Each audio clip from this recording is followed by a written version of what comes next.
Hello, listeners. Welcome to the Nighttime Show here on WOTR Radio. I'm Greg, and I'll be spending the entire night with you from dusk till dawn. We have some great temperatures for sleeping or listening to the great old-time radio shows I've got lined up for you tonight, with lows in the mid-60s tonight and tomorrow night. Sunny skies ahead for tomorrow and Sunday, with highs in the mid-70s and winds from the southwest at 10 miles per hour. Monday looks like rain, with a 70% chance, and highs in the upper 70s, with more of the same on Tuesday, and mild winds around 8 miles per hour. Now let's kick off the nighttime show with a lesser-known show, at least nowadays, Stars in the Air, which was produced by the Screen Guild Theater from 1951 to 1952. Like the Screen Guild, it did dramatic reenactments of famous motion pictures of the time, and just like the Screen Guild, it was founded in 1921 to raise money for the Motion Picture Relief Fund to help those in the industry who had fallen on hard times. This is the adaptation of The Yearling from the 1946 film and the novel by Marjorie Kinnan Rawlins about an 11-year-old boy and his pet deer in rural Florida. Gregory Peck reprises his film role, Gene Hagen and Johnny McGovern co-starring. After that, the adaptation of the famous novel by Robert Louis Stevenson, Treasure Island, from your Playhouse of favorites, that great dramatic show that mostly featured adventure stories from novels of the 19th century. Billy Redfield played Jim Hawkins. This was the original broadcast from May 14th, 1948. Now settle back, dear listeners, and enjoy these classic shows. Hollywood's greatest stars in Hollywood's greatest motion picture. From the glamorous movie capital of the world, we bring you Stars in the Air. Our play tonight, The Yearling. Our starring players, Gregory Peck and Gene Hagen. Our stage, the famous Screen Guild Theater.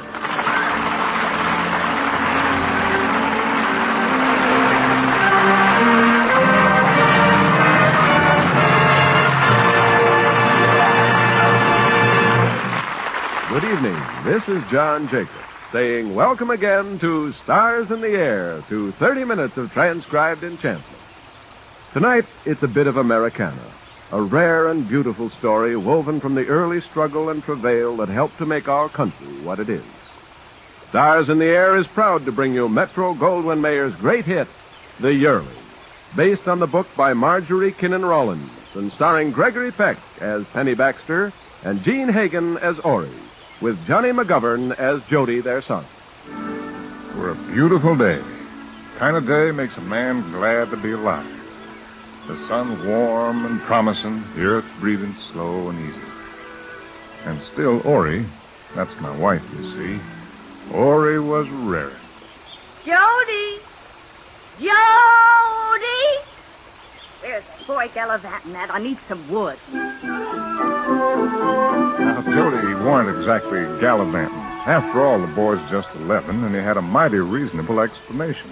Some honeybees was here, Pa, and I aimed to follow him and find the bee tree, and, well, the notion taking me to go a-rambling. It gets late mighty quick, Pa, before you know it. Well, I was in the middle, you might say. I could feel for Ori, for the hard life she'd had with me, cutting our little farm out of that wilderness, fighting for every square inch of ground, fighting for our food and for what clothes we had, fighting just to keep alive, and sometimes losing. We'd laid 3 young'uns in our little burying ground. Only Jody were left.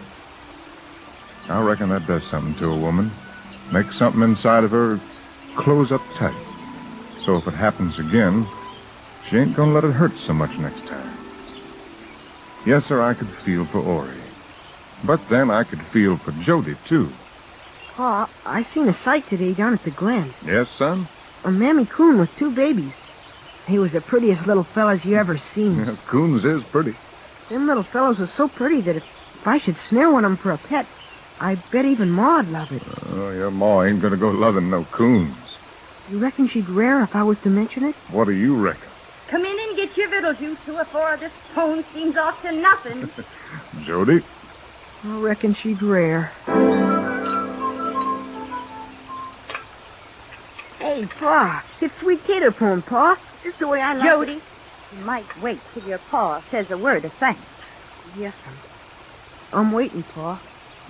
Oh, Lord, thanks again for the victuals. Amen. Well, I declare that's a mighty skimpity blessing seems to me. Well, I always get hungry when I go logging. The Lord will know what I mean. Pa, Yeah, what is it, boy? did I tell you I seen an old coon today, Pa? Yes, you told me, boy. Did I tell you she had a couple of babies? Yeah, you told me that, too. I bet if Ma had seen one of them little old baby coons, she'd have loved it to death. Now, Jody, we ain't gonna have no coons around here. What about a little old bear cub, then, if and I should find myself one? Or a possum? I just love a baby fox or a baby panther. Jody! Oh, but Ma, I gotta have me something for a pet. We got milk aplenty. Milk aplenty. There ain't an extra drop from sun to sun. Well, it could have one. And don't tell me again he can have yours. He's spindly enough as it is. How you think we can spare rations to some creature when it's all we can do to keep our own bellies full? I just want something all my own. Something to follow me and be mine. Something with dependence to it. Going on 12 and still wanting some kind of a play dolly. Your pa was doing his man's share of work time he was your age. Now you finish your victuals or get to bed. Yes, sir. Night. Night, Pa. Night, son. Seems to me you get mighty hard on that boy at times, Ori. And let him tend to work. Always running off and wanting to drag some pesky critter into the house. The boy ain't a boy too long. Leave him kick up his heels a little now. The day will come he won't even want to. Don't be afraid to love the boy, Ori. Let's get finished here and get some sleep. Have to start for the sinkhole early tomorrow. We've got a lot of washing to do. I declare some of these things is rubbed so thin that I was scared this dress wouldn't stand another washing. What else you got that's cool to wear? Nothing.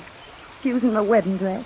Well, that black alpaca's nice. That went to pieces 3 years ago. Went into pure rags doing work just like this. Yes, toting washing to a sinkhole half a mile from the house. Toting water to wash in, toting water for cooking. You'll get your well one day, Ori, and right outside your door. I'll believe that when I see it. After all these years of waiting, I'll take no stock in it. Might as well be getting on home. Ori, Yep. I think me and Jody will be making us a trip to Volusia. Yes'm. I got some trading to do. Hey, Ma. I'm back, Ma. Only took us 2 days. Where's your pa? I'm here, Ori. Made the trip a whole day less than usual. And we brung some things for you. Well, We got some money, too. close. Now, did I make a good trade, Ma? That makes near $5 we got saved. I declare. And you know what that $5 is going for, Ma? Tobacco seed. Enough tobacco seed so as we can have a fine money crop next spring. And every bit of the money we get from that is going into bricks and mortar so as you can have a well right outside your door. Well, I declare. Just can't imagine washing right on my own plate, having all the water I need right here. Not even caring if some slops over now and then. I declare it'll be such a blessing. It won't be... Now, I bet you ain't brought half the things I ordered. Never knew a man yet could be trusted. Now, where's my Paragory? And where's my... Oh, well, I declare. Some black house patches. Now, if that ain't just like a man. Jody. Come on, Paul. Throwing away money on stitches. I declare man ain't got no more sense. And how much did this cost? You just tell me how much money you wasted on such foolishness. Next time you go to Volusia,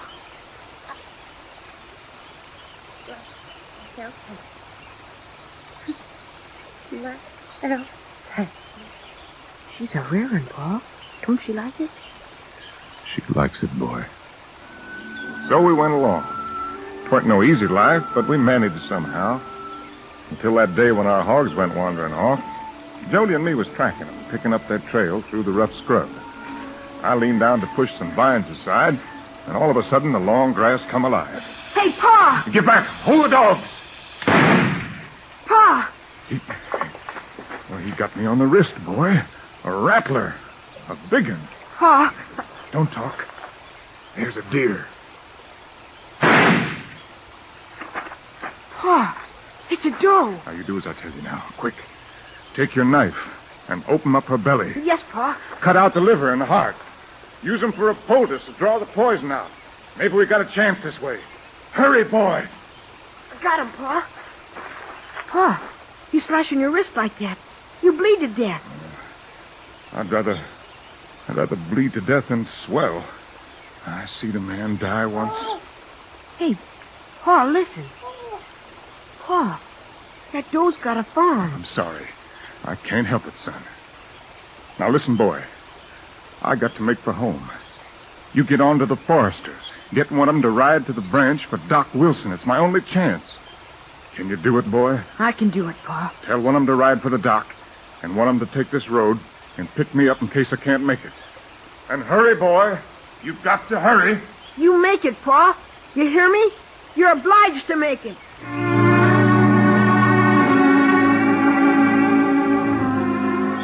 Well, now a man gets an order like that, he can't take it lightly. I reckon I was just obliged to make it. Jody bring the doc all right, and all through them black hours, the boy must have stayed there right by my bed. Fact is, first thing I saw when I opened my eyes... Twere a near thing, Pa. Yes, boy. You all right now, though? That's right. And I'm proud the way you kept your head and done what was needed.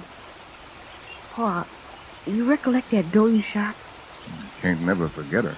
Most likely she saved your life, didn't she, Pa? Oh, she saved me. That's certain. Pa, you recollect that little fawn she had? Yes, boy. Most likely it's mighty scared and lonesome and hungry. I reckon so. It might be out there yet, not knowing which way to go. Might be. Pa, we taken its mammy, and it weren't no ways to blame. Sure don't seem grateful to let it starve. Pa, you figure I'd go see can I find it? And tote it here? Tote it here and raise it. Pa. Boy, you got me hemmed in. Tell you more. I said you was to go and get it. Hey, Pa.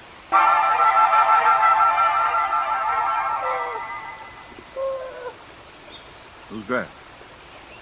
That you, Jody? Pa, I found him, Pa. Well, proud you did, boy. You weren't scared of me. He was laying right where his mammy made his bed. You back, Jody? Look, Ma. I found him. So I see. It'll be taking milk for a long while. I don't know as I'd give my consent if I'd knowed he was so young. He ain't so young. Look, I'll put him down. Can't hardly stand by himself. Ori, I got one thing to say, and then I'll have no more talk of it. The little fawn's as welcome in this house as Jody. It's his'n. We'll raise it without grudgment of milk or meal. You got me to answer to. Do I ever hear you quarreling over it? This is Jody's fawn, just like Julie's my daughter. Only Sept was young. All right, then. So let it be.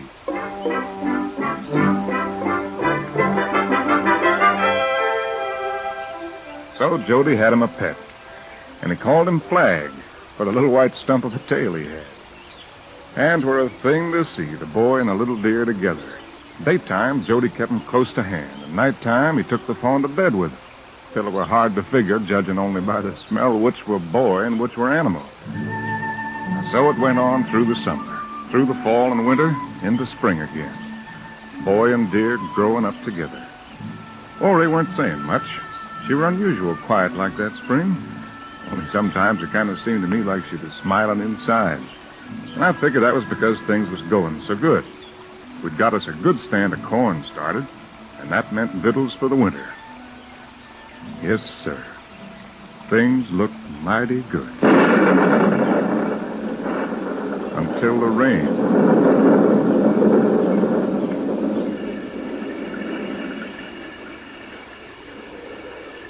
6 days of rain. We just as good to quit fighting and lay down and die. Well, Job taking worse punishment. That's right. Find the good in it. And you get out of that milk, you dad-dratted varmint.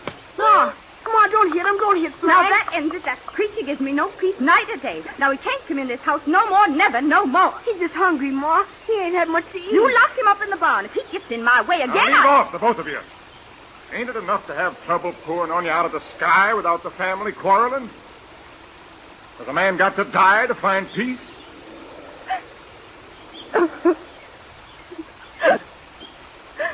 Ori. Ori. Listen. What's happening now? Well, seems like... Oh. It stopped. Oh, if it ain't. It just don't seem possible. It stopped. Stop. Oh. Ma, seems like times a body gets struck so low, there's no power on earth can ever get him up again. Seems like something in him dies, so he don't even want to get up again. But he does. Ain't much of a world left for us, Ori, but it's all we got. Let's be thankful we got any world at all.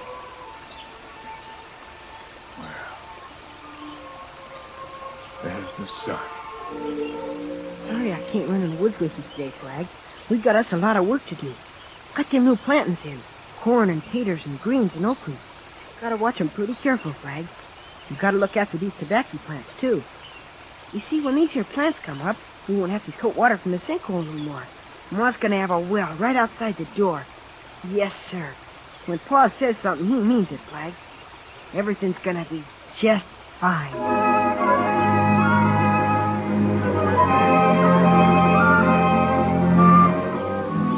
Yes, everything was fine. Till that morning me and Ori went outside and seen what happened to the tobacco seeds. And whilst we was standing there, Jody come out. Hey, Pa, you figure we can start to... What's the matter, Pa? Shouldn't be no need to ask if you look at them tobacco plants. Jody, Yes, Pa. we've been saving a long time to get enough extra to set out them tobacco seeds. Ain't we, boy? Twin Flag done it, Pa. Twin Flag. Twir flag, son. He's ruined half the crops. He didn't mean it, Pa. Ma, he didn't mean it. I ain't got nothing to say. I'm going... Ma, listen, Ma. Wait. She don't feel none like talking, Jody. She figured at last she was going to get a well done. But Flag didn't mean it, Pa. Oh, I don't figure he done it malicious, but we were just racing back and forth, and it was something to jump on. Pa, there's a good few he ain't touched, Pa. You reckon it'd be enough to get Ma a well done? Oh, I'm afraid not, boy. But I got a little idea. Yes, Pa? As soon as we've hoed the corn, what do you say we clear up that field behind the pot garden? There's a few big stumps down there, but if we can get them out pretty soon, we might plant ourselves some cotton. Pa! A money crop so's your ma can still get her well. Oh, you don't say nothing to her about it. I wouldn't want to disappoint her again. You reckon we can do it, boy? Hey, Pa. We can do it. We can do it. Hup, boy! Hup! Hup, boy! Hup! Hup! Oh, Caesar. Oh, boy. This is the last one, Pa. Where you figure we best dig Ma a well? We better get this field of cotton before we figure on that. All right, Caesar, gee up. Gee up, Caesar. Hup, boy. Hup, hup. Oh, oh, oh, Caesar. Pa! Oh. What's the matter, Pa? It's all right. I reckon I strained myself. I better get Ma. No. I'll be all right. Here. Help me up on Caesar. I'll ride him in. Is it easier now, Pa? Is it?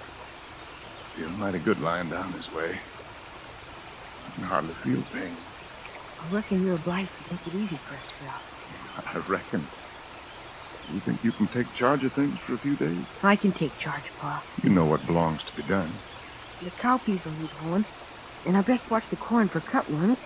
And you've got to keep that deer out of the field. I'll keep him out. Now, that's fine.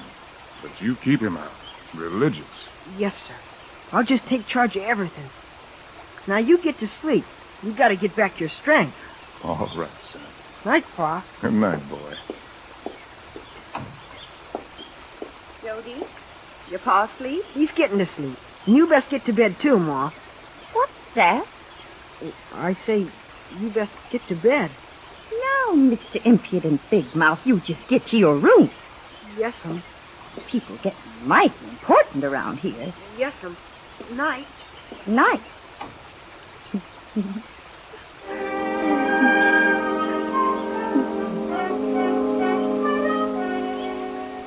Where's the boy at now, Ori? Said he was going to get you some meat. He took the gun. Hey, Pa. There he is now. Look it, Pa. I got some doves for your supper and only wasted 2 shots. I'm taking charge all right, ain't I, Pa? Everything's coming along just fine. The corn's the best I ever seen, and... What's the matter, Pa? When did you see the corn last, Jody? Yesterday. We're fine. Pretty near an inch high. And the Ma here says something has ate it. Eat the corn? She says nigh about the whole crop is gone. Flag ain't at it, Ma. Flag and... No, Ma, he couldn't have. Just go and see.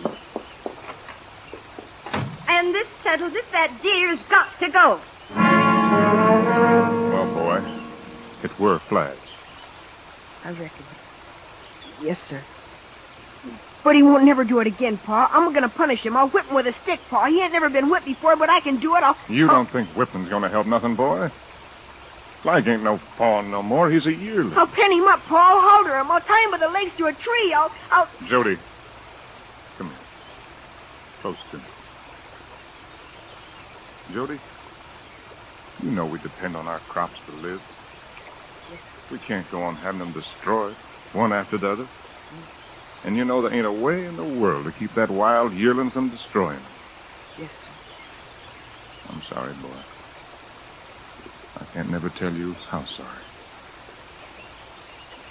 Take the yearling out in the woods and tie him and shoot him. I'll not do it.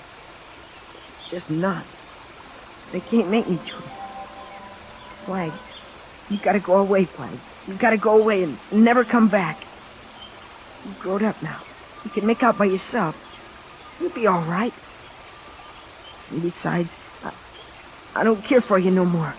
You ain't cute like you used to be when you was little. I want you to go, you hear me? You're gonna get killed you stay around here. Go on, get out. And don't you never come back. Don't you never come back. Never. Never. How am I gonna sleep, Flag? How am I gonna sleep without you? I didn't mean it, Flag. I didn't mean what I said. It was just a... Flag. That you out there? What'd you come back for? What'd you come back for?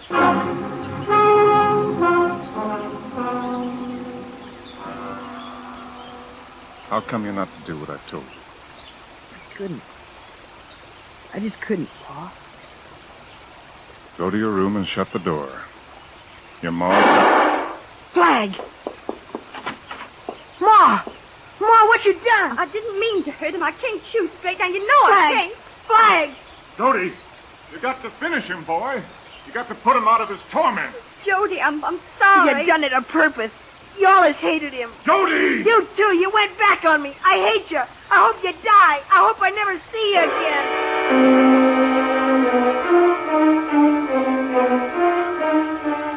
I watched him while he took the gun and went to where the yearling was lying. Then I couldn't watch no more. I turned away. I heard the shot. And when I looked again, the boy was gone. 3 days and nights. Just about the lowest time in my life. Me held to the house, hardly able to walk. And his ma hunting high and low, half out in her mind. And then the third night. Ori? That you, Ori?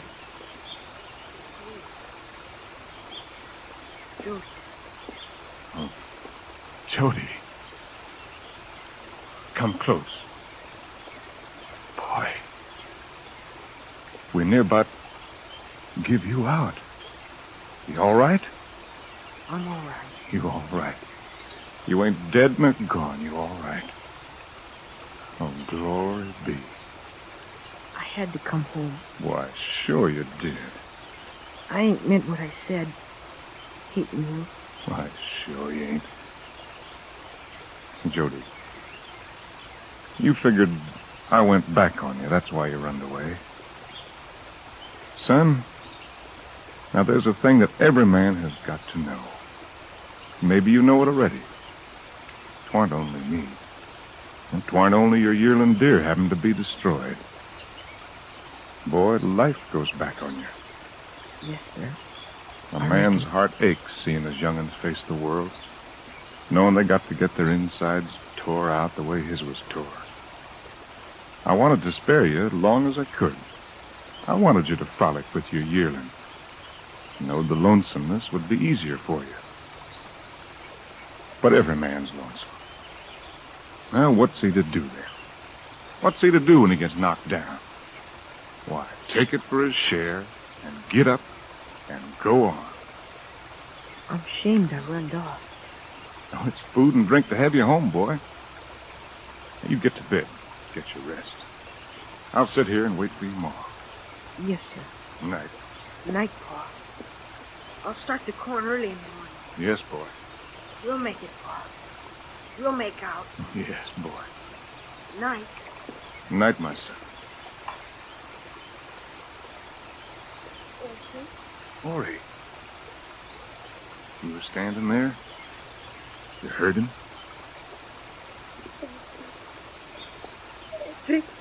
He's done come back. Ori. I thought it was gone. I thought I'd lost them all, but he's come back. He's come back. Yeah. But he's done come back different. He's taken the punishment. Ori, our little boy, ain't a yearling no longer. Ma? Children, you done come back. Yes, Ma. I'm grateful.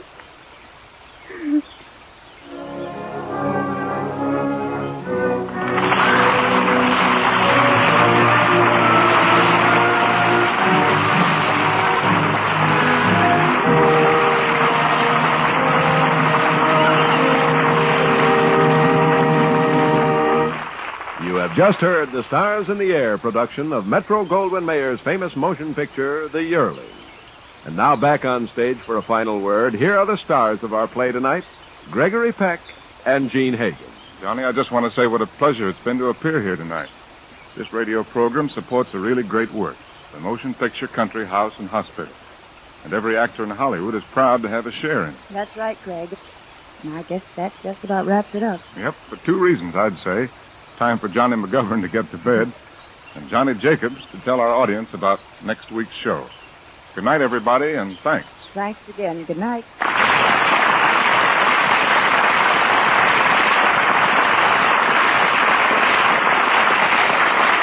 Next week, a gay and vivacious comedy when Stars in the Air brings you Janet Leigh and Tony Curtis in Universal International's famous laugh hit, Model Wife. Don't miss it. The Yearling is presented by arrangement with Metro-Goldwyn-Mayer, producers of the Technicolor musical The Belle of New York, starring Fred Astaire, Vera Ellen, and Marjorie May.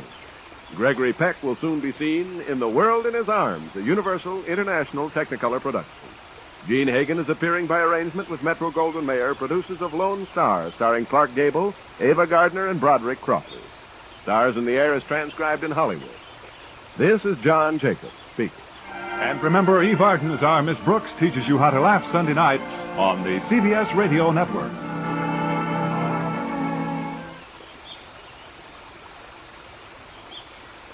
Your Playhouse of Favorites. How do you do? This is Robert Anthony Dean, inviting you to your Playhouse of Favorites. Our favorite story today is Treasure Island, with Billy Redfield as Jim Hawkins. This is a tale of pirates and treasure trove and a boy's dream of adventure come true. From the pen of Robert Louis Stevenson. In a moment, Treasure Island. From its place on the shelf of immortal romantic classics, we take down Treasure Island.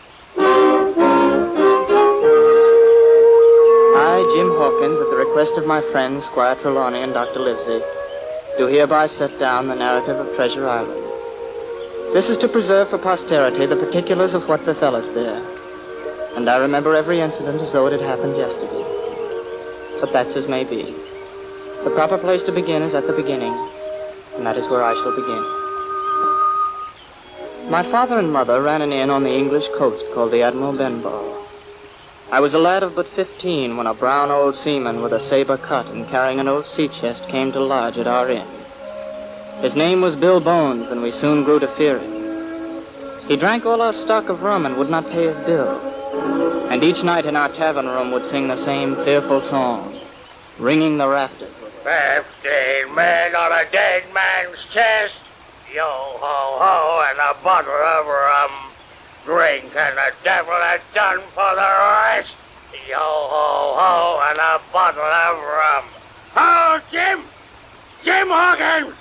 Ask me, where's that lad? Sir? Jim! You haven't seen a one-legged devil sneaking about the inn, have you? A one-legged... No, Captain, I haven't. Good.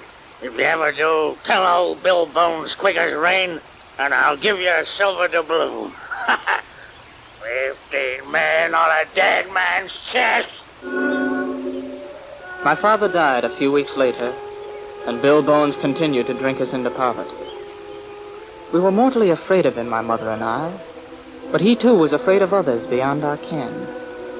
There were reports of mysterious cutthroats lurking around the premises, and when Bill Bones heard these, he turned pale. It seemed that they were after his sea chest and what was in it, so he said.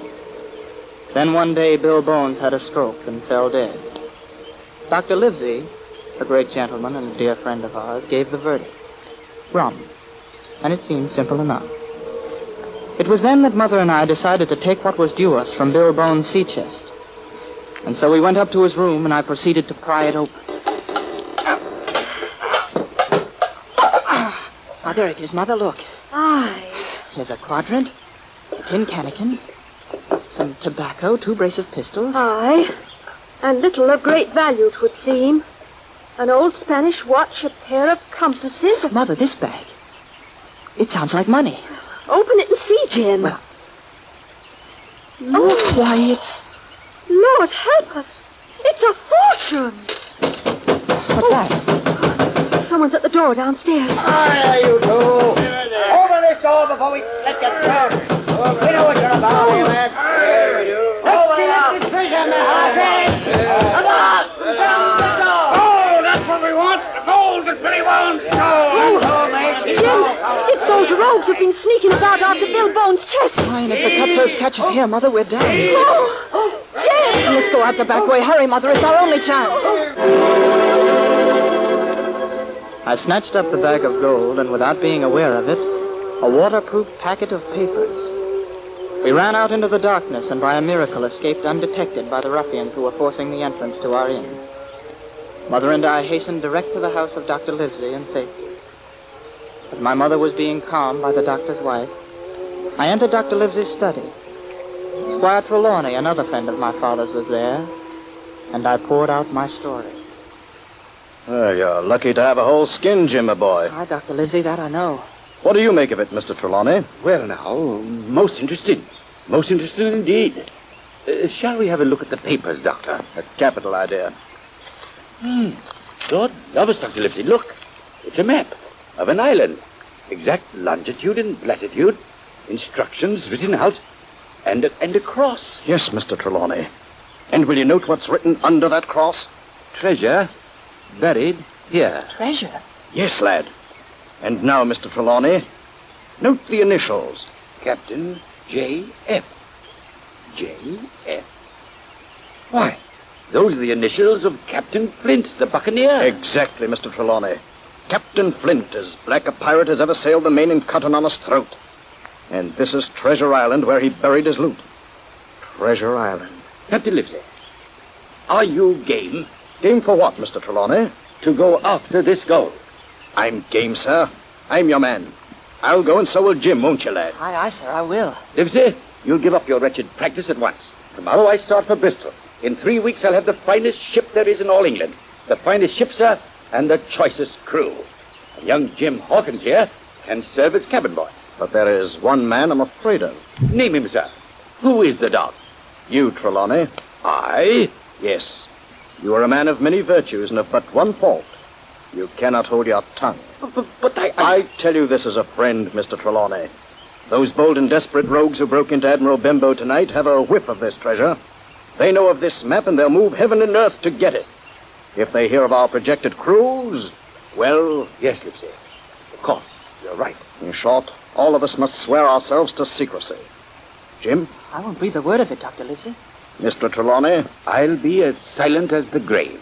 And thus Squire Trelawney went to Bristol and outfitted a vessel. A beautiful craft called the Hispaniola. And Dr. Livesey and I followed him to Bristol shortly thereafter. And the day finally came when we were to start our voyage. Mr. Trelawney gave me a message and told me to deliver it to an inn with the sign of the Spyglass. Here I would find the proprietor, a one-legged man called Long John Silver, who was sailing with us as ship's cook. I spied him in the rear of the inn. Mr. Silver, sir. I am Long John Silver. Who may you be, lad? Jim Hawkins. Hawkins? Oh, to be sure, cabin boy on the Hispaniola. Shiver me timbers, Jim, I'm glad to see you. You're a lad, you are, but you look smart as paint. I warrant you'll do. Well, thank you, sir. Now then, Jim, if you come to pass the time of day... Well, here's a message, Mr. Silver, from Mr. Trelawney. To be sure. Fine, hearty man, the squire. Landlubber to begin with, but seaworthy, I'll wager. Let me see. All hands aboard by 4 this afternoon. Yes, sir. We'll be sailing out with the tide. What's that? That's my parrot. Picked him up on the Barbary. Oh. Avast for old Flint's treasure.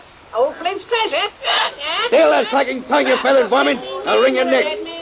I've heard that song. 15 men on a dead man's chest. You have, eh? Well, 'tis a common shanty among seamen, I warrant. Who did you hear sing it? A man named Bill Bones. Bill Bones, eh? I don't know the tar and don't want to. Sounds like a proper piece of skullduggery, it does, a name like that. Oh, Jim, my lad. Hi, Mr. Silver. I've got my affairs to straighten. You step lively to Squire Trelawney, pay him my respects, and tell him that Long John Silver will be there at the appointed time. I returned to the ship's cabin and there found Dr. Livesey, Squire Trelawney, and the Hispaniola's master, Captain Smollett. I told them of delivering the message to Long John Silver and jokingly spoke of the one-legged man's parrot. But this did not seem funny to Captain Smollett. That parrot settles it, Mr. Trelawney. What do you mean, Captain Smollett? You've been talking. This is supposed to be a secret voyage with sealed orders. Yet the news is all about Bristol. I assure you, Captain, I've not said a word. It appears that you have, Trelawney, I'm sorry to say. If the parrot knows of the treasure hunt, then he got it from Long John Silver. And it's you who hired the man. Which brings me to a point. I'm a plain man and I speak plain. I don't like this cruise and I don't like the crew you've signed on, Mr. Trelawney. I'll stake my reputation. There's many a cutthroat among them. Further, this is a hunt for treasure, and the secret's been blabbed about so that every man before the mast knows it. You take gold and desperate men, and they strike sparks. In short, gentlemen, there's a foreboding of trouble aboard, and plenty. I differ with you, Captain Smollett. Take this man, Silver, now. There never was a more upright man. I'll not argue the point. I don't even know the man. But I sure smell mutiny before I begin, and I'm not the man to avoid proper precaution. What do you suggest, Captain Smollett? First, Dr. Livesey, we'll keep that map of the island locked and safe. Second, we'll shift the arms and powder to a hideaway under my cabin. Third, we'll keep a sharp weather eye out for treachery. Oh, you're seeing ghosts in the dark, Captain. I tell you, the crew is of good quality and honest timber. I'm captain of this cruise, Mr. Trelawney, and I'm responsible for the safety of this ship and the life of every man jack aboard her. You'll either allow me to take those precautions or I resign. Very reasonable, Captain. And speaking for Mr. Trelawney and myself, we agree. Captain Smollett, it seemed, was wrong. The ship proved to be a good ship, the voyage calm, and the crew capable and well-behaved. We all waited eagerly for the sight of Treasure Island, which might appear at any time. Then late one afternoon, I went down to the apple barrel. It was almost empty, and I went into the barrel bottle so that I could pick one up off the bottom. It was dark in the huge receptacle, and the motion of the ship was soothing, and I must have become drowsy. At any rate, I awoke to the sound of voices nearby, and what I heard froze my blood in horror. Well, Silver, we're nigh to the island. Ain't it time to jump now and slit their throats and make off with Captain Flint's treasure? Look, Israel Hands. I'm captain of them who's in on this, and I'll not be hasty. That's as may be, but quick sometimes best. When do we strike the blow? You're a lubber with a head like a block of wood, mate.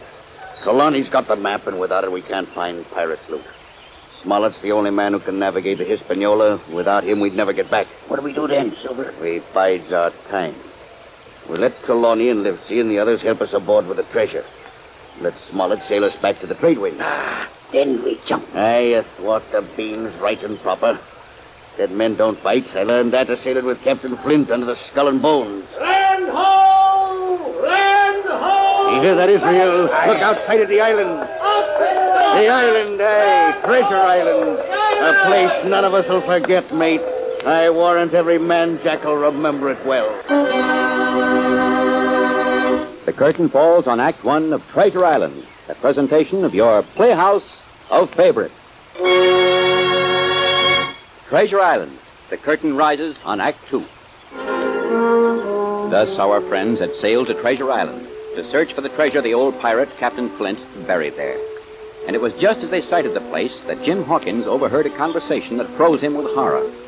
A number of the crew, under the leadership of one-legged Long John Silver, were planning to mutiny, steal the treasure, and murder every honest man aboard.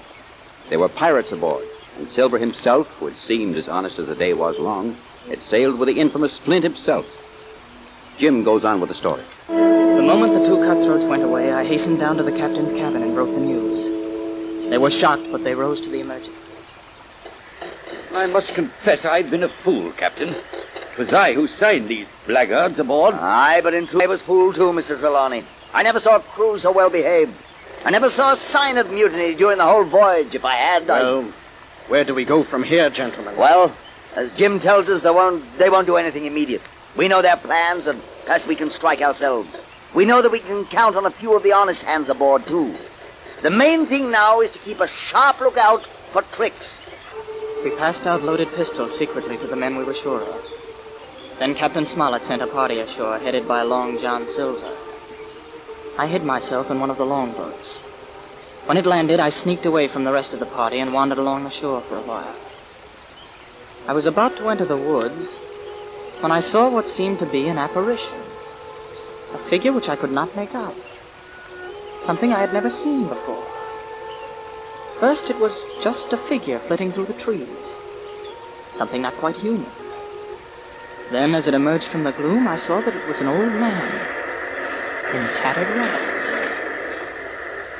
Stand, lad. Stand, I'll not hurt you. I'm poor Ben Gunn, I am. And I haven't spoke to a Christian these 3 years. 3 years? Were you shipwrecked? Nay, mate. Marooned. Marooned by buccaneers. Black pirates rock their souls. I've lived on goats and berries and oysters, mate, but my heart is sore for Christian diet. You mightn't happen to have a piece of cheese about you now, would you? No, I haven't. Oh, it's a pity. Many's the long night I've dreamed of cheese. Toasted mostly. Oh, what's that? It's Long John Silver and his mutiny crew. Long John Silver? Oh, I know him well. And if I know him, he comes for the treasure Captain Flint's hid away. Is that it, lad? Aye. You'll never find the gold, and you can lay to that. Nay, you'll never find it. Old Ben Gunn will see to that proper. I told Ben Gunn the full story, and he agreed to help us in every way he could. Meanwhile, events transpired. Captain Smollett, Squire Trelawney, Dr. Livesey, and the honest hands had gone ashore and taken possession of an old stockade, while the pirates were holding their drunken revel. Too late, Silver learned of this, and he and his men attacked. I managed to sneak into the stockade just as the battle was tapering off. Well, the villains have stopped firing, Trelawney. So they have. No, we've discouraged them, I warrant. Left several of the rogues on their backs in the clearing. Look, gentlemen, here comes Long John Silver. Aye, Doc. Hobbling up on his crutch and carrying a white flag. I suspect treachery, I do. Keep indoors, men. 10 to 1 this is a trick. You, Silver, stand or we fire. Like a fruit. What do you want? Come in and talk terms. Then you'll come in alone with none of your cutthroat. I trust you, Captain Smollett. No harm will come to me. You're an honest man. All right, Jim, let him in. Yes, sir. Well, Silver, be quick about it. Aye. Now then, we gentlemen of fortune out there. Let's call a name, Silver. Pirates. Call us what you will, Sawbones. Words but a wind. Don't fire like a gun or cut like a cutlass. Aside from that, here's the point. We've got the ship's stores, and you've lean provisions. Inside of 3 days, you'll starve. Well, why don't you wait and starve us out then? To tell you the truth, Captain Smollett, I'm a humane man. Hey, but you've misjudged me cruelly. Oh, come to the point, Buccaneer. You've a proposition, else you wouldn't be here. In truth, I have. It's this. My hearties out there have had enough bloodshed. They're impatient to go treasure hunting, Captain. They need your map as to where the treasure's hid. Aye, I'll warrant they do. We have ship stores, you have the map. We'll trade you half the stores for the map. You give us the plan. Then we'll all sail back together and forget this little quarrel. Mates again, so to speak, in an equal share in the spoils. How do we know that you'll stick to your bargain? Why, Captain, you have my word. Besides, you're in no position to be particular, and you can lay to that. And if we don't make this bargain? Then, Squat Trelawney, before an hour's out, we'll stove in your blockhouse like a rum punch and cost what it may in blood. Aye, you smile now. By thunder, you'll smile on the other side before we're through. Them that'll die'll be the lucky ones. Well, gentlemen, what do you say? I say he's got us over a barrel, Captain Smollett. Aye, we're back to the wall. Give him the map, I say. And the rest of you? Well, Silver, you heard. Aye, a wise decision, mates, and you'll not regret it. A handsome transaction all around. The moment they got the map, the pirates lost all interest in the stockade. They immediately set out to find the treasure Captain Flint had hidden years ago. I followed them through the woods close by, where I had a rendezvous to make. And I heard Long John Silver rehearse the progress they had made. Well, lads, we're hot on the scent now. You'll be rolling in doubloons for you through. Now look, you mates. First of all, according to this Flint's map here, we found the tall tree on Spyglass Shoulder bearing a point to the north and northeast. Then east-southeast and by east 10 feet to the trend of the east hummock, and then 10 fathoms south of the black crag with a face on it. We found it. Then, according to this plan, the treasure should be hid by that tall tree standing in the thicket. Silver. Rest, mates. What's that?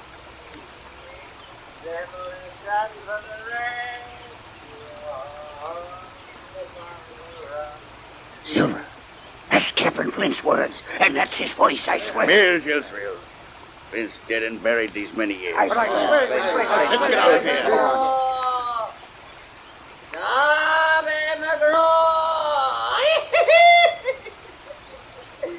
Bring the rum, Darby, or I'll choke you with a Jolly Roger and feed you to the show. That's Flint, I tell you, or it's the ghost of Flint. Darby McGraw was his cabin boy. This cursed island is habited by spirits, Silver. We'd best leave easy and gentle. Belay there, shipmates. There's 700,000 pounds through that thicket by yon tall tree. And I'll not be beat by man or devil to get that gold. Now, fast, Silver, don't you be crossing any spirit. What say, my hearties? Shall we fly in the face of the beyond? Now then, lads, let's think this out. Yon voice was no spirit now. Didn't you hear the voice echo? Now then, no man ever saw a spirit with a shadow. No man ever heard a spirit's voice echo. Stands to reason that some man out there's trying to put the fear in us. But are we afeard of any man? No! Then hold, lads! The treasure over there by that tall tree. Thousands of pounds, thousands of them. Doubloons and guineas and pieces of eight.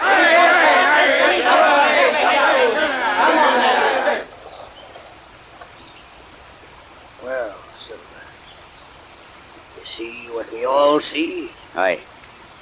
An empty hole dug in the ground. Someone's been here for us. Look here, mates. Look here. There's naught but a blasted empty hole. That's your 700,000 pounds, is it, Silver? You're the man for bargains, ain't you? You never bungled anything, did you, you wooden-headed lubber? Only Captain Smollett and the rest of the fine gentlemen in the stockade tricked you. They knew the treasure weren't here. That's why they give you the map. But I believed them, Israel Hens, I swear. Swear me nothing, Silver. Your time has come. Huh, mates? You'd not kill a one-legged man, a man that can't defend himself. Oh, we wouldn't. Would we now, Silver? Wouldn't we? Stand your distance, all of you. Hands off. Don't take a step.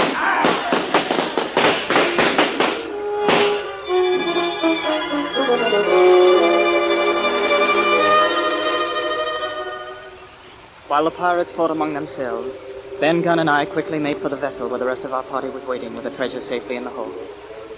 It was Ben Gunn who had dug it up and hid it elsewhere until we could take it aboard. And to Ben Gunn we gave the biggest cheese on the whole ship. And he was the happiest man in the world. We set sail, leaving the pirates marooned on the island. But Silver was destined to lead a charmed life to the end.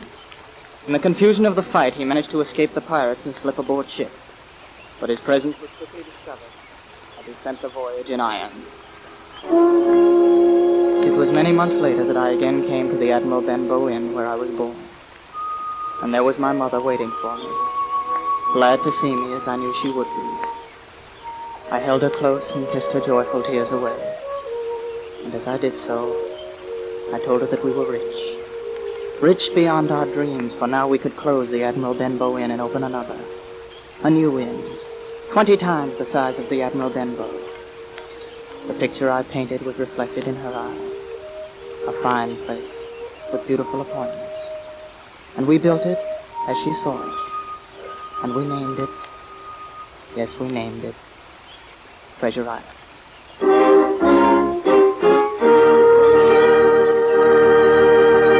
And so the curtain falls on Treasure Island by Robert Louis Stevenson and presented on your Playhouse of Favorites.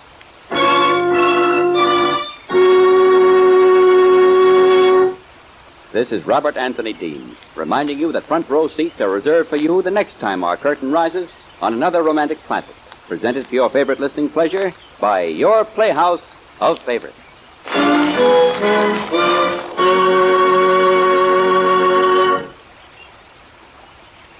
Coming up on our second hour together here on the Nighttime Show, I'm Greg. Very glad you're staying up with me tonight. For those of you who are drifting off to dreamland, I'm happy to know you've got us playing in the background as a soundtrack to your dreams. A reminder that the Sunny Drive-In on Old Darby Road is continuing its half-price double features starting at dusk every Friday and Saturday evening through the end of September. If you haven't taken advantage of this deal yet, you owe it to yourself and your special someone, or the entire family, to head out there tomorrow evening and enjoy a couple of great shows at a great price. That's just $5 per carload. This weekend is a Cary Grant celebration, showing Mr. Blandings Builds His Dream House from 1948 and Arsenic and Old Lace from 1944. Movies start at dusk. And before the movies, you might want to take the family to Lucky's Ice Cream Parlor for some frozen, delicious treats while the end of summer heat is still with us. Lucky's has been a feature in our town for over 25 years and has a huge variety of ice cream flavors, all made daily right in the shop. Free samples and free parking in the back. All right, I have a wonderful show for you up next from that great dramatic anthology radio show, The Ford Theater, which ran on NBC Radio from 47 to 48, sponsored by the Ford Motor Company. It was created to compete with other popular shows at the time, like Lux Radio Theater on CBS and Theater Guild on the Air on ABC. It had a hard time in the ratings against these two shows, despite putting out high-quality productions. So in 1948, the show moved to CBS, where it was given a better time slot, an increased budget, and better-known celebrity stars. It did go up in the ratings, but it was still canceled after a year in 1949. This is their wonderful production of Arrowsmith, based on the 1925 Sinclair Lewis novel, and it starred Lon Gilbert in the title role, as well as Fran Carlin as Leora and Peter Capell as Dr. Gottlieb. It was originally broadcast on June 27, 1948. I hope you enjoy it. This is the Ford Theater. Our play today, Sinclair Lewis's famous novel, Arrowsmith. the human story of the sacrifices a doctor made for science. The Ford Theater is presented by the Ford Motor Company, makers of Ford, Mercury, and Lincoln cars, and Ford trucks, farm tractors, and industrial engines. In the past 3 generations, millions of Americans have learned to rely on Ford products. For 3 generations, Ford has led the way in the development of more dependable, more economical transportation. Today, in the 3rd generation, more than 8 million Americans prefer Ford products.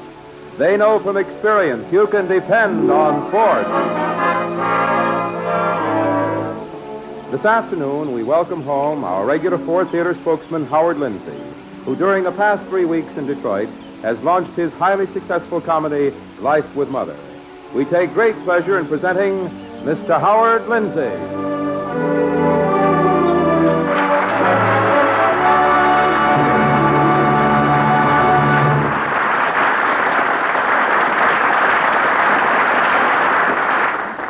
Good afternoon, ladies and gentlemen. It's a pleasure to be back again here on the stage of the Ford Theater to preside over this, the final production in the current series of Ford Theater presentations, Sinclair Lewis's great novel, Arrowsmith.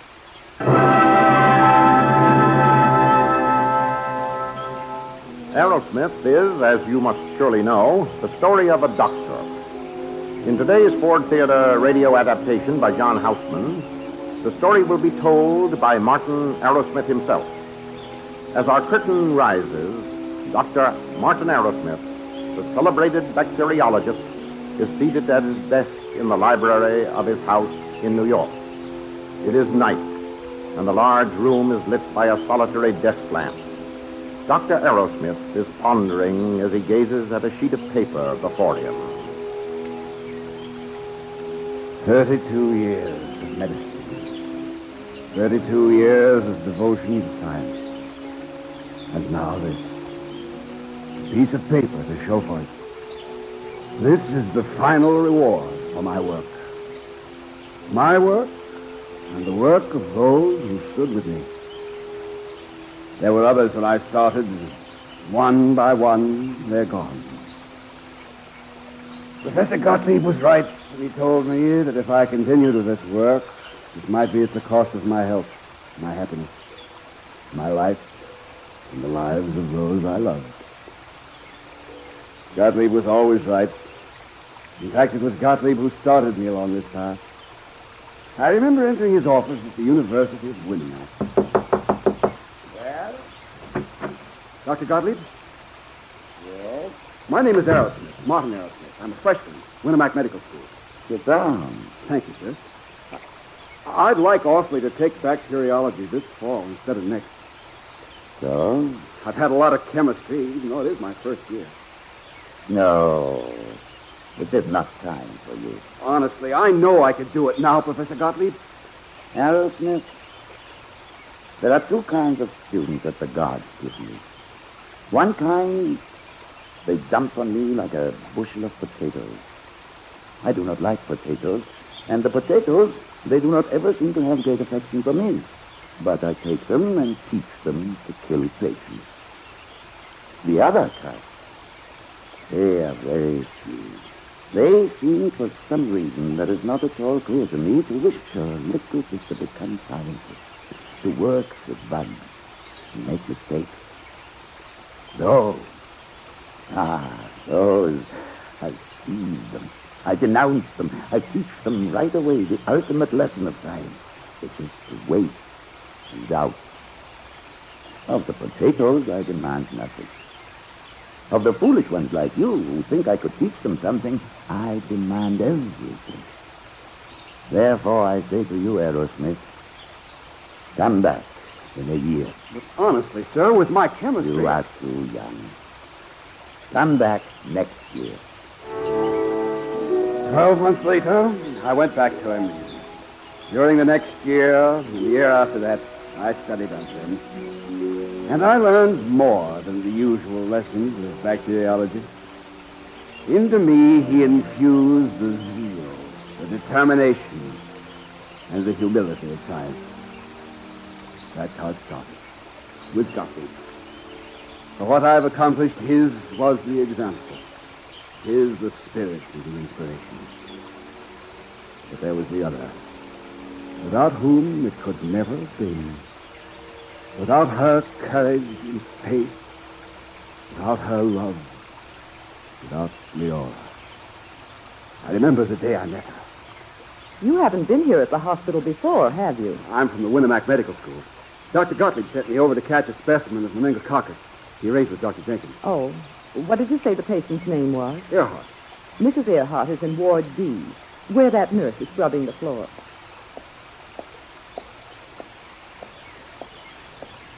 Can you tell me the way to Ward D? Down on this side, please. I want to scrub over there. I'm looking for Ward D. Are you? I am. I'm sorry to interrupt your work. It looks very important. Well, it isn't. The superintendent of nurses put me at scrubbing. Student nurses aren't ever supposed to scrub floors. Caught me smoking a cigarette. She's an old terror, and you better get along before she sees you here. If she found a child like you wandering around, she'd drag you out by the ear. My dear young woman, it may interest you to know... my dear young woman. You sound exactly like old Dr. Wilson back home. What's your name? I'm Dr. Arrowsmith. It is my impression that even probationers learned that the first duty of a nurse is to stand when addressing a doctor. I'm looking for Ward D to take a strain of, it may interest you to know, a very dangerous microbe. If you kindly direct me. Heavens, I'm getting fresh again. I'll stand up. I didn't mean to be rude. I was just... Scrubbing makes me bad-tempered. I'm sorry I hurt your feelings, but you do seem so young for a doctor. I'm not. I'm a medical student. I was showing off. So was I. It looks pretty hard, this training for nursing. Oh, it's not so awful. Only it's just a little less romantic than being a hired girl. That's what we call them in Dakota. Are you from Dakota? Uh-huh. You ever been there? No. Lots of weeds and lots of Swedes. And I come from the most enterprising town in the entire state of North Dakota, Wheatsylvania, 362 inhabitants. Are you at the medical school? I'm a junior at Winnemac. You good? Not really. I like the lab side. I'm going to be a bacteriologist. Not much for the bedside manner. I'm glad. You got to hear plenty. You ought to hear some of the docs that are the sweetest old pussies with their patients and the way they bawl out the nurses. The labs, they seem sort of real from what I've seen of them. I don't suppose you can bluff a bacteria, or is it bacterium? Is that what they call it? No, they... What do they call you? Me? Oh, it's an idiotic name. Leora Tozy. What's the matter with Leora? It's fine. You really think so? Leora. Oh, I gotta run. Gottlieb's waiting for those bugs. Leora, can you get away from the hospital for dinner? What? Tonight? What? Please. All right. When can I call for you? I really don't think Around 7?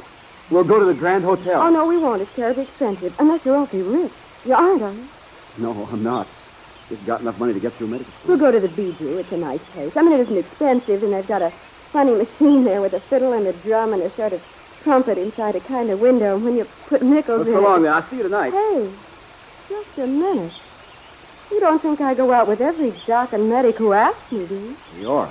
But I'm awful glad you did. Am I an idiot to admit it?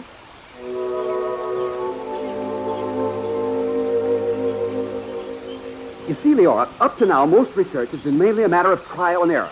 The empiric method, which is the opposite of the scientific method, by which you try to establish a general law governing a group of phenomena, so that you can predict what will happen next time and the time after that. You understand? Oh, sure, I understand. That's where Gottlieb leaves all these detailed, groping, machine-made researches, just as he does the commercial docs.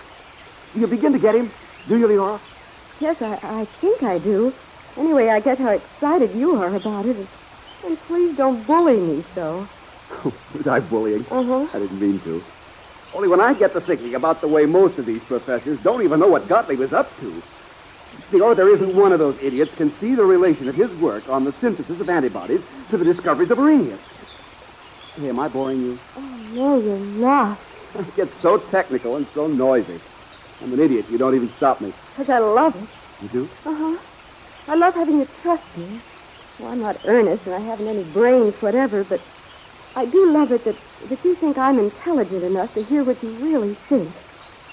You see, I'm the sort of girl that... You don't have to tell me about yourself. I've always known you, Leora. At least I've always known you were there. Now that I've found you, I'm not going to let you go, no matter what. Leora, you're going to marry me.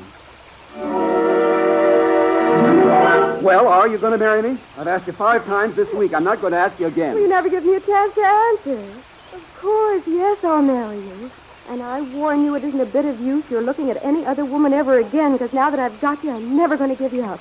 I'll marry you and Leora, darling. Oh, Martin, will you please let me finish a sentence just this once? I'll marry you, and you'll be happy with me, because you can bully me. Because I'll tag after you the way nobody else ever would. I'm stupid and ordinary, but I do admire you a whole lot. And I do know your work is more important than I am. Maybe more important than you are. I'll always remember that. And I won't let you forget it either. Oh, and one more thing. You mind if I call you Sandy? Sandy? Why? I don't know why.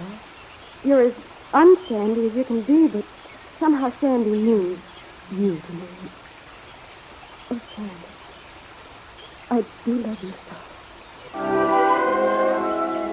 so. We were married at the City Hall in Zenith at the end of the medical year. Strange how the threads of our lives run together and then apart. Finally, Leora, for a time at least, I lost Gottlieb. In my resolve to establish myself as a doctor and to support my wife, my lab work, which so recently had seemed the only important thing in my life, gradually fizzled out. One night, I was off duty. Leora and I were walking home. Suddenly, ahead of us, the tall, stooped figure of a man appeared, coming towards us slowly down the street. Under the streetlight, I saw his face. Hello, Martin. Professor Gottlieb. You still remember me? Why, of course I do. I'm How sorry. is everything, Martin? Well, everything's fine. I mean, we're getting along, I guess. I'll be a practicing doc in 3 months. I want you to meet my wife, please. Mrs. Arrowsmith? Dr. Gottlieb, I'm very glad to know you. Thank you. Your husband, Mrs. Arrowsmith, was going to be a good research worker, but true scientist. Sometimes, Mrs. Arrowsmith, make him remember. Yes, sir. I will. Good night. Good night, sir. Good night, Professor Gottlieb. Good night, Martin. Oh. That's your Dr. Gottlieb. Yes. Leora, how does he strike you? Sandy, I think he's the greatest man I've ever seen. I don't know how I know, but I do. He's like a sword. No, he's like a brain walking. And Sandy, he looks so lonely and wretched, I wanted to cry. Sandy, are you sure you want to give up working with me? My dear Leora, a scientist working in a laboratory simply can't afford the luxury of marriage. Sandy. Well, I'm not being bitter about it, darling. I knew I'd have to give up those dreams and practice medicine. I did it with my eyes open and for one excellent reason. I love you. Now let's go home. Well, come on, do you want to stand under this street lamp all night? Sandy. Yes. If you'd like to go back to Gottlieb. Maybe. Someday. Forget it. It doesn't really matter.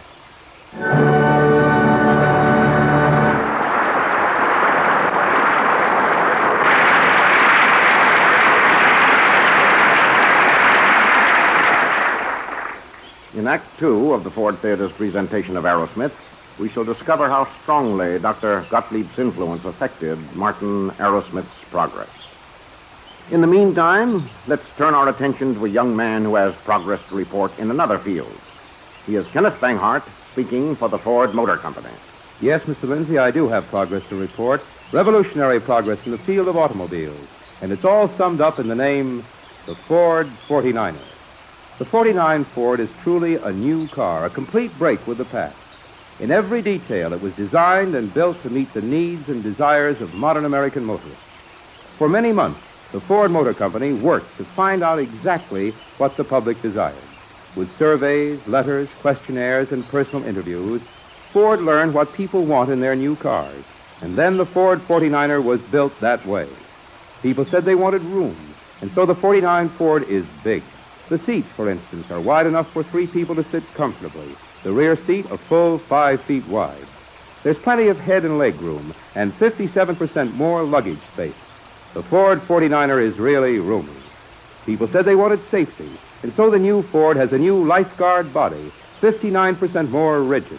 new magic action king-size brakes that are 1/3 easier to operate, and picture window visibility all around more than 20 square feet of windows. People said they wanted comfort, and so the Ford 49er has a new midship ride, new hydrocoil front springs, and new extra-strong Paraflex rear springs. People said they wanted economy, so the 49 Ford offers two new economy engines, a 95 horsepower 6 and a 100 horsepower V8. With a new lubrication system, new EquaFlow cooling, and deep breath manifolding, among other improvements, there are savings of up to 10% on gasoline. In addition, for the first time in its history, the new Ford offers at extra cost a factory-installed overdrive, which means easier driving and additional gas savings. And all people said they wanted beauty, so the Ford 49er has the look of the year. That's the progress report from Ford. Today, in your dealer's showroom, you can see a revolutionary new car, the one and only new car in its field, the car of the year, the 49 Ford. The second act of the Ford Theater's presentation of Arrowsmith will be heard after a brief pause for station identification. When Martin Arrowsmith emerged from medical school, inspired by Dr. Gottlieb with a high resolve to pursue his research work, he faced a situation which has confronted many a crusader. First, he must earn a living for himself and for Leora. To this end, he decided to set up practice as a country doctor in Leora's hometown of Wheatsylvania. In all his life, Martin Arrowsmith never forgot his first meeting with Leora's father and mother and brother Bert, the cashier of the local bank. We've had such a nice idea, Martin. Yes, Mother Tozer? Leori, are you listening? Yes, Mother, I'm listening. We're going to fix up an office for you out in the barn. It'll be handy to the house for you to get to meals on time. And if you keep an eye on the house if the girl goes out. And Leori and I went out visiting or to the embroidery circle. In the barn? That's right. In the old harness room. Partly sealed, and we could put in some tar paper or even beaver board. Mr. Tozer, what exactly do you think I'm planning to do here? I'm not a hired man in a livery stable. For a kid looking for a place to put his bird's eggs, I was thinking of opening an office as a physician. Yeah, but you ain't much of a physician yet. You're just getting your toes in. I'm a darn good physician, Bert. Why, nights in the hospital, I've held dozens of lives in my hand, and I have every intention... Look here, Martin. We're putting up the money, Pop and I. Now, I don't want to be a tightwad, but after all, $1's a dollar. And if we furnish any dough, we ought to decide the best way to spend it. Isn't that so, Pop? That's right, son. No sense putting on airs. Stands to reason you can look at a fellow's sore throat or prescribe for an earache just as well in a nice, simple little office as in some fool place all fixed up like a Milwaukee saloon. Now, Mother will fix that barn up nice and comfortable for you. Papa. Yes, Leora? Papa, I want you to lend us $1,000 outright to use it as we see fit. $1,000? Jumping... We'll pay you 6%. No, we won't. We'll pay you 5%. That's enough. And mortgages bring you 6, 7, and 8? 5, enough. And we want our own say, absolute, as to how we use it, to fix up an office or anything else. Why, No, Leora, that's no way. Leora, are you crazy? We'll have to lend you the money, I guess, but you'll blame well come to us for it from time to time. You'll blame well take our advice. Bert. And Papa. Now, you listen to me. Either you do what I say, just exactly what I say, or Martin and I take the first train and go back to Zenith, and I mean it. But, Leora, now, just a minute, don't... Well, do we get our $1,000, or do we go back to Zenith?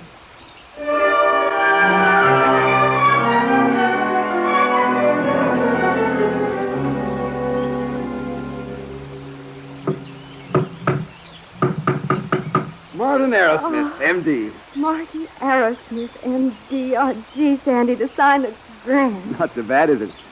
Guess this shack will be kind of hot in summer. Rain on the roof will keep us awake when it rains, but... You know, Leora, I think I'm going to like it here. Boy, I sure wish the patients would start coming in. I kind of expected a few of them today, just to make us feel at home. Sandy, you don't know this town. It'll be months before any of these farmers will have the courage to try the new doctors. Well, what are we going to do? Just sit here and wait? Come on over here, Sandy, and I'll show you what we're going to do. See this old box? And here's an auger I swiped from the hospital. I'm going to bore holes in that box just big enough to hold test tubes, and I'm rigging up an oven contraption for a sterilizer. And here in the back... Leora, you figured all that out for me. Not for you, Sandy. For old Professor Gottlieb, who believes in me. My first patient was Nils Craig, the carpenter, with an ulcerated tooth. I pulled it. The second was a boy with a fishhook in his finger. I cauterized the wound. Both patients lived. In a couple of years, I'd built up a pretty fair practice in Pennsylvania. One day in spring, while I was out fishing, a woman rushed out of a farmhouse nearby, shrieking that her baby had swallowed a thimble. I operated with a jackknife, sterilized over a steam kettle. From then on, I was a local celebrity, and my practice doubled. Oh, gee, it's fierce being married. Here I was, all set to follow you out on the road and be a hobo, and now suddenly you've become a pillar of the community. Only I warn you, Sandy, when you become a director of Bert's Bank, don't expect me to sit in the cage behind you and make change. But Leora needn't have worried. One morning I read in the paper that Gustav Sundelius, the great Swedish scientist and plague fighter, was coming to Minneapolis to lecture on public health. I made the long trip to hear him. After the lecture, I waited to talk to him. We ended up in a restaurant. So, now this is better, Arrowsmith, away from that gloomy hall. Here we can talk. Dr. Sundelius, do you know Professor Gottlieb? Gottlieb, I should say. I do know him. I had the pleasure to talk with him in New York last week. He is now at the McGurk Institute. He is doing great work there. I will tell you one thing. A scientist like Gottlieb makes me look like a circus clown. When I saw him, he took all my statements about epidemiology and shows me I know nothing at all. Gottlieb is the spirit of science. He and a few others, they are the leaders of our fight to push disease off the earth. That's what I want to do, Dr. Sundelius. Not spend my life just mending a lot of worn-out bodies. Then someday, my fine young fellow, maybe you will become a true scientist like Gottlieb. Or maybe even a policeman with a mousetrap and a kerosene pail like me. The Gottlieb and me, the scientist and the man of action. We make together a new world. And maybe one day you join us. The next morning I was back in Pennsylvania with the words of Sundelius in my ears. They took nearly 3 years to bear fruit. Then, finally, one day, I think Leora knew it was coming. Well, Sandy, out with it. Out with what? It's been on your mind for weeks, darling. Let's have it. You'll feel better when you've said it. All right. Leora, I want to get out of here. I know you do. I like these people, all right. And I'm not doing a bad job. But it's not what I was cut out for. It's not what I studied for. I know that, Sandy. I've known it right along. Oh, I could stick it out, and I would. Except life's short. And I think I'm a really good worker in some ways. Gottlieb saw it. Sundelius seemed to feel it. It's time I got to my real work, back to Gottlieb. So, on we go. All right, Leora? She is fierce being married. Just as I'm getting used to being a pillar of the community, I have to switch right back and make up my mind all over again to be a hobo. Well, I'm too lazy to look up a new husband. So, on we go. Martin. Dr. Gottlieb. Martin.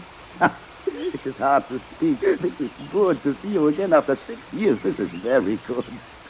Your laboratory here at the McGurk Institute is 3 doors down the hall. You don't know how grateful I am. Gratitude, bah. I had a feeling by now you should be tired of trying to be a good citizen and ready to do some real work. How's that girl you married? Why, she's fine, Doctor. I think she was good for you, that little girl. She made you work out there on the prairie.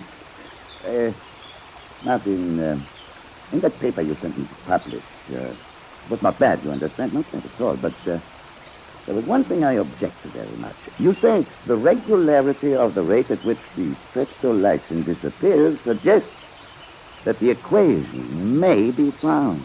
But it can, sir. Then why did you not make the equation? Why did you not find it? Well, I don't know. I wasn't enough of a mathematician. And you should not have published until you knew your math. Nothing. Did I teach you nothing? Look, Dr. Gottlieb, do you really think I know enough to work here? It's what I've always wanted. And I do want terribly to succeed. Succeed? What is that word? It is English? Oh, yes, I've heard it. I remember now. It is a word that little schoolboys use at the University of Wilmot. It means to pass examinations. But there are no examinations here, Martin. To be a scientist is like being a Goethe, a Shakespeare. It is born in you. Sometimes I think you have a little of it born in you. if you have, you must work twice as hard as you can and keep people from using you. I will try to protect you from success. This is all I can do. So, I should wish, Martin, that you will be very happy here. The blessing of Pasteur be upon you. So began our years in New York. The happiest time of my life. Nothing much happened. Just month after month. Long, satisfying days of work at the McGurk Institute. And evenings, Leora waiting for me at the apartment. I was working on Staphylococcus germs, trying to produce a more effective antitoxin in the treatment of infectious disease. I fumbled at first. I made vast experiments with no result. Week after week, month after month. Then one night, or rather early one morning... Hello? Yes? Leora, Oh, Sandy, how are you? I was so worried. I called you at the lab and the phone didn't answer. It's almost daylight. woman, I've got it. The real big stuff. I found something that eats bugs, dissolves them, kills them, annihilates them. Darling, that's wonderful. Leora, listen to this. To what I've just written in my notes. Are you listening? Oh, yes, darling, of course I have observed a principle, which I shall temporarily call the X principle, in a Staphylococcus infection, which checks the growth of several strains of Staphylococcus. Resolves the staphylococci from the infection in question. Arrowsmith, I don't believe you quite realize what you've done. Why, Dr. McGurk, I think I may have hit on something. Don't be so modest, my boy. With that X principle of yours, you may have discovered the supreme way to kill pathogenic bacteria. And you didn't even tell us. Now, I admire your caution, but you must understand, Arrowsmith, the basic aim of this institution is the conquest of disease, not making pretty scientific notes. Oh, if your results are confirmed, and this time even Gottlieb seems impressed with your findings, you've hit on one of the discoveries of the generation. We'll publish immediately. We'll have the whole world talking. Well, first, Dr. McGurk, don't you think Dr. Gottlieb should check my experiment? Nonsense. Old Gottlieb's a grand scientist and all that, but he's too cautious, too theoretical. Arrowsmith, I have plans for you. I've decided to submit to the Board of Trustees a plan for a new branch of research with you as head of the department. But Dr. McGurk, how could I... From now on, Arrowsmith, you report to me directly instead of to Gottlieb. Dr. McGurk. And your salary will be, I should think, if the other trustees confirm me, doubled to $10,000 a year. Well, Martin, what are you going to do? Will you accept this bribe? Dr. Gottlieb, I know you don't approve, but it won't do any good to talk about it. You have decided to accept his offer? Yes. No, Martin. I do not think you will. Why not? Why shouldn't I? It's about time Leora and I had a chance to live like other people. Martin, something sort of bad, perhaps not altogether bad, has happened. Bad? What? What is it? In a way, it is a pity, Martin, what I have to tell you. Martin Arrowsmith, you are not the discoverer of the X principle. What? Someone else has done it. They couldn't have. I've searched all the literature, and except for McCabe, not one person has even hinted at anticipating it. My good Lord, Dr. Gottlieb, it would mean that all I've done all these months has just been wasted. Jarrell of the Pasteur Institute has just now published in the Compte Rendu this report. It is your X principle, absolute. Only he calls it bacteriophage. So you see, Martin? Yes, I see. I've missed the boat. Lord, maybe I oughtn't to care. Of course, Martin, you could claim to be co-discoverer and spend the rest of your life fighting to get recognized. Or you could forget it, write a nice letter congratulating Darrell, and go back to work. Well, I'll go back to work. Nothing else to do. I guess McGurk will chuck a new department now. Yes, there is no doubt. Anyway, I'll have time to finish my research. Maybe I've still got some points that Darrell hasn't hit on. And I'll publish it to corroborate him, confound him. Give me the report, Doctor. I suppose you're glad that I'm saved from being a success. I ought to be. It is a sin against my religion that I'm not. But I'm getting old, and you're my friend. I'm sorry that you're not to have the fun of being pretentiously successful for a while. But Martin, It is nice that you will cooperate, Barry. To work and not to care too much if somebody else gets the credit. That is science.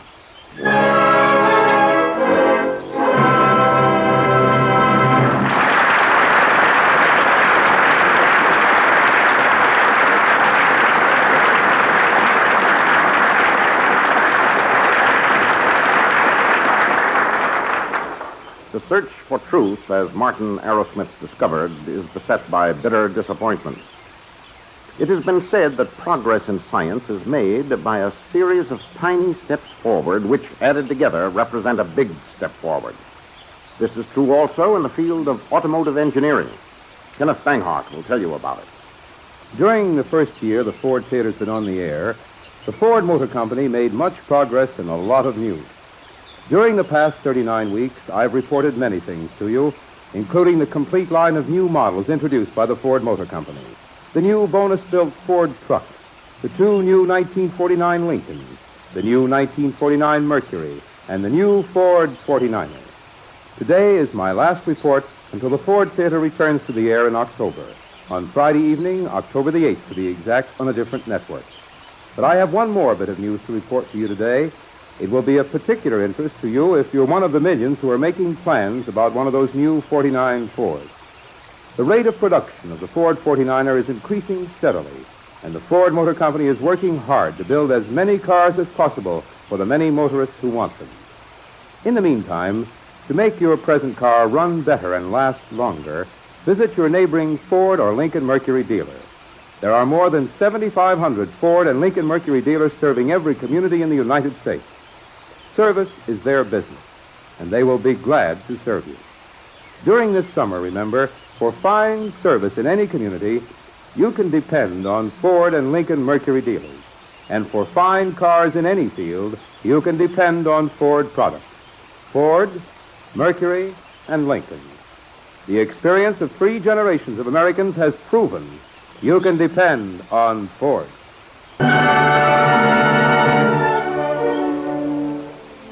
Act 3 of the Ford Theater's presentation of Arrowsmith.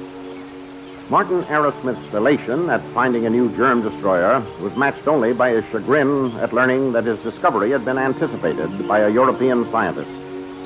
Martin has returned to work, harder than ever, at the McGurk Institute laboratories, little knowing that his career, his whole life, is moving toward its climax. That third year at the McGurk Institute, I've sunk myself in a grind of drudgery. I was concentrating on immunization. Month after month, my work, my hands, my technique became more adept. My days more steady, less fretful. I was working on bacteriologically produced immunity to disease. I injected rats with deadly bubonic germs and produced an immunity to the plague. My lab became known as the pest house. And here one day, I received a visitor. Hey, get out of here. You know nobody's supposed to come in here. Oh, so it is as I predicted. Dr. Sundelius, didn't I tell you that night in Minneapolis one day you would join up with us, Gottlieb and Sundelius? Sundelius and Gottlieb, the man of action and the man of science. Oh, gosh, it's good to see you, sir. So what are you doing here? I read you were on your way to the West Indies. I am. They have a fine epidemic of bubonic plague down there, the real thing, on the island of St. Hubert. If it isn't stopped quick, it spreads to the whole West Indies, and after that, who knows? I'm on my way to fight it, but first, I must recruit my army. The rat catchers? Yeah, you remember that. Your traps I had. 7 beautiful, deadly new kinds, and flamethrowers and a lot of hydrocyanic acid gas. But it is not enough to kill rats. We must also save humans. Arrowsmith, I hear a lot from many people of this new serum you have. What do you call it, you lab man with the big name? Bacteriophage, very for short. Well, my friend, you with your serum and me with my rat poison. Who knows what we could do? Maybe one day we cure the whole world of plague. You mean you're asking me to go with you? Yeah. Martin, when do we start? Sandy, I'm going with you. You are not. I am, and it's no use arguing. Leora, it's not safe. Don't you Oh, understand? you can tell that to other people, not to me. Of course it's safe. Just inject that new serum into me, and I'll be absolutely all right. Oh, I've got a husband who cures things, I have. And I'm going to blow in a lot of money for thin dresses, though I'll bet St. Hubert isn't any hotter than Dakota can be in August. Oh, listen, Leora, darling, listen. I do think this serum of mine will immunize against the plague. You bet I'll be darn well injected with it myself. But I don't know. Not yet. I can't be sure. And even if it were practically perfect, there'd always be some people it wouldn't protect. Well, you simply can't go, sweet, so that's that. Now, come on and help me with my packing. Come on. Just a minute, Sandy. Leora. Will you listen to me? Sure, Leora. Sandy, don't you know I haven't any life outside of you? I might have had, but honestly, I've been glad to let you absorb me. I'm lazy and ignorant and useless, except as maybe I keep you comfortable. And if you were off there in that island, and I didn't know you were all right, or if you died, and somebody else cared for your body, I'd go mad. I mean it. Can't you see I mean it? I'd go mad. Darling, will you stop talking that way? No, wait. Don't you understand, Sandy? I'm you, and I've got to be with you. And I will help you. I'll make you serum and everything. You know how often I've helped you. And maybe in St. Hubert, maybe you won't find anybody that can help you even my little bit. And I'll cook and everything. Oh, darling, don't make it harder for me. It's going to be hard enough. Sandy! Yes, darling. Don't you dare use those old stuck-up explanations that husbands have been drooling out to wives forever and ever. I'm not a wife any more than you're a husband. You're a rotten husband. You neglect me absolutely. The only time you know what I look like is when I got a hole in my dress or a doggone smudge on my nose, and then you bawl me out. But I don't care. I'd rather have you than any model husband. And anyway, it's no use you arguing with me. I'm going. Well, Martin, everything ready to sail? Just about, Dr. Gottlieb. Martin, I grow old, not in years only. Maybe I do not see you again, Martin. You're a man now and a genuine worker. You do not mind if I give you advice for the last time. Dr. Gottlieb, you know I want that. Be sure you do not let anything, not even your own kind heart, spoil your experiment at St. Hubert. Remember what I have taught you, to use the serum with only half your patients and keep the other half as controlled under normal hygienic conditions, but without the serum. Then you can make an absolute demonstration of its value, something definite and scientific. I promise, Doctor. I'll do what you say. That is good. You must have pity, but not for those you see die. You must have pity for generation after generation yet to come.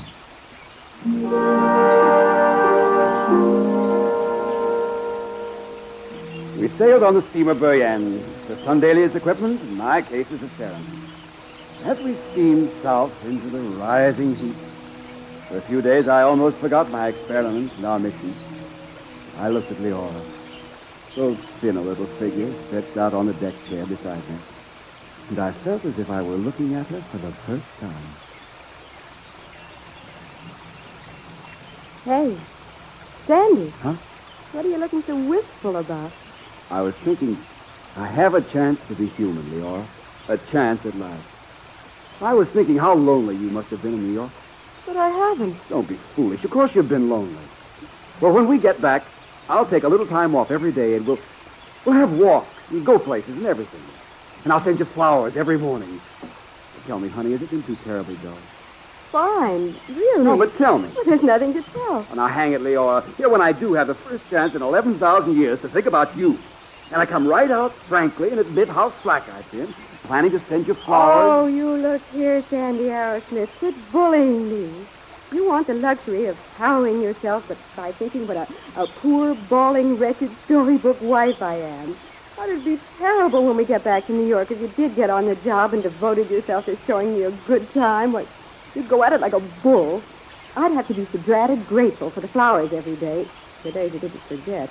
And the way you'd rush me off to the movies when I wanted to stay home and snooze. Well, by thunder, oh, no, please. You're dear and you're good, but you're so bossy that I've always got to be whatever you want, even if it's being lonely. Oh, Sandy, I do love you awfully. And if I could, I'd be as ill-treated as the dickens so you could enjoy it. Oh, Leora. This is only the first of our big hikes. Just the first. We're going places. Pretty soon, if I'm successful in St. Hubert, I'll begin to count in science. Then we'll go abroad, to France and England and Italy and everywhere. Sandy, how wonderful, how exciting. Going places together.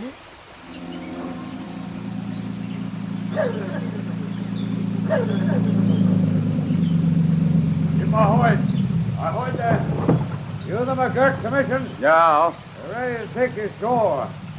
I'll come up and give you a hand.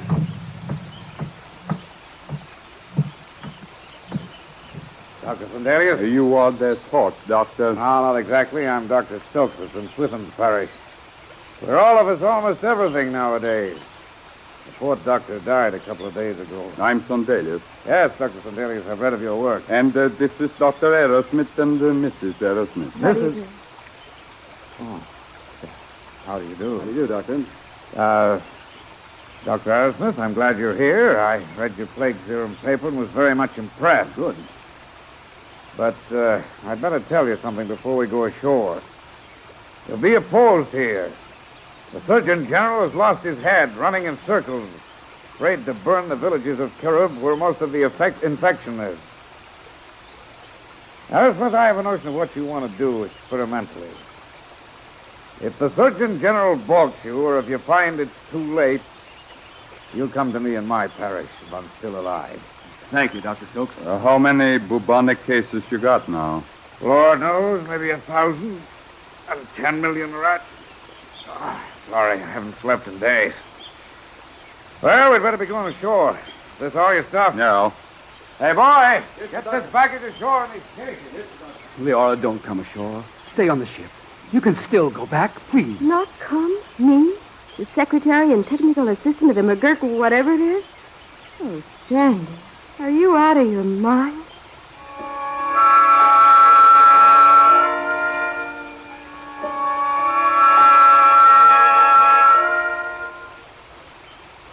St. Hubert was a silent city.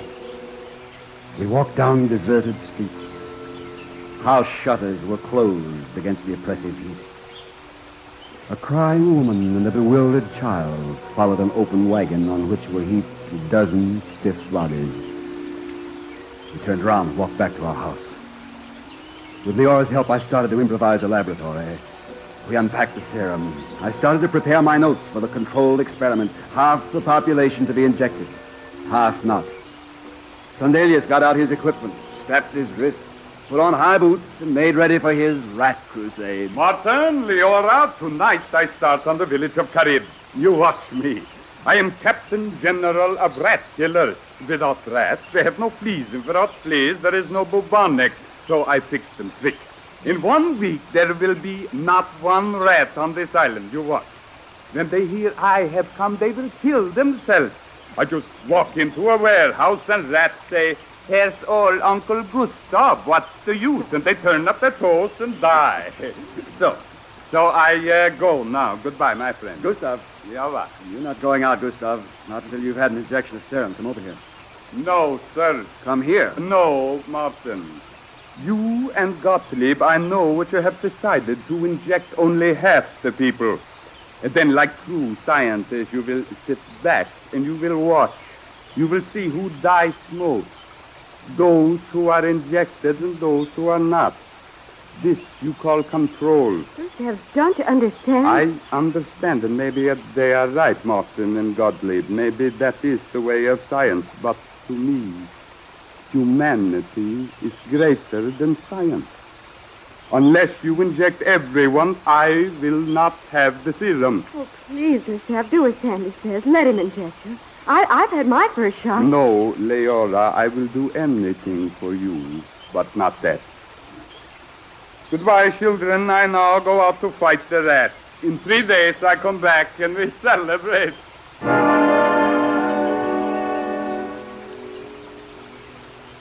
Gustav. Martin. Hello? I've been looking for you everywhere. I'm sorry, Master. I feel a little tired. I'll lie down for a while. Well, Martin, what do you think of our work? Those rats, we shot them with guns, we poisoned them with gas, we burned them with fire. It's as I told you, Martin, in this whole village after 3 days, not one rat left. Gustav, what is it? Your eyes. You've got a fever. Yeah, Martin, I think it's got me. Some flea got me from one of those cursed rats. I was just thinking I'd better quarantine myself. I, who have isolated so many, it is my turn. Fever, all right. I'm going to take you home, Gustav. We'll nurse you. No, you will not take me home. I'm going to give you the serum. Right now. This time you can't stop. Martin, don't try to fool me. It's too late for serum. It's too late for anything. Gustav. Martin, give all those poor people the serum. Save them. All of them. Oh, Martin, I didn't think it could hurt so much.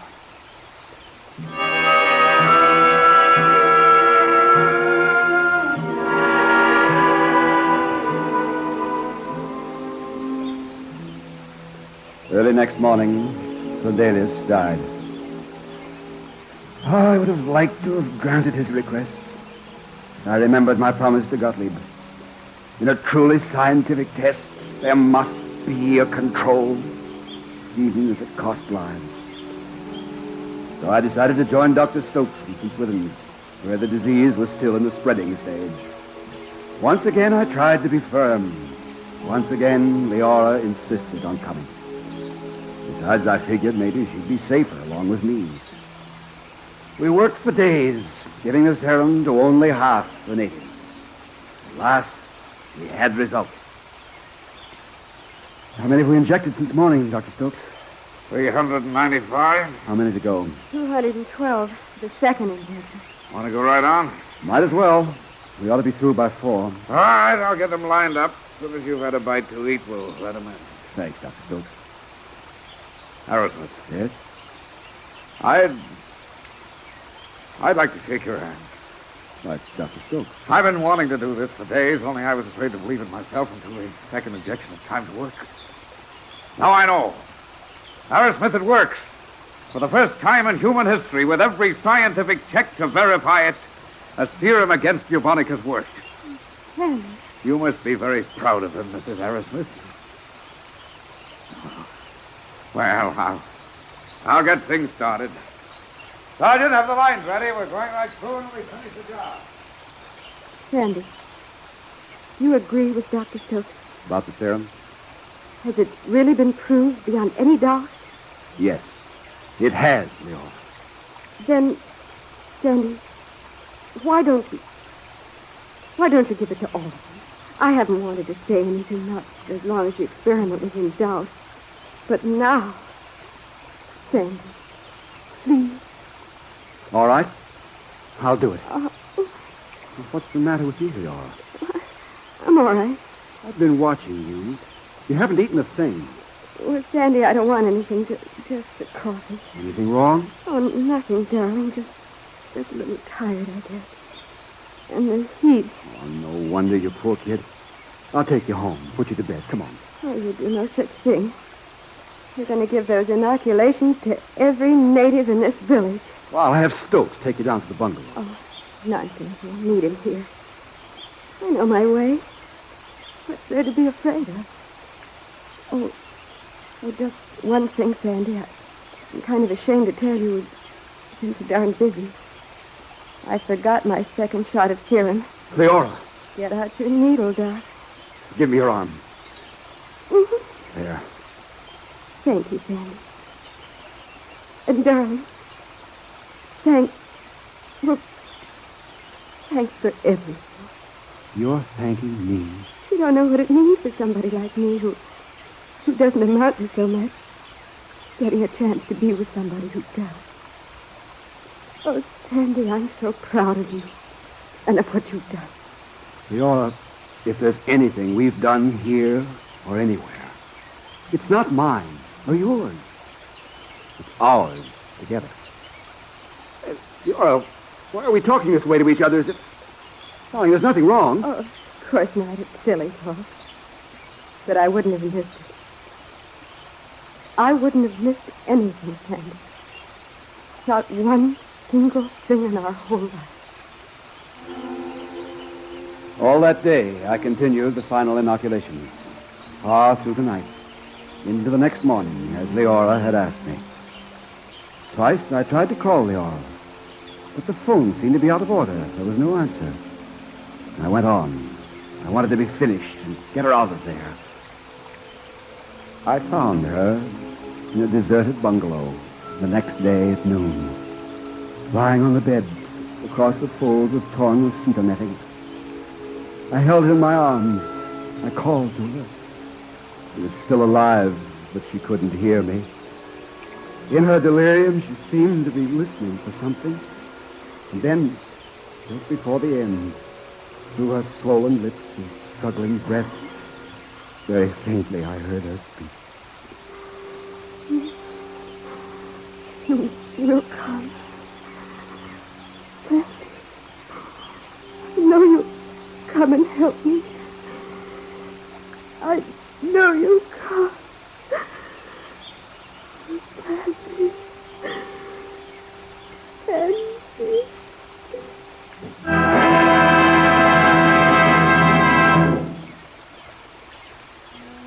And so tonight, after 32 years, I received my reward. I've just come home from a great hall where a banquet was held for me. There I was presented with the world's proudest scientific honor, the Nobel Prize. Speeches were made. The huge room rang with their bravos. They applauded for a full 15 minutes. Did you hear them, Leora? It wasn't for me they were applauding. It was for us, for those who were with us. For Alex Gottlieb, so passionate and wise. And Sundelius of the great heart and the invincible spirit. And for you, Leora, my wife. Could you hear them? Where you lie in your small, deep grave, in that high and windy garden overlooking the sea. It was for us they were applauding, Leora. For us.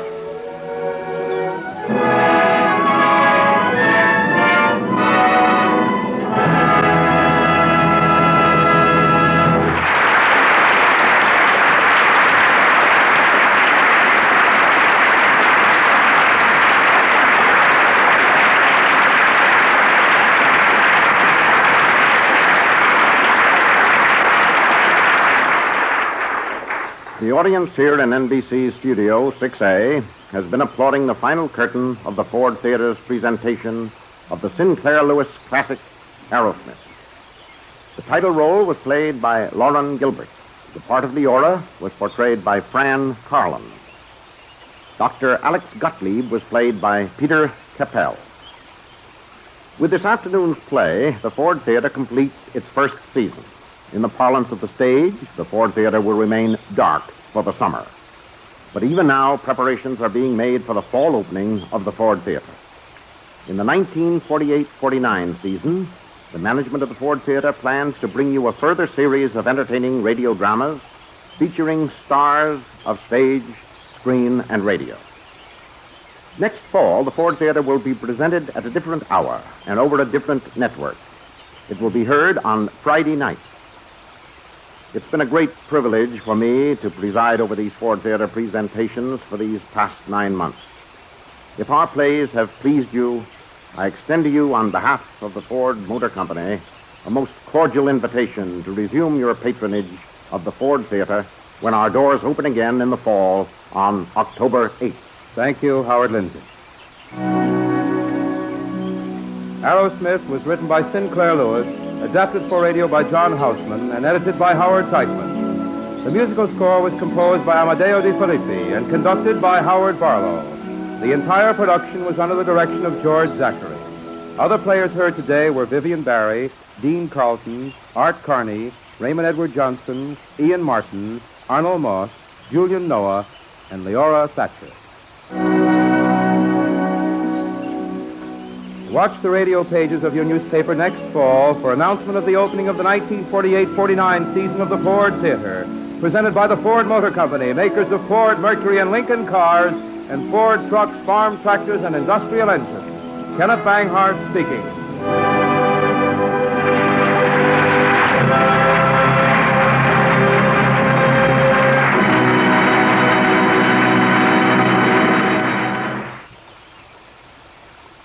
Welcome back, dear listeners, to the Nighttime Show here on WOTR Radio.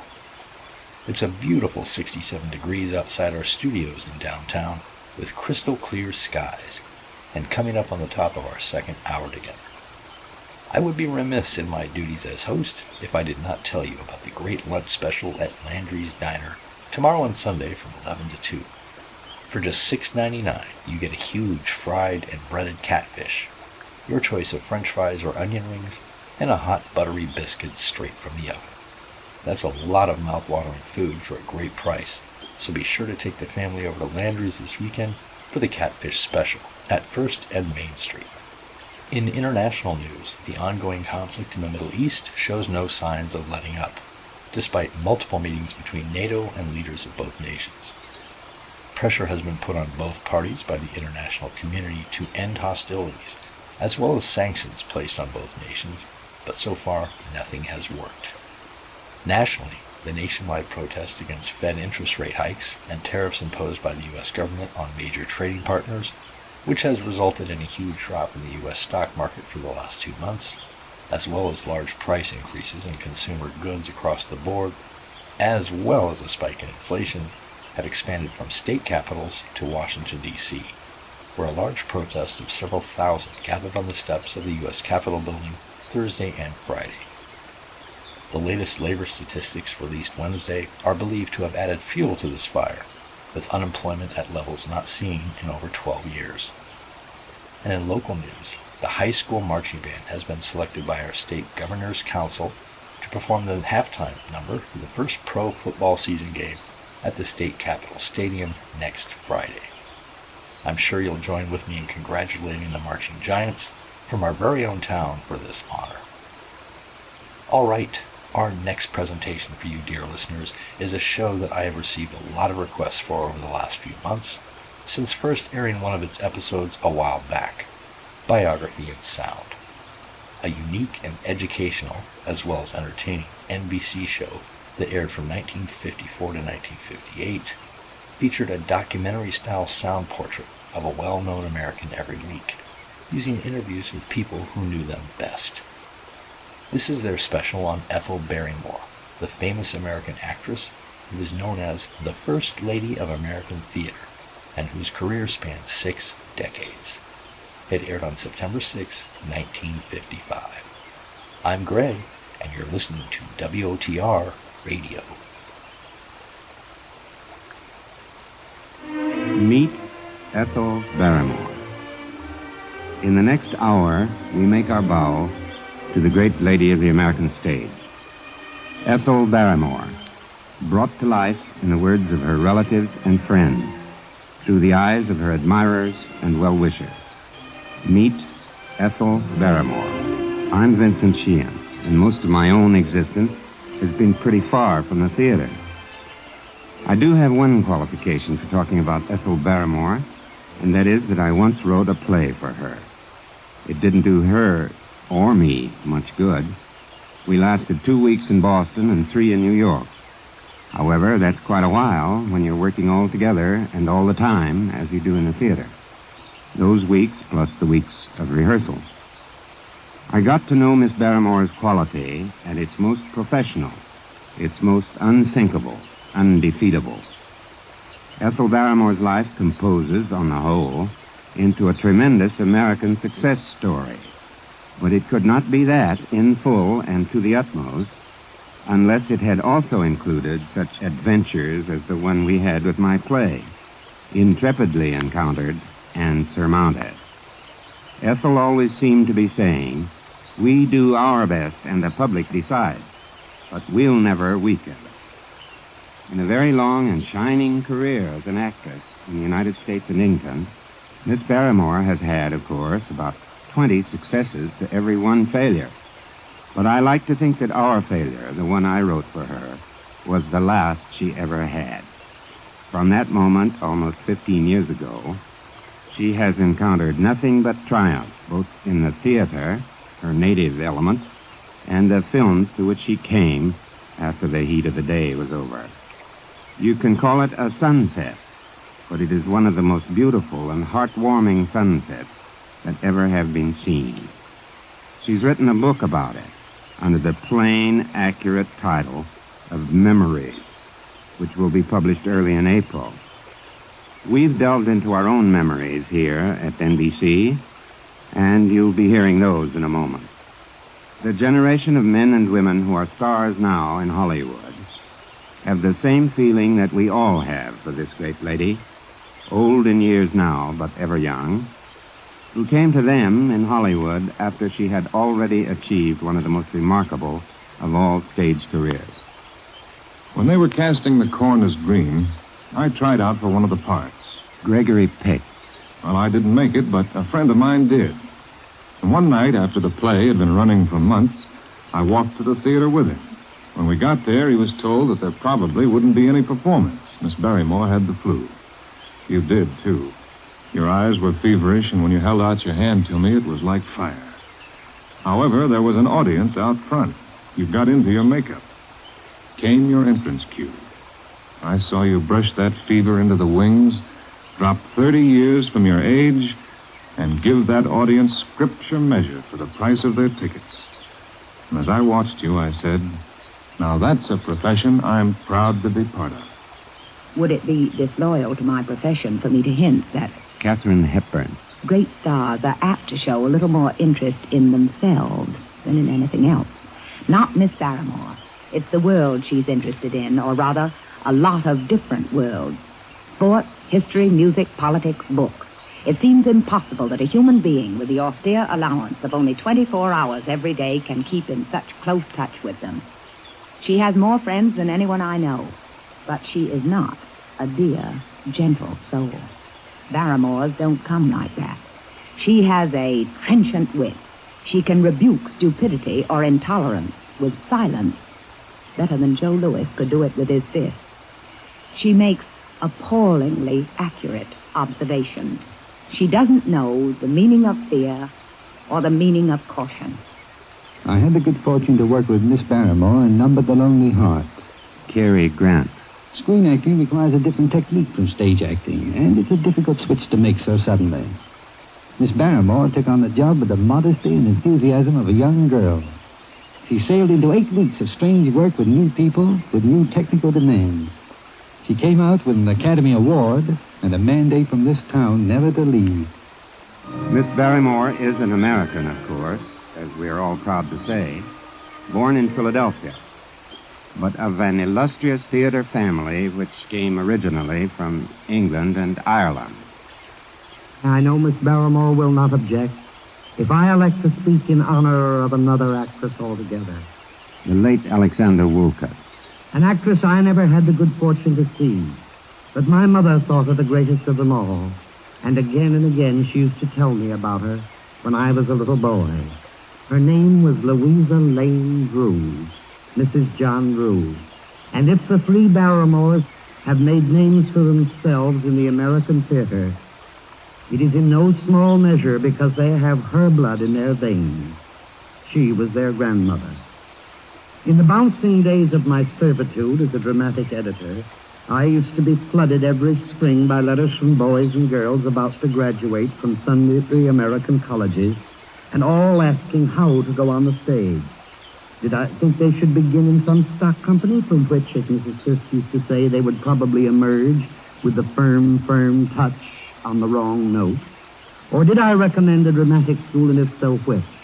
I've forgotten my answers, but I always wanted to say, My dears, you're too late.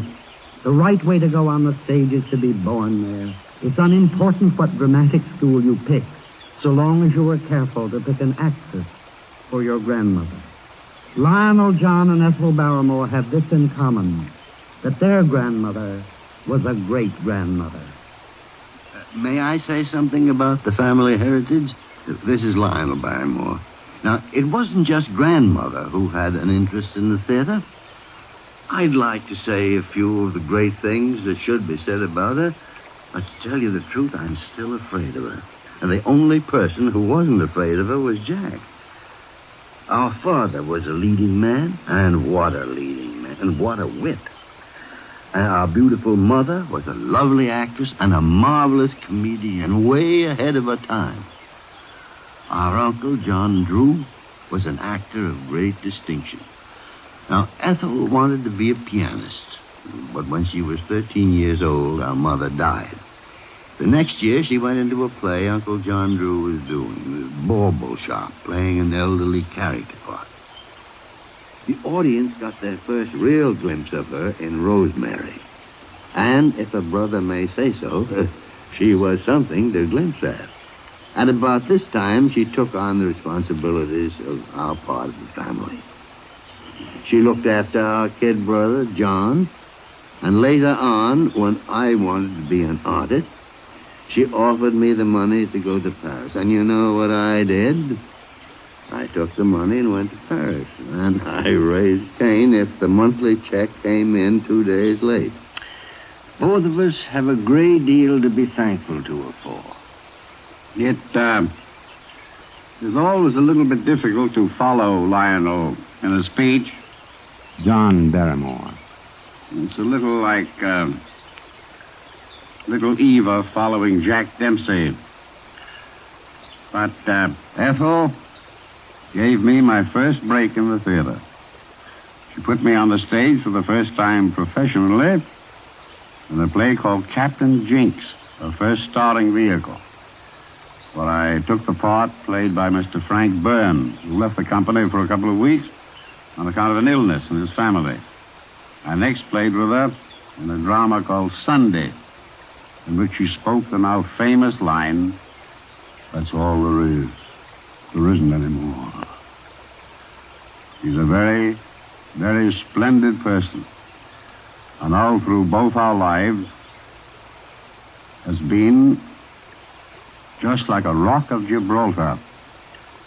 And it's a wonderful thing, having in one's immediate family someone of such gaiety, charm, and splendor that one has only to think of her, to be invested with the God-given quality of humility. Her own 3 children, of her one and only marriage to Mr. Russell Colt, were made aware of the family heritage pretty early. John Barrymore Colt is her youngest son. Ethel Barrymore Colt, Milietta, is her only daughter. I remember once going to see the silent version of Dr. Jekyll and Mr. Hyde, which my Uncle Jack did, and I must say... Mother took us, very remember? well. And we saw it down in Southampton, where we were spending the summer, and Uncle Jack was sitting right beside me, and I was 7 years old. Mm-hmm. And I couldn't be convinced that he wasn't coming off that screen and kill me, and I was under the seat at the end of the picture with Uncle Jack looking for me, saying, "It's all right, Jackie, it's all right." I said, "Oh, no, it isn't. I'm scared to death," and I wouldn't speak to him for a week. we sat up all night. I remember that so well. We went home, and he was downstairs. He was courting one of his many wives at the time, and he kept being interrupted because we were having screaming hysterics upstairs, and Mother would make him go upstairs and sit on our bed and tell us how he put on the makeup and the beard and, and how he made all this horrible transformation. There was a very successful play on Broadway some years ago, which was supposed to be about the Barrymores. It was called The Royal Family, and they made it into a film afterwards. Many who saw it must have wondered whether life in Miss Barrymore's household was or is anything like that shown in The Royal Family. Oh, no, it really isn't. It makes everybody in the family sound perfectly mad screaming, yelling, talking sharp all the time, rushing up and down stairs. I won't say that there was never an eccentric in our entire family, but the family, the home, the hearth, shall we say, was always most calm and normal and rather cozy, though you may not believe it. And there was very little shop ever talked at home. This was rather a taboo. It was rather almost, I won't say indecent subject. It wasn't something mentioned, you know. Mm-hmm. People have an odd feeling that Mother or her brothers would rush home from the theater and talk nothing but shop. And I always compare it with, say, a great lawyer. Would he come home from a day at the court and discuss this entire case with his children? Mm-hmm. Never. Would a great surgeon discuss his operation with his children? I should say not. Mm-hmm. And yet people have always had this feeling that there was never a word spoken in our house that wasn't on the subject of the theater. And for me, too, it was at first surprising to learn that there wasn't any shop talk in Miss Barrymore's house, especially before, during, or after dinner. I dined with her quite often during the preparations for our play, out at that lovely old house of hers near Mamaroneck. Sometimes we were alone, and sometimes we were with my wife or her children, or some of them. But the talk was always about politics or books or games or people, and a good deal of it was about that wonderful London, where Ethel, as a radiant young American beauty, made her first triumph a long time ago. In the days when Mother first started acting, when she was a very young girl, actors legally, and I believe there are still statutes on the books, both in England and in some states here, were classed as rogues and vagabonds. You know, actors, rogues and vagabonds. This was just a thing. They were kind of gypsies. And when Mother was a very young girl, and she went to London and took it by storm, not entirely with her acting, because she was just a young, beautiful creature then. I mean, she wasn't a star, wasn't playing important parts. But she went everywhere. She went places that no actress had ever been before.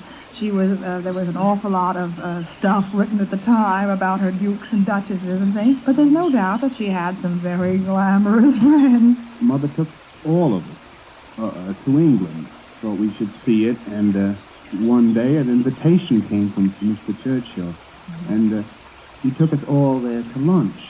And at that time, as Mr. Churchill was completely out of power, and as we were driving away from the house, I said to my mother, I was age 16 at the time, I said, Mother, why don't we hear more about Mr. Churchill these days? Mother looked at me with a smile and she said, it may take a few years, but have patience. You'll hear from him again. Miss Barrymore's incomparable high comedy style comes out clearly in a scene we'll hear now from a play Sidney Howard wrote for her called The Ghost of Yankee Doodle. Here she's an aging beauty to whom an old flame of her youth returns, as she thinks, too late. She plays this with Dudley Diggs. I've got the Booth Talkington background, sir.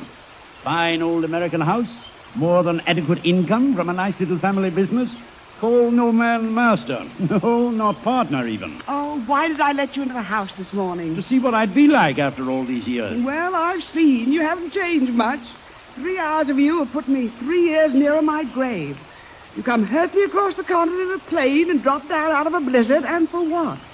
You've done nothing since you came into the house but jump from bright object to bright object like a baboon.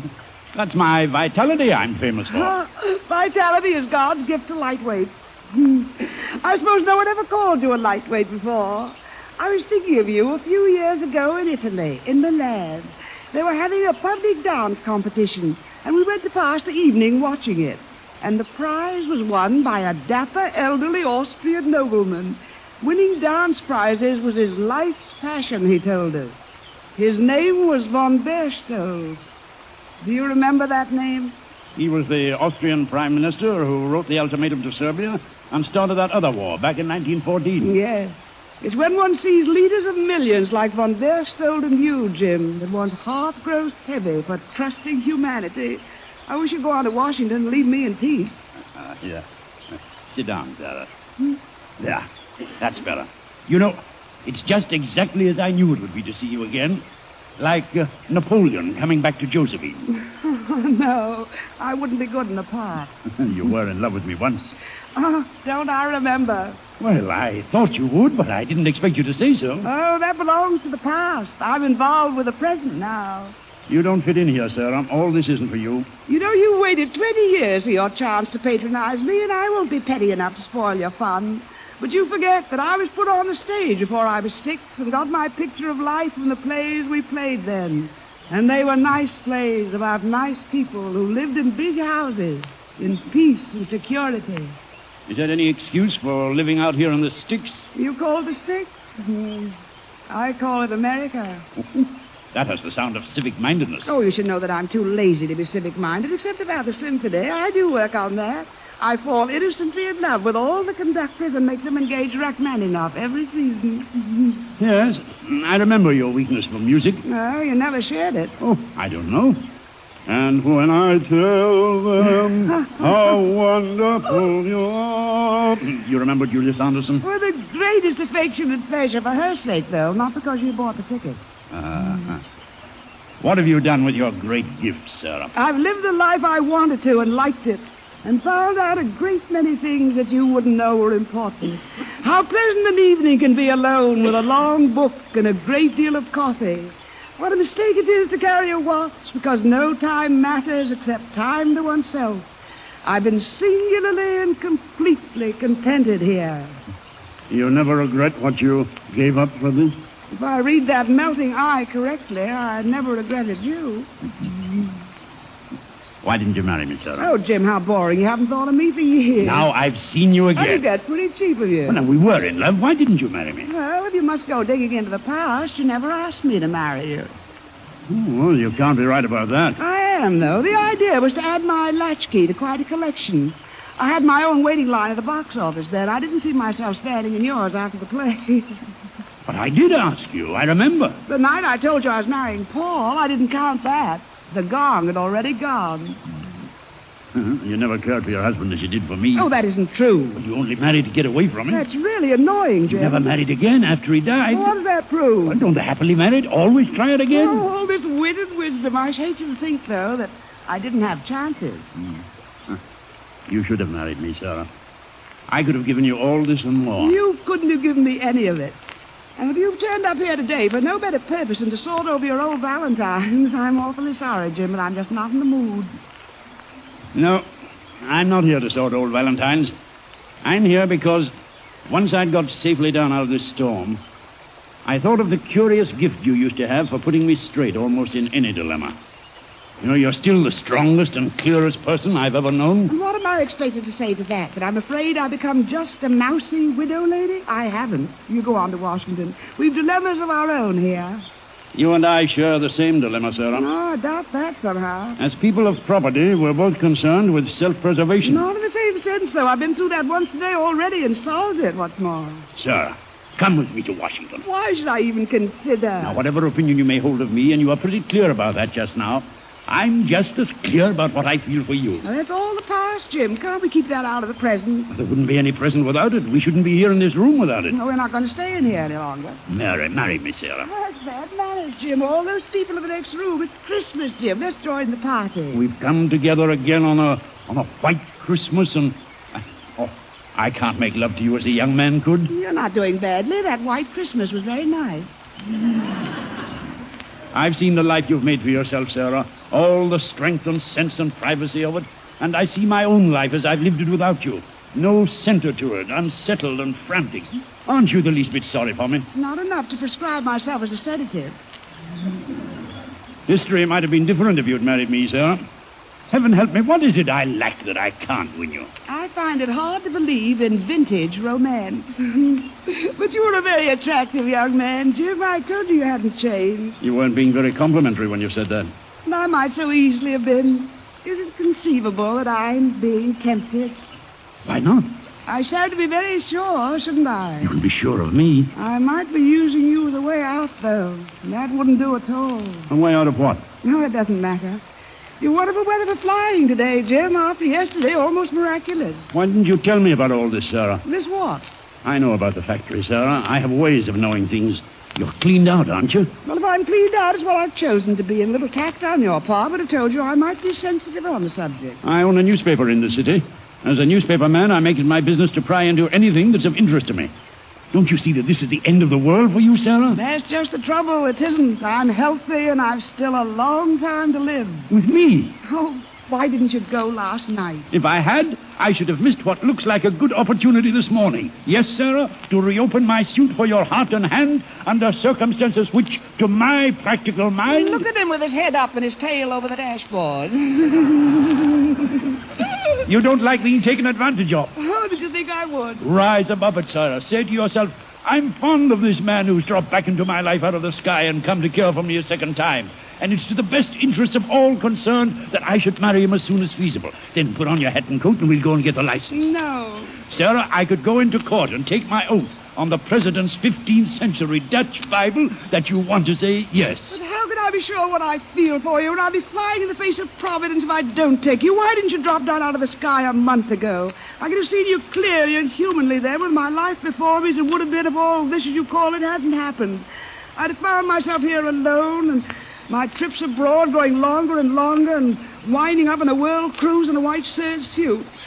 I'd have seen that my function here was ended and jumped at the chance of a new function with you. But now, just as I have to give everything up, you offer me a suitcase full of millions and a way out of everything I let myself in for. How can I trust my feelings for you? If I say I'll take my chances... No, it's no good. Come back in a year. If you've got to care for me twice, you ought to be able to work yourself up into a third time. And if I've made a success of my hat shopping or whatever I do decide to turn my hand to, I'll be less confused. But it's no good now with all this round my neck. So go on if you're going and leave me to lie on the bed I've made for myself. Alone. Oh, Sarah, my Sarah, you are mine, you know, and I'll be hanged if I let you go. Will you do something for me? What? Kiss me goodbye. Well, I don't see there'd be any harm in that. Goodbye, Sarah. Goodbye, Jim.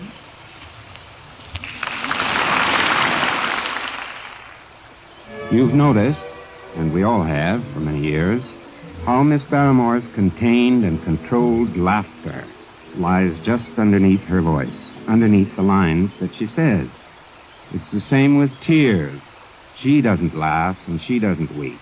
That part's up to us.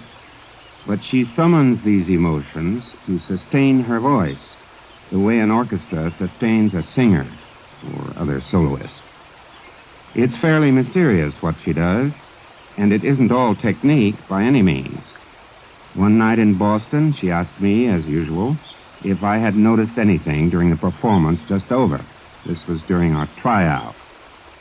I mentioned a line in which the laugh was supposed to come at the end, and I said I did notice that they laughed in the middle. Miss Barrymore smiled and said, I noticed too, but don't worry, they'll never do it again. And believe me, they never did it again. She was able to make them laugh precisely at the end of the line and not in the middle. Maybe that was technique, but Miss Barrymore's performances contain so much else, so much more than technique, that we end up saying it's just plain magic. The secret is not something that can be learned in a season. Claudette Colbert. Or 100 seasons. Because it is not a theatrical skill. It is a fact of personality. Gaiety is a requirement of the spirit, just as the spirit is necessary to make anything important out of comedy. They are not separate worlds. They are the same world, the world of St. Francis of Assisi, who found something profoundly amusing in the courtliness of birds, infinitely touching in the groping of trees. Ethel Barrymore discovered that early, because I suspect Ethel Barrymore is that, the spiritual mind of great gaiety. That is what I learned from her. I think it is not so much a lesson in acting as a lesson to actors. The late and well-remembered producer, Mr. Arthur Hopkins, was her friend and worked with her for many years. In my association with Miss Barrymore, one incident stands out because it explains to me her eminence more than can be attributed to beauty, heritage, and talent. We have seen others with these blessings flare up and die away. So there must be some inner light, surpassing all that is apparent. I caught a glimpse of that light one night quite unexpectedly. We were talking about a performance that had been marred by an actor obviously suffering from a cold. She said with simple conviction, no actor has a right to have a cold while he's on the stage. I saw that she had accepted this apparently unreasonable demand of her calling without question. It not only explained her ability to get through performances when desperately ill, but it revealed her sense of obligation to the character she was portraying. She felt she had no right to afflict the character with the personal ills of the artist. Miss Barrymore's high comedy style isn't her only vein by any means. She has a serious and even a stern method when she needs it, as we see in one of the big scenes of Emlyn Williams's memorable play, The Corn is Green. Ethel played that play all over the United States a few years ago. You remember she's a school teacher in a remote part of Wales, and she set her heart on making something good out of a talented boy, one of her pupils, who's in a scrape with a rather trivial local girl. The school teacher is determined to save this boy and put him on his way by means of a scholarship at Oxford. Just hear how she does it. Look at me, Morgan. We're together now. Our hearts are face to face, naked and unashamed, for there's no time to lose, my boy. The clock is ticking, and there's no time to lose. If ever anyone was at the crossroads, you are now. No good. I'm going to marry her. And I'm going to talk to you very simply. I want you to change suddenly from a boy into a man. I know this has been a great shock to you, but I want you to throw off this passionate obstinacy to do the right thing. Did you ever promise her marriage? No, never. Did you ever tell her that you were in love with her? No, never. Then your situation is the purest accident. It's regrettable, but it's happened before. It'll happen again. You're not the central figure of such a tragedy as you think you are. That does not alter the fact that I have a duty to them both. She has her own plans, and she doesn't want the child. And I'm willing to take care of the child if you'll behave as I want you to. You know what'll happen if you marry her, don't you? You'll go back to the mine, and in a year, she'll have left you both.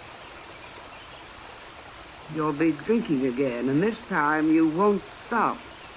You'll enjoy being the besotted, uncouth village genius who once showed such promise. But it won't be worth it, you know.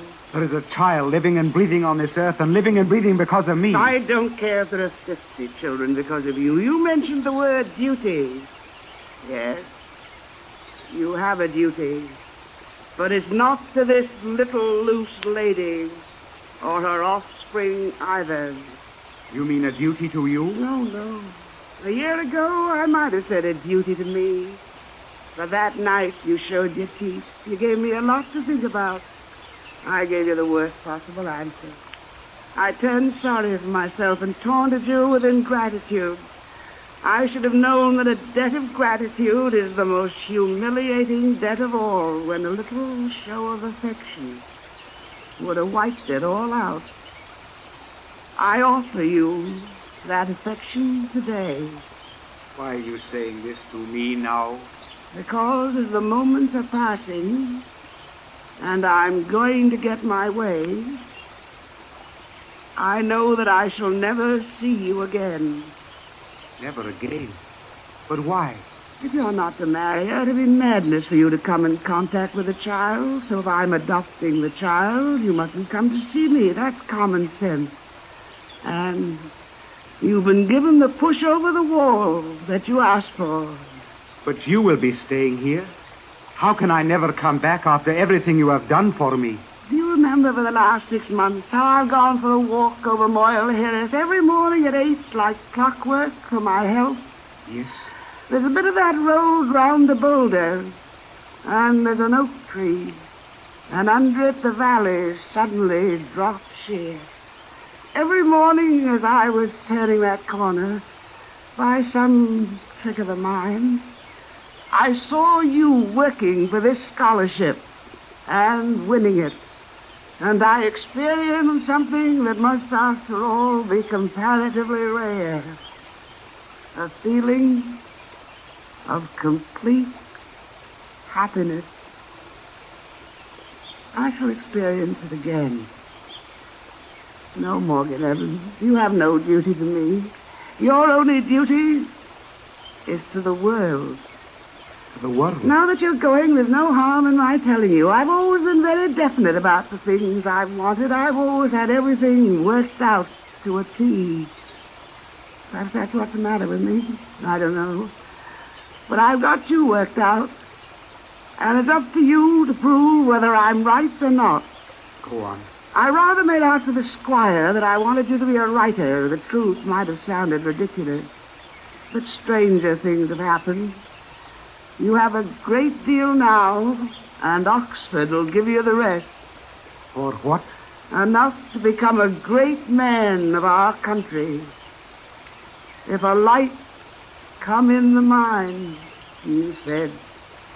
Remember? Make that light come in the mind. And someday free these children. And you can be more, much more. A man for a future nation to be proud of. Perhaps I'm mad. I don't know. We'll see. It's up to you. Yes. I think that's all.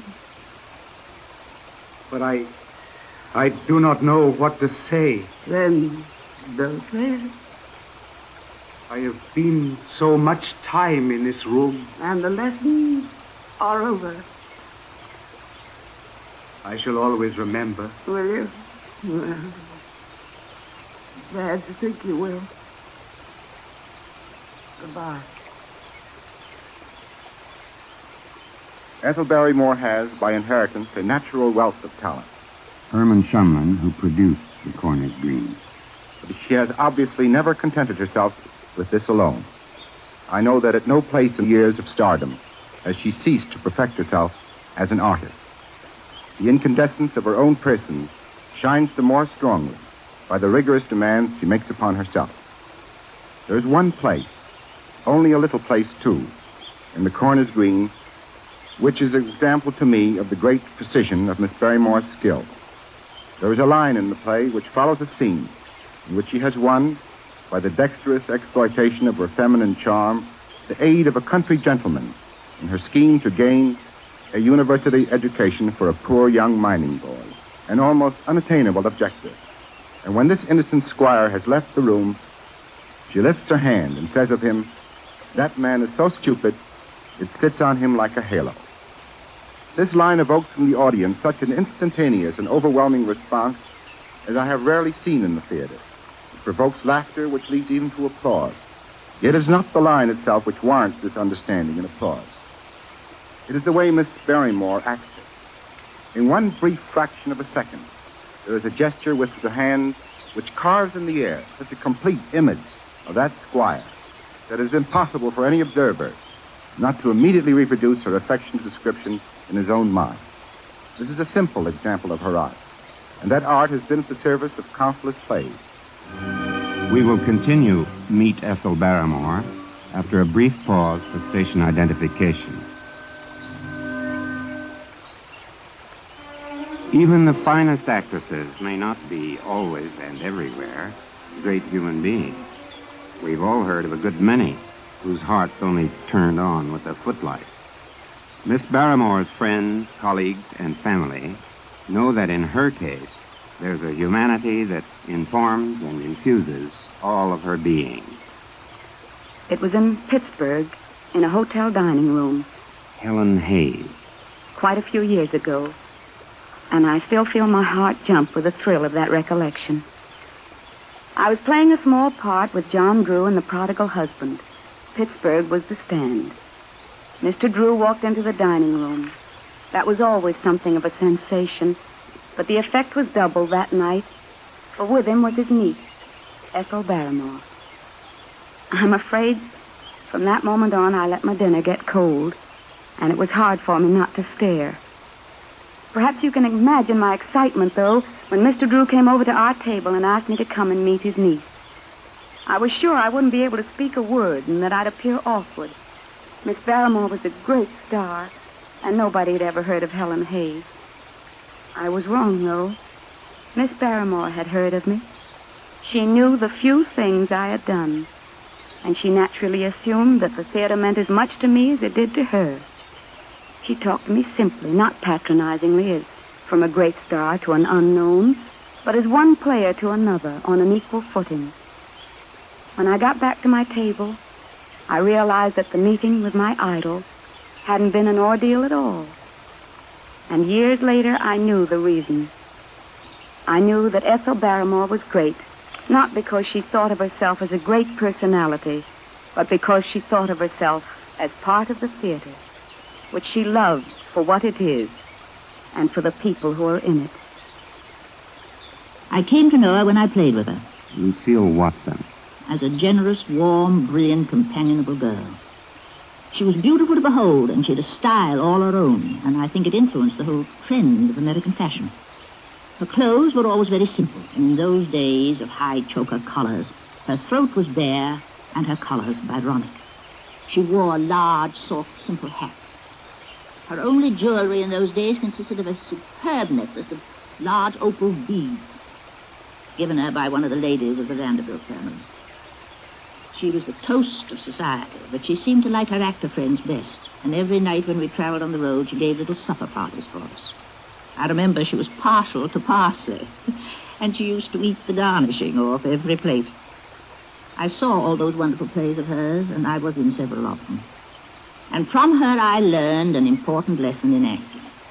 When thousands came nightly to be thrilled by her magnetic voice, I was watching something else, the way she listened to the speeches of her fellow players. And I thank her now for any knowledge I have of what is perhaps the highest art of an actor, the art of beautiful listening. The first time I saw you, Ethel, was in London in 1906. Billy Burke. Isn't it curious how much more accurate a woman's memory for dates gets to be as she grows older? You were crossing the lobby of the Carlton on your way to some ducal dinner party. You were wearing a wonderfully simple black diaphanous chiffon dress. And from the very way you walked, I knew that beautiful upturned face must be the lost face of the winged victorious. And the following year, Mr. Froman brought me to New York to be the leading lady with your Uncle John Drew. There was a difficulty, however. John Drew felt Billy an undignified name for his leading lady. Perhaps he thought I should expand it to Wilhelmina. Well, I didn't want to, but I had no idea how to win my point. Mr. Froman had asked you to take me to our first rehearsal, break the ice, and you did. And by your magic, I remained Billy. One thing I'd like to thank you again for. It was just before my baby was born, and you sent me those 24 beautiful, solid gold diaper pins. I've always cherished them. I doubt that you ever knew it, but Mr. Ziegfeld actually used 2 of them for a tie clip for years. Her daughter Ethel was on tour with her once when Miss Barrymore had a chance to show how she felt towards her fellow actors and actresses. At the time, there were tremendous abuses in the theater. You could rehearse an actor for 9 weeks and just calmly say, sorry, old dear, we'll replace you. And people were always being stranded on the road in Texas, walking back on the railroad ties. It was sort of a joke. There was no joke to the actors that had to do it. And finally, when the actors struck, of course, the great stars didn't need to strike. Nobody was going to strand mother in Texas. But when she walked into this sort of great mob of actors that were milling around, they were all the smaller actors at this point who were striking and needed this help. And they looked at her and said, "We won." And she said for the first time in her life she felt like Joan of Arc. But it was absolutely true that when the Barrymores went out, that was when the managers capitulated. And she really thought she'd lost the part. It wasn't as easy because she was supposed to go into rehearsal with their classmates. And Al Heyman, who had been her manager for years, was so mad at her because she wouldn't go into rehearsal that he said, "We have engaged Mrs. Patrick Campbell." And she thought she had lost the greatest part of her career, so this wasn't an empty gesture. As a very old lady, 101 years old, in fact, The matriarch's grandmother in the White Oak gave Miss Barrymore an opportunity to use still a different voice and style from those we've heard. This is a scene of the grandmother with Finch. I may seem to be asleep, but I'm wide awake. I know, Gran. But it's not good for you to lose so much sleep. You'll be tired in the morning. If I'm tired, I'll stop in bed. It's my family that tires me. Fuss, fuss, fuss, fuss, fuss. Do you remember the night I pretended to die? How they all came running. I wanted to see what they do. But I mustn't cry wolf.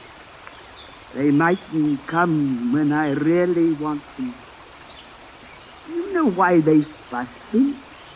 They fuss because they all want my money. You're not worrying about who I'll leave my money to, are you? No. Ah. You aren't frightened of me, are you? No, Gran. That's good. Now, I'm going to ask you a question. Don't be in a hurry to answer it. It's a very serious question. Who shall I leave my money to, eh? Oh, don't ask me that, Gran. That's for you to... I know that. But suppose you were in my place. Who would you leave it to? Mind you, I won't have my bit of money cut up like a cake. My mind's made up on that. Now then, who's to get it, eh? I can't possibly choose. Don't pretend you haven't thought about it. Which one of them deserves it most? I should say, since you asked me, there's only one person who really deserves to have it. Who's that? Well, Rennie. Rennie? Ah, you say that because he's your favorite. No. I was putting myself in your place as you told me to. Your grandfather left him Jalna. Why doesn't he make it pay? I'll tell you why. Because he hasn't your grandfather's guts. They none of them have your grandfather's guts. No guts, no guts, no guts. Why did you choose me? You'll be annoyed with me. Out with it. Well, Rennie's always hard up. He's brought up the lot of us. He's had Uncle Nick and Uncle Ernie living with him for years. And you've always made your home with him. It was my home before it was his. Oh, he loves having you. But just the same, he's at his wit's end for money sometimes. You can speak your mind plainly when you want to, but I like it. Yes, I like it very much. I wonder what you'll do with the money if I were to leave it to you.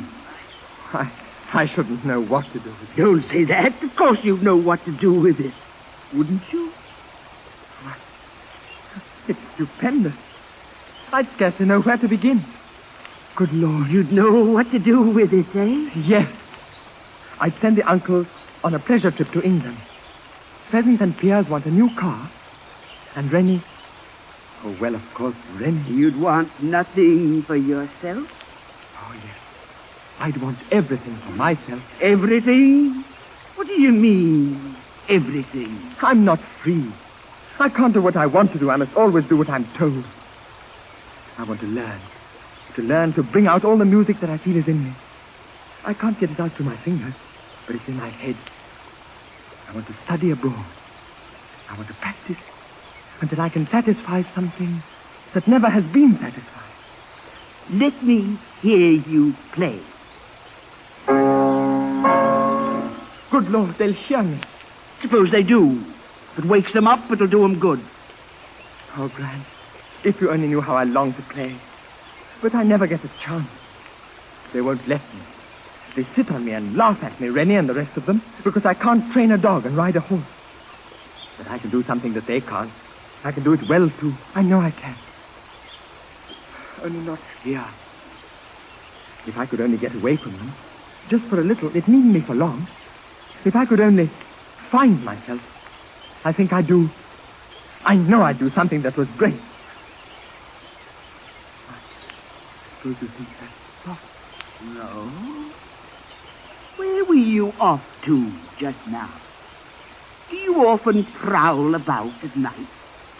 Sometimes. What do you do? You won't tell. Even a woman can learn to hold her tongue when she's 100. I go to the church and play on the organ. Play on the organ at night in an empty church? Yes. Well, church is all right when the parson and the people are out of it. Nothing flibbity-gibbet about a church then. But aren't you afraid alone there with all the dead people outside? I'm not afraid of the dead. They don't interfere with your music, eh? You're a queer boy, but I like you. Yes, I like you very much. Now I want you to do something for me. Every night, when you come from the church, I want you to stop and have a chat with me. Night very long. My best sleep is over by midnight, only catnap after that. And I'd like you to play for me. But, Granny... Oh, it can be something quiet they won't hear. And it'll please me. I'm tired now. I think I'll go back to my bed. Play for me. Oh, but, Gran, you ought to sleep. I'll sleep better if you play for me. Go along. And don't forget tomorrow, when you come from the church, something for me to look forward to. It's grand to have something to look forward to. In public life, too, all through this century, men and women who value the best things we have in our national culture have admired Ethel Barrymore. My own mother-in-law has told me that Ethel Barrymore, as a young American actress in London, had no wealth to display, and so, instead of the diamond tiaras that the other women wore in those days, she used to wear flowers or leaves as a hair ornament, a kind of wreath. The story goes that after Ethel had appeared at a few of these great parties, simply dressed and with a wreath on her hair, all the fashionable London ladies began to send their tiaras and their crowns to the bank, and then they all began to wear flowers and leaves instead. Even at 20, Miss Barrymore had this strange power, even unconsciously, the power to impose her personality and make it rule. With the passage of the years, she's never lost this power. Ethel has no age. Herbert Bayard Swope. She is an unchanging and unchangeable spirit. There is in her today the same fire, the same charm, the same alertness, and the same ability to make those she meets glow and thrill at seeing her that she had when I first became her willing subject. And that was one day when I, as a young reporter, saw her for the first time. She was with Richard Harding Davis and his brother Charles Melmoth Davis in front of the old Webernfield Music Hall. She then had that utterly irresistible attraction. She has it today. She will always have it. I have remembered Miss Barrymore Eleanor Roosevelt. with pleasure in many stage performances, and I've also remembered her with admiration off the stage. The last time was when she came once to the White House to talk to me about a project she had. She was going to improve the speaking ability of our members of Congress. It was a very laudable project, I think. I don't know whether she ever actually carried it out or not. But she had all the charm and all the beauty that I had admired for many years, and I'm sure she has that same charm and that same beauty today, and will always have it. When President Roosevelt died, as millions remember, Miss Barrymore's tribute to him was a reading of the 23rd Psalm of David. The Lord is my shepherd. I shall not want. He maketh me to lie down in green pastures. He leadeth me beside the still waters. He restoreth my soul. He leadeth me in the paths of righteousness for his name's sake. Yea, though I walk through the valley of the shadow of death, I will fear no evil, for thou art with me. Thy rod and thy staff, they comfort me. Thou preparest a table before me in the presence of mine enemies. Thou anointest my head with oil. My cup runneth over. Surely goodness and mercy shall follow me all the days of my life, and I will dwell in the house of the Lord forever. Her beautiful and deeply moving voice is one we shall never forget. We all hope that it will be with us for many long years to come, one of our national blessings in the future, as it has been in the past. You have been listening to Meet Ethel Barrymore, a transcribed presentation of her life in the words of her admirer. This is Vincent Sheehan. The program was produced for NBC News by Bill Weinstein.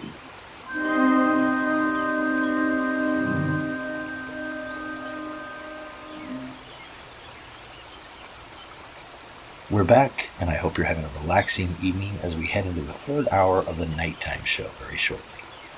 I'm Greg, very glad you're staying up with me tonight. I'd like to give a shout out to some regular listeners who have written in recently. Barry Johnson, Thelma Lockhart, Mary Swinsko, Leonard Felt, Thomas Johansson, Teresa Thorndike, Joe Milhouse, and Kara Kennedy. Thank you so much. It's wonderful hearing from you folks.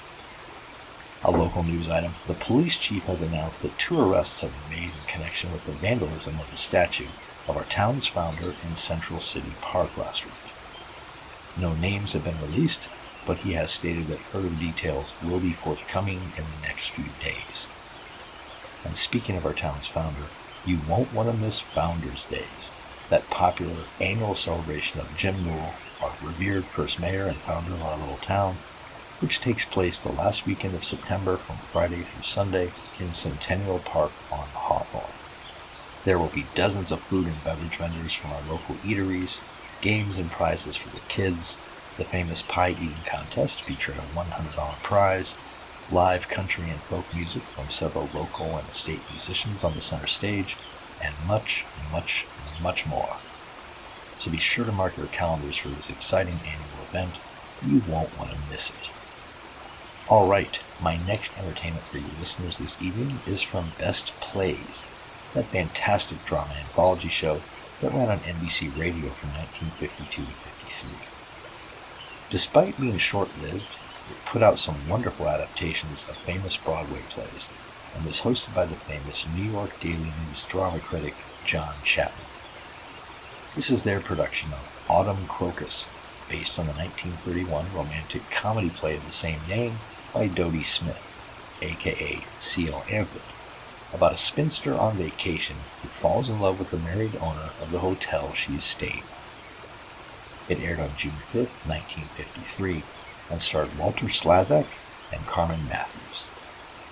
Settle back, dear listeners, and enjoy. In just a moment, hear Best Plays. First, though, this is Bob McKenzie with a note about some of your weekday favorites on this station. For comedy, Monday through Friday, we feature the rapid-fire wit of Bob Hope, while Dave Garroway drops by for an informal 15-minute visit, complete with some of your favorite records. Later in the day, One Man's Family and News of the World are both featured on NBC. And for your future reference, on June 22nd, we'll welcome back Bud Collier and Break the Bank for daytime quiz Monday through Friday on these stations. Right now, it's Best Plays on NBC. From New York, where the American stage begins, NBC presents Best Plays, transcribed with John Chapman. Best Plays, a series of hour-length dramas selected from the outstanding successes of the New York stage. Now, John Chapman, drama critic of the New York Daily News, is here to introduce Walter Slazak and Carmen Matthews in Autumn Crocus by C.L. Anthony.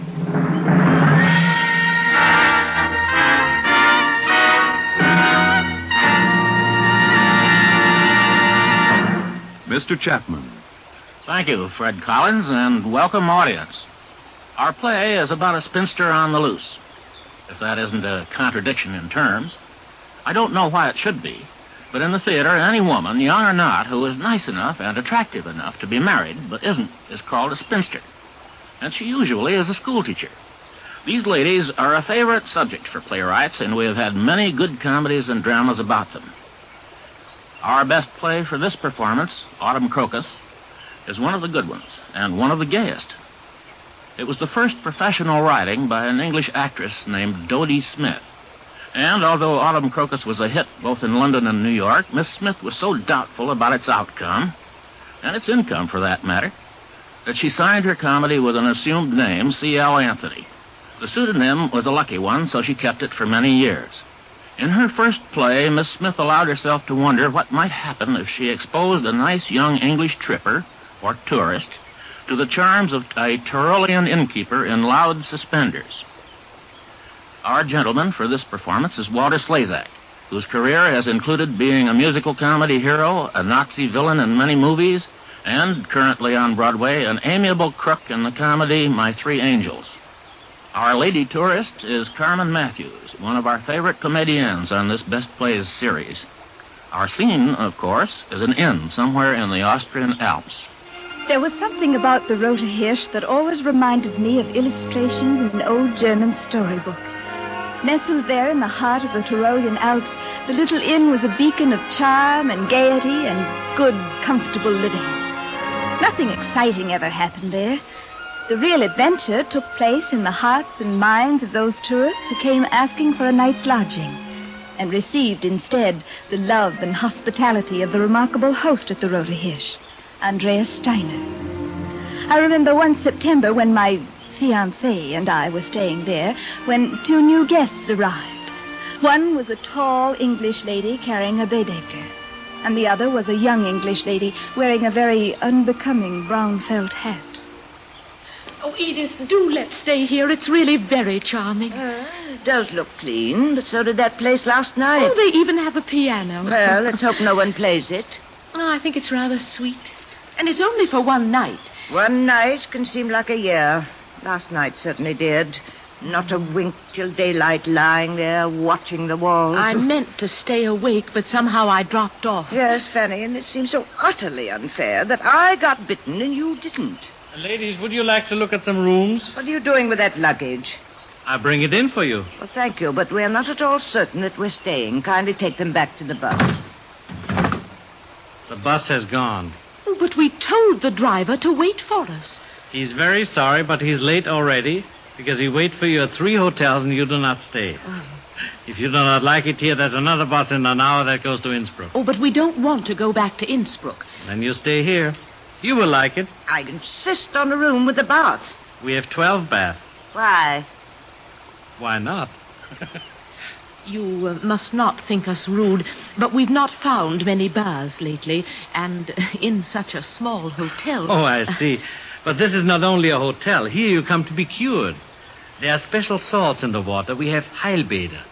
Health bath? Yes, well, I suppose we can have them plain. I don't want any health baths. Oh, gewiss. You should have them quite unhealthy. Oh, just so it's a bath.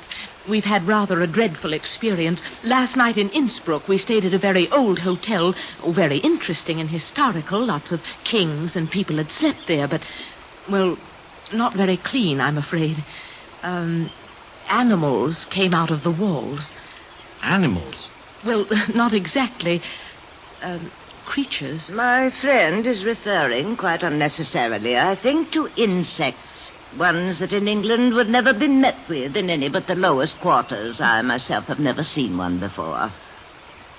Then how did you know it? Oh, there you are, Edith. I told you I'm quite sure it was a ladybird. It has not a ladybird's habits. However, I prefer not to discuss it. Will you give me your assurance that there is nothing of the kind in this inn? Certainly. Unless it came with you. Really? Well, I don't think you need to be afraid. We examined our clothes most carefully. That's good.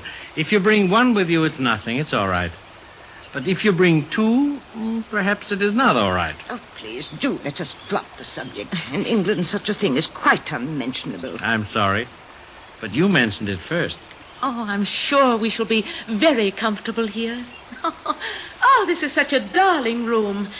Do you play the piano? Very dear, do let's get settled. I'm sure Herr... Steiner. Andreas Steiner. Well, I'm sure Herr Steiner plays the piano delightfully, but we can neither eat nor sleep on it. I understand. I show you the rooms. You would like a big, quiet room in the back? With a balcony? Yes, with a nice balcony. Come, I'll show you. In addition to Alaric, my fiancé, and myself, there were two other guests already staying at the inn. They were Vicar Main, one of those gentle, easily flustered English clergymen, and his sister, also gentle, also easily flustered, also English. Alaric and I took great delight in shocking her whenever she came by assuming all sorts of outrageous attitudes and philosophy. My dear Audrey, you're drinking too much beer. You'll get spots on your nose if you drink too much. That'll be your trouble. I can't see my nose. Oh, have some, Alaric. You might as well. You've got spots already. What a libel. You know perfectly well that I got bitten by a mosquito last night. Good morning. Oh, hello. Good morning. I won't disturb you if I sit here in the garden. Not at all. Alaric, did I tell you I heard from Mother? No, what did she have to say? Evelyn and Justin are going to be married. Nonsense. Justin would never be so immoral. He has a very highly developed sense of responsibility. So's Evelyn taught herself. All she wants is a home, husband, and children. Don't malign the girl. There must be some mistake. No, it's just the sort of disgusting thing Evelyn would do. I expect that she'll have one of those indecent public weddings, too. Did you say something, Miss May? No, but I do wonder if I might ask your advice about the bus schedule. I rather thought of going over to Gleader's this afternoon to do a little shopping. You'll find out all about the buses at the post office. It's a very nice post office. They sell stamps and things there. And you'll just have time to go before lunch. Shall I? Which way is it? Well, go round the back of the church and over the little bridge. Then go along the mill stream till you find a path on your left. You can't miss it. Can't I? Do you know, it's the most extraordinary thing, but whenever people say to me, you can't miss it, I somehow do miss it. Still, I suppose it'll be all right. Well, thank you so much. Alaric, you are a beast. Why? You sent her right round the village. Well, even that'll only take her 5 minutes. Anyhow, I felt it was time she went. If she looks at me any more in her playful way, I shall either scream or strip. Something will have to be done about her. Last night, she was within inches of death. Do you know, she opened and shut her door 6 times. When I sat by your room for that book, she looked absolutely scandalized. She makes me feel like a chorus girl weekending at Brighton. Do you know, I was becoming absolutely furtive. Look here. Let's go and meet her brother and tell him to talk to her. We don't know where he is. Well, he's just behind the church, reading an Edgar Wallace novel. How do you know he's reading an Edgar Wallace novel? He's sure to be. Vicars on holiday always read Edgar Wallace. Herr Steiner? Ja, Fräulein. You're staying here? Why, yes. But I have not... Oh, forgive me. I am stupid. I did not recognize you without the glasses. And you have done something to your hair. Charming. Thank you. Where's the other lady? She's taking a bath. I think she's a most prickly lady. What?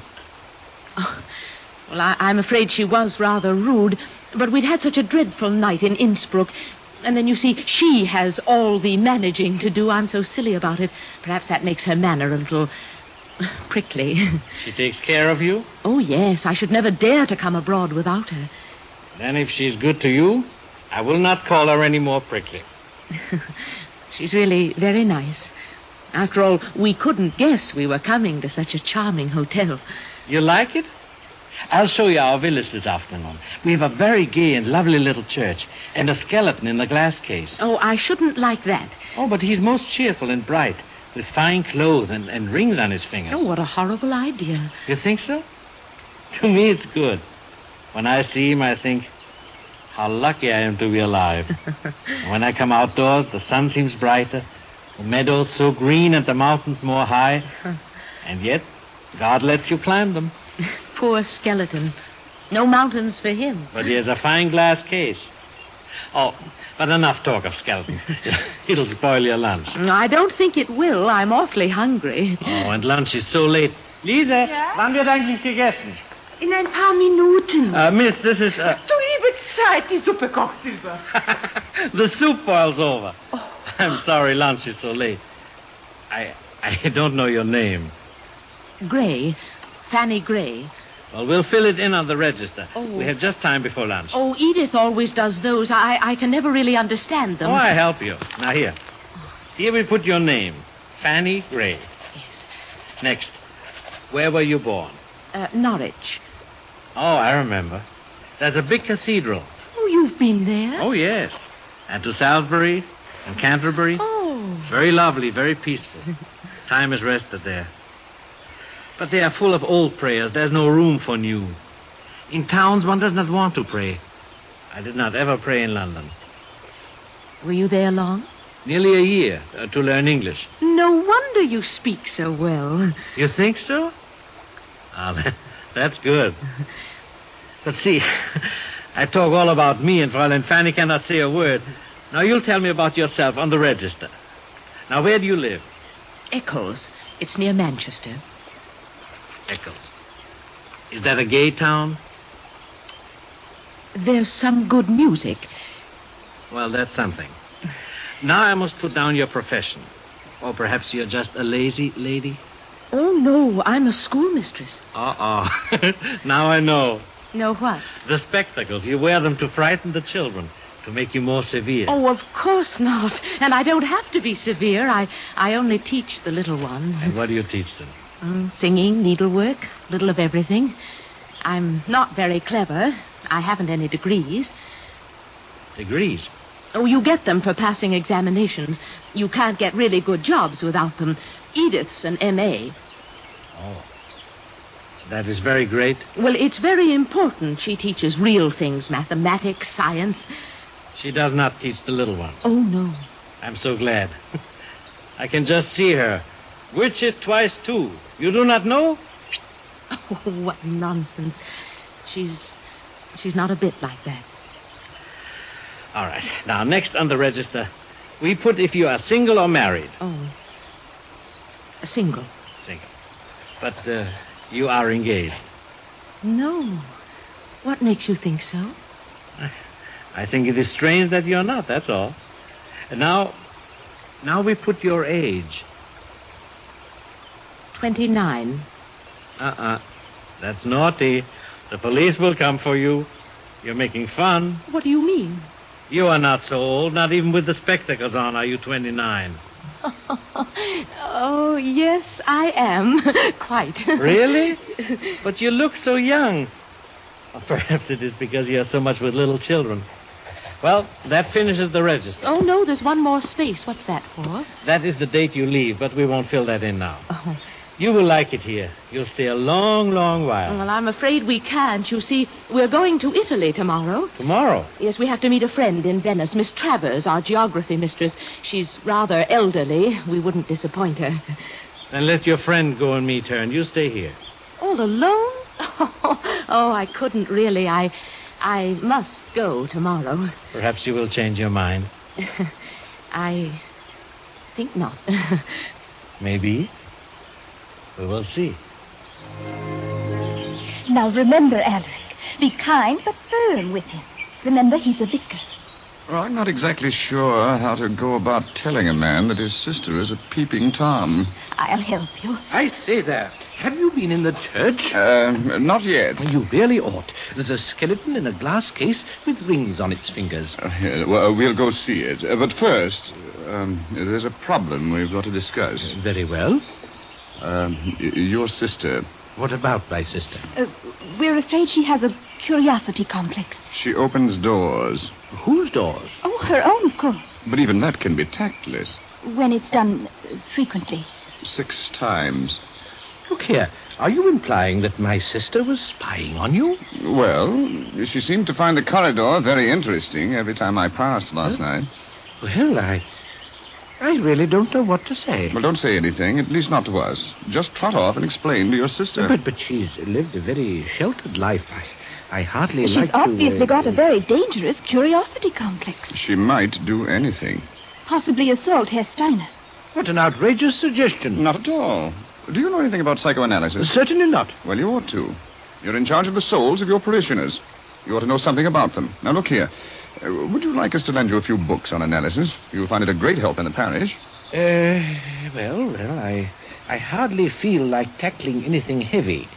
But I have just finished an Edgar Wallace novel. Yes. We'll start you on something light. But on one condition.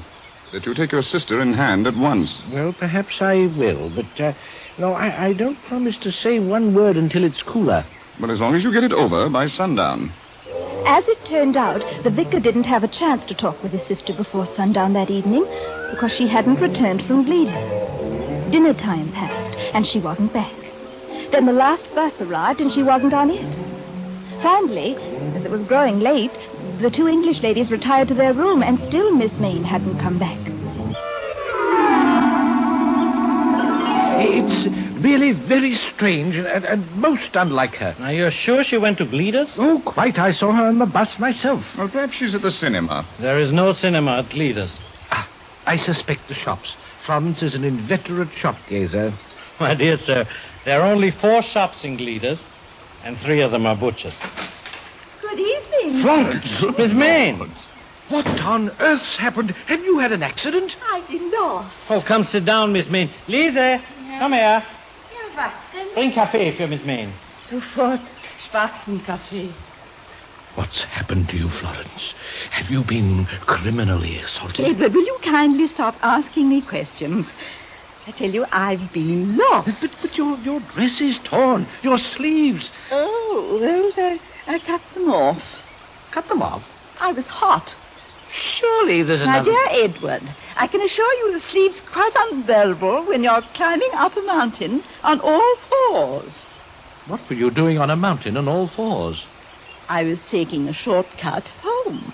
But there is only one way from Gleeders besides the road. That is by the Himmelshütte. That's where I was. But that's 2,000 meters up. The signpost said it'd only take 2.5 hours. Well, it isn't really far as the crow flies. Unfortunately, I don't happen to be a crow.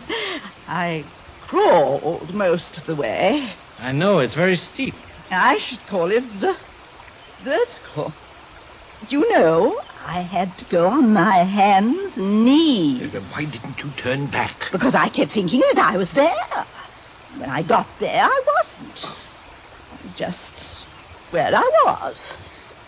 Mountains are very deceptive. I know. Mind you, I was surprised at my own agility.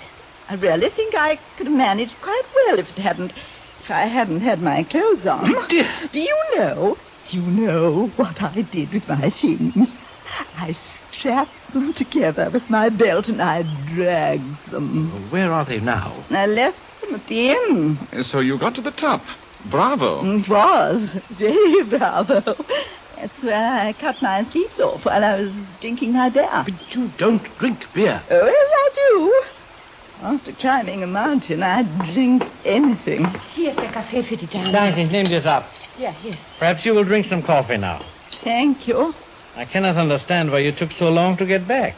I was at the bar in the inn for quite a long time, and then I started back here and took another shortcut through a little wood. Well? It was a round wood, perfectly round, and it was all middle. It was completely surrounded by cows. But weren't you frightened of the cows? Certainly not. I like cows.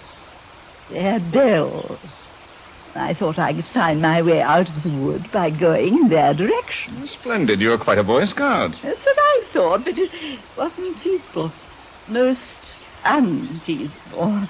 They moved. What moved? Cows. Do you know, I had to do the last bit of the mountain sitting down. Oh, how very painful. It was most painful. You're safe now, and you'd better go straight to bed. Yes, quite. Do you know, I don't feel quite normal. I think it must be the sun. In another part of the house, the young English lady had discovered the beauty of seeing the Tyrolean mountains at night from the balcony of the Rote Hirsch. Fanny, dear, do come in. You'll catch cold. Nonsense, there isn't a breath of wind. Do come out a minute. It's so lovely. Do you suppose this balcony will hold the both of us? Of course. Everybody uses them here. Yes, and I expect nobody repairs them. They all look as if they were just about to fall off. Can you smell drains? No, can you? I suppose not. Somehow I always expect to smell drains on the continent. I can't see a thing. Your eyes will get used to it soon. It's the mountain that makes it so dark. I can't see any mountain. You can't see anything else? That's all mountain. Right up to where the stars begin. Is it? You're not usually so observant. I know. But I love this place. Couldn't we stay? Just a little while. We could send Miss Travers a telegram. But we've booked our rooms, and you know we've only just enough money to do all we'd planned. But need we do it all? Oh, I'm so tired of traveling in hot carriages, and it's so lovely here. We could do Venice next year. You know perfectly well we shan't be able to come abroad next year. Just see how long it's taken us to save up for this holiday. And that's all the more reason why I want to stay. Oh, I can't bear the thought of leaving all this beauty forever. And I can't bear to think of missing Venice. Then let me stay here alone. Fanny, you're not serious. Yes, I am. I'd be quite all right. You could collect me on the way back. Oh, Fanny, don't be idiotic. You know our tickets are booked. We don't touch Innsbruck on the way back. We could access the tickets. Well, you've come into a fortune. I haven't. And you'll have to pay for your room in Venice. You can't afford to stay here as well. Oh, I could manage somehow. Manage, indeed. You never manage anything. You leave it all to me. I suppose it is selfish of me to want my own way after you've been so generous. Anyhow, it's not a question of being selfish. The whole thing is impossible. Oh, now, for goodness sake, let's go to bed. I'm tired out. All right. I won't be a minute. Put the light out and I'll slip in without waking you. I don't see why you want to stay out here at all. Just to say my prayers to the stars.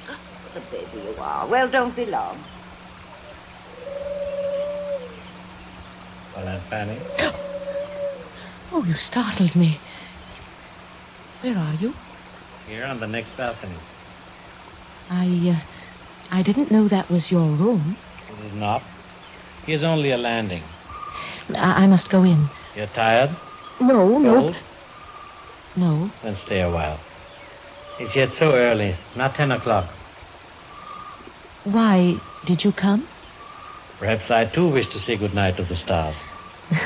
But you can see them from the garden or the road. But there are especially nice ones here. Look, there is a... What do you call it in English? A shooting star. A shooting star. Did you wish? Yes. I, too. Perhaps we'll wish the same wish. Miss Fanny, why don't you stay here? I can't. You see, I don't earn very much money. Edith's helped me to pay for this holiday. You mean you cannot afford to stay here? Oh, will you not be our guest? Oh, I couldn't. Besides, it isn't that so much. It's, well, just that it would spoil everything for her. I can't do that. She's been so good to me. I see. It makes it difficult. I wish she could get just a little ill in the night. Oh, but that would be wicked. You mustn't wish that. Oh, I don't mean anything bad. Just a little illness. Perhaps she could sprain her ankle. What, in the night? That's not easy. Oh, I don't care what happens to her, if only you stay. You're not like anyone who ever came here. But I'm so ordinary. Oh, no. There is magic with you. When you first came this morning, I hardly saw you. Just a little brown lady with a quiet voice.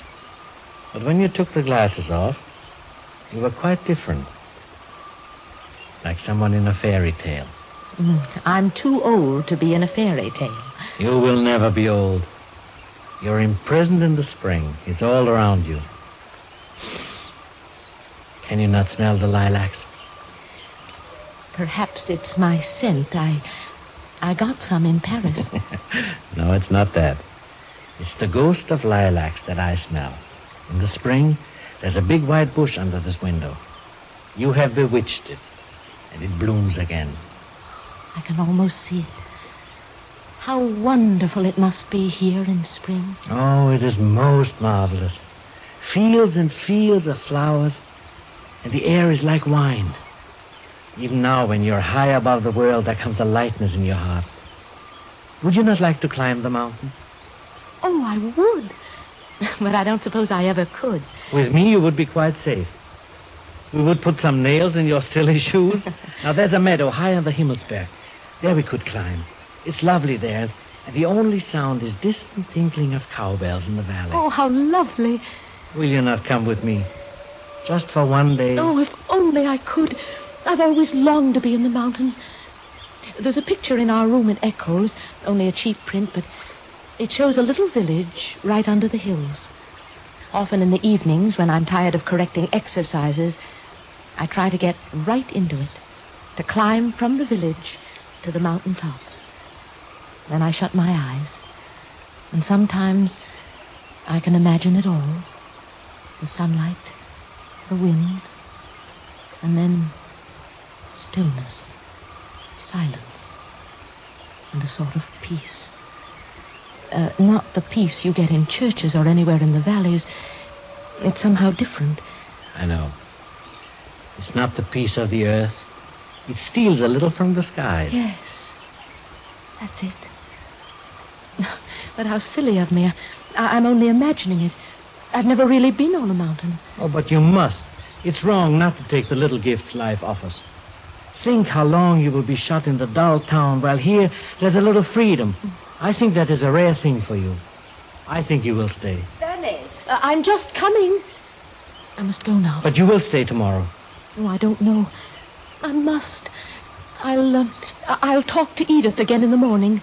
Oh, that's no good. You must make up your own mind. I want to stay so much. Dennis!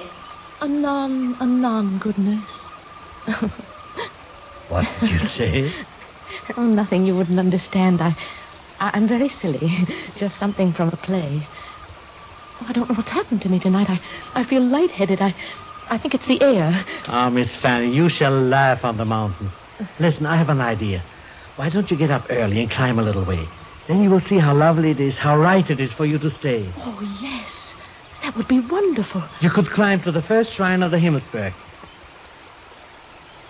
That wouldn't take you long. Where is it? Look, you can see it from out there. A little light.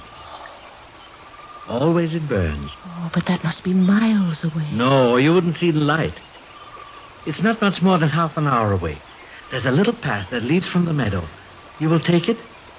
I will. Oh, how lovely. At least I shall have that to remember.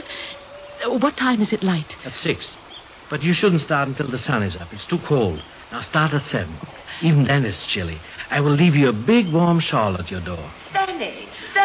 Coming. You are so right for this place, Miss Fanny. I'm sure you will stay. Oh, I don't know. I feel quite mad. I must go now. Listen. Miss Audrey is playing. Can you hear? Yes. A lullaby for Fanny. But don't sleep too long.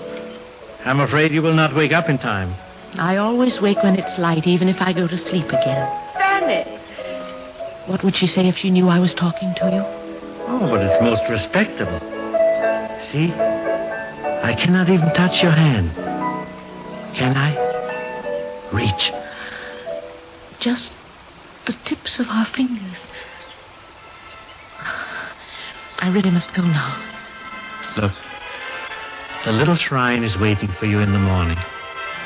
Good night. Good night.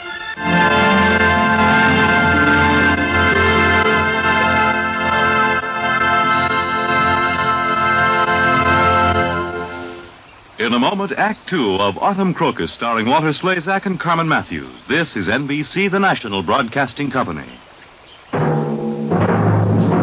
Now, Act Two of the Best Plays production of Autumn Crocus, starring Walter Slazak and Carmen Matthews. Neither Herr Steiner nor Miss Gray was at breakfast the following morning. There was only the silent little woman who brought in my coffee. At the time, I attached no importance to this fact, since it was Sunday and people usually slept late. It was not till later that I discovered that Miss Gray was not sleeping. nor was Herr Steiner. She had taken the climb he suggested, and when she arrived, she found him waiting by the little shrine. Good morning, Miss Fanny. Good morning. So you did not sleep too long, huh? No. You found your way quite easy? Yes? You were not too cold? Oh, no, not with the shawl. Thank you for leaving it for me. You look so nice in it. I think you should always wear it. Why do you laugh? I don't know. There must be some reason. Must there? All right, I'll find one. I laugh because this is morning and the sun is climbing, and because the air is so sweet, and because Miss Fanny's wearing a big white shawl. Is that enough reason? I suppose so. Now you laugh. What are your reasons? I haven't any. Then I make them up for you. I think you laugh because you are so high above the world and can look down on the village, still in its Sunday sleep, like on the picture at your home. Isn't that so? Yes. Tell me some more about your life in England. Well, there isn't very much to tell.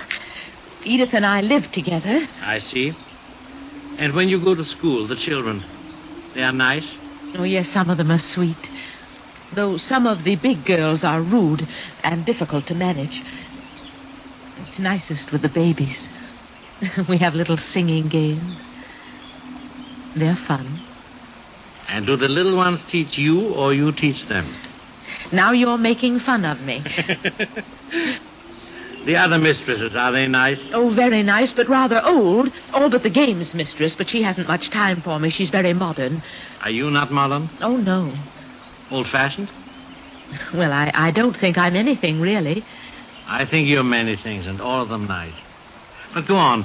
What do you do on Sundays? Can you walk in the country? Oh, not in Manchester. We have to take a train.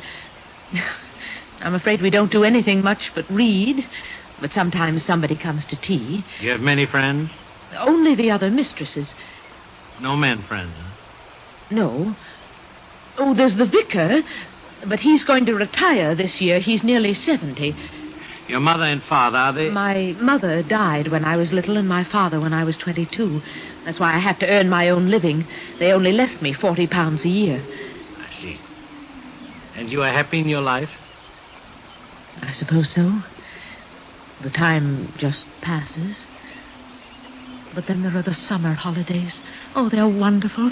Last year we went to France. And this year you have come to Tyrol to climb the mountains. Look, see across over there up the top? Tomorrow we'll be there.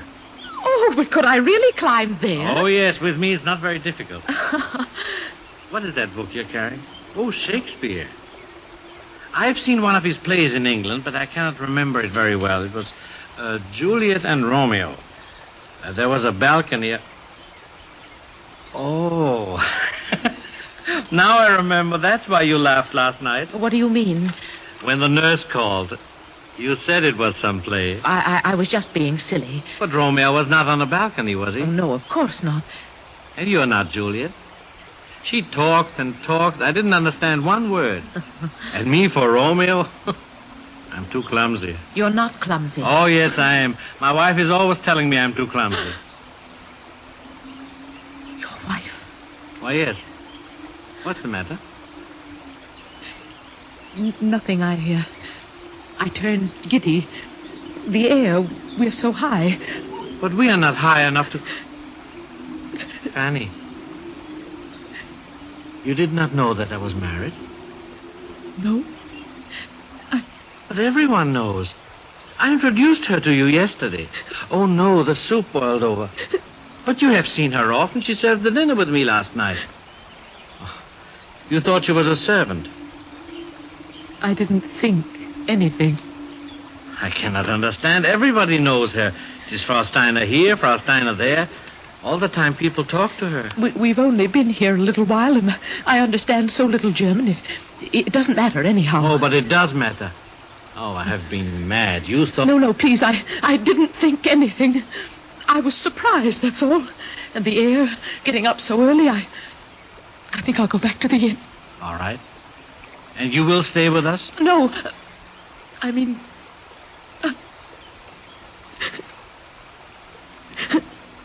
So that is how much it matters. Sit down, dear Fanny. I'm so ashamed. You think I don't care? Do you? Very, very much. You mean you're just sorry for me? I love you. No, your wife. It's wrong. I know it's quite wrong, but it has happened. When did you know? Only just now, a minute ago. It is still so new, I'm quite light in the head. You're quite sure? So sure. And you, Fanny, when did you know? Always. Always? I know it sounds silly, but I feel as if I've always known. It is so at home in your heart. Yes. Oh, Fanny, you're so strange, so like a child, a flower. I'm afraid. Afraid? Afraid to kiss you. No.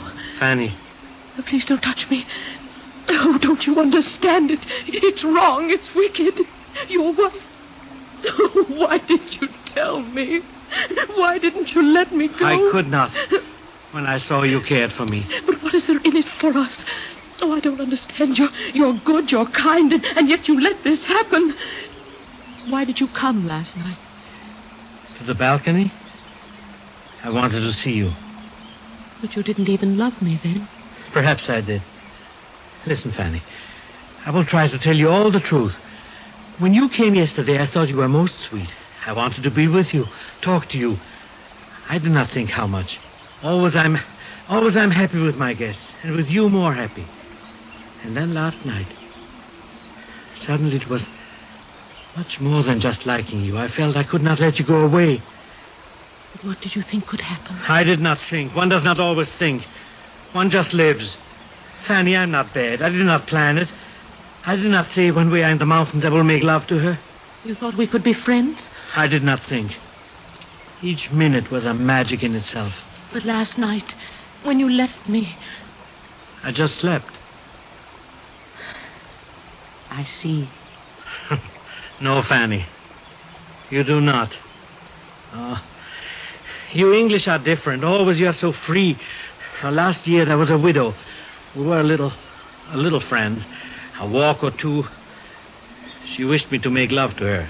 You thought I was like that? Oh, no, but because of all these, I thought you did not mind about my wife. Did you make love to the widow? No.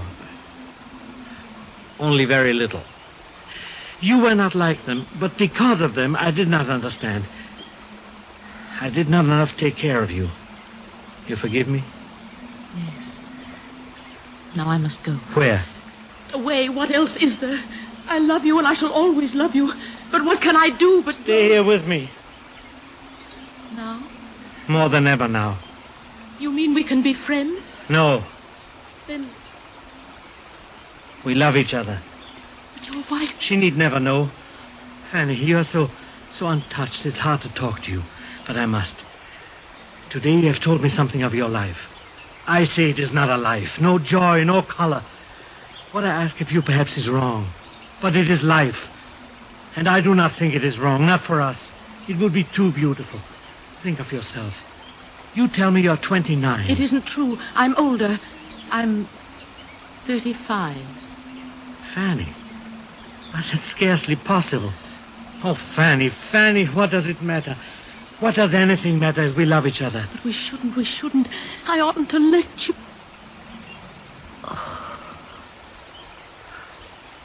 I've crushed your flowers.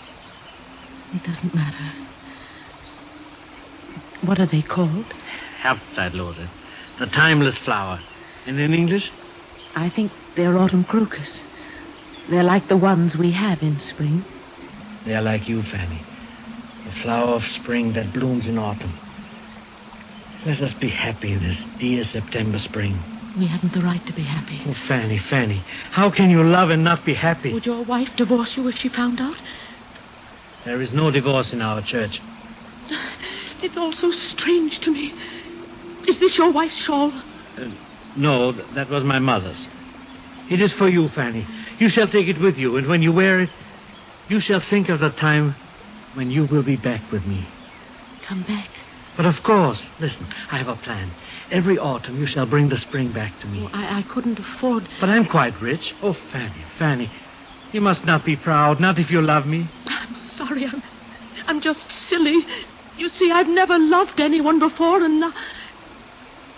Leave me a little while by myself to think. You won't change your mind.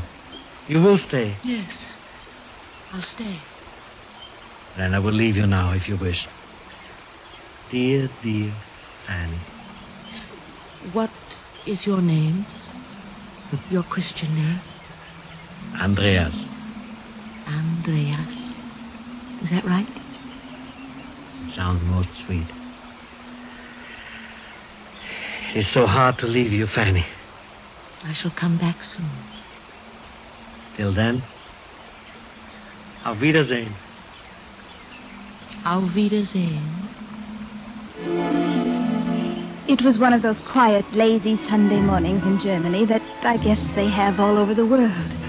Alaric and I spent the morning reading, and we thought everyone else had gone off to church until the older English lady walked into the living room. Oh, good morning. Didn't see you at breakfast. No, I overslept. I should think you did. It's nearly 12. I've been awake several hours packing. Oh, I see. Fancy spending several hours packing a suitcase. I had to pack Miss Gray's for her, too. I suppose you haven't seen her anywhere. No, she wasn't at breakfast either. She left a note saying she was going out early for a walk, but really she ought to be back by this time. She doesn't look as if she'd be much of a hand at mountaineering. Well, I can hardly believe she'd be foolish enough to go far, but really, after her talk last night... What talk? Oh, nothing, really, but she seems to have fallen in love with the mountains. Oh, I really am getting anxious. I wonder if someone would go and look for her. Perhaps Herr Steiner. Oh, everyone's at church. Well, I wonder then if I might ask you, Mr. Craven, to have a look for Miss Gray. Certainly. Where would you like me to start? Just outside the front door are 3 mountains to choose from. Yes, I suppose it is rather hopeless. Cheer up, she'll turn up soon. But if we miss this bus, we shall lose our train in Innsbruck. Oh, dear. Well, if Miss Gray does come in, would you or your husband be kind enough to tell her to come straight up to me? Certainly, but that isn't my husband. Oh, but I thought... I dare say you did. Many people do. Oh, I see. Well, I suppose it's no affair of mine. None whatever. But we thought we'd just tell you. No false pretense, you know. Yes. Well, yes. You'll tell Miss Gray when she comes in? Certainly. We make a point of telling everyone. I mean that I'm waiting for her upstairs. Oh, that, yes. We'll tell her. Thank you very much. Are you quite sure Herr Steiner's in church, Alaric? Well, he went with the rest of the family. Why? I just thought he also might have fallen in love with the mountain. Good Lord. You don't mean... Only that he seemed rather smitten with her pretty little schoolma'am. Really? But even so, surely she wouldn't... Oh, yes, she would. There are very few women who wouldn't if our charming Andreas took a fancy to them. He's very attractive. Now, look here. Are you attracted by that fellow? Rather. Thrilled to the marrow. But don't worry, he isn't at all attracted by me. Hello there. Oh, how are you? Oh, quite better, thank you. I expect you're a bit stiff. Well, not so very, considering. In fact, I rather thought of going for another little climb this afternoon. Only this afternoon I shan't take any shortcuts. No, I do really feel I owe everyone an apology for last night. Not at all. Of course. Oh, but my brother tells me that I was... Well, of course, I'm not very clear about it, but I suppose that makes it even worse. I wasn't intoxicated, was I? Good Lord, Of course you weren't. Well, Edward says, and I certainly do remember feeling rather odd. Do you know, Edward doesn't think that I ought to drink beer. He's most upset about it. Nonsense. Everyone here drinks beer. Well, that's what I said, everyone. Besides, I like it. You jolly well drink what you like. Oh, well, I wouldn't go as far as that. I suppose there aren't any English books here, are there? Well, we could lend you something, but most of ours are on psychology. Well, I've always wanted to read a psychology book. Well, here's one that's fairly light. Ah, there you are, Florence. I was just coming up again to see how you were. I'm quite well, thank you. I'm just going into the garden. These young people are kindly lending me a book. Oh, really? Oh, yes, yes, I hardly think it's the sort of book you like. What are you reading? I don't think you'd like that one either. Very technical, complexes and such things. Are there complexes in mine, too? Lots of them. How interesting. I've always wanted to know what mine were. Really, Florence, neither of the books is suitable for you. Then why are you reading one? Well, because it's my duty to keep up with modern thought with so many young people in my charge. And what about my girl guides? It's no use, Edward. I shall certainly read the book. And you'd better come along to the garden and explain the bits I don't understand. Oh, I say, you don't think she's really got a complex or an inhibition, do you? Don't you worry, Mr. Maine. No English lady who sits down on a mountainside and cuts her sleeves off is suffering from inhibition. It was well after noon before the younger English lady came back to the inn, and one wouldn't have to guess more than once to tell what had happened. She walked as if she were in a trance, and it was only when she started up the stairway to confront her traveling companion that she seemed to return to grim reality. Oh, Edith. Fanny, where have you been? On the mountains. I left you a note. Yes, but you've been gone for hours. Oh, for heaven's sakes, get changed. The bus will be here in 20 minutes. I'm not going on the bus, Edith. Not going? No. Oh, you really are too trying, Fanny. We went over all this last night. You know we can't stay. You can't, but I can. Alone. Fanny. I'm sorry, Edith. What? Think you were springing this on me at the last minute. You know I can't possibly leave you alone, and the bus will be here in a few minutes. Well, I can't go by that bus anyway. I haven't packed. I've packed for you. Oh, thank you. Oh, that was nice of you. But I'm not going. I've made up my mind. This is what I've been waiting for all my life. Fanny, I think you've gone stark, staring mad. You've never taken all this interest in mountains before. I've always liked mountains. But not to the extent of ruining our holiday, to say nothing of poor old Travers waiting for us in Venice. If it weren't for her, I'd give in to you, but as it is... But I don't want you to give in. I want you to join Travers. Thank you very much. But if I'd wanted to spend a holiday alone with Travers, I could have done it before now. What on earth would you do here by yourself? Walk and climb. You can't alone. It's dangerous. Well, not very. Besides, I dare say someone would go with me. But there's no one here for you to be friendly with, and you know how miserable you are if you're alone. I shan't be miserable. Well, I shall. Shut up in Venice with Travers. I can't think what's happened to you, Fanny. You're not usually selfish like this. Oh, I don't mean to be selfish, Edith. It's something important to me. I must stay. Must stay? Fanny, where did you get that shawl?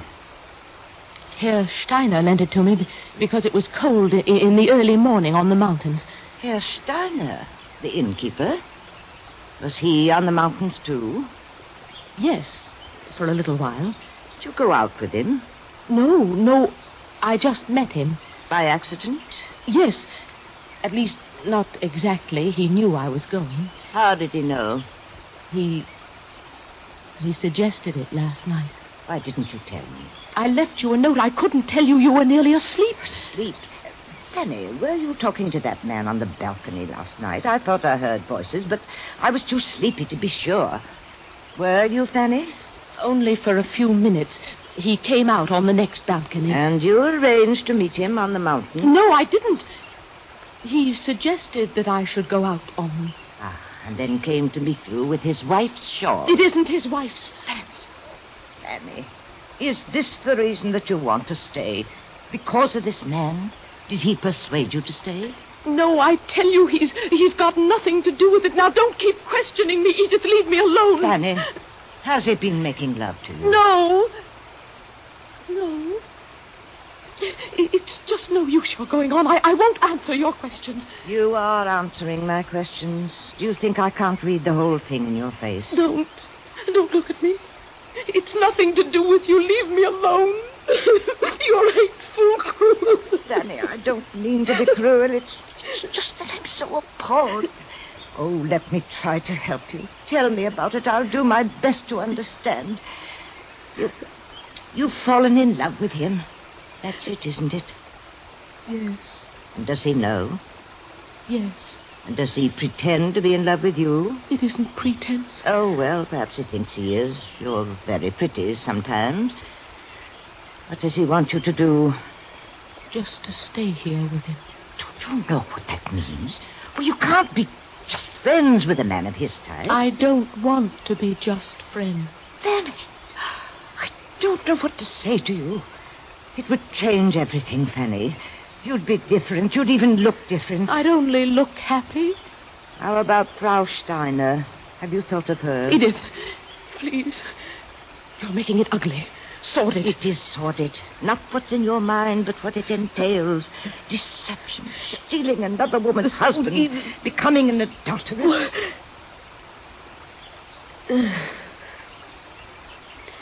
All right. All right, I'll go. You've spoiled everything. Then it's for your good. I'll go and tell him. No, just leave. Don't worry, I shan't change my mind. Promise me. What's the use of promising? I promised him. But don't be anxious. You finished everything. I think you finished my whole life. Oh, my dear, don't be childish. Will you never grow up? No, Edith. I'll never grow up. Only old.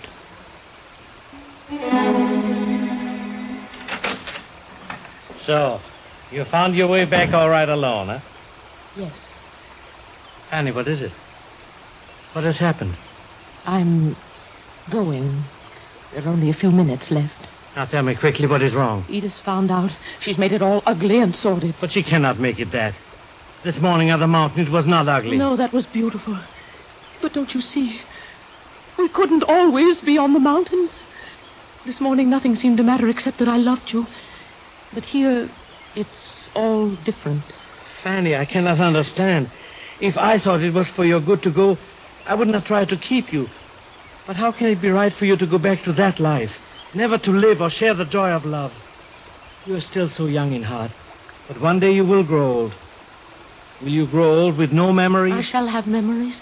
Last night, this morning, the meadows were all misty, waiting for you, high on the mountain, with the world waking for the first time.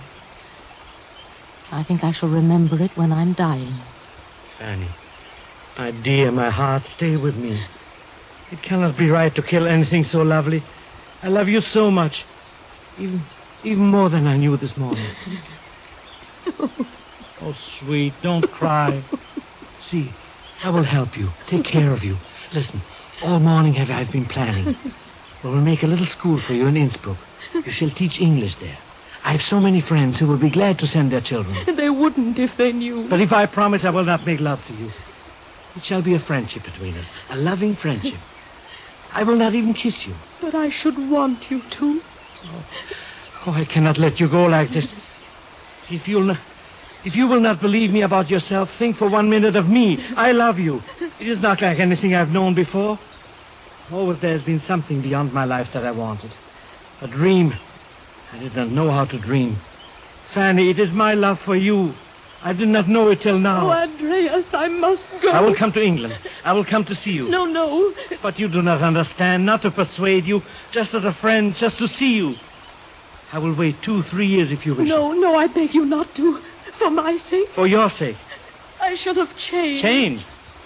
Oh, not my love, but me. I want you to remember me as I am now. Not grown old. Fanny. It's all right. I shan't mind. Now.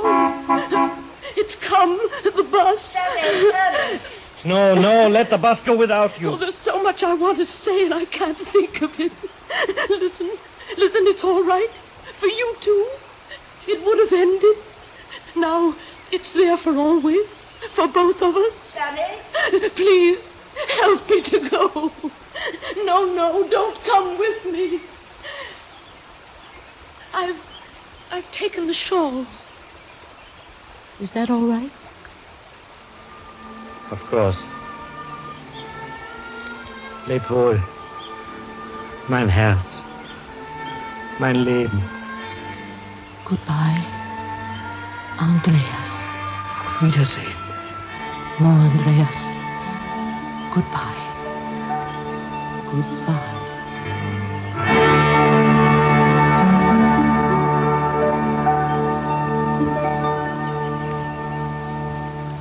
You have just heard the Best Plays production of Autumn Crocus, starring Walter Slezak and Carmen Matthews.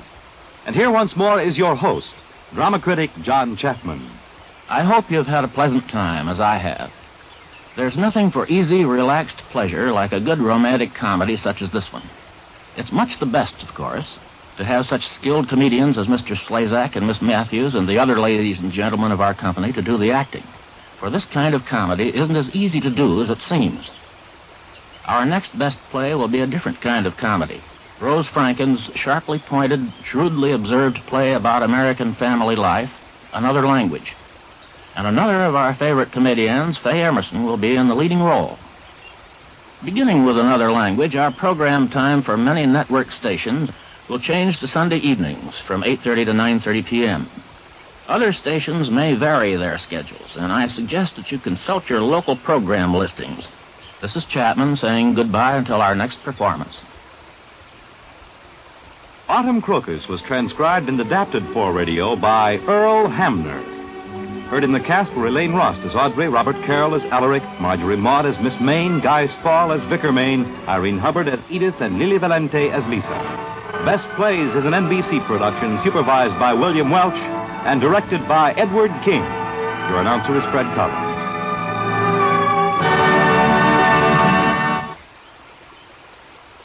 Welcome back to the Nighttime Show. I'm Greg, and you're listening to WOTR Radio. Financial markets continued their downward trajectory this past week, with the Dow down another 2% at close of market on Friday, closing at just over 34,000. NASDAQ followed suit, down another 120 points, and various financial outlets have started using the word recession in describing the near economic future, sending even more tremors through Wall Street. Corn futures were down 5 cents, and beans were down 3. Several of our local farmers made the news last week when they made a pilgrimage to Washington, D.C., along with many others from across the state, to speak with our state senators about the economic impact on the farming industry, both nationally and locally. 2 of ours are expected to make a report to the mayor on Monday of that meeting. All right, it's time for a couple of great shows for you from the golden age of radio. First up, a very unique radio show from 1947 called The City, which only put out a few episodes before going off the air. It featured a sound painting, or audio poem, if you will, of a different city feature each episode. It aired on CBS Radio and described itself as an impression for radio, a cross-section of the thousands of stories and dramas that are enacted daily in the city. There's very little information out there about this show, but I've selected the episode Airport for you tonight, and I really think you're going to enjoy this unique radio experience.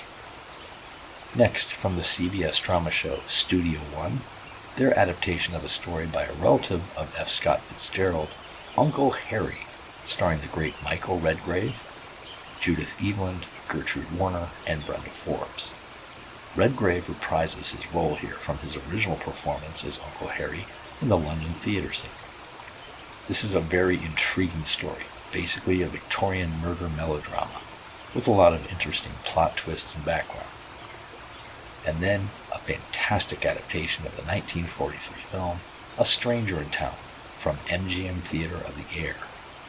This November 25th, 1949 broadcast starred Edward Arnold and tells the story of a vacationing Supreme Court justice played by Arnold who tries mightily to have a nice, quiet duck hunting trip, but instead winds up embroiled in the corrupt politics of a small local town. This is a comedy/drama, and if you have never seen the original film, and actually even if you have, you're really going to enjoy this outstanding production. I'm Greg. You're listening to WOTR Radio. When you view it from afar, the city is silent, a cluster of towering spires against the sky.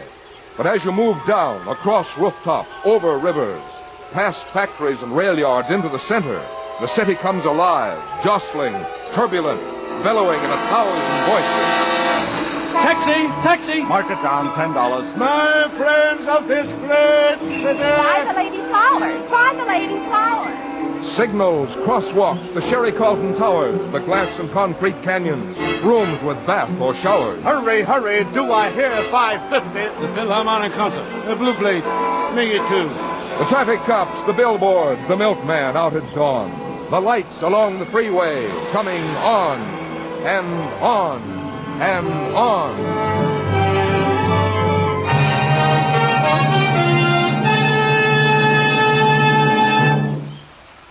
CBS presents The City, an impression for radio, a cross-section of the thousands of stories of daily living that make the city. And now, with Frank Goss as your narrator, here is tonight's tale of the city, a story called Airport. The city is a place of arrivals and departures. On the outside, fixed and permanent. But beneath the flat roofs and tall towers, changing hourly, a flexible sum with continuous additions and subtractions. Minus 230. The sleek streamliner leaving the train sheds in the shimmering light of afternoon. Diners filled to overflowing, and a bridge game already begun in the club car subtracts a fraction from the city. Plus 5. A hopeful jalopy turns into the deep, bright thoroughfares of the city.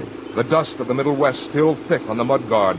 A mattress strapped from beneath the precarious cover of a propped-up turtleback. 3 wide-eyed children are added to the sum total that is the city. Plus 423. The great liner, newly repainted with patriotic smokestacks, docks in a tugboat cluster. Proud conveyance in a proud harbor, smiling at the customs officials, flirting and whistling. Minus 1. Hey, mister, how about a ride? Going north? Hey! The raised thumb loses its jaunty expectancy as the long yellow shafts of light disappear down the highway, swallowed by the hungry night. By wheels and gasoline, by the gangplank to A-deck and the hobo road. By lumbering buses, broad-chested trains, and soaring wings, the sum of the city is changed, retotaled hourly, with the final tabulation always in doubt. The city is a place of arrivals and departures.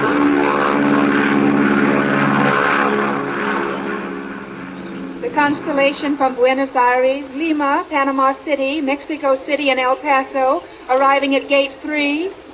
Passengers may now board the non-stop flight to New York, leaving from Gate 6. At the city airport, the arrivals are a matter of timetables, bulletin boards, and weather reports. But in an uncomfortable furnished room hung above a busy intersection, they are cause for uneasy concern. Well, goodbye, lass. I gotta be shoving off. And you'd better to make tracks out to the airport. Don't want to be late. Not tonight. No, I got plenty of time. She's not due till 11. You know, when I knew you in college, you're the last guy in the world I'd have picked to marry a French gal. But, heck, the war makes a lot of difference. If I hadn't been in the South Pacific, I'd probably have done the same thing. Maybe. I sure don't blame you. I've heard a lot about France. No. When we were in the islands, we really envied you guys. A small cafe, mademoiselle. How rendezvous... Oh, shut up, Cliff. What? What's the matter? I'm just kidding. Well, I don't think it's very funny. Look, Les, take it easy. I don't blame you for being nervous. I would be too if I were in your boots. With a wife I hadn't seen for 2 years and a kid I'd never laid eyes on flying at night. But it'll work out. Things always do. Well, so long, fella. Take it easy. The freckled young man runs his fingers through his stiff, crew-cut hair, slumps against the mohair davenport, thinking, remembering. After a moment, he stands up suddenly and stuffs his hands in the pockets of his faded field jacket. As he moves toward the door, the uncertain light from the dusty chandelier cuts across his sleeve, revealing a dark olive stain where staff sergeant stripes once indicated their authority. Along the banks of the river that partitions the city, the air is filled with the acrid smell that factories belch after meals of coal and oil. This is the domain of the assembly line, the Bessemer converter, the graph, the ledger, and the sales curve. Here, human beings are balanced with the books. Come in. Yes, Beckman, sit down. What's the trouble? Company run out of red ink again? No, sir. That is, well, what is it then? Mr. Ryder, I've been the head bookkeeper for Ryder and Lewis for 20 years. You're 22, Beckman, 22. Yes, sir. Well, Look, Beckman, no one knows you deserve a raise more than I do, but business conditions haven't been so promising lately, and, well, frankly, we just can't afford it. Oh, no, sir. It isn't a raise. Well, it can be very serious. I'm afraid it is rather serious. You see, Mr. Ryder, I've robbed you of $10,000. What? That's right. I've stolen $10,000 from the company's funds. And to be exact, in just a moment, I have the figures right here. It's $10,346. Yes, that's the total to date. Oh, I just don't believe it. Well, I hadn't realized myself that the sum was quite so large. I checked the amount when I was readying the books for the auditor this afternoon. The stock market hasn't been so good this year, Mr. Ryder. In fact, not good at all. Do I understand you correctly, Beckman? You've been playing the stock market with company funds? Oh, yes, sir. I've been doing it for years. Only usually I've broken about even. In fact, one year I made a considerable profit. I split it with the company, Mr. Ryder. Really, I did. Share and share alike. Beckman, I just don't know. I wouldn't have bothered about it, sir, but you see, the sum is so sizable, and with the auditor coming tomorrow, it wouldn't look well for my bookkeeping. All that money unaccounted for, so perhaps you'll want to call the police. Do you realize that this is a serious matter, that if I call in the police, you're likely to go to the penitentiary? Oh, yes, Mr. Ryder. I'm quite aware of that. And that's why I thought that in view of my 20 years with the company... 22. 22, that perhaps you'd be able to give me a little time. I'm sure I can replace the funds. I've already wired my brother in Denver. He's quite well-to-do, and I'm positive he'll advance me the sum, but I'll have to have a little time. Perhaps you could just explain to the auditor that you'd lent me the money. Beckman, I don't want to send you to prison any more than you want to go there, but that money isn't mine to lend or give away. It belongs to our stockholders. If I lied about this matter, I'd be as guilty as you are. Can't you understand that? Yes, I guess you're right. Well, thanks anyway, Mr. Ryder. Thanks very much. Well, wait a minute, Beckman. You said your brother would give you the money. How do you know that? Oh, I wired from... I have a wire from him, you see? Oh. Here. Here it is. You read it, Mr. Ryder. Tempting, raise money, Denver. Possible will arrive flight 17:11 p.m. tonight. Meet at airport. Can't promise, but we'll try. Love, Fred. I'm sure you'll be able to raise the money, sir. Fred's very influential in Denver. Very influential. Well, Beckman, in view of your long service, I suppose I could let you have till midnight to replace them. Oh, thank you, Mr. Ryder. I can't That'll tell you give how... you an hour to get in from the airport. But remember, midnight, or I shall be forced to call the police.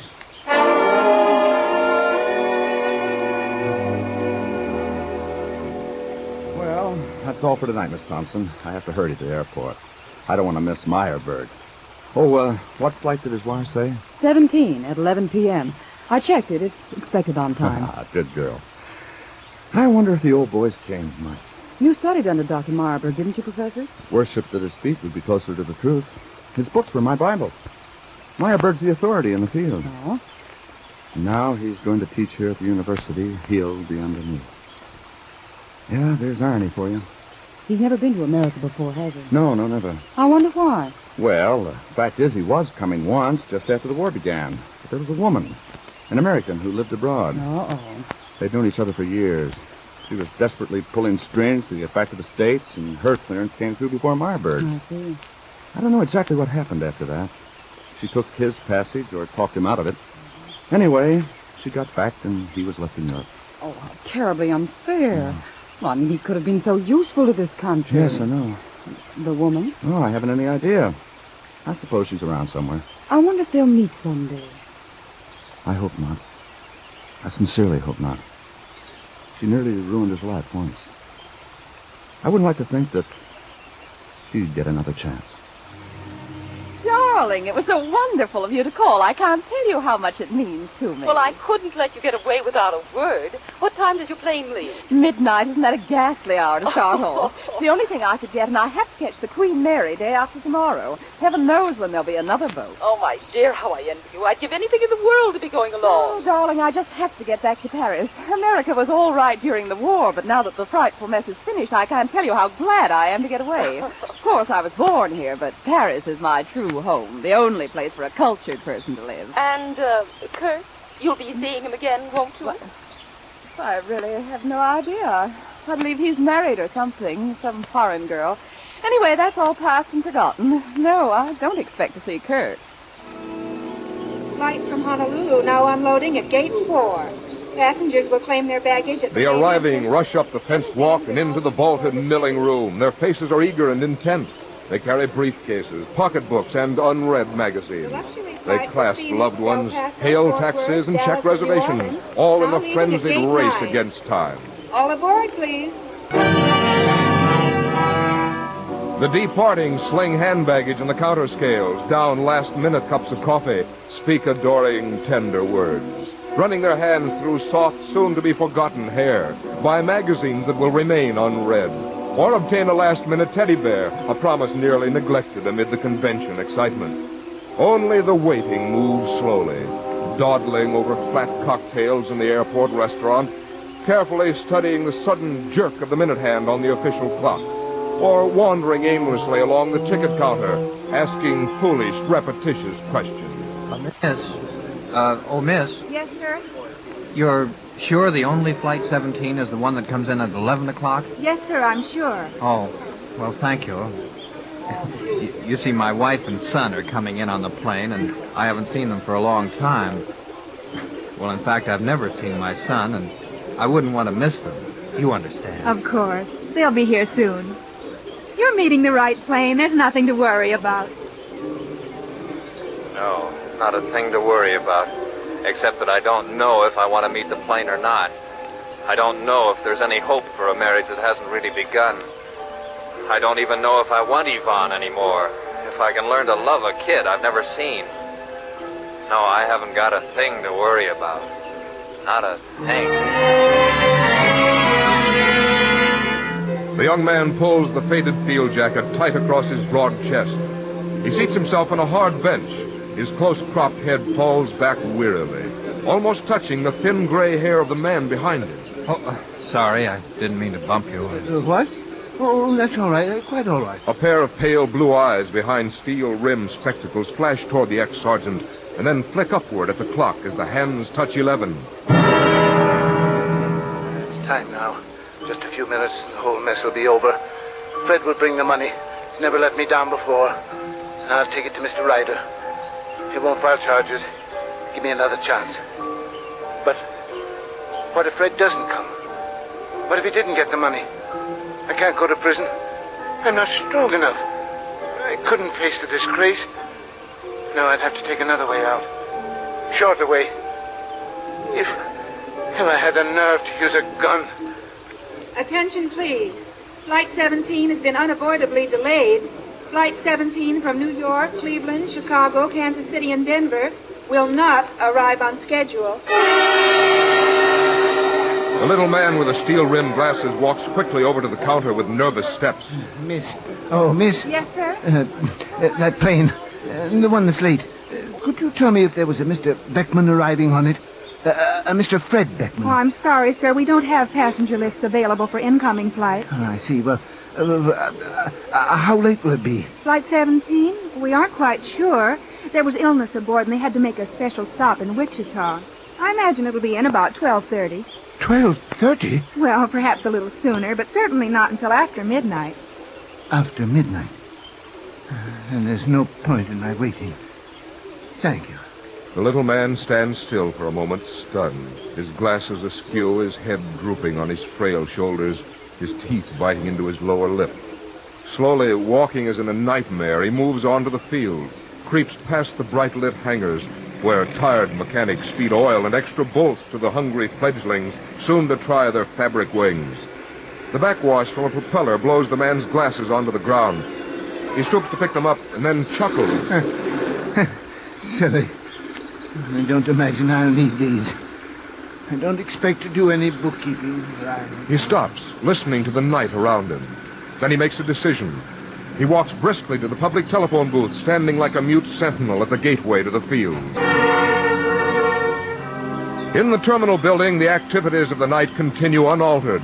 At a writing table in the corner, two white-turban Hindus play a serious game of chess. A well-dressed girl lies stretched out on one of the benches, her head cushioned on a folded mink coat. She has fallen asleep and snores with a quiet, polite regularity. The stoop-shouldered professor is immersed in a volume of Earl Stanley Gardner and does not look up as a red-haired woman flounces past him, waving an angry cigarette holder. Young woman, am I to understand that your company refuses to carry my luggage? I'm very sorry, madam. The rules allow only 40 pounds to each passenger. We cannot transport wardrobe trunks aboard an airliner. Oh, I must insist on having my trunks with me. They contain cosmetics and tinned food, things I'll need in Paris. Oh, I'm very sorry. You'll have to ship them by express. We simply don't have the baggage space aboard your plane. I've never heard of such cheek. I'll report this matter to the head of the airline, personally. Such impudent employees would never be tolerated in Europe. Never. One of the troubles with America, atrocious service. I'm very sorry, madam. The minute hand of the official clock moves jerkily onward, and in a single motion creates a new yesterday and a new tomorrow. The young man with the crew haircut fingers the lapel of his field jacket, and in the bright electric light, shadows grow visibly under his weary eyes. It's after midnight. The plane should be in now. In one instant, I'll become a husband and a father. But I don't want that. I want to go on like I was, alone. I don't want Yvonne and my son. I don't want to meet the plane.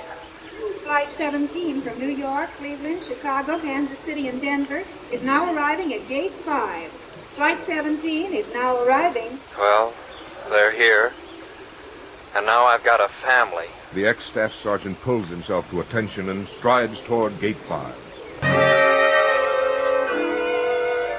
Flight 17 lies poised at the gateway to the city, serene, silver, and beautiful. Her four great engines coughing just a little behind their fans as they slowly relax their violent embrace on the night air. Harried, white-coated attendants push the landing ladder into place, the oval door swings back, and the process of adding to the city is completed as the smiling stewardess assists the passengers downward to their separate city destinations. The couple seem out of place amid the hurrying travelers, elderly, ill-dressed, gawking with amazement at the distant towers of the city, like wide-eyed children loose in a department store during Christmas time. Well, Martha, been a long trip. It has been a wonderful trip, Kurt. There is so much of the world to see. Are you frightened, Martha? Of course. So my little, such a big country, with such big cities and to big people. Now, Kurt, you are as big a man as any of them. Bigger. Not bigger, but perhaps here in America, just as big.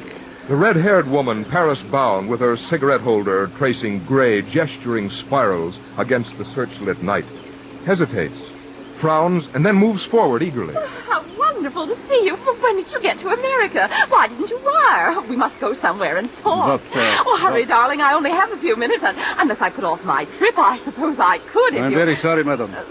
What? I'm afraid you've mistaken me for someone else, a different person. But I don't understand. I think you must have the wrong man. Oh, I see. Of course. Sorry to have bothered you. I'm very sorry. That's the trouble with this country. Too many foreigners. It's even more unbearable than ever.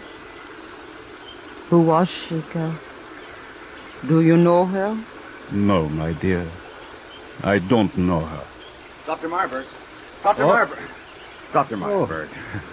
Do you remember me? Of course. You're Maxwell, Vienna, 1935. 1936. Really? I thought it was 35. Oh, this is my wife, Professor Maxwell. How do you do? I want to welcome you both to the university. Our city is proud to have you here. America is proud to have you. The ex-sergeant watches grimly as the passengers walk through Gate 5. Pardon me, are you Mr. Johnson, Yvonne's husband? Well, yes, I've been waiting for her, but I didn't see her get off the plane. No, I was a stewardess on Flight 17. Your son was taken ill, and we put down in Wichita so he could have medical attention. That's why the plane was delayed. The boy's sick? Now, please don't be alarmed. It's nothing serious. They'll be along in a day or two. Now, don't you worry. Good night. Good night, and thanks. The young man hesitates, frowning uncertainly. His eyes are puzzled. He walks a few steps toward the main entrance. Then he turns and paces deliberately to the ticket counter. Yes? Could you tell me when I can get a plane for Wichita? I'd like to get there as soon as possible.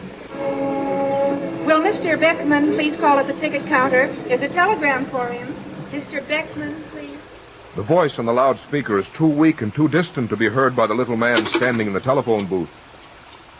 His hand shakes violently as he dials a number. His forehead is damp with perspiration. He waits, trembling, trying to mouth the words he will say. Police station. Sergeant Bundy speaking. Bundy speaking. Sergeant Bundy. My name is George Beckman. George W. Beckman. Yeah. I'm an accountant for Ryder and Lewis. I've stolen some money from my employer. I wish to give myself up. What? I'm telephoning you from the airport. You can arrest me here. I'll be waiting for you in the telephone booth near the runway. Well, I'll be... Okay. You just wait there. I'll have a guy out there pick you up. Thank you. Thank you very much. Mr. Beckman? Mr. Beckman. Telegram for Mr. Beckman at the ticket counter, please. Well, there's no point in calling that any longer, Jim. The guy just isn't around. It doesn't seem like it. It's a money order, too. Oh, well, he can get it tomorrow. It'll do him just as much good then as it will now.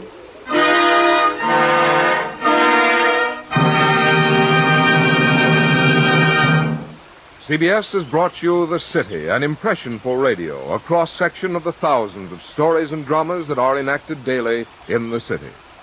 In tonight's impression of the city, an all-star cast of radio performers created the drama of Airport, including Norman MacDonald, Lenore Kingston, Gil Warren, Herb Butterfield, Earl Lee, Sandy Bickert, Rita Lynn, Monty Margetts, and Ann Morrison.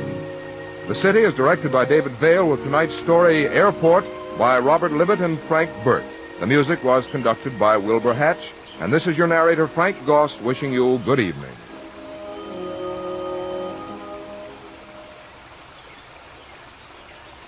Tonight, Mr. Michael Redgrave stars in Uncle Harry from Studio One at CBS.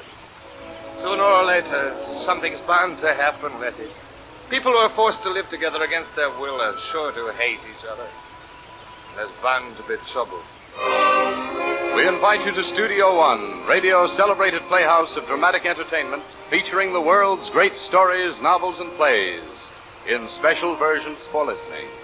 And now to introduce tonight's great story, here is the director of Studio One, Fletcher Markle. Tonight, ladies and gentlemen, a visit to a little English town of nearly 40 years ago, and the story of our citizens. A man who was known as Uncle Harry, a man who was not as ordinary nor as pleasant as he appeared to be.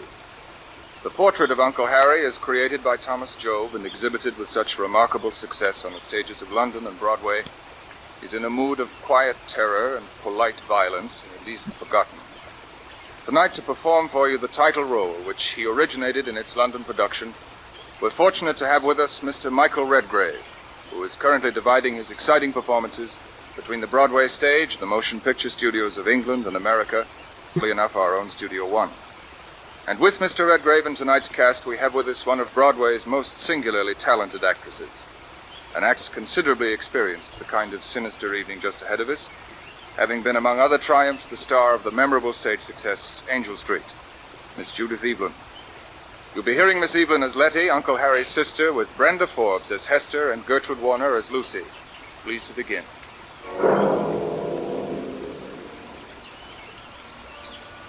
Now, we should do this more often, Lucy. Get out for a walk in the afternoon. I was surprised when you suggested it. Harry, I'm beginning to think you'll always be surprised at things I do and say. Oh, I don't know about that. I don't suppose you've ever done an impulsive thing in all your life. Of course I have, many times. Just name one. Well, You see? You can't. shall we sit here on this bench? Very well.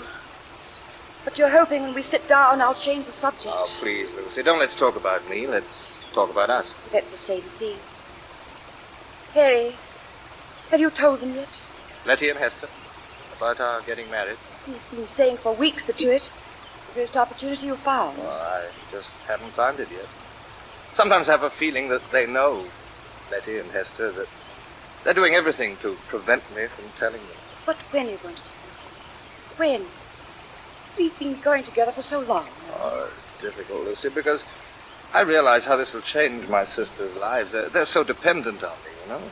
I'm beginning to wonder, Harry, if it isn't you who's dependent on them. Of course I am, in a way. They're all the family I've got. Ever since I can remember, it was the three of us, Letty and Hester and me, even before our parents died. We've always been so very close. But if we're ever going to get married, you've got to break away. Oh, I will. I wonder. What do you mean by that? Do you have any idea that I won't? I don't know what you're going to do, Harry. And I don't know how much longer I can wait. Lucy, you don't mean. You can't. I don't know what I mean. I'd hate my sisters if they came between us. You never hated anybody. Not Uncle Harry. Lucy, you just call me Uncle Harry. Well, everybody else in town does. Yes, but not you. Not you. It's a term of affection, isn't it? It's an insult. It is. That's what they call me down at the Bluebell Tavern. It's their way of saying I'm too sweet, too mild. It's a term of disrespect, that's what it is, even from them. But I didn't mean... It's their way of making fun of me to my face. Uncle Harry. They're saying that I'm timid, that I've no backbone. Is that what you're saying, Lucy? I'm only saying that you've got to tell your sisters about us. You've got to, Harry. I'll tell them. Only, you've got to promise never to call me that name again. I hope there'll never be another occasion when I'll want to call you. Oh, promise you'll never call me Uncle Harry again. I promise. Is that you, Harry? It's me, Hester. About time. How long do you suppose dinner can be kept waiting without spoiling? Never you mind her, Harry. Just take your time. It's all right, Letty. This is just being nasty again. The dinner won't be ready for 20 minutes. It would have been if you hadn't insisted on baking that gooseberry pie. But Harry likes gooseberry pie, don't you, Harry? Very much, especially yours, Letty. Well, I'd already fixed a coconut cake. Gooseberry pie is better after roast lamb. It's a waste having two desserts. Now, Hester, you know your coconut cake is never a waste. Oh, thank you, Harry. Well, how did you two pass the day? As usual, nothing ever happens. Did you have a pleasant afternoon? Thanks. Walked to the top of Richmond Hill. Really? All alone? Yes. Lucy never did show up at the social committee meeting this afternoon. That's only to be expected. You should know. You can never depend on Lucy. Oh, I know that, but there are some people who don't. Can't you two let Lucy alone? Why, Harry? You both know what I think of Lucy. Well, I mean, she's a good friend of mine. I mean, you know I don't approve of people speaking badly of another person's character. I know, dear.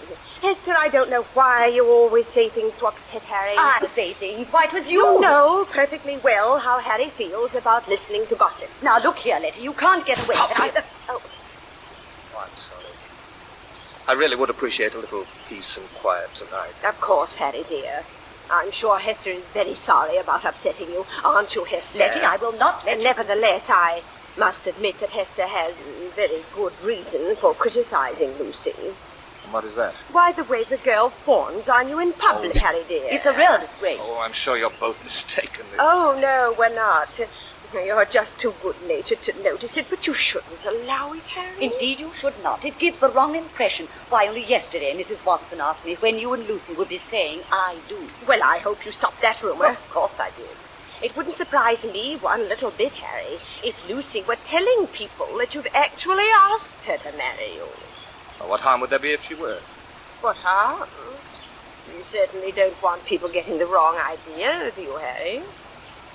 Do you, Harry? No, of course not, but I'm very fond of Lucy. Fiddlesticks, she's a very ordinary girl. No, Hester, she isn't. Oh, Harry, you just think the best of everyone. Well, it's a little more than that in this case. And what does that mean? Nothing. Nothing.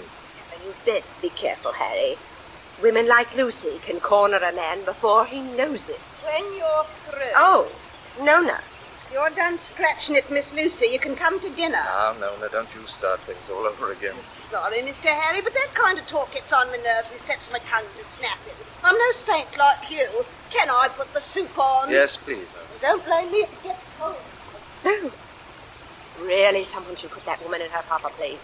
After 20 years. Some of these days, I'll give her notice. You'll do no such thing. I will if I want to. When my mother died, she said, Hester, you see to it that Nona never leaves my little family, and I will see to it. Your mother. Now, I suppose she wasn't my mother, too. Ladies, please. Oh.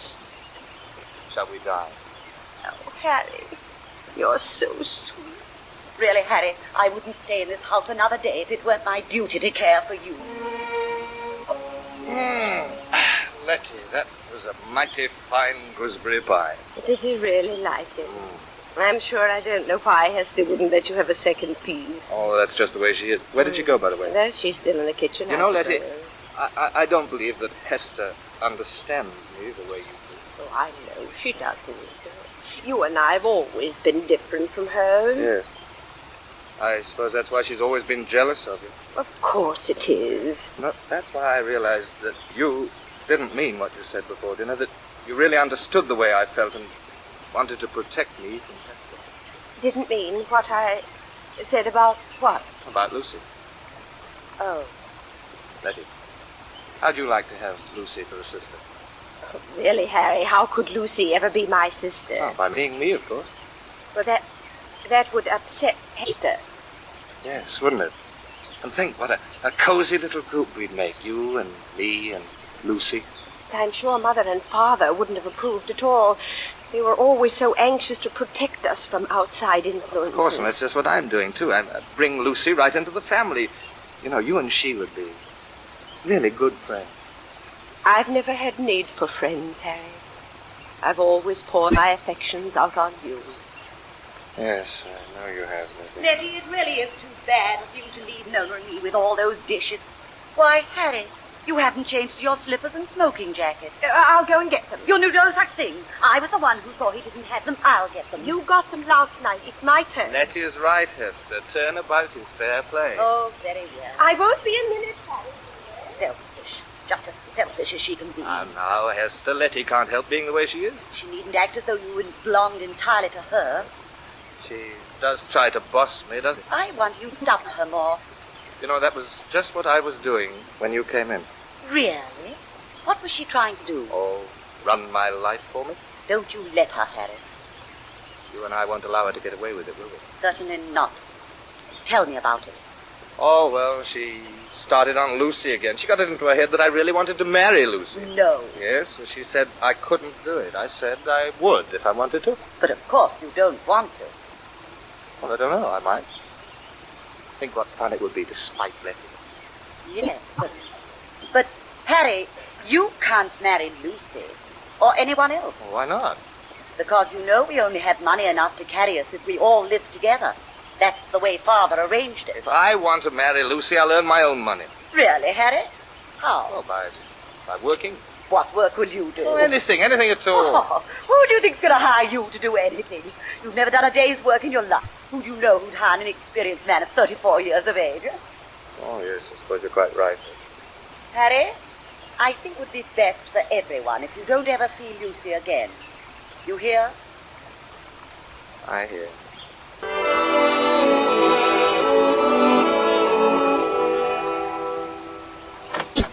Hello there, Nona. Well, Miss Lucy, it's been a long day and night since we've seen you around here. 6 months and 2 days, to be exact, Nona. Anyone home? Mr. Harry's out walking the dog. How is poor weary Willie? Getting older and older. Who are you talking to out there, Nona? Oh, this land in a shock. It's Miss Lucy. Yes, I've come to tell you something, Hester. May I come in? Of course. Come along. Hello, Hester. Letty? How are you, Lucy? Very well, thank you. I only stopped for a moment. I have something to tell you. Oh, really? What is it? I'm engaged. You're what? I'm engaged. You know, I'm going to be married. Well, Lucy, you're a mighty lucky girl. Yes, aren't I? Imagine what a surprise this will be to Harry. Pleasant. There's Harry now. That's his signal when he's forgotten his key. How quaint. Just a moment, Harry. I'm coming. I wonder what he'll say. What would he say? That's what I'm wondering. Oh, that dog. Filthy. It's not really Willie's fault if the streets are muddy. Oh, give him to me. I'll take him out into the kitchen. Harry, come in here. We have a visitor. Oh, have we? Who is it? Come in and see. It's a surprise. Surprise, eh? Got me quite excited. Lucy? Hello, Harry. Lucy's visit isn't her only surprise. She has news. Yes, and I don't know why you insist on holding on to that dog. He's so old, life's a burden to him. Don't you talk to me like that. Well, he'd be better off out of the way. Now, see here, If you Letty, don't mind, I'd like to hear Lucy. Oh, that. It's nothing. It's just that she's engaged. Yes, to be married. Isn't that nice? Did you come here especially to tell me that, Lucy? Well, I wanted you to know. She knew how interested we'd be. Hester, will you and Letty leave the room? What? I want you to leave the room. Well, Harry, you're being needlessly rude. Leave the room. Oh, very well. Close the door. We won't listen. Never. Close the door, please. Oh. Did you come to gloat, Lucy? No, Harry. Only to clear the air. Didn't take you long. No, it didn't. Once you stopped seeing me, the first pain was over. I realized what a narrow escape I'd had. Oh, thank you. You know that. What chance for happiness did you? I was a fool to think it was possible, knowing what Hester and Letty are really like. Is that why you're doing this thing? What? Well, marrying a man you don't love. I do love him. I know you don't, Lucy. And just how do you know that? Because I know you. And I remember. What do you remember? Everything. Look, if it weren't for Hester and Letty, would you come back to me? Oh, Harry, stop talking so. Hester and Letty are eternal. Oh, you think so? I know so. When does it happen? The wedding? About a month. I won't be seeing you again, Harry. I do hope things straighten out. I think they will, Lucy. After you came today, it makes me quite certain that things will straighten soon. Very soon.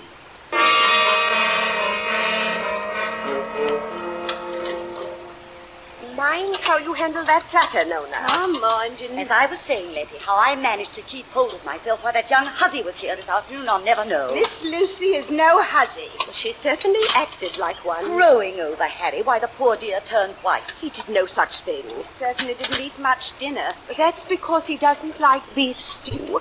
I told you that, Hester. It wasn't the beef stew. He's upset. He'd forget it in a minute if you'd let him. It's a miracle poor Harry doesn't go mad with you pestering him all the time. Pestering? No, I'm pestering him. You always have. Ever since we were children. Sometimes I think one of us would be all that he needs to look after him. You, I suppose. Why not? Why not? I'll tell you why not. Now, what's all that rumpus about? There, you did it again. Letty, some of these days I'm just not going to be able to endure your... Well. What's all the trouble now? Ask Letty. Ask Hester. Well, I'm asking both of you. Harry, do you want me to leave this house? Why should you? Letty says I'm not wanted. She says one of us is enough to take care of you. Letty, did you say that?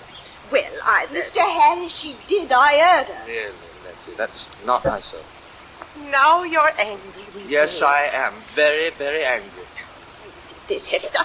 You did it. Keep your hands off me, Letty. You got Harry angry with me. He said so. I'll shake you for that until you're bones. I warn you, Letty, let go of me. I won't. I'll teach you to make Harry angry with me. And I'll teach you to lay your hands off me.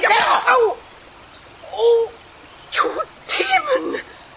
You struck me. You provoked me. Oh, Harry. Harry, I'll have to ask you to choose between us. Someone must leave this house. I'll be in my room until you make the choice. Oh, no one can say this house lacks for entertainment. I hate him. I hate him. No. Go up and see if you can calm Miss Hester. All right, but you've got more patience than anyone I know. Well, Letty, you seem to be in the mood for getting rid of everyone today. First poor, weary Willie, and now Hester. I wish Hester would take her stupid dog and never come back. You know, I've been thinking about what you said about Willie this afternoon. You're probably right. About what? About putting him out of the way. He's so old. It would be for the best. And it would make Hester so furious. Yes, we'd have to keep it from Hester. When will we do it? Sooner the better. Tonight, perhaps. But how? Oh, poison's the best way. Hydroanic acid, I think. Will it hurt? Oh, not for long. Terrible. Well, I'd get the stuff myself, but I'm late for my appointment already. What appointment? Oh, you know, the usual thing, playing piano for the boys at the Bluebell Tavern. Look, why don't you take a walk and get it? Can you buy it just like that? Well, go to Ben's, the chemist. He'll let you have it. You'll have to sign for it, of course. Look, sign my name. I'll go this very minute. If you'll wait until I get my hat and coat, I'll walk down with you. Fear no more the heat of the sun or the furious winter's rages. Thou thy worldly task hast done, home art gone and ta'en thy wages. Golden lads and girls all must, like chimney sweepers, come to dust. Oh, Mr. Harry, who are you talking to? Oh, I was just talking. Talking to myself, that's all. How's Hester? How'd you suppose? You really going to put one of them out, Mr. Harry? No, of course not. We'll patch it up somehow. You got more goodness in you than a man should have, Mr. Harry. When you going to rear up and stop being a little martyr? When? Who knows? Maybe tonight? Yes, no. Maybe tonight.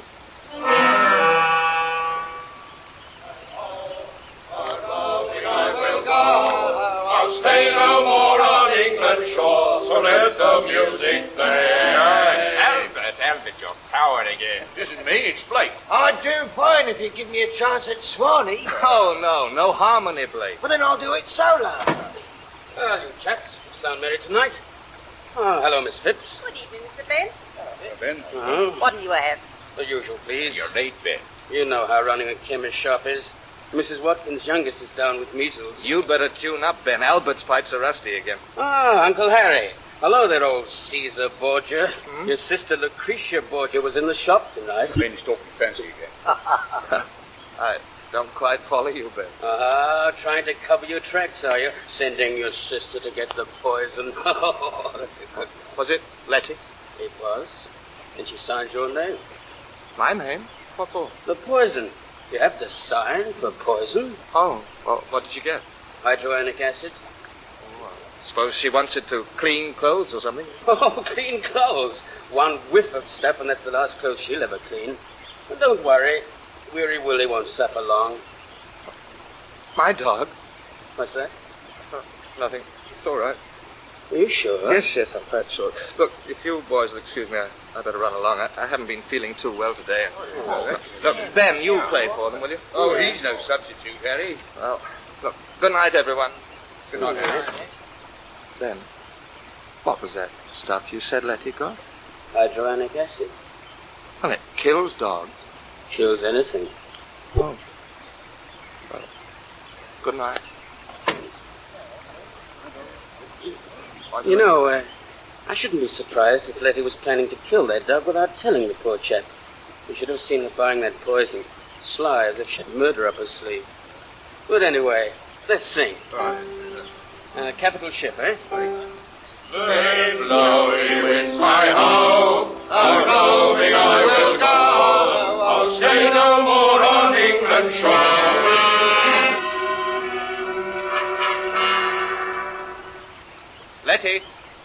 Letty, you home yet? In the living room. Singing break up early? No. I got to worrying about Weary Willie. You changed your mind. Got the poison? Hester hasn't come down? No. Well, we don't have to do it tonight. We can wait for a day or two. All right. But what will I do with this poison? Ben says it's dangerous. Oh, better hide it. Look, what? Put it in that jar with the matches. I'm the only one ever uses that. Look, You'd better write a warning on the label. It has poison printed on it, large as life. No one ever notices a printed warning. Look, here's a red pencil. Write danger or don't touch on it. I write both. Danger. Don't touch. Fine. Now drop it in the jar. That does it. Nona's still out? Yes. I do wish she'd make up her mind about that Hubert Fuller. Engaged all these years. Yes, I know how Hubert must feel. There she is now. Chilled. Oh, chilled to the bone. Oh, we all are. Look, what about some hot cocoa, huh? Lovely. I'll make it for you, Harry. Oh, you're very thoughtful, Letty. I like to do things for you. You know that. Nona, you keep Harry company. Very well. It's good to be home on a night like this. Nothing like an easy chair and a pipe to put a man at peace.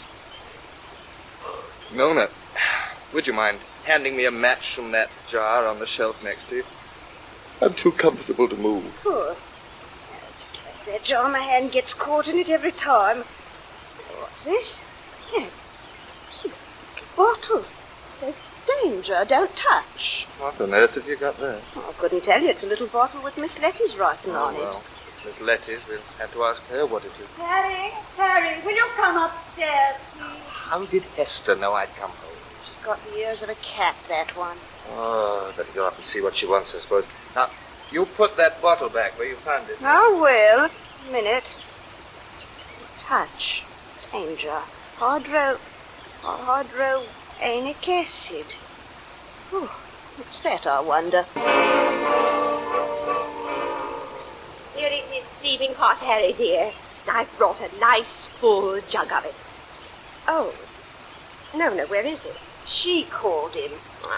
Now the cocoa will get cold. Nona, what's this bottle doing out here on the table? I found it in the jar. What is this stuff, anyway? It's poison. Poison? What do you want poison in the house for? That's my business. Oh, all right. You must know we're going to put Willie out of the way. You what?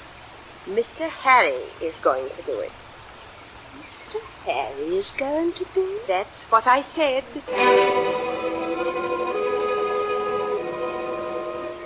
Well, there we are. Now she's quiet again. Did you forget, dear, that I was preparing cocoa for you? Not for a minute. Where is it? There, on the table. Oh, nice full jug. Letty, you know, I think Hester's sorry for the way she behaved tonight. I should think she would be. Don't tell me she wants to apologize. I think she might, if she was given the chance. Well, wonders never cease. Letty, why don't you give her the chance? I'm not stopping her. No, you know she'd never come to you.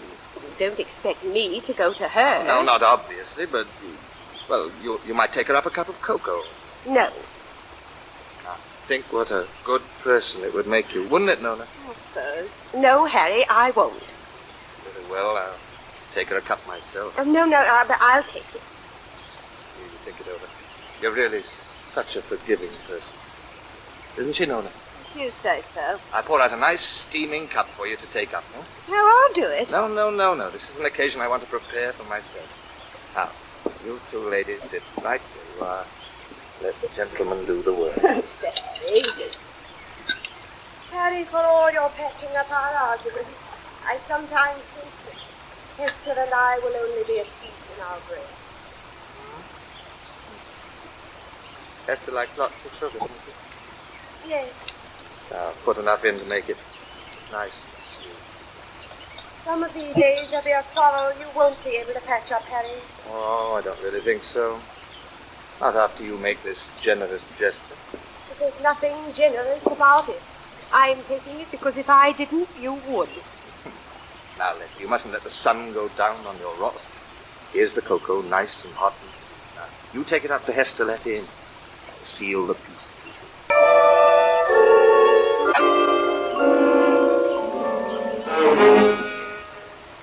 Well, Harry, I did it. I hope you're satisfied. Where's Nona? She's gone up to her room. Did Hester drink the cocoa? Not yet. Why not? Oh, she wants to finish the chapter she's reading. Well, it'll get cold. She only has one more page to read. Oh, this is cozy and peaceful, Harry. Just the two of us. We have our cocoa now. I don't see why not. Shall I pour? Would you? Oh, that's sweet of you. Harry, Yes? Hester didn't apologize at all. In fact, was very condescending. Never do anything like that for her again. You won't have to, Sept.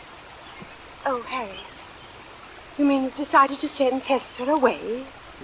In a manner of speaking, yes. Then it'll be just you and I. In a manner of speaking, yes. I suppose I really should be sorry for Hester now, but she's always asked for this sort of treatment.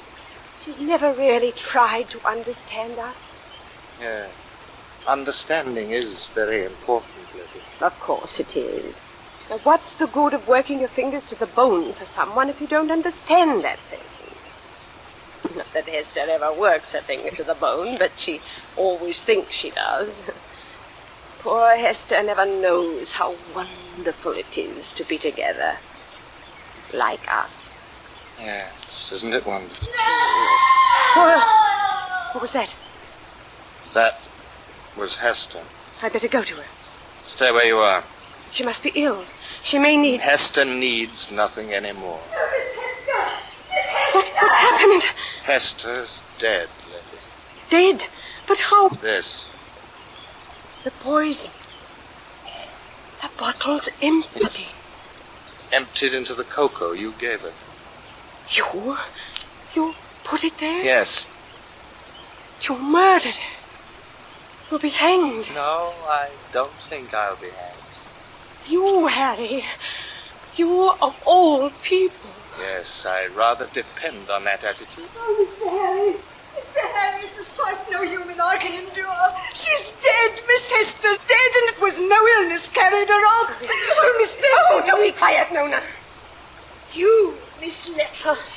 You and that poison, so that's why you got it. You tried to tell me it was Mr. Harry who did it. You were going to blame it on Mr. Harry. No, but I saw it all. I heard it all. I won't let you get away with putting it on poor Mr. Harry. You fiend, you murdered Miss Hester. Oh, no. You see, Letty, the way it is.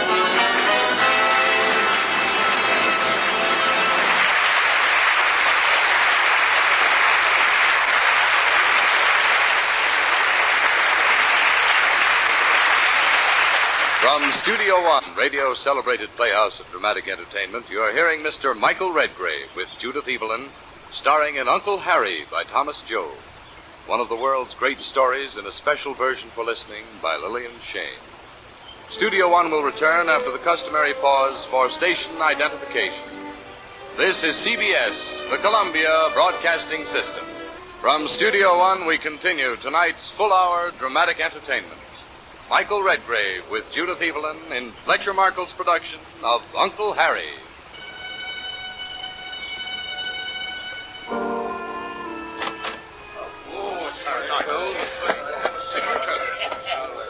Is the trial over? Not yet, Miss Phipps. It's been a recess call. How does it look? Bad for Letty. If you can call it bad, seeing as how she's guilty as sin. Now, Blake, you can't say that. All the evidence is against. Evidence? How much evidence do you want? Why, she practically convicted herself out of her own mouth. Yeah, she was flustered. An innocent person doesn't get flustered. That's not altogether true. Even so, you heard what Ben told him this morning. How'd it feel to be a witness, Mr. Well, I don't know. It's a terrible responsibility. But I had to tell how she bought that poison and signed Uncle Harry's name. That's what's got me so riled. How she's trying to put the blame on poor Uncle Harry. Maybe that's where the blame belongs. What? It's not impossible, you know. There's nothing more in this than meets the eye. Oh, rubbish. Oh, I don't know. I always felt there was something queer about Uncle Harry. He's too good to be true. I don't have much faith in him. I've known him for 14 years, and a man who's as good as he for 14 years stays good to everlasting. Well, I've seen a lot of men come in here. Very free, some of them. But you never can tell for true what a man is thinking. Look what he sacrificed for those two women. I am looking. Perhaps he got tired of sacrificing. Even if you don't believe in him, you've got to believe in the facts. First, those two hated each other. Always did. Second, that girl no one approved. They had a real set to, including slapping on the day of the murder. Third, Letty said Hester would be better out of the way. Fourth, she buys the poison. And fifth, the poison was in the cocoa she took upstairs. Sounds all right. But I'm not quite easy. Oh, that's a woman for you. Unreasonable. Not logical. Then why is she saying it was Uncle Harry? Well, she's got to blame it on someone. Well, that's a terrible thing to blame on your blood. There's some people, flesh and blood don't count when their own skin's in danger. It's more than that, Blake. Them three living together like this was never healthy. Family ties are a good thing, all right, so long as they're not tied too tight. When they are, they're likely to choke somebody. Some philosopher, Albert, eh? Oh, I don't know.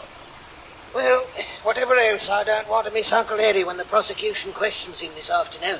I wonder what he'll say. You try to clear her, of course. Maybe. Of course he will. I know Uncle Harry. Please, you must believe me. Letty's innocent. She's innocent. Now, Mr. Quincy, we all understand how you feel, but you must try to control yourself and answer the questions I ask you. I'm sorry. Now, Mr. Quincy, you've heard the chemist, Mr. Blake, testify as to how your sister bought the poison. Heard your housekeeper testify that your two sisters had a violent quarrel the night of Hester's death. Oh, but there was nothing unusual. I didn't mean anything. You mean they often quarreled so violently? No, I didn't mean that. What did you? I mean, it was all my fault. In what way was it your fault? Well, you see, Letty always wanted to do everything for me, and Hester wouldn't allow it. So that's why Miss Letty said that one of them would be enough to care for you. Yes, but that was only because she was angry at the moment. And she did say it. Well, she... Never mind, Mr. Quincy. You don't have to answer. Now, when you learned at the Bluebell Tavern that Miss Letty had purchased a large dose of poison, why did you leave so hurriedly? I was tired. Wasn't it because you were fearful that Miss Letty was planning some mischief? No. Wasn't that the reason you tried so desperately to make peace between them when you got home? Wasn't that why you persuaded Miss Letty to take Hester a cup of cocoa as a peace offering? No, I didn't have to persuade her. She wanted to take it. She was eager to. No, she wanted to. She was eager to. You mean that after there had been a terrible fight between them, after Letty had that very day wanted Hester put out of the house, she was eager to take her the cocoa which killed Hester Quincy, the poisoned cocoa. No, you've got me all mixed up. All I know is that Letty didn't kill Hester. She didn't. I tell you that if there's any justice in this world, I would be on trial. It's all my fault. It's all my fault.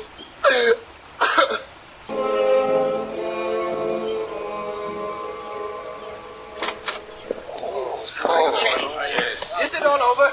All over but the hanging. Blake, the jury isn't back yet. How can you tell? Listen to him. But I'll bet you a quart to a pint they'll be out less than an hour, and the verdict is guilty. I wouldn't bet on a thing like that. Of course not. Well, what did Uncle Harry have to say this afternoon? We tried to help. Made a mess of it now. That doesn't surprise me. You really got Uncle Harry all wrong, Miss Phipps. You see, even Albert's convinced now. Where's Miss Letty now? They took her back to prison. Uncle Harry's with her, of course. As a matter of fact, he isn't. She won't see him. She's probably ashamed. Even though he'd forgive her for what she's been saying, of course. Yeah, he's terribly cut up. Practically had to carry him home. He wouldn't let us stay with him, though. Said he wanted to be alone. Wanted to be alone, eh? Well, that may be, but I'd give a lot to know what's going on right now in the mind of Uncle Harry.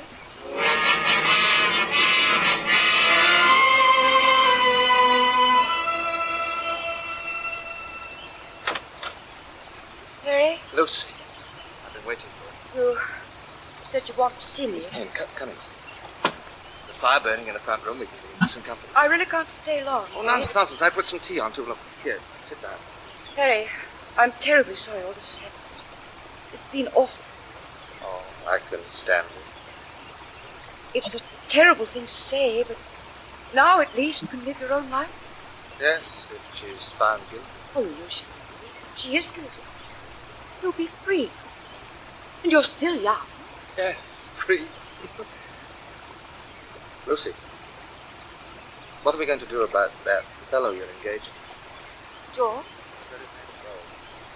This is bound to be a blow to you. Why no, she Oh, I'm sure he's pretty fond of you. Of course he is. Oh, we'll just have to make him understand. Understand what? You're mine, that's all. What? Oh, I know it's too soon to talk about it, but, well, I can't bear the thought of his seeing you any longer. We'll have to tell him at once. Oh. Poor Uncle. Don't call me that. I'm sorry. I'm not Uncle Harry. Not any longer, and I have you to thank for it, Lucy. When you came and said you were engaged, oh, I realized I was going to lose you, and I couldn't let that happen, and so well, then this thing happened. And now we can be happy together, just the way we've always... You see, things do turn out all right. Harry, stop it. What? So, you don't realize what you're saying. Of course I realize what I'm saying. But then you're terribly mistaken, Harry. About what? About us. I can't marry you, Harry. You must. I'm engaged to George. No. It's quite final. It was final weeks ago. Final? It would be the same, George or no George. Why? Tell me why. Don't you know that in these cases it isn't the criminal who suffers most, but his family? Oh, you mean the grief? I mean the disgrace. Well, but it isn't my fault if no one cares whose fault it is. How could I know? How could any woman marry you? How could you dare to ask her? Lucy. A woman wants a respectable home, a decent place in society. Could you give her that now? A woman doesn't want children stared at. She doesn't want to bring children into the family of a murderer. Lucy, this isn't you talking. It's me, all right. No, you've never looked at life like that before. You were always able to see things as they ought to be, not as they are. Oh, Lucy, there's some magic substance in your eyes that dissolved all the ugliness in the world so that you never saw it. You saw only beauty, and that's why I loved you so much. I'm afraid that substance wasn't yours. Not. I'm afraid you didn't see me as I am, only as you wanted me to. Well, now you do see me as I am, as a very ordinary woman who wants to live a very ordinary life. That's what George. Well, I'd better go now. Goodbye. Won't you say goodbye? Can't I see you again? No, I'm sorry. Lucy, stay with me. Lucy, don't leave me alone. For nothing. It was all for nothing.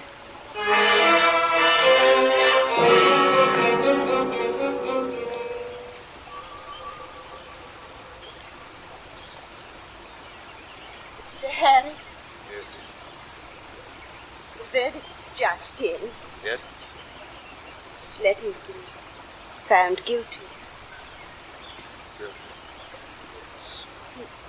And I've come to say goodbye to you, Mr. Harry.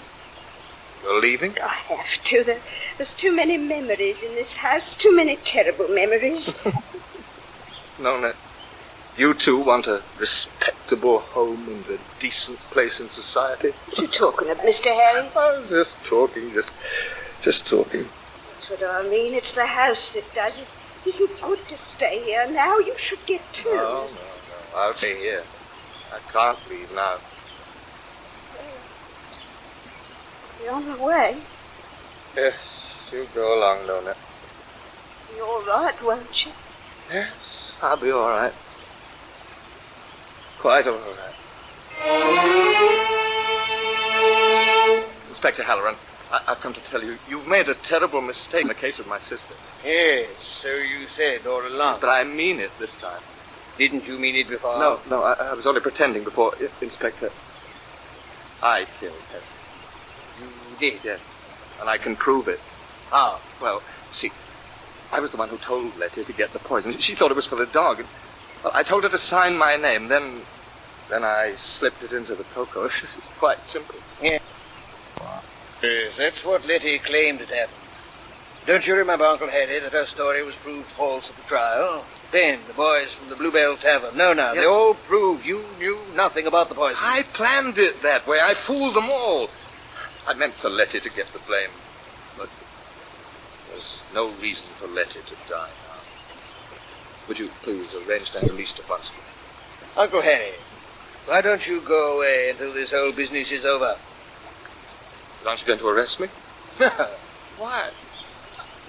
I've I've confessed. We don't arrest innocent people who confess to a crime in order to try to save a convicted murderer. But I'm not innocent, and she didn't murder. Uncle Harry, every time a killer is convicted, crackpots write or come to the police and try to confess. You think I'm a crackpot? I think you love your sister. I think you've been under a severe strain. And I think you ought to go home and get some rest. Well, hello there, Uncle Harry. Hello, Mr. Thompson. I've been expecting you. Inspector Halloran tells me you spoke to him last week and that ever since you've been going around trying to confess to Hester's murder. Yes, I thought you'd probably be coming around to try to persuade us to print your story in the newspaper. Yes, that's just what I had come for. I've written it all out now. When people see it printed in the paper, they'll be certain to believe it. See, no one believes it now. Uncle Harry, I've known you all your life. I don't want to be cruel, and I don't want to doubt your motives in acting as you are. But in every murder case, there are people who want to cash in on the publicity. And they all want us to print their confession. But you believe I'm one of those people? No, confound it, I don't. But you're certainly acting like one of them. Uncle Harry, for pity's sake, take Halloran's advice. Go away somewhere until it's all over.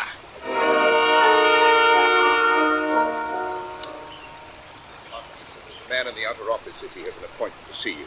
Says he's the brother of that woman who's going to the gallows in the morning. Oh, yes, I've been expecting him. Ask him. Come in now. Thank you. Are you the governor of this prison? I am. You know why I'm here? I do, and I sympathize, Mr. Quincy, but I really must tell you. Well, I'm prepared to have you disbelieve me. I aimed it too perfectly. It's taken me all this time to find a way to break down my own perfect plan. But I found it at last. I can now prove that I killed Hester and that Letty is innocent. Mr. Quincy, all this is most unselfish of you and quite in keeping with what I've heard of your fine character. Nothing selfish about it, believe me. All I want to know is whether or not, if I convince you of Letty's innocence, you could postpone it. Well, I could arrange a stay of execution. Oh, then, sir, please, will you read this? Is this another confession, Mr. Quincy? It's a very special sort of confession. Now, read it, please. Right now? Yes, please. Well, read at least the first page, and the rest will look after itself. You know, I always believe in getting things down in black and white. Lord, extraordinary. You can't argue with black and white, can you? Letty said, what was that? Myself, that was Hester. Now you're coming to me. Letty said she must be ill. She may need. Myself, Hester needs nothing anymore. Letty, what do you mean? Myself, Hester is dead. I emptied the poison into the cocoa you gave her. Letty, you murdered her. And I did. Here I gave her the little bottle. It was my hope that she would hold it until the servant found her with it, as she did. Thus I entangled my sister in a net of evidence from which escape was impossible. No hand could unspin the painstaking lies I had drawn about her. Only the reputation of a lifetime. You realize, sir, the implication of those last remarks? It's astonishing. Why are you confessing all this? No longer any reason why I should leave. You're not doing this to save your sister. There's no point in Letty dying anymore. How long will it take before you release her, sir? I suppose there will be a few formalities. Mr. Quincy, I think you'd better get along. Well, why don't you arrest me? I've confessed. It doesn't hold water, my good man. Of course it does. I killed my sister, Hester, and I involved Letty. That's clear enough. We respect your attempt, Mr. Quincy. We honestly do, but there's nothing I can do with this. Letty and I are the only ones in the world who know what we said to one another at that moment. Now, look, if Letty is able to duplicate that conversation as I've written it there, it would mean that it actually took place, wouldn't it? Well, no. Well, of course, that's what it would mean, man. What else could it mean? You want me to test her, to see if she remembers all this? Oh, she'll remember it. Neither of us will ever forget it. The whole thing's impossible. Need I remind you, sir, that the world is full of impossibilities.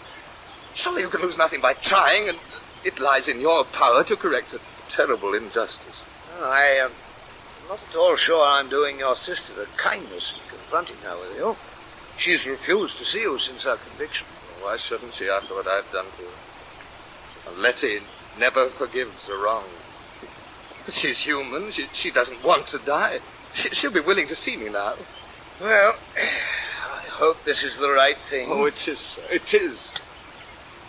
Yes, sir. Bring in the prisoner from the condemned cell. Yes, sir. Now, you understand it isn't settled yet. Yes, but it will be. Oh, I wonder, sir, if you know what it feels like for a man to find himself after 34 years of being lost. Of course you don't. How many men have been lost to themselves as I've been lost? And to how many men of those lost men has it been given to find themselves as I have now? Mr. Quincy... You think it's strange that I consider myself found now that I face death. Well, that, sir, is because you don't really understand the mind of a murderer. You see, it's very important to a murderer that he be punished. Otherwise, he's deprived of the proper end that crowns his deed and gives meaning to his work of art. Work of art? Oh, yes, yes. Haven't you read the book called Murder is a Fine Art? It was written by Thomas de Quincey. It's quite a coincidence. My name is Quincy, too, isn't it? Well, de Quincey says that murder can be a fine art, and that when the murderer makes no attempt to be ingenious, well, an artist, never invents. He merely arranges that which exists into a new pattern. So being an artist, I want to complete my masterpiece. For that, I must be punished. See?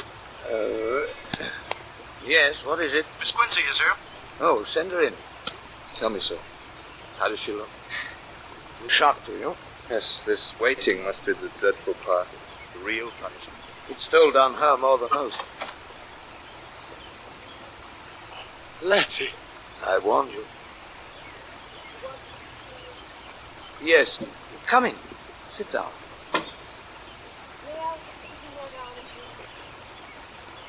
I'm so comfortable. Go on. And might I have an armchair in my room tonight? I believe I may have anything I ask for on this last night. There isn't going to be any last night for you, Letty. Please, sir, you shouldn't have made me look at this man. Send him away. He's wicked beyond belief. We'll only be a moment, Miss Quincy. You claimed during your trial that your brother committed the murder of which you stand condemned. Yes. Do you still make that claim? Yes, but what difference? Now he agrees with you. What? I've been telling them since the trial that I did it, Letty. You're cleared. Oh. Well, not quite cleared. Letty, all you have to do is to repeat, word for word, the conversation you and I had after you gave Hester the cocoa. You say you killed Hester? Yes. I must to speak to this man alone. Now, Miss Quincy... I must. All this is most irregular. Very well, I'll give you 5 minutes. That will be good. Well, Harry, what are you up to now? I'm trying to save your life. Why? Why do you suppose? It can't be your conscience. Why not? Because you haven't won. What is it, Harry? Is it lonesome at home these days? Oh, just a bit. With Nona gone. So, everyone has deserted the sinking ship. I'm told Lucy married George last week. Yeah. You did all this for her, didn't you, Harry? Oh, what's the difference? I don't care about it now. So that's it. Just as selfish as you ever were, eh, Harry? Selfish? Yes, selfish. I've had time to see through you these past weeks, Harry. I've recalled how you always gave away your toys when they broke, and how noble and generous you acted about doing it. Now you broke your life, and you want to give that away. But it won't work, Harry. Not this time. But you don't want to die. I've died many times before. Tomorrow won't matter to me at all. Nothing more can happen to you. But you have it. You've a nasty little time ahead of you, haven't you? You've got to pay for your crime for years and years. You'll walk along the street and people will smile. But they'll cross to the other side. You'll go home and be greeted by an empty house and the memory of me. You'll sit in an empty room with only your own horror to keep you company. And your loneliness will gnaw at you until your mind rots. Oh, I wouldn't be in your place for anything in the world. Letty, you can't do it. You always spoil everything for me. You can't spoil this. Tell them the truth, Letty. Tell them the truth. No. Everything all right in here? Please come in. She won't do it. She won't tell the truth. Please don't mind him. He's always been full of wild ideas. But this is the wildest yet. No. You won't forget that armchair, sir? You shall have it. You're a brave woman to refuse your brother's sacrifice. Don't let her leave, Sept. Letty, please stay here. I won't let you go. You wouldn't care to say goodbye, would you, Uncle Harry? And they say murder will out. But not my murder. Not Quincy's murder. Letty, you've got to let me finish what I've begun. You can't be so cruel. It's too cruel to make me go on living. It's too cruel. If you die tomorrow, I'll be left alone with what I've done. Left alone. You see, Harry, the way it is. Yes. I see the way it is.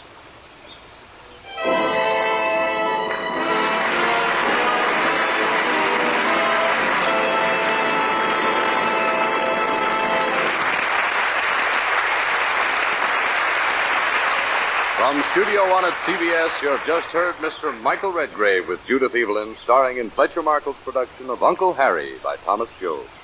Another of the world's great stories from radio's celebrated Playhouse of Dramatic Entertainment. Tonight's script was prepared by Lillian Sheen, and the original music was composed and conducted by Alexander Semmler.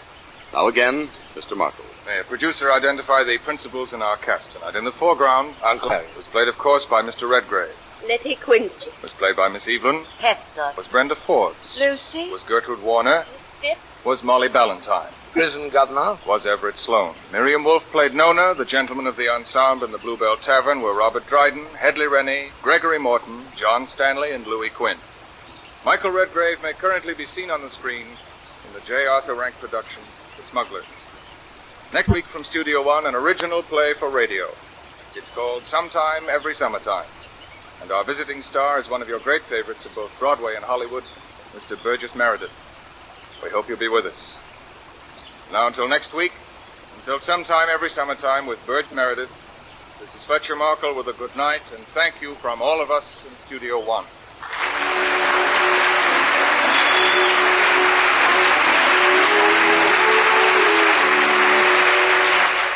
This is Lee Vines, and this is CBS, where 99 million people gather every week, the Columbia Broadcasting System.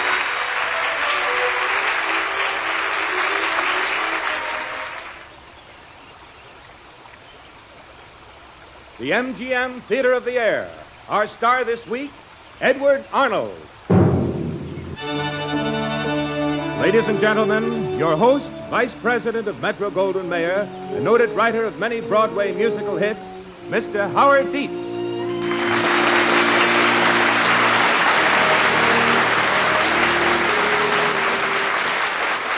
Thank you. The full-hour play that you are about to hear on the MGM Theater of the Air is a comedy of love, politics, and careless justice entitled Stranger in Town.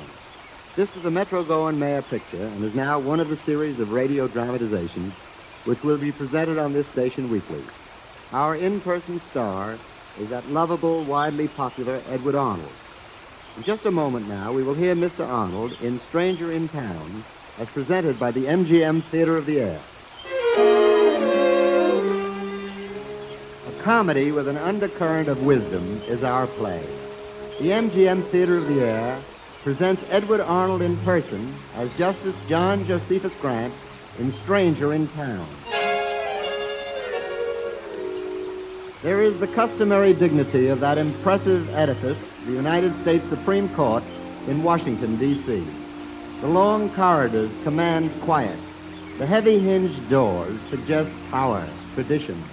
Anything raucous within these revered halls seems out of place, but human nature cannot be subdued. For behind one of the engraved portals is a pair that may be described as an efficient, pert, young, beautiful girl and a persistent, even brash newspaper reporter. Miss Gilbert, you don't understand. I think I do, Mr. Jenkins of the Gazette. Your boss is news, Miss Gilbert. Yes, he has been for a long time. Now, pardon me, please. I do have to finish this filing. Now, after all, he's an associate justice of the Supreme Court of the United States. Yes, that's right. Where he goes on a vacation, what he does, how he spends his time, all that's news, Miss Gilbert, and all I want to know from you is... Mr. Jenkins, a good secretary carries out orders, right? Well, Justice Grant has been very definite.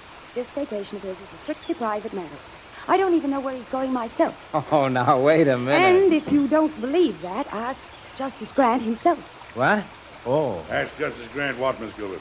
Good afternoon, sir. Well, I was saying I don't know where you're going on your vacation, Justice Grant. well, that's quite true. Did those Hales and Tryon opinions go back from the printers? No, not yet. I may want to revise them, but I certainly don't want to wait around for them. Justice Grant. Yes, well? We understand you declined to preside at the Danville investigation. I did. There's some speculation as to your reasons. There needn't be. I've had a long, hard year, court's recess, and I'm going hunting.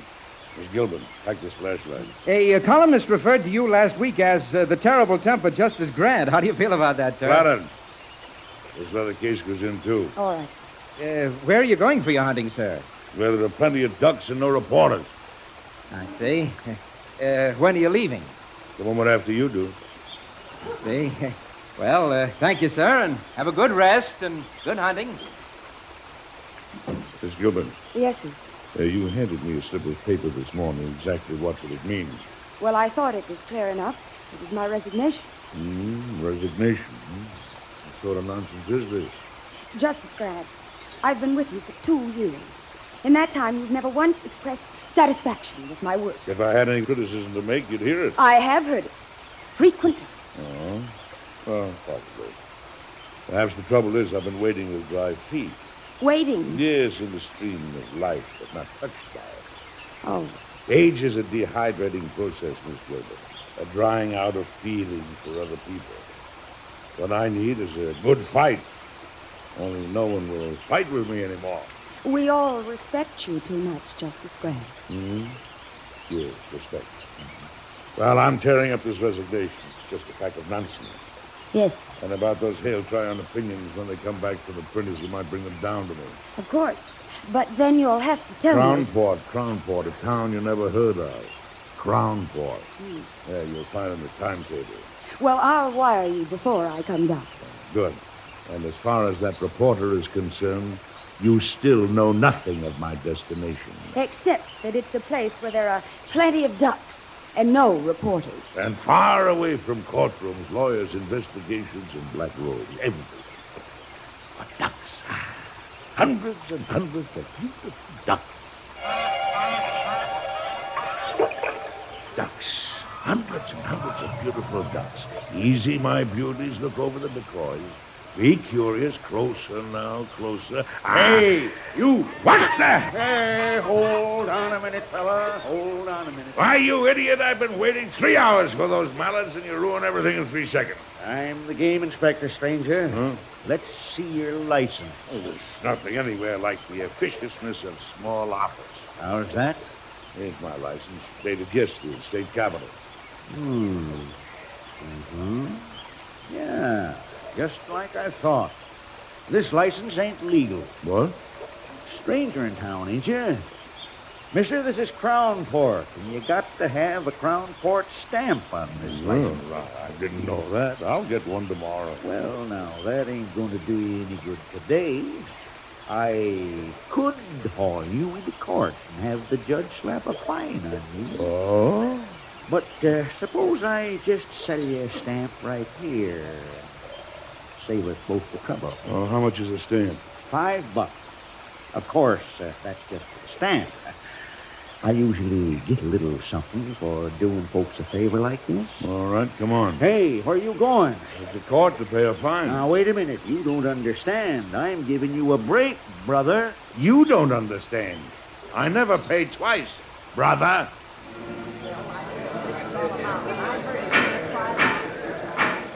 The law doesn't recognize good intentions, Mr. Adams. But, Your You're Honor... supposed to be a lawyer. You ought to know that. My client... Your client signed an agreement that if he missed a payment on plows he purchased, the company could take those plows back. Is that not correct? I've been trying to make you see that... Counselor, answer my question. That young squirt's Bill Adams. He's a candidate for mayor. He's an uncomfortable lawyer at the moment. Judge Hartley is a tough customer, stranger. If you're smart, you'll keep away from him. There's still time. Save yourself a sight of dough and trouble. Silence in the courtroom.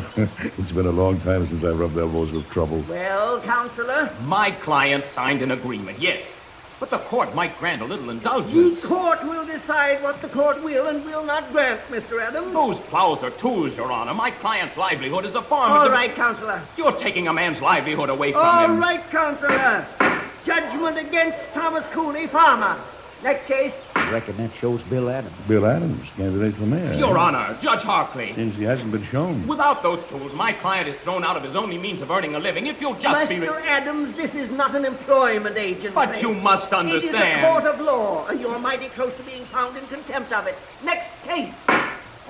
Crown Court versus Joe Grant. Joe Grant, please. Joe? Your name, ain't it? On your license. Yes, of course. Joe Grant. You will direct yourself to the bench, sir. Yes, Your Honor. Shooting ducks without a Crown Court permit. Guilty, are you? I never got a chance to shoot. You was going to. Well, naturally, you idiot. I bought a state license. Mr. Grant, we require a county license in Crown Court. $100 or 30 days. You see, could have saved yourself a pile of dough. I assume this $100 will permit me to resume my hunting without further interference. Your assumption is wrong. You still need a county stamp. And an officer enforcing the law is not interference, Mr. Grant. Pay the clerk outside. Next case.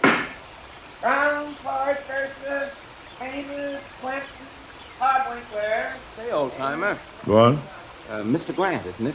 Yes, Mr. Grant. A stranger in town. Judge Hartley really gave you a welcome, didn't he? And the constable. How many minutes did it take before he tried to shake you down, anyway? Where do you settle this matter? Oh, right here, this counter. Henry, take care of this, will you? You know, Mr. Grant, it might be fun to bust up the constable's little racket.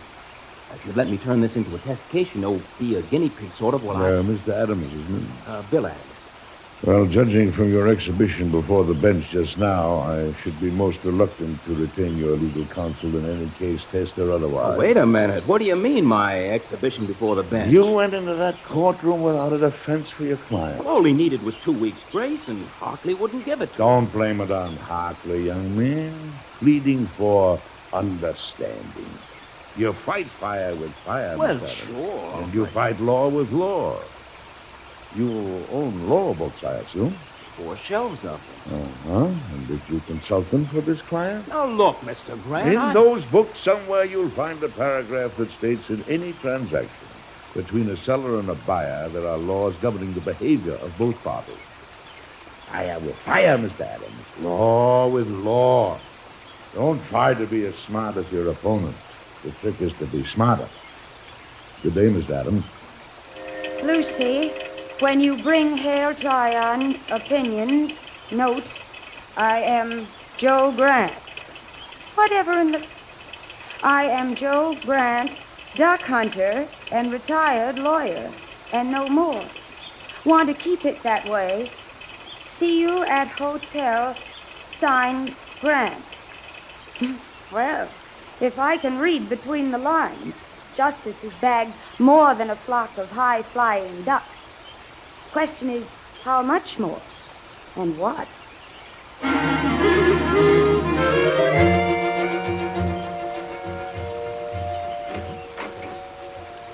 Been waiting for you, Judge Hartley. I couldn't help myself, Jim. You were in court. You saw what happened. I saw Bill Adams win his 3rd case in 2 days. Jim, you're the mayor of Crown Court. Mayor Jim Connerson. Now and after this election, Judge. I know. The point is, you know you can't flout the public, Jim. Not openly, you mean? Not openly, and that courtroom was packed.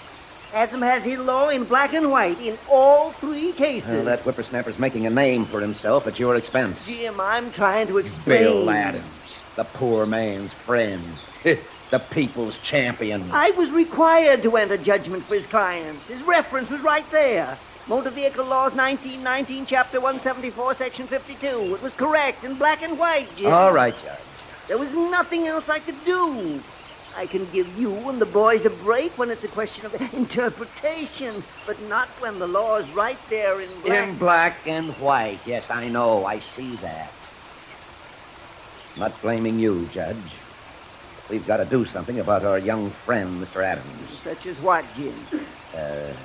Who's this old duffer he's been so thick with lately? Joe Grant? Ah. He's a stranger in town, come up for the duck hunting. Think he's got anything to do with Adams getting smart all of a sudden? No, I'd bet against it. He's a harmless old coot. You know the type, Jim. Uh-huh. Well, Adams is a known quantity at least. He grew up in Crown Port. That's something to build on. For instance, he's got a hair-trigger temper. He's the easiest man to rile in the courtroom I ever saw. And he carries that temper outside the courtroom. It's an open sesame into trouble for him. You mean get a man? And he'll tear down his fancy reputation before he knows it. He'll discredit himself, and we can stop worrying about this election. Yeah, it shouldn't be hard to make him mad, Jim. Simplest thing in the world. We'll watch for an opening, that's all. Pass that word to the boys, will you, Judge? Watch for an opening, or make one. There's the hotel where you'll be staying, Miss Gilbert, down the street. Oh, and it's a welcome sight, Mr. Adams. Hey, is this flivver that tiring, or the company just boring? No, the train ride was dusty and aggravating. Seemed to go on forever. I'm glad it's that, anyhow. Oh, I'm grateful for this flivver and the company. Thank you, ma'am. You know, when Mr. Grant asked me to meet his secretary... He's duck hunting this afternoon, you said. Yeah. I didn't know she was young and beautiful. My turn. Thank you, sir. Well, why, I'd have obliged him no matter how you turned out. I owe Mr. Grant a lot, Miss Gilbert. You do?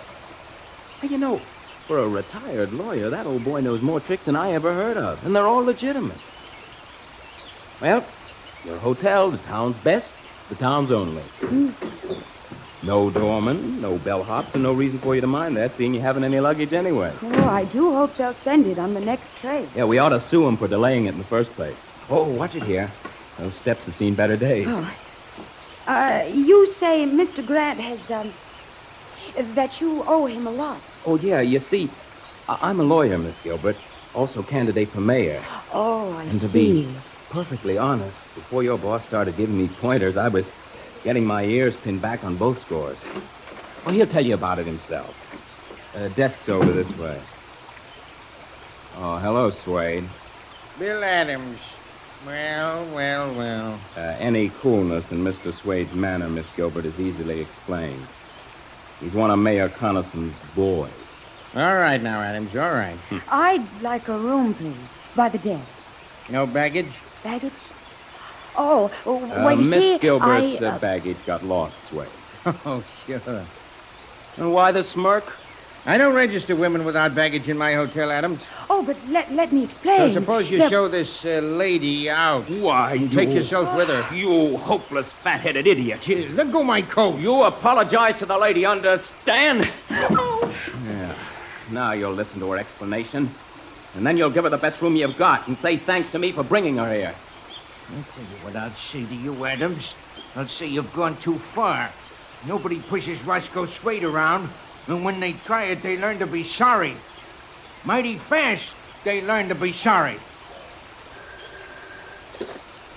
Judge Hartley speaking. Oh, yes, Swade. Well?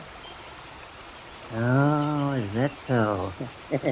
Mayor Conniston will be mighty pleased with you, Roscoe. Assault and battery, eh? A girl book, too? Yes, I see. Well, now, Adams may want to get in touch with me. Tell the sergeant to say I can't be reached anyway. I'm out of town. That's right, Roscoe. Overnight. Oh, Mr. Swade? Oh, good evening, Mr. Grant, and good hunting, I see. Tell the chef I'll want these for dinner tomorrow night. My key, please. Yes, sir. What room have you put Miss Gilbert in? Miss Gilbert? Yeah, my secretary. I expected her today. Bill Adams was to have met her. Your secretary, Mr. Grant? Yes, Lucy Gilbert. She must be registered. Well, now, she tried to I mean, say she was here, Yes? but there was a little trouble. Trouble? Well, it was a misunderstanding, Mr. Grant. You see, the girl, the young lady, she had no baggage, and... Where is she now? With Bill Adams, sir, in the county jail. In the county jail, Mr. Slade? Well, you have made just possibly the most disastrous mistake in your entire career, sir. I believe you will discover that very soon.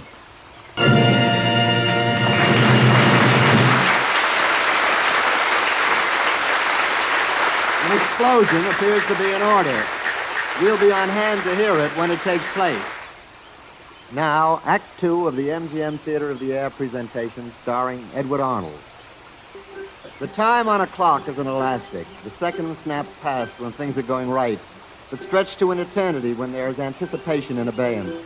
John Josephus Grant is angry. John Josephus Grant, Associate Justice of the Supreme Court of the United States, cannot wait.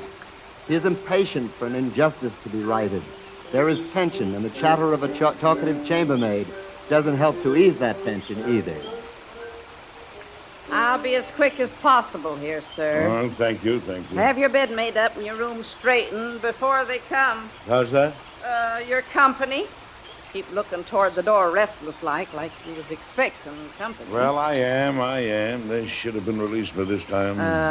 Beg pardon, sir. Huh? Oh, I'm in the way? Marching back and forth between the bed and the window does sort of interfere with my work, sir. Well, I'm sorry. Have you got the time, sir? The time? Oh, just a moment. Yes, it's 8:10. Well, there you are. Beg your pardon, sir. Huh? Oh, well, I'll just step over here completely out of the way. Now, you seem to be annoyed by the time, the hour. Well, sir, wouldn't you be? Since 7 this morning. If Mr. Swade had hired a couple of more chambermaids. But no, not Mr. Swade. Not that one. No, tuck it in at the foot. It's too short. Ahead. Well, the sheet's too small. Would you mind, sir, step here a minute? Yes. Now, you tug on that side of the sheet while I drag on this. 1, 2, 3. It's on the skimpy side, isn't it? Skimpy ain't the word for it. Well, this is about the best I can do over here. Thank you, sir. I told Mr. Swade, I told him every sheet and pillowcase in this hotel's the same way. But does he listen to me? Not him. Well, tell him you're recruiting aid from the guests. It may impress him. Not that one. Now, the pillowcase, it'll fit like the skin to a sausage. You'll see. Come in. Well, Miss Gilbert, Mr. Adams. Oh, good evening, Mr. Grant. Hello, sir. Whatever strings you pulled, thanks. When Mr. Swade discovered Lucy here was my secretary, he was most anxious to rectify his error. I'm sorry I couldn't meet you at the station, Miss Well, Gilbert. so am I, sir. However, your introduction to Crownport seems to have been most spectacular. Sit down, both of you. Thank you. Beg pardon, sir. Oh, yes, That's about the best I can do with what I got to work with. Oh, thank you. I hope you sleep well, sir, but I doubt it. Good night. You know, it's the nature of man to worry whether about the state of the world or the size of sheets and pillowcases. Well, go on, tell me what happened. It was all my fault, sir. Oh, no, it wasn't at all. The boys are starting to use brass knuckles in this campaign. That's the long and short of it. They put my secretary in jail because you're running for mayor? Oh, man, that doesn't make sense. Well, look, I win 3 cases in a row before Hartley. Every one of them against one of Mayor Connison's stooges, right? Right. Well, it makes a good impression around town. Connison wouldn't like that. So he primes his friends. So help me, sir, I'd swear to this. He primes his friends to frame me. Of course, Miss Gilbert's involvement was accidental, not really important at all. Miss Gilbert's involvement is a matter of very great importance to me, sir. Well, sure, to me too, sir, but I meant it wasn't a part of this private all for Crownport for all fight. Mr. Grant. Yes. Mr. Adams is right. Hey, we've been in jail together. Call me Bill. This fight is private, local. It mustn't concern you. You're on your vacation, I sir. know that. Well, This fellow Swade and Connison and his friends are getting a little too high-handed, that's all. The City Hall crowd's been high-handed for a long time, sir. It's nothing new. It's new when it concerns me. I still say... Miss Gilbert, do you recall a comment of mine about wading with dry feet? Waiting with... Yeah. Oh, yes, sir. Well, I've been splashed. It's a shock, but it's not altogether unpleasant. What is this? Splashed, wading dry feet? Well, I also observed, Miss Gilbert, that no one has been willing to fight with me for a long time. Yes, I know. Well, don't you see? Here in Crown Court, I found somebody who wants to. Don't you see? Yes, I guess I do. I certainly see that there's no use arguing. Young man, you're in this election to beat Connison and with him his entire crowd, is that right? That's right, sir. Well, the decks are stacked against you. Decks are always stacked against the outsider. But I think we can play an honest hand and take the pot if you're game. Oh, I'm game, sir. A moment a little beat, but I'm game. Good boy. You do exactly as I say. Now go out and get a couple of yardsticks somewhere. Yardsticks? Yardsticks, Mr. Grant? Don't parrot me. Bring them back here. And register for the night. Wait a minute. Lucy, what floor has Swade put you on? The third, just above this. All right, Bill, you get yourself a room on the fourth floor. When you check in, call me. And don't forget the yardsticks, you understand? No, sir. Not at all, but I'm on my way.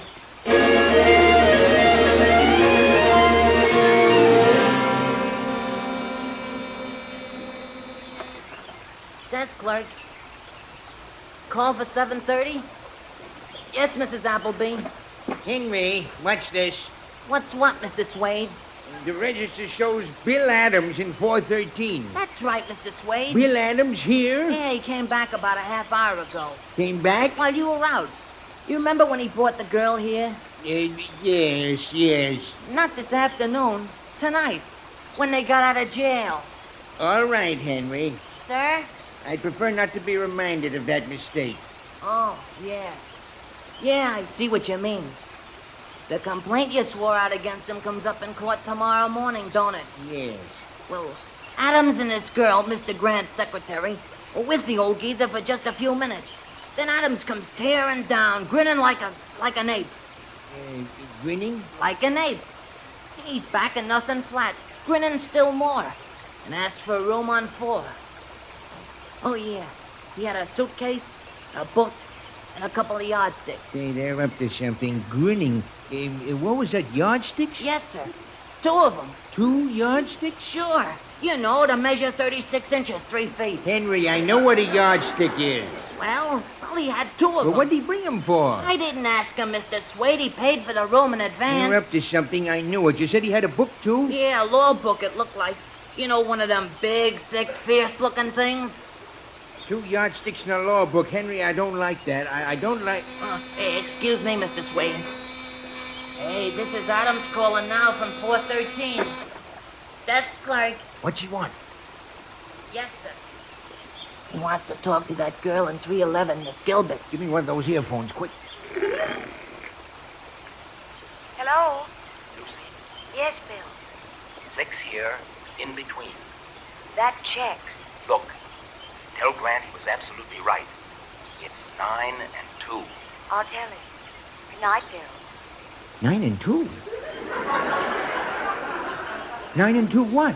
Sounds like a code, don't it? 311. That's the girl. See, what are they up to anyway? That's Clerk. Yes, ma'am. Now she wants the old geezer's room. The earphones. Yes? Mr. Grant, Bill says you're absolutely right. It is 9 and I thought as much. What about the other? that's 7.5. And? 2 and 1/8, with 6 between. Well, that does it, Lucy. Lucy, Yes, Mr. Grant. did you ever see a man turn green?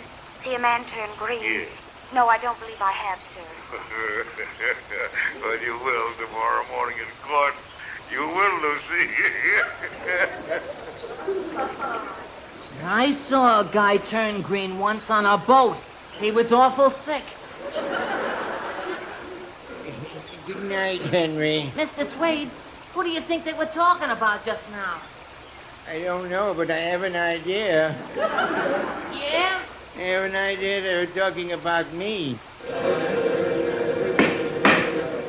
Court now in session. Swade versus Gilbert and Adams. Our friend, Mr. Swade, seems very nervous. He has reason to be. When I mentioned the suit for false arrest, he almost swallowed his tongue. Yes, I saw it. Silence in the court. Well, Mr. Swade? Your Honor, I move you throw my complaint out. The complaint against Miss Gilbert, Mr. Swade? Trying to get off Yes, the hook. and Adams too, Your Honor. We settled it out of court by ourselves. You mean both of them? Well, case dismissed. All right, Bill, now. Yes, sir. He's being served the papers. Here, Bill, don't forget the package. Oh, thanks. Say, what's this? What is this? Relax, Roscoe. We're just getting started. This is another suit. Will the counselor explain this procedure? Your Honor, I find that in the management of this hotel, Mr. Swade is guilty of violating several important laws. Here, now, wait a minute. What are the charges precisely? I brought the evidence with me, Your Honor. In that brown paper bag? What do you mean? Now, look here, Bill Adams. If this is one of your smart aleck tricks, hey, there's one of my own sheets from my hotel. And one of your pillowcases, Mr. Swade, also standard in your hotel. Your Honor, according to the hotel laws of this state, 1909, Section 52, all beds in hotels, hostelries, inns, and lodging houses shall be provided with sheets not less than 9 feet in length. What? This sheet, Your Honor, is 7 1/2 feet. Furthermore, all pillowcases shall be 4 feet in length. This, Your Honor, is 2 1/2 feet. Furthermore... It's a trick. They planned it last night, right under my nose. Furthermore, the same reference clearly states there shall be 2 feet between twin beds. There wasn't half a foot between the beds in my room. Mr. Adams. I couldn't bring the beds as evidence, Your Honor, but I do have witnesses to attest to my veracity. Mr. Adams, let me see that reference. Yes, sir. Adams, so help me, you'll regret this. Will the court warn the defendant that threats and intimidation are punishable by law? Wait, be quiet. And don't you tell me how to run my court, Mr. Adams. The law provides a fine of $50. For each offense. For each offense. Mm-hmm. Mr. Swade, are you prepared to face these charges at this time? Well, I guess, yes, Your Honor. Do you plead guilty? Yes. Then pay the clerk. Court is recessed for 30 minutes. Well, nicely done, Counselor. Oh, Bill, you were wonderful. What do you mean? The law's wonderful. Look there. Hockley's going into his chambers. And Swade's edging over that way. A council of war is in order, I should say, and unless I miss my guess, it'll be attended by Mayor Connerson. Bill, you've got them worried. Well, you mean we've got them worried, sir? The coach can plan a game, but he can't carry the ball. Well, what now? I'd say a celebration's in order. Well, can you have a proper celebration this early in the day? Well, what time is it anyhow? Just 11. Sure you can, Lucy. See, there's a wonderful place out on Border Road. You can drive out, have lunch, and... Oh, that's a fine idea. You kids go ahead. Oh, but... It's still early, and I did come to Crownport to do some duck hunting, remember? Oh, it won't be a celebration without you, sir. Oh, I think it will. You show her it's entirely possible to have a proper celebration early, late, any time, if you've got something to celebrate. So get along with you now. Get along with you.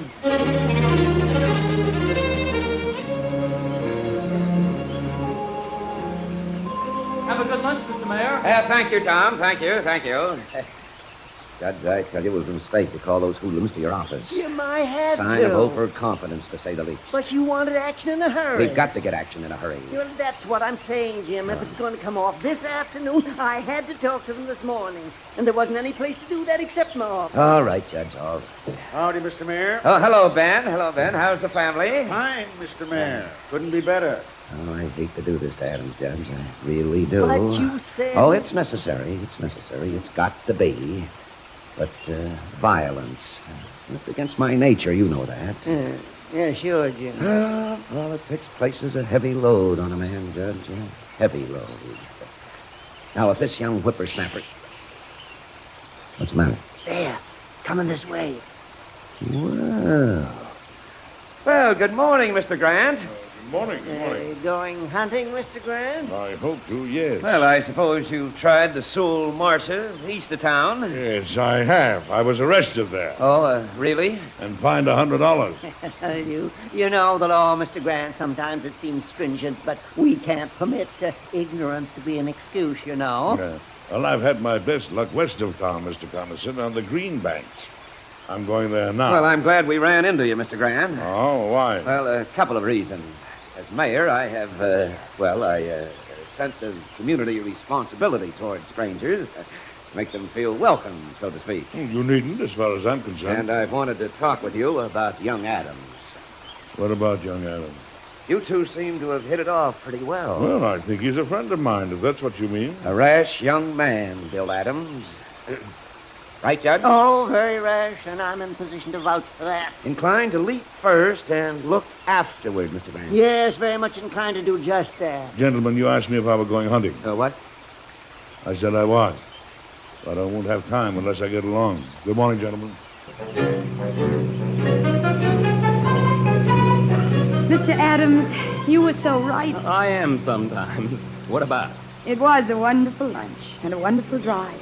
Really a pretty all-round wonderful celebration. Yeah, it sure was, wasn't it? Oh, Bill, watch that light. Oh. I'm sorry.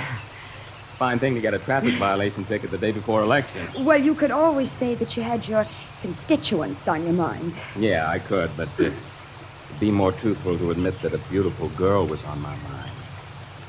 Oh, look, Lucy, Yes. If I'm elected mayor... When you're elected mayor. All right, when I'm elected mayor, do you think... I mean, could you imagine yourself living here in Crownport? Oh, I think Crownport's a wonderful little town, Bill.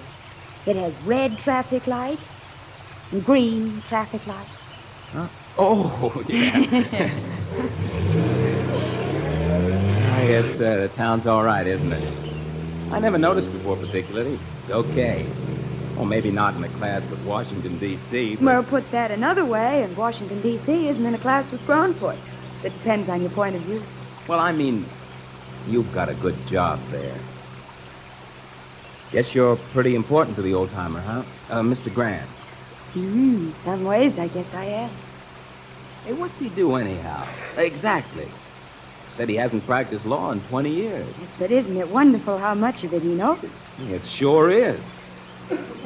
Tell you this, if it wasn't for old Joe Grant, I wouldn't stand a chance of winning that election tomorrow. Mayor Adams.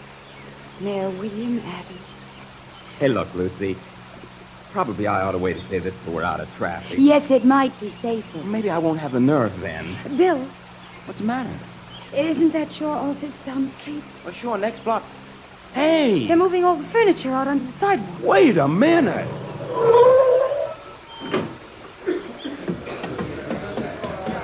Wait a minute! Hey, what do you think you're doing with that stuff? Bill, be careful, wait! Oh, Lucy, Bill. Lucy! Oh, Mr. Grant, oh, I'm so glad you're here. But I just got here. Well, what are they doing to Bill? Well, I don't know, Lucy. Duck's scarcer than hen's teeth today. I gave up, came back, and walked into this. Bill, what's it all about? Hey, I'm being evicted. Some trumped-up charge. My landlord's a friend of Swade's and Conniston's behind you. And today's the day before election, and this will embarrass you. Sure, it's a put-up job. It's too neat. The electric service is already cut off. Well, just keep your head, Bill. Keep your head if it's still good for anything, Adams. All right, pipe down, you. Bill, be careful. Mayor Adams. City Hall on a curb stone. I said pipe down. They're looking for a fight, Bill. They've got rocks in their heads. I'm tired of being pushed around by Conniston or by his hired stooges. If you guys are looking for trouble, you come to the They right intend to use those rocks, Lucy. Look out!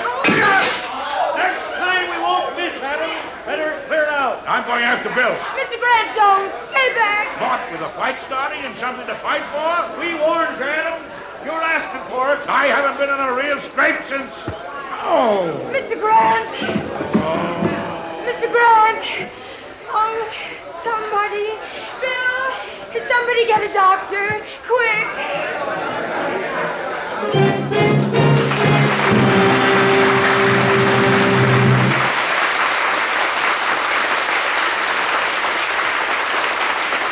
An accident can be trifling or it can be consequential. Whichever is the case with Stranger in Town, we learn in a moment. Now, Act 3 in the MGM Theater of the Air, starring Edward Arnold in Stranger in Town. It would be front page news when the Associate Justice of the Supreme Court of the United States is the victim of a street riot. But the item is tucked somewhere among the want ads when the justice doffs his gown in judicial demeanor and becomes plain Joe Grant, stranger in town. Occupation, duck hunting. Well, it's a great day for ducks when Lucy Gilbert arrives at the hospital, the only caller Joe Grant has had. All right, Miss Gilbert, you can go in now. Thank you. Oh, Mr. Grant. Oh, hello, Lucy. How are you, sir? I'm mad. Where's Bill? He's in jail. They're holding him on $15,000 bail, inciting to riots. He didn't incite the riot. Those hired toughs did. Outrageous. Oh, please don't get up. Get up, I am up. Lucy, we've got to find Judge Hockley. Well, Bill tried to call him from jail. And as usual, Hockley stands alongside his phone and whispers to a flunky he's out. We'll see about that. Here, help me into my coat. All right. There's a rally in about an hour. How's that? A rally for Mayor Connaughton. Hockley will be sure to be there. On the speaker's platform, probably. We'll find him before then. Are you going to tell him, sir? Who you really are, I mean. If I have to. I'm going to get that boy out of jail, Lucy. Beginning to look as if he's trying to fight the Connaughton crowd alone. Except for you, Mr. Grant. Oh, the people are behind Bill, Lucy. But you can't follow a man if he's kept out of sight, discredited. And that's Connaughton's game, of course. Of course. Debbie, you're fond of him, aren't you? Connaughton? You know who I'm talking about. Well, yes, sir. And I'm a fool, of course. Sir? I helped this young man, and what happened? He gets out of jail. No, I lose the best secretary I ever had. Well, come on. To Judge Hockley? To Judge Hockley, then to the jail, and then to Mayor Connaughton's rally. That, Miss Gilbert, should be mighty interesting.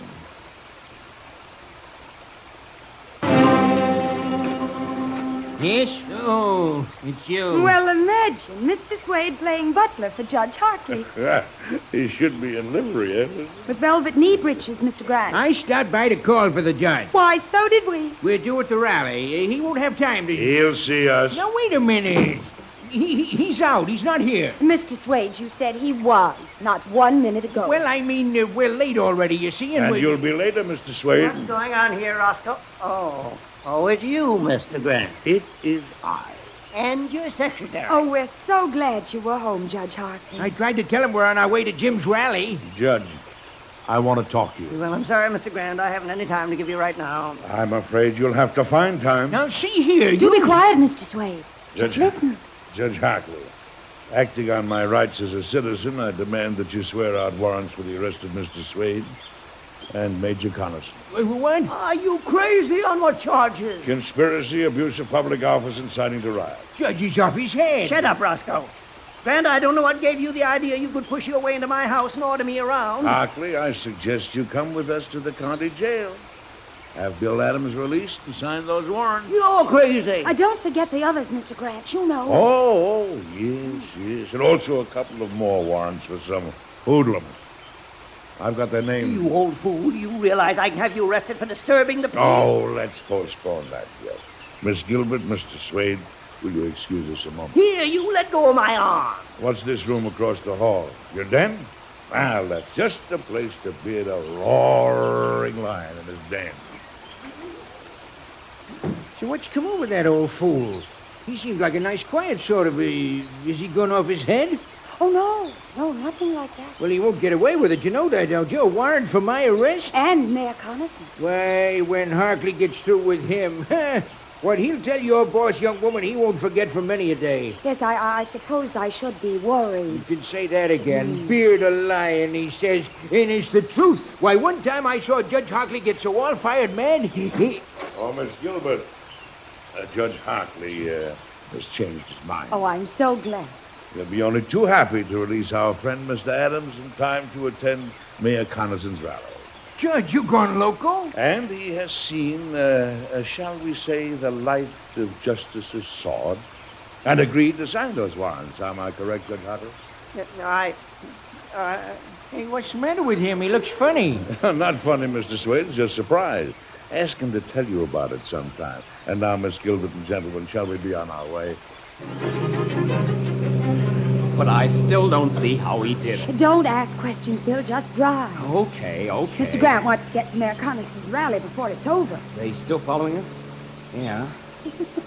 What are you laughing at? Mr. Swade. He looks so sort of stunned at that wheel, with Mr. Grant beside him like a storm cloud, and Judge Harkley in the rumble seat like a wax statue. He must know something. What? Mr. Grant must know something about Judge Harkley. Now, on the contrary, Judge Harkley knows something about Mr. Grant. What? Now, look, Lucy, what? Bill, you were in jail. I sure was. 24 hours before election. I was cooked. And Mr. Grant got you out. And had Harkley sign a warrant for the arrest of Mayor Conniston, sure. All that happens before you can say Timothy Timbuktu, and I'm not supposed to ask questions. That's right, darling. Well, it seems to me that... Hey. What's the matter? You called me darling. Oh, Bill, slow up. You did. You distinctly We'll said... have to park right along here. What? Oh. Looks as though everybody in town who owns a car is at the mayor's rally. Yeah. Well, here's a good place. Bill. Uh-huh. We've got to have a talk about us. You sure do. You know what that did to me when you called me? But later. Oh. We'll talk about us later, when this is over. We've got a fight to finish first. Yeah, we have. Lucy, does he know what he's doing? Mr. Grant, I mean? Oh, yes. But a warrant for Conniston's arrest. Bill, Mr. Grant is practically the only one around here who does know what he's doing. Hey, come on, they're waiting for us to start the fireworks. And believe me, my friends, I've watched Bill Adams like a father watching his own son, hoping and praying he was a man to succeed. Now I know he's not. I invited him to this rally to debate with me the great issues of this election. And where is he? This very minute, ladies and gentlemen. When he should be here to meet me face to face, where will you find Bill Adams? I'll tell you where. You'll find him right here if you look for him. Well, he set up a fine entrance for you, Bill. Yeah, come on. After you, Mr. Swade. Okay, and now. you, Judge Harkley. Yes. Adams, if you came here expecting to break up this rally... You invited me, Mr. Mayor. You said so yourself. Harkley, what does this mean? He was supposed to be... In jail, Mr. Mayor? I was, but justice let me out. Harkley, did you let him out? Go ahead, Judge Harkley. Tell him. Mr. Mayor, Roscoe, what's the matter with him? I don't know, Jim. He's been like this ever since we... You shut up, Roscoe Swade. Mr. Mayor, Jim, we've got a warrant out for your arrest. And for the arrest of Swade and the 3 of your hired toughs. Why, you young of all but... What are the charges? Jim, believe me, you'd better come along. I demand to know the charges here and now, before this assembled multitude of Crown Court citizens. No, Jim, no. The charges are abuse of public office, conspiracy, and inciting to riot. Just a moment. Just a moment. He thinks you're bluffing, Bill. Well, I'm not sure I'm not. I'm not sure of anything. My friends, I've been accused here before you all by a man who thinks I'll back down from a bluff. Well, he don't know Jim Conniston. Pompous fool. I'm calling his bluff. And stupid, too. As mayor of this town, I got the right by law to call a special hearing. And I do. Oh, Jim. Don't collapse, Judge. Don't collapse. You'll preside at this hearing. You'll need your strength. Yes, ladies and gentlemen, I call a special hearing for tonight. So the issues will be clear when you go to the polls to vote tomorrow. Mr. Grant, I think Jim, Mayor Conniston, he'll want me to go along with him. No, we go out this way, Judge. But he's signaling... You stay with me, Judge. I wouldn't want you to prejudice the mayor's testimony. And you might, you know. It's just barely possible. You might.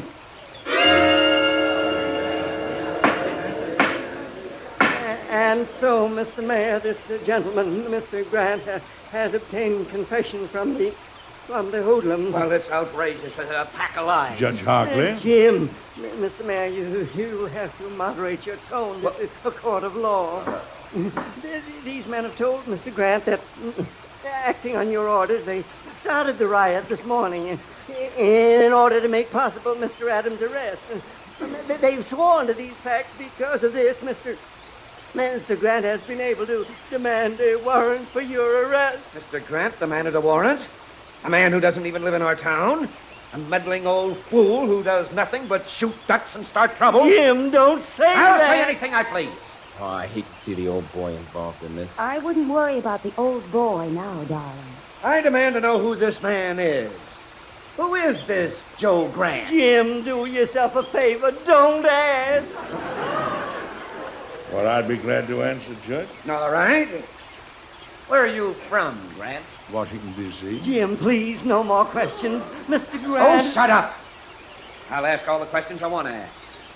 Grant, by what right do you dare interfere in the affairs of this town? By what right? By my right, Mr. Connerson is a citizen of this country. Well, the ball. Shut up, Jim. What? Just shut up. Let him talk. I thank you, Your Honor. I am a stranger in town, but your town being in a country that belongs to all of us, I don't feel I'm a stranger in this matter at all. You see, we're partners, really. Partners in something called democracy. Say, he's all right. Hush, darling. When men elected to public office anywhere in the democracy abuse that office, when they attempt to deceive, corrupt, and intimidate the people who put them into office, then the entire structure of our democracy is endangered. That's right. He's right. Yes, sirree. Mister, you said a mouthful. Government of the people. Government of the people, by the people, and for the people means one thing. Government free, uncorrupted, united, and in the hands, everlastingly in the hands of the people. That, Mr. Connerson, is why a stranger in town dares interfere in the affairs of justice in town. You asked me, sir, where I'm from. I told you. You also asked, who is this Joe Grant? I'd like to know that myself. Well, it's coming then. I'll tell you that too, sir. I am John Josephus Grant, Associate Justice of the Supreme Court of the United States. What? John Josephus. Oh. Bill! Oh, somebody, quick! A man here has fainted.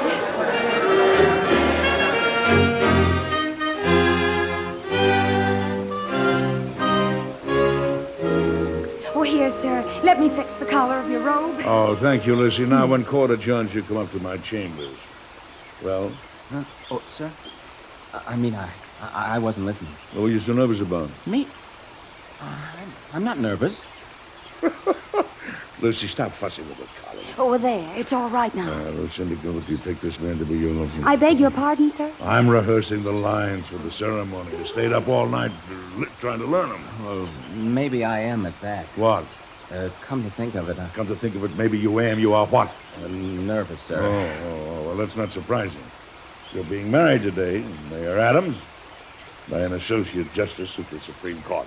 Whenever you say that, sir, I feel faint. Justice Grant, you're sweet to do this for us. You hear that? This girl resigned once because of my bad disposition. Oh, but you've changed, sir. No, I've had a vacation. If I come to Crownport next year, I don't suppose I'll be considered a stranger. Oh, I should say not. Then don't count on me coming. Bill, I'll give you a tip. Yes? Always spend your vacations where there are ducks and you're a stranger. It gives you a chance to get acquainted, and that, believe me, can be one of the best experiences you'll ever enjoy.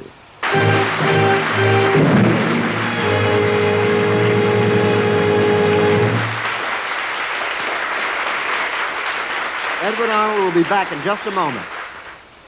It's customary, Mr. Arnold, to exchange a few words after these performances.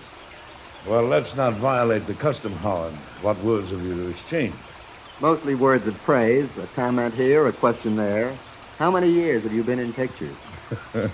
Well, that's like asking a woman her age.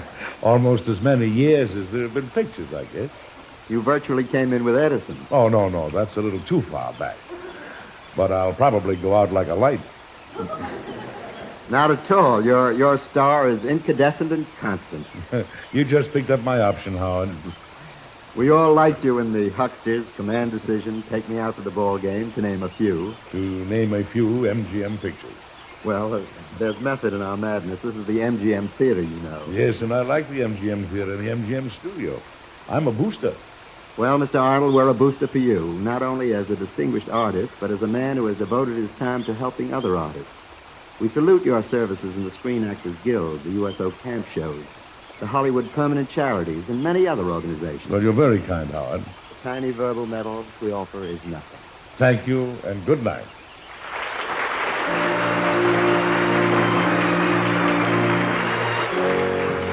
Edward Arnold appeared by arrangement with Metro-Goldwyn-Mayer, producers of the Technicolor picture That Forsyte Woman, starring Errol Flynn, Greer Garson, Walter Pidgeon, and Robert Young.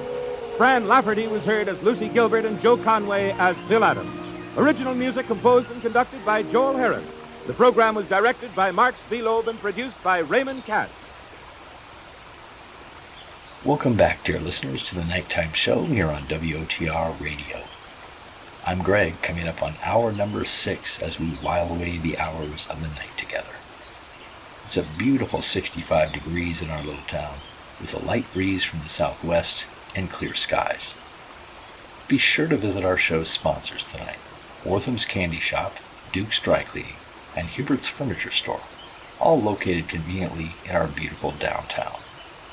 And Hubert's has extended its end of the summer store-wide sale for another week.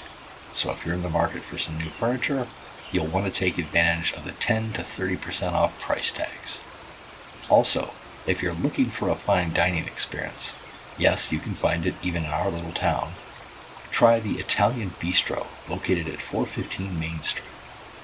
James Parzano, the proprietor, welcomes you to experience the gorgeous atmosphere and his 5-star menu of traditional Italian cuisine and desserts, all from original old family recipes. Okay, our next feature for you tonight, dear listeners, is from a lesser-known radio show called La Rosa Theater of Stars, another dramatic anthology show that ran from 1948 to 1951, hosted by C.P. McGregor. It got its name from the sponsor, La Rosa Pasta. This episode is called Neighbors, a light comedy starring Edna Best, and I have to tell you, I really enjoyed this. I think you will too. After that, I've got another famous and outstanding production for you, The Red Badge of Courage from NBC University Theater. Based on the famous novel by Stephen Crane, this excellent show was broadcast on May 8th, 1949, and starred John Agar as Henry Fleming, the young private in the Union Army during the Civil War, and his psychological journey as he battles his fears of war. If you love the book like I do, I think you're really going to enjoy this radio drama. I'm Greg. You're listening to WOTR Radio. Thank you, and greetings from Hollywood, ladies and gentlemen. This is C.P. McGregor speaking. Welcome to the La Rosa Hollywood Theater of Stars, radio's greatest daytime dramatic program. Every day, a complete 30-minute drama from Hollywood. Every day, a famous Hollywood star. Today, our star is Edna Best in a light comedy titled Neighbors. Act 1 in just a moment, but first, a word from our announcer, Wendell Niles, for La Rosa. Have you discovered that wonderful special La Rosa flavor? That luscious La Rosa flavor that comes exclusively from the cream of the great new durum wheat crop? It's at your grocer's now. The most delicious macaroni, spaghetti, and egg noodles you ever tasted. Because La Rosa's got the cream of the crop. You see, La Rosa is the world's largest user of fine durum wheat semolina. So it's natural that leading durum millers offer La Rosa first choice of Super Select #1 cream of the crop semolina. Prove it yourself. Tonight, make the La Rosa 3-way quality test. See, taste, compare.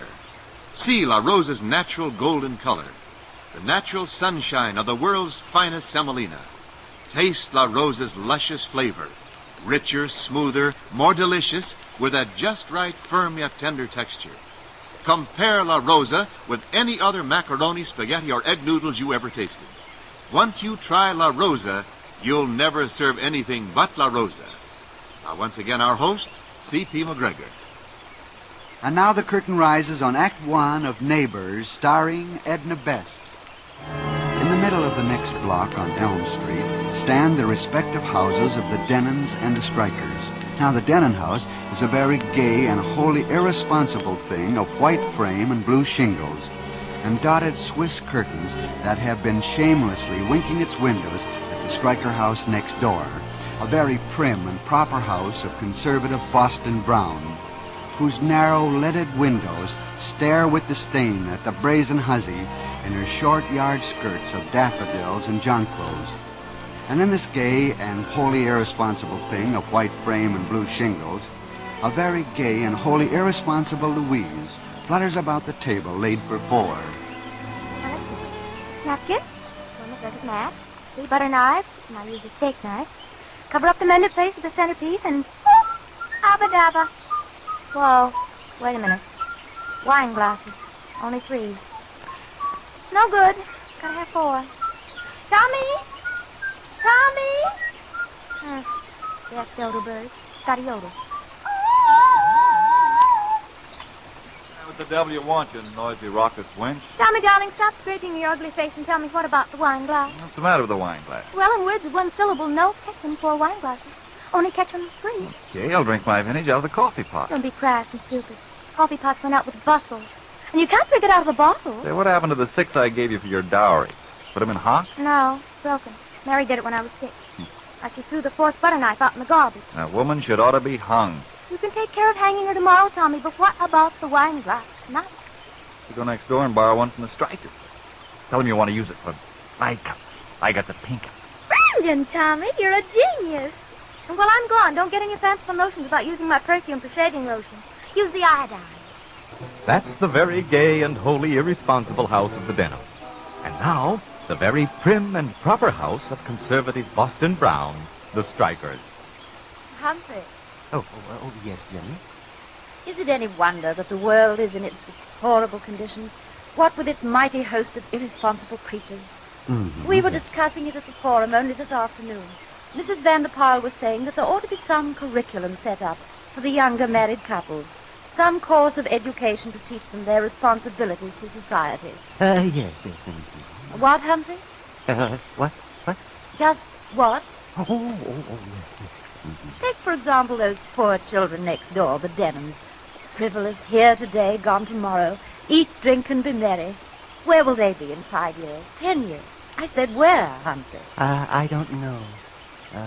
48 states. Humphrey, will you please put down that book and listen to me? Oh, yes. What is it? Where will they be? I said. No plans for the future, no putting away for the rainy day, merely grasshoppers. Now, that's odd, Jenny. Why should they have grasshoppers and we not?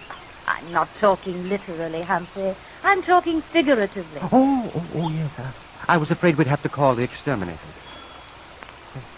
Claire, the doorbell, Humphrey. Who in the world? Yes, I'll go and see. Oh, it might be the Reverend Talmage, Humphrey. He did say something about dropping in one evening. Oh, well, good evening. Good evening. I'm Mrs. Denham from next door. Good evening. Yes, how do you do? Who is it, Humphrey? It's Mrs. Denham from next door, Jenny. Won't you come in? Oh, no, thank you. No, I really don't dare to come. I mean, there are people coming to dinner, and I'm a beggar, you see. A beggar, my dear? Oh, yes. Only not alms or back sheet. You see, I've just broken a wine glass, which leaves us only 3, and there's going to be 4, and, could you lend us a wine glass? We'd be so careful and so grateful. Good evening, Mrs. Denham. Did I hear you mention a wine glass? Oh, yes, a wine glass. Good evening, Mrs. Clark. Well, do come in, my dear, before you take cold. You're shivering. Am I? Oh, thank you. Taking cold is such a needless thing, Mrs. Denham. And now, the wine glasses. I can let you have a dozen and a half. A dozen and a half? Oh, no, Mrs. Tracker. No, 1 will be plenty. 1? But how many of you are there? 4. 4? And you only have 3 glasses? My dear, you shouldn't let your stock become so low. I always keep at least 2 dozen on hand. I'll give you half a dozen. But do come in and sit down. You'll wear yourself out standing there. Well, thank you. This way, Mrs. Denham. You'll find this chair very comfortable, I'm sure. Humphrey? Yes. Go upstairs to my closet and bring down my pot cake for Mrs. Denham. Why, yes. Oh, but Mrs. Stracker, I You really... shouldn't go about in the evening with nothing over your shoulders, Mrs. Denham. You can bring the cake back in the morning. Oh, well, I... Now go, Humphrey, go. Oh, yes, I'm going. I'll be right back with the glasses. Oh, and Lazarus. Tell me you're going to have a fit. Innocent kind. Mr. Stryker is the one who moves the stars from their courses. And I'm bad. Oh, is this the cape you were... Oh, yes, she's getting the glasses. Well, I guess this must be the one. It is a cape, isn't it? Oh, yes, yes. Well, I don't know a cape from an iron-handled pump. Here you are. Thank you. But I really don't know. Here are the glasses, Mrs. Dedham, and a tray to go with them. And there's no hurry about bringing them back. Oh, I see you've got the cape. Let me fasten it round your shoulder. Oh, but Mrs. Stryker, gold can be extremely dangerous, my dear. There. Now, can I lend you anything else? Doilies, dessert spoons, extra dinner plates? Oh, no, thank you. I've got, we've got... I mean, well, you've really been too kind. Thank you, and I'll bring everything back in the morning. Good night, Mrs. Stryker. Good night. And thank you again, Mrs. Stryker. Well, good night. Well, I'll see you to the door, my dear. Well, I positively ran out the door. You know, Humphrey, I just don't understand such people. Well, I don't know. She seems pleasant enough. Speaking of pleasantness, Humphrey, I'm speaking of their circumstances. Coming over here in the night air without a wrap. That dress she was wearing, it must have cost $75 at least. That was real lace and hand embroidery, and then to have only 3 wine glasses. Mm-hmm. No, Humphrey, I just can't understand such people.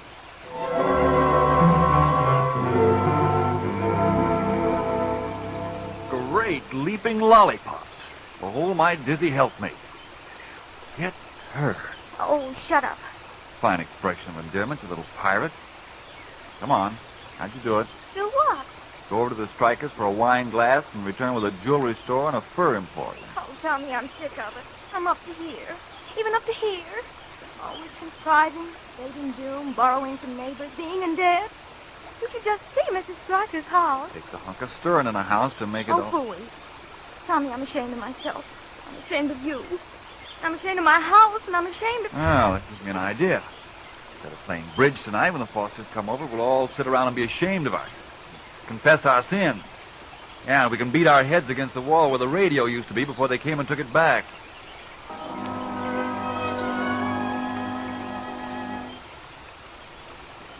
Are you certain that you locked the front door, Humphrey?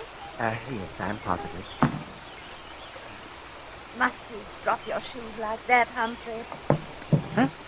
Oh, I never saw that. Listen to that racket from the Brent's house. I tell you, I just don't understand those people, Humphrey. We have dinner parties. There are no such carryings on. No. The inconsistency of it all. Borrowing wine glasses, running about with no wrap on, and laughing about the whole matter until the small hours of the night. Humphrey, I've made up my mind. Mm-hmm. Yes, Humphrey, I've made up my mind. I'm going to do something for those people. As a good neighbor, it's my duty to make them realize their responsibilities to society.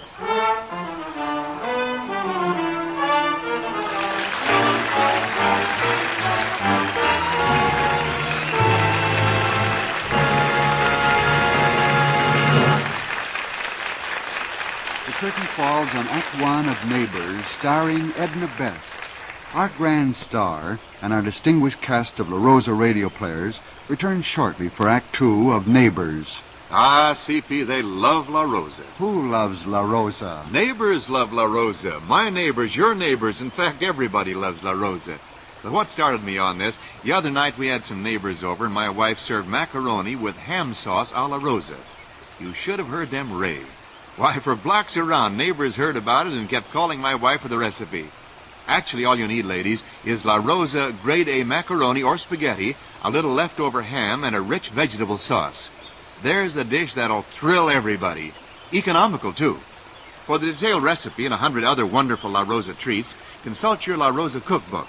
Or if you've not gotten yours yet, send for your big 64-page recipe book today. It's free. Write La Rosa. That's L-A, capital R-O-S-A, care of this station. Now prove La Rosa's superiority yourself. See, taste, compare. See La Rosa's natural golden color. Pure sunshine tone of the world's finest semolina. Taste that luscious La Rosa flavor. Richer, smoother, more delicious. Made in the unhurried old world way for that just right, firm yet tender texture. Compare La Rosa with any other macaroni, spaghetti, or egg noodles you ever tasted. Once you try La Rosa, you'll never serve anything but La Rosa. Extra nutritional value because all La Rosa products are enriched with extra vitamins and minerals. Help safeguard your health. You'll like La Rosa. It's America's largest selling brand. Now here's C.P. McGregor. The curtain rises on Act Two of Neighbors, starring Edna Best. In the very prim and proper house of conservative Boston brownstone next door, Jenny Stryker is sitting in a bow-legged Victorian chair with her brows all tangled up like a skein of drop-stitched knitting and a purse string drawn tight around her mouth. For hours now, a precision army of well-equipped words has been mobilizing behind those lips, ready to sally forth against all and sundry like a plague of locusts. And her left foot is rhythmically tapping out a vitriolic code, heard only by a group of frowning ancestors imprisoned in their gilt frames about the walls. A porcelain figurine grins impishly from the mantel and suddenly thinks better of it. Even the cold hands of the Cheshire clock are quivering a bit in fright. And then, thank heaven, the static is suddenly broken by a hoarse jangle of the doorbell, which has long been suffering from laryngitis. Jenny Stryker is visibly startled, and the storm is postponed as she goes to the door. The porcelain figurine sighs with relief and grins again, and all the reflections in the mirror relax once more as the paneled front door swings open, and there is Spring Fragrance saying, Good morning, Mrs. Stryker. I brought back your wine glasses and the cake. Oh, won't you come in? Oh, well, I really shouldn't. I haven't even started my housework yet this morning. And you should see my kitchen. I think brimming with dishes. Well, surely you can come in for a minute, Mrs. Denham. Well, all right, thank you. Won't you sit down? Thank you. Mrs. Denham, please forgive me for being so indelicately personal, but there have been rumors about the neighborhood. About the Denhams expecting? Yes. Oh, our neighborhood's wonderful. Tommy swears he heard about it for the first time from the butcher. Well, you should be very happy, Mrs. Denham. Should I? Well, to make a horrible confession, every time I think about it, I get scared. And it's got Tommy so rattled he's got his fingernails chewed clear up to his elbows. You're making lots of plans, I imagine. No. No, Tommy says there's not much sense in planning. Because as sure as you plan on it being a boy, it'll be a girl, and vice versa. We're just going to wait until it arrives, and then start from scratch. You're not starting a lay yet? Oh, just a few odds and ends. We're really waiting until Tommy gets the play done. Yes. Uh-huh. Tommy's got an idea that the Broadway cinch if he ever gets it down on paper. He swears it'll make a fortune. He can sell it. You're depending upon a play that isn't written or sold yet, Mrs. Denham.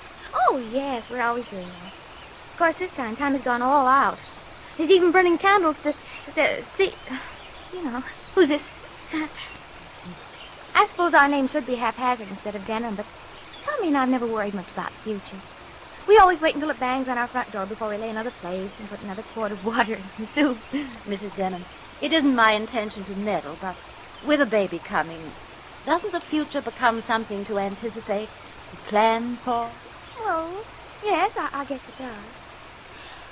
The only way I can keep from being frightened is to not think about it. I see. Sounds silly, I guess, but I don't think anyone understands until they've been through it. No, of course not. Thank you for returning the glass and the cake, Mrs. Denham. The glass? Oh, yes, of course. I mean, thank you for lending them to me. Well, bye, Mrs. Stryker. Goodbye, Mrs. Denham.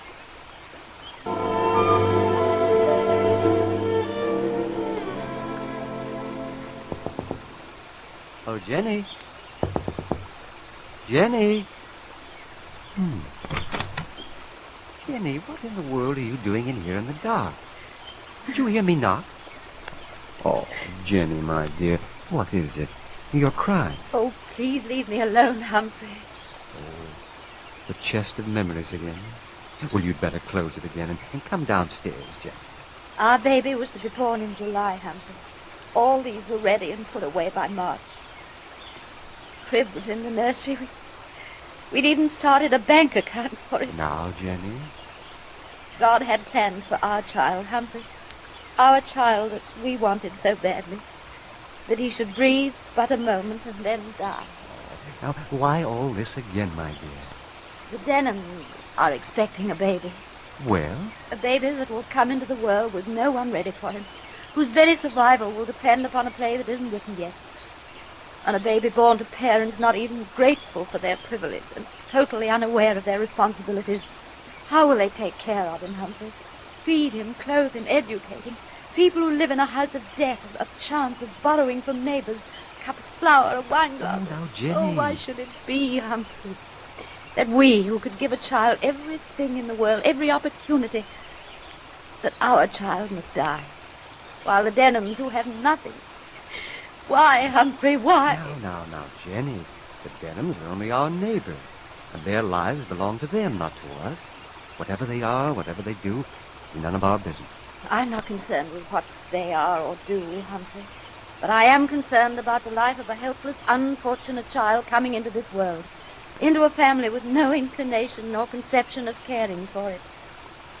I'm going to send all these things, the crib and the toys that were meant for our child, over to Mrs. Dent. Well, that's a very neighborly idea, Jenny. I think it's very nice. Neighborly, nice, Humphrey. Oh, no. I'm not being neighborly. I'm not trying to be nice. I'm not a hypocrite. No, Humphrey, I'm only trying to do my duty.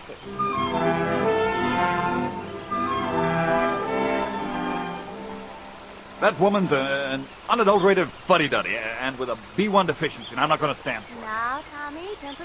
Horseradish. What the devil does she think we are? Flotsam and Jepson? Fugitives from a charitable institution? No, by gad. Richard Foster Denham or Sarah Bancroft Denham isn't going to be born as WPA project number 672. No, sir. Oh, but Tom. No, sir. A gold-embossed crib, hand-embroidered doodads, a sterling silver set of brushes, comforters filled with peach fuzz. No, sir. Send them back. Heave them over the fence. Tell her no thanks and go climb a tree. When the Denhams get down that low, I'll stop being a playwright and take in Washington, and that's fine. That's final. Period. No exclamation point. Oh, stop ranting about and flinging your arms like an hysterical semaphore, Tommy. Oh, no. Richard Foster Denham, if it's a him, isn't going to start out in life wearing somebody else's pants. Will you please listen to me for a moment, Tommy? If it's in rebuttal, no. Mrs. Stryker isn't trying to be charitable, Tommy. The heck she isn't. She's being the original foundation for waifs. She's not even trying to be generous. What she's really doing is her duty. Duty? You mean... What are you trying... Are you... Louise? I'm not going to send any of these things back to Mrs. Stryker, Tommy. Couldn't. You just don't understand her like I do, darling. She's not doing us a favor. We're doing her one. She doesn't know.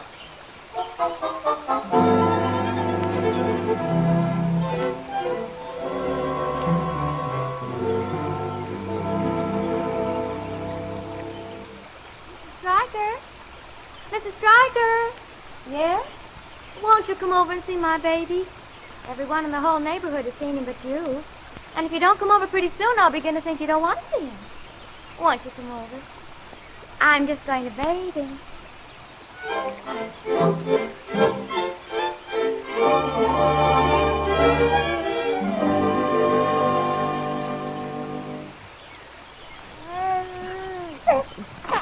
It looks terribly dangerous, Mrs. Denham. Mightn't he get soap in his eyes? Oh, sometimes he does. He prefers to eat it. Oh, Bill, darling. He's so tiny and fragile looking. Mm-hmm. He doesn't break easily. Oh, sweet daisy soup. Here now. I'm going to get you all right. I never saw my baby. He breathed only once and was gone. Oh, dear, I forgot his nightgown and his bottle. Will you hold him for a minute while I get him? I don't... Maybe I don't. Go to your Aunt Jenny, sweetheart. Yes. I'll be back in a minute. David, did you hear what your mother said? I'm not just Mrs. Stryker from next door. I'm your Aunt Jenny. You're really and truly Aunt Jenny. When I sent you all those things before you were born, I thought it was just my duty. Even the soups I sent your mother, Louise. I thought that was my duty, too, but... Oh, I was so dreadfully wrong. I was just a miserable lady who shut herself up in a very prim and proper house. I was Mrs. Stryker, who lived next door. And now, I'm your Aunt Jenny.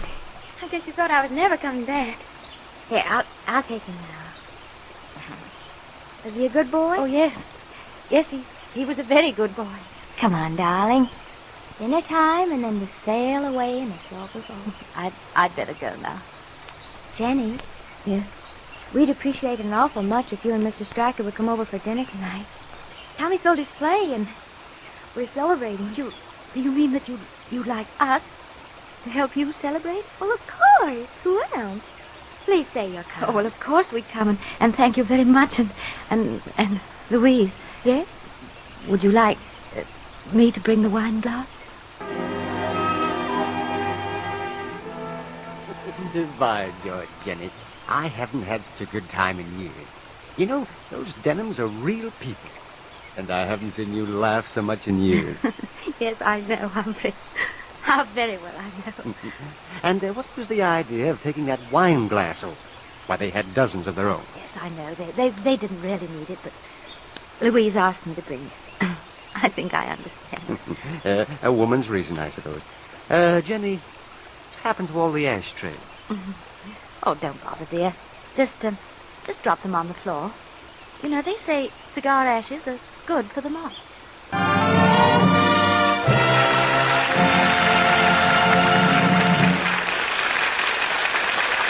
And so the curtain falls on Act 2 of Neighbors, starring Edna Best. I'll be back in a moment, but first, here's your announcer, Wendell Niles, for La Rosa. See, taste, compare. Prove to yourself the superiority of La Rosa macaroni spaghetti egg noodles. Tonight, make the three-way La Rosa quality test. See La Rosa's natural golden color, the pure sunshine color of the world's finest semolina, the cream of the new durum wheat harvest. Taste that luscious La Rosa flavor, richer, smoother, more delicious with a just right, firm yet tender texture. Compare La Rosa with any other macaroni, spaghetti, or egg noodles you ever tasted. Once you try La Rosa, you'll never serve anything but La Rosa. Look for the big red rose on every package. Get La Rosa, America's largest selling brand. For real economy, remember it's a full pound. Now, once again, our host, C.P. McGregor. Well, Edna, Jenny Stryker wasn't such a bad person after all. If she could have only foreseen what was in store for her in the immediate future, this story would have had a much different ending. Now, speaking of immediate futures, Edna, and ladies and gentlemen, there's one thing that all of us can foresee. That is, tomorrow here in our La Rosa Hollywood Theater. We know that beautiful Marjorie Reynolds will be our star, and we know that the story Stolen Honeymoon is one that you won't want to miss. Be sure to join us. Until tomorrow, then, thanks for listening, and cheerio from Hollywood.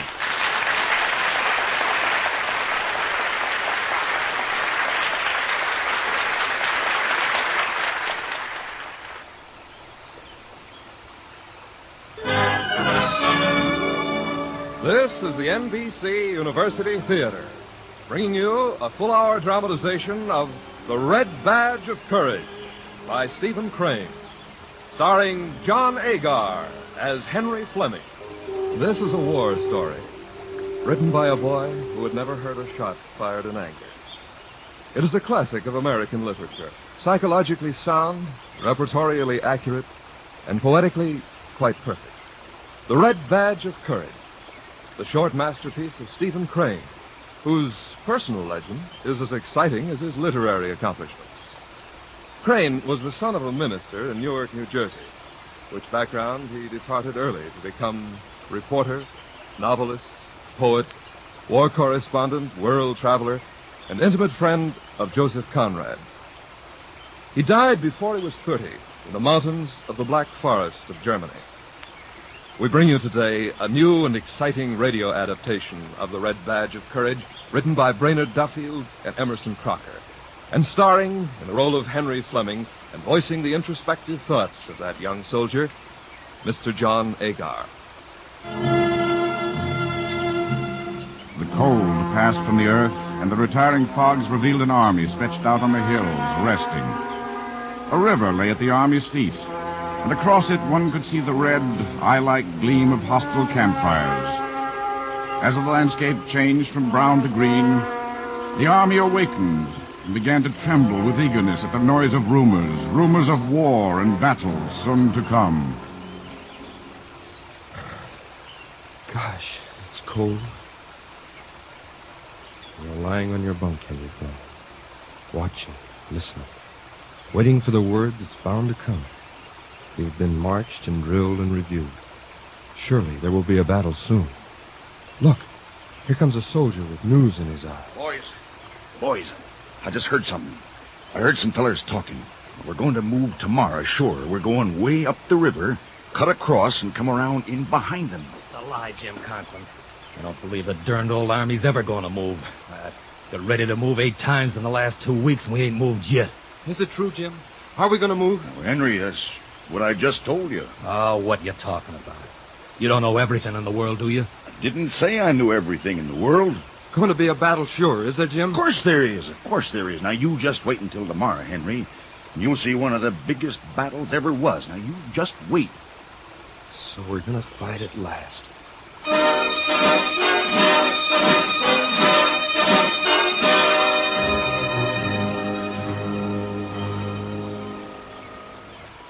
So at last you're going to fight, Henry Fleming. Tomorrow there will be a battle, and you'll be in it. All your life you've dreamed of battle. You've seen yourself in visions, performing deeds of glory. You've read of marches and campaigns, and longed to be a part of it. All your life. Remember that day back home. Ma, I want to enlist. We've been all over that, son. I need you on the farm. Here, chick, chick, chick, chick, chick. Oh, but Ma, everyone's going. They're all going. Men are, yes. You're just a boy. Time enough for men's foolishness later on. Oh, but Ma, I want to go. Here, chick, chick, chick, chick, chick, chick. Now, Henry, don't you be a fool.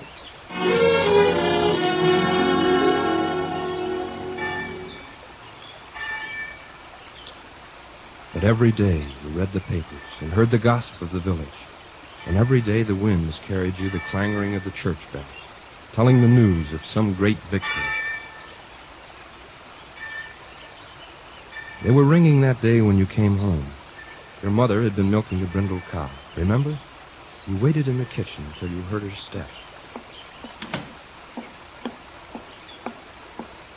You'd planned a little speech, and then the chance didn't come to use it after all. Ma, I've enlisted. Lord's will be done. Seemed like I had to do it. I'll go and pack your bundle for you, son. Then later in the dooryard, it was time to say goodbye. It wasn't quite the way you'd pictured it would be. She didn't seem to understand what a glorious thing it was to be a soldier and march away to war. Now you watch out, Henry, and take good care of yourself. Don't go thinking that you can lick the whole rebel army, 'cause you can't. You're just one little feller amongst a whole lot of others. I know that, Ma. Now, I've knit you 8 pair of socks, and I've put in all your best shirts, because I want my boy to be just as warm and comfortable as anybody in the army. Whenever you get holes in them, I want you to send them right away back to me, so I can darn them. Yes, Ma, I will. And I don't want you to ever do anything, Henry, that you'd be ashamed to let me know. Just think as if I was watching you. If you keep that in your mind always, I guess you'll come out about right. Ma, I guess I better get going. I don't know what else to say to you, child, excepting that you must never do no shirking on my account. If so be a time comes when you have to be killed or do a mean thing, why, Henry, don't think of anything except what's right. Because there's many a woman has to bear up against such things these days. The Lord will take care of us all. All right, Ma. Goodbye. I put a cup of blackberry jam with your bundle, son, because I know you like it above all things. Goodbye, Henry. Watch out and be a good boy. When you look back, you notice she was crying. Her face was stained with tears, and it made you feel ashamed.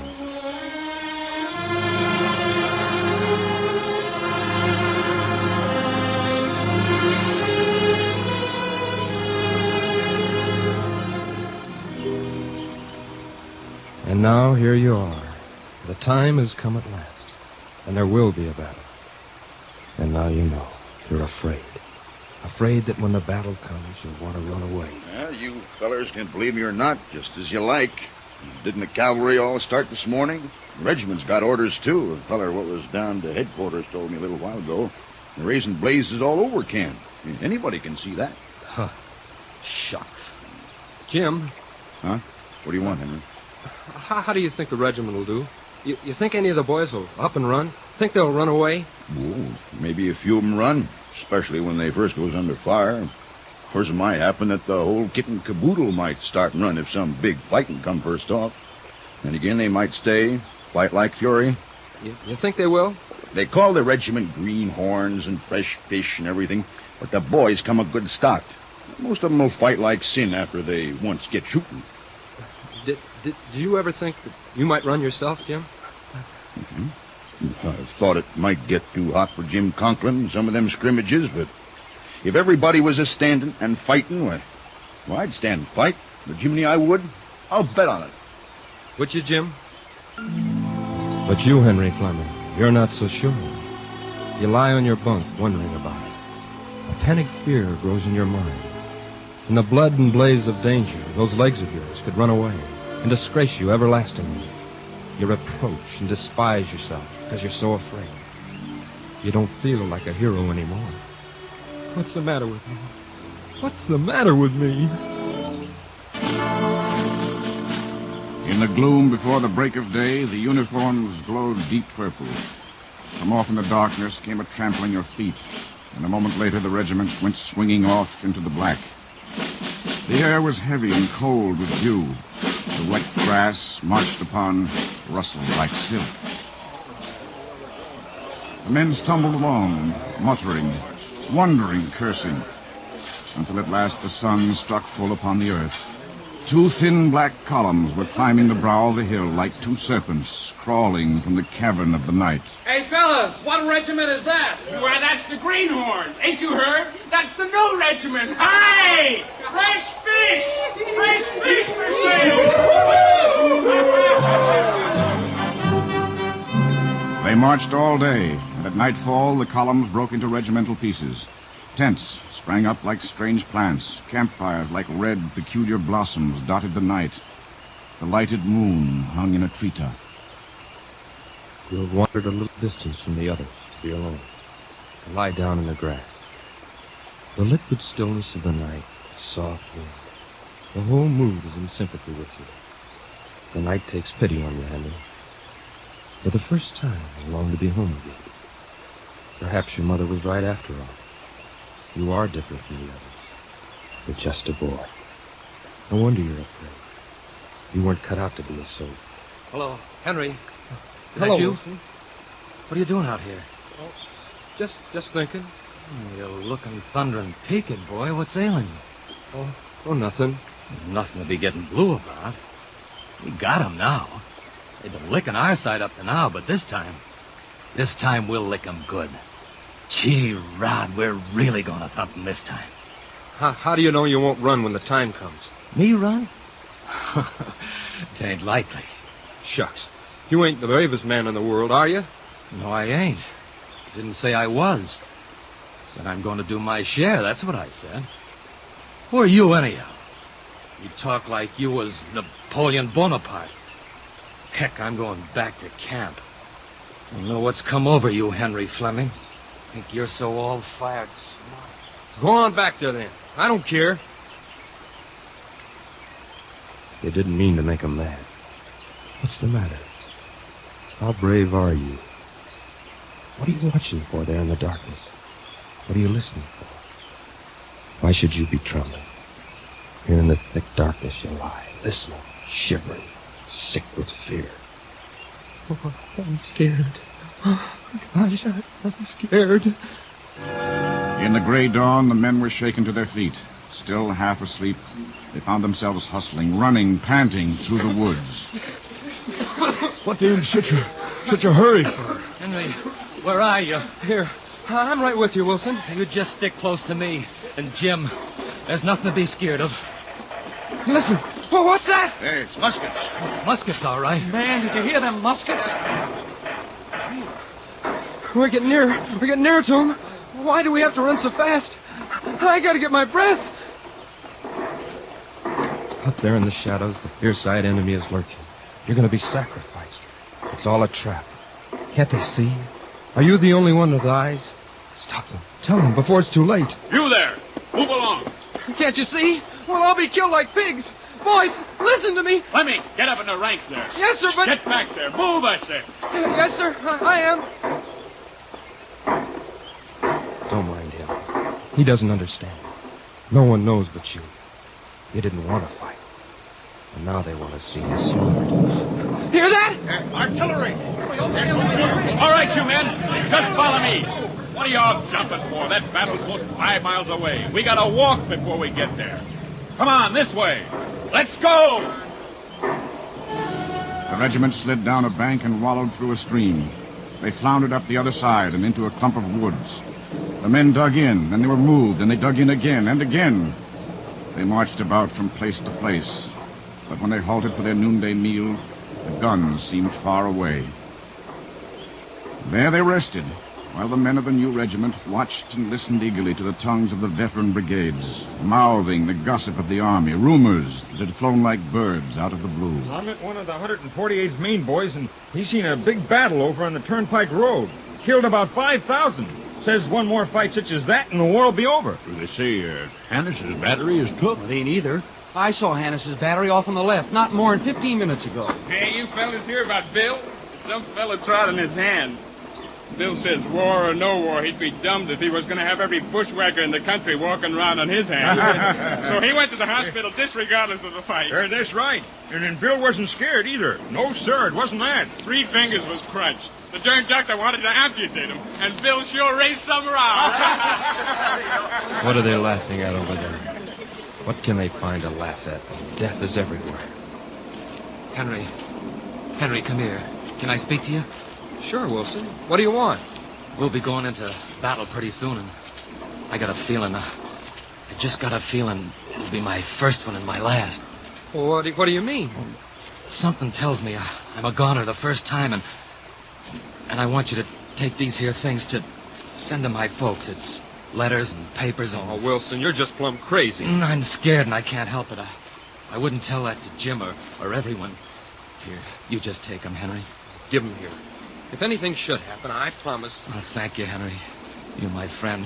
Best friend I got, Henry. Wilson, I want to tell you. I'm scared, too. There, I'm glad I told you, see? You're not the only one who's scared. All right, men. Battle formation. All in. Good luck, Henry. Good luck. And thank you, Henry. Forward. Hard.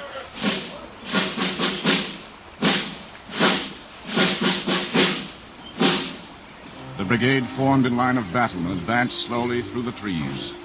Soon they came to some little fields, girted and squeezed by the forest. They halted at the fringe of the grove and saw the dark battle lines spread out along the sun-struck clearing that gleamed orange color. The grass and tree trunks wove a gentle fabric of softened greens and browns. A flag fluttered. It looked to be the wrong place for a battlefield. The time has come, Henry Fleming. The landscape lies before you like a threat. That house in the deserted field looks evil to you. The shadows beyond the wood are frightening. It's much too calm. I wish they'd get it over. I wish they'd get it over. Now is the time for waiting. And what will you remember? The village street at home, and that circus parade that day last spring.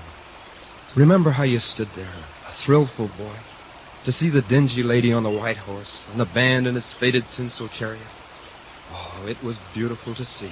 Here they come! Here they come! You've got to hold them back. You've got to hold them back. Aye, Harry. We'll do our best, Colonel. All right, get ready, boys. Stick close to Jim Conklin. We'll give him blazes. We're in for it now. We're in for it now. Load up, men.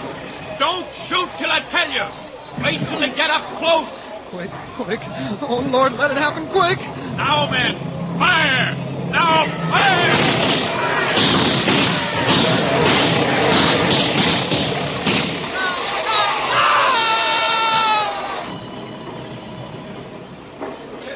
We held him back.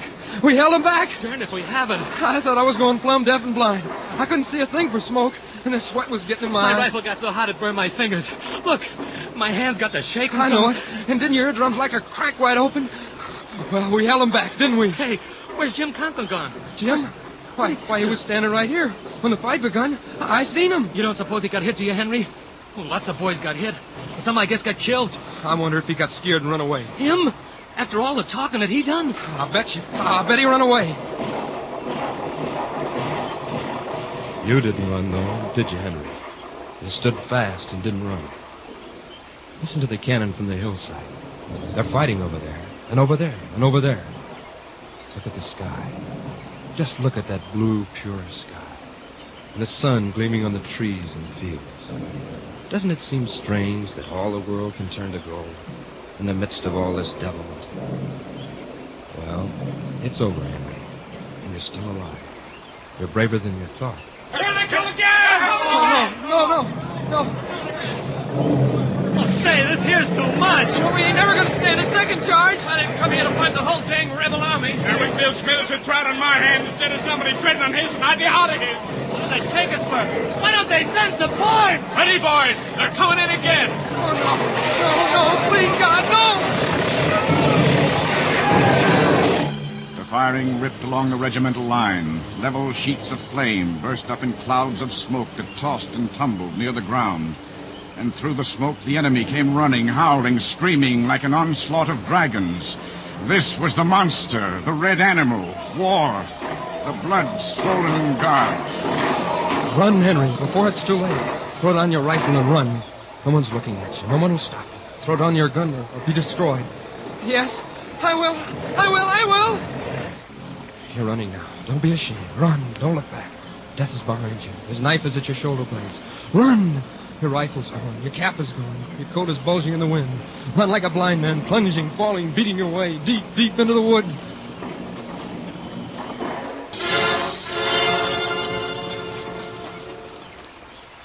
You're safe now, Henry. The battle's far behind. You needn't run so fast. You're all alone. Are you the only one that ran? Why didn't the others run away? Fools. Stupid machine-like fools. You pity them. A man's a fool who doesn't run from danger. Stop. You are here alone in the cathedral light of the forest. You are the only coward. The only one who ran away. And here you stand beneath the high-arched branches. It's beautiful. It's like a chapel here. Look out! You're being looked at by a dead man, sitting with his back against a tree. His uniform, once blue, is now faded to melancholy green. Those eyes staring at you have turned fish-belly white. The mouth is open. The wind raises the tawny beard as if a hand were stroking. Why do you stare into those liquid eyes? He cannot answer your question. Don't look at me. I couldn't help it. I never meant to run away. No voice will come from that dead throat to answer you. Go away. The thing will not pursue you.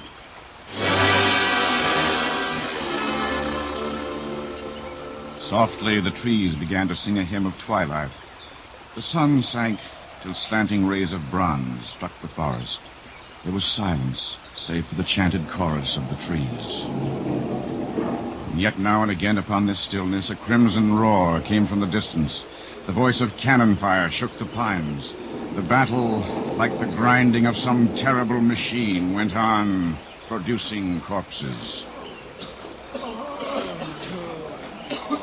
You have come to a narrow road, and through the glimmering dust, you see the blood-stained crowd of wounded men streaming to the rear. One of them has a shoe full of blood and hops like a schoolboy in a game. Another man is being carried, full of anger at his wound. Don't struggle so, you fools. You think my leg is made of iron? No, John. If you can't carry me decent, put me down.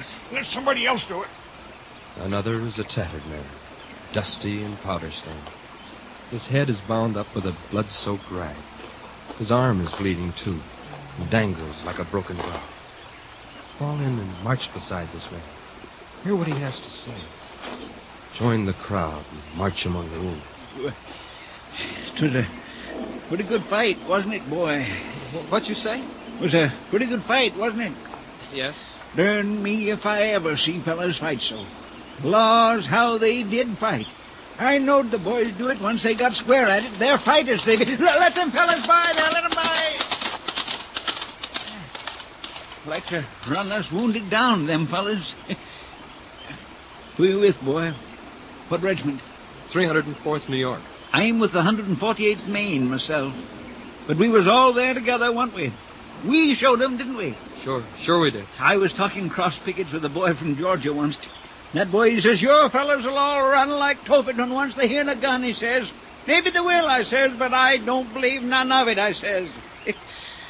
Well, they didn't run today, did they? Hey, boy? I reckon not. No, sir. They fit and fit and fit. Where you wounded, boy? What? Where'd they wound you, boy? You did very bad. You walk by yourself, old fella. I don't want to talk to you. You let me be.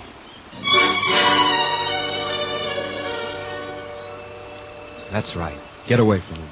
He mustn't know. You have no place in this mob of bleeding men. You envy them. You wish you, too, had a wound. A red badge of courage like the rest. Who's this? Beside you now, there stalks a man. Already the gray seal of death is on his face. He stalks like the specter of a soldier, his eyes burning into the unknown. Now look again. Something in the gesture of the man, the wax-like face, makes you start. You know him. Jim, is it you? Jim Conklin. Hello, Henry. Oh, Jim, I hardly knew you. Where you been, Henry? I thought maybe you got keeled over. I was worrying about you a good deal. Oh, Jim, here, let me help you walk along. Yeah. You know, I was back there, Henry. Oh, what a circus. My Jiminy got shot. The upper Jiminy got shot back there. What can I do? What can I do to help you, Jim? Ain't there anything? I'll tell you what I'm afraid of, Henry. I'm afraid I'll fall down. And you know them horses galloping, them dumb artillery wagons. They like as not to run right over me. I'll take care of you, Jim. I swear I will. Will you, Henry? Because that's what I'm afraid of. Yes, I tell you, I'll take care of you, I was Jim. always a good friend to you, wasn't I, Henry? Always been a pretty good fella, ain't I? Ain't much to ask, is it, just to pull me out of the road so I won't get trampled? I'd do it for you, wouldn't I, Henry? Sure you would, Jim. Here, hang on to me. Give me your arm. No, I can walk by myself. Don't touch me. Leave me be. Jim, where are you going to? Where are you going? You'd better take your friend out in the way, boy. There's a battery coming hellity-whoop down the road, and he'll get run over. He's a goner anyhow in about 5 minutes, poor fella. You can see that in his face. Jim, don't go so fast. What are you walking so fast for? Leave me be. Leave me be, I tell you. Where the blazes does he get his strength from? Jim, wait for me. What are you saying, Henry? There's a battery coming through. Let's get off into the fields. Into the fields? Don't follow me. Don't follow me. Look here, he's running after him, boy. Jim, come back.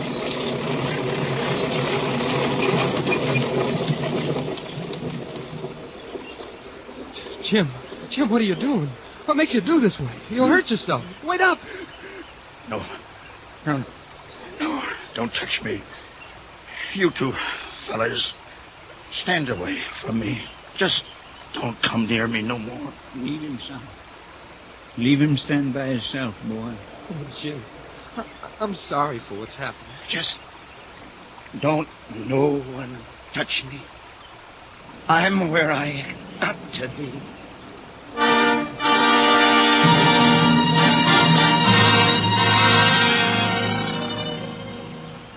You watch him, standing there motionless in this open field. He holds himself erect. His hands, caked red and black with blood, hang at his side. He is waiting with patience for something he's come to meet. He's at the rendezvous. This is the place. Leave him be. Jim! He stiffens. He stares into the sky. His tall figure stretches to its fullest height, then swings forward, slow and straight, He twists. His shoulder strikes the ground. Oh, no, no. Go closer. Gaze at that paste-like face. The teeth show in a laugh. The flap of the jacket falls away. It's as though his side were chewed by wolves. Jim! Turn now, with sudden livid rage. Clench your fist and shake it at the battlefield. War! War!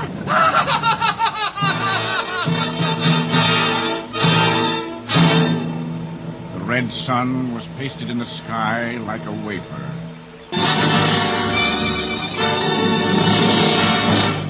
From Hollywood, the NBC University Theater is bringing you John Agar in a radio version of The Red Badge of Courage by Stephen Crane. This play is part of a series devoted to the classic novels of Anglo-American literature. If you are interested in supplementing your enjoyment of these productions with home study under college supervision, be sure to listen to the announcement at the close of this program. And may we say, at this point, that the NBC staff which prepares and produces these dramas feels deep thanks and gratification at the first place award in the category of literature and arts presented to the NBC University Theater by the 19th Annual Institute for Education by Radio. And may we say, at this point, that the NBC staff which prepares and produces these dramas feels deep thanks and gratification at the first place award in the category of literature and arts presented to the NBC University Theater by the 19th Annual Institute for Education by Radio at Ohio State University. And now our intermission commentator, Mr. Mark Van Doren, the noted author and critic. Speaking from New York, here is Mark Van Doren. The Red Badge of Courage is a modern novel in that it has no plot and no characters.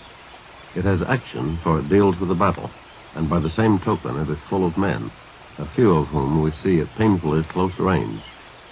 But its hero, Henry Fleming, never becomes known to us as more than an obscure northern boy who has been caught like thousands of his kind in the storm of civil war. We are not told where he came from or what his past had been, just as we are given no vision of his future after war is done. So with his good friend Wilson, whose first name we never hear, and so with Jim Conklin, the tall soldier who takes more time to die than any man in his condition should. His side, says the author, looked as if it had been chewed by wolves. The author, Stephen Crane, published this book in 1895 when he was 24. It had been written still earlier than that by a brilliant young man who himself was to die at 30. It was the product of no direct experience with war.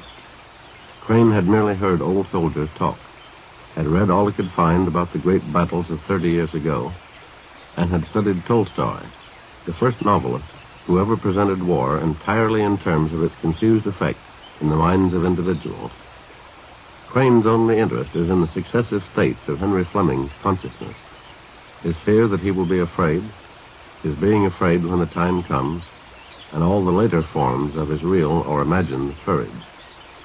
The battle that fills the book is present to the reader only as it is present to the hero, in a series of thoughts and impressions, some of which are like photographs, and some of which are like modern paintings, broken in line and color.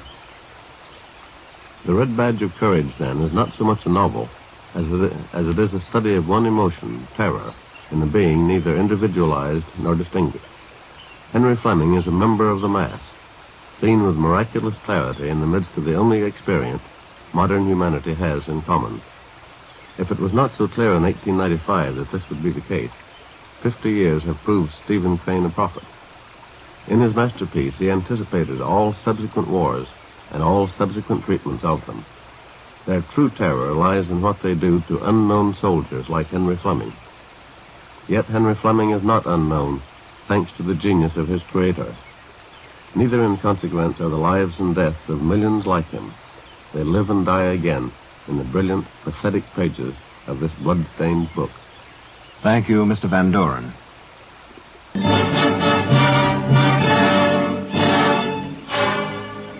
The red sun was pasted in the sky like a wafer. You stand there in the empty battlefield, you and the tattered soldier, and look at where Jim Cochran lies. I never saw a man fall dead before. He was a dandy for nerve now, wasn't he? A regular dandy for nerve. Yes, he was. He was. Ah, but look here, boy. He's up and gone, and we might as well look out for old number one. He's all right here. Nobody won't bother him. I know. Besides, I ain't enjoying any too great health myself right now. Oh, no, it won't happen. Not again. Not to you, too. Here, boy, here, just hold my arm. I'm commencing to feel pretty bad. Oh, you mustn't. Now, looky here. I ain't going to die. No, sir. I can't. Too many folks depending. You'd ought to see the swad of children that I got and all like that. We better get away. I don't much like it here. Help me along then, young fella. Come on. We gotta hurry. Can't you step along no faster? I don't know as I can. I'll try, though. You're looking pretty peaked yourself, young fella. I bet you've got a worse one than you think. Where'd they wound you, boy? Where'd you hurt? It ain't none of your gall-dang business where I'm hurt. You just keep moving. Oh, don't mean no harm in asking, boy. It's just you'd ought to take care of your hurt. Don't do to let such things go. Might be inside mostly, and them kind plays thunder. Does it hurt you bad? I said don't bother me. Oh, Lord knows I don't want to bother nobody. I've got enough hurts of my own to tend to. Was it your first fight today, boy? Yes. Come on. Was you scared out there in the battle? Scared? Of course I wasn't. Why should I be scared? Well, I guess I was in my first battle. Pretty well scared sometimes. There was an awful lot of noise, you know. I thought the whole sky was falling down. You bet I was scared. What do you have to tell me that? The trouble was, I thought they was all shooting at me. Yes, sir, I thought every man in the other army was aiming at me in particular. Of course, I got used to it, but first time off, I was pretty well scared. Look, I ain't got no time to listen to all your foolishness. Talking about your wounds and hurts and being scared. If you can't walk no faster, I'm going on and leave you. I'm going by myself. No. Now, look here, boy. Don't do that, young fella. I can't keep up to you. What ails you, young fella? You ain't going away. Leave me. I won't have it. You mustn't. You mustn't. I'm going. You get on better by yourself. No, stay with me. Stay with me, please. I'm all alone now. Stop grabbing at my sleeve, you old. I'm getting away from here. Boy, please. Don't go. Wait. Come back. He's gonna die the way the other did. Better get away from him. You can't stand to see that happening again. Boy, come back. Come back. The furnace roar of battle grew ever louder. The roads were a crying mass of wagons, teams, and men. Fear was sweeping them along. The cracking whips bit deep. The horses plunged and tugged. The fight was lost. The army, blinded by the overhanging night, stunned and helpless, fell back to lick its wounds. Now you're in the midst of them. In the heedless throng of the walking, the riding, the running, the limping. Where are you running? Why? There ain't no reason, kid. The line's broke. You're all gone crazy. Stop. Wait. Tell me what's happened. Get out of my way, boy. Don't stand in my way. Let go of me. No, tell me what's happened. Tell me. Boy, if you don't want me to crack you with this musket, stand aside. Where'd the line break? Tell me. You let go of me. No. Darn you, boy. Oh! You're on the ground. Your head is thundering with pain. You lurch along in the grass on your hands and knees. You feel the wet blood on your brow. Hey, seem to be in a bad way, boy. Oh. Here, let me have your arm. Yeah, that's the way. On your feet now. There. Thanks, Oh, I see you ain't wounded bad. Looks like the bullet only grazed you. Just like somebody hit you with a club. Wounded? Sure you're wounded, boy. Now just get your arm around my neck and we'll be hiking. Looks like the army's left us way behind. What regiment you with? 304th New York. What's that? 304th New York. Yep, I guess they got their share of fighting, too. By Dad, I give myself up for dead a dozen times. They was a shooting here and a hollering there. Couldn't tell which side was which. The most mixed up darn thing I ever seen. Whoop.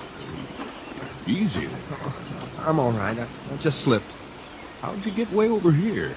Your regiment was fighting in the center. Don't worry, though. I'll get you back to it. Don't want to go back. I can't go back. Can't go back? Why? I lost my rifle. I lost it. Oh, shucks, boy. They'll get you another. You can start all over. No. Don't worry, boy. I'll get you back. It takes me half the night. And there you are, boy. Here's your regiment. See that fire over in the hollow? You think you can make it on your own from here? Yeah, I see it. Sure. I can make it. Well, I'll be heading back. Want to find my crowd before midnight if I can. Good luck to you, boy. Thanks. I want to tell you, thanks. Bye. There's no turning back now. How they will laugh at you. How they will jeer. The runaways come home. Here's Henry Fleming, the celebrated coward. Fired one shot, then ran away. Halt! Who goes there? Henry Fleming. Is this the 304th? Fleming? That's you, Henry? Hello, Wilson. You on picket guard? Yes, it's me. Henry. Oh, by ginger, I'm glad to see you. I give you up for a goner. I thought you was dead for sure. I've been all over. Way over yonder. Terrible fighting over there. And you was in it, Henry. I got separated from the regiment, but I was fighting. I never seen such fighting. Gosh, Henry, let me see your head. They wounded you. There's blood all over you.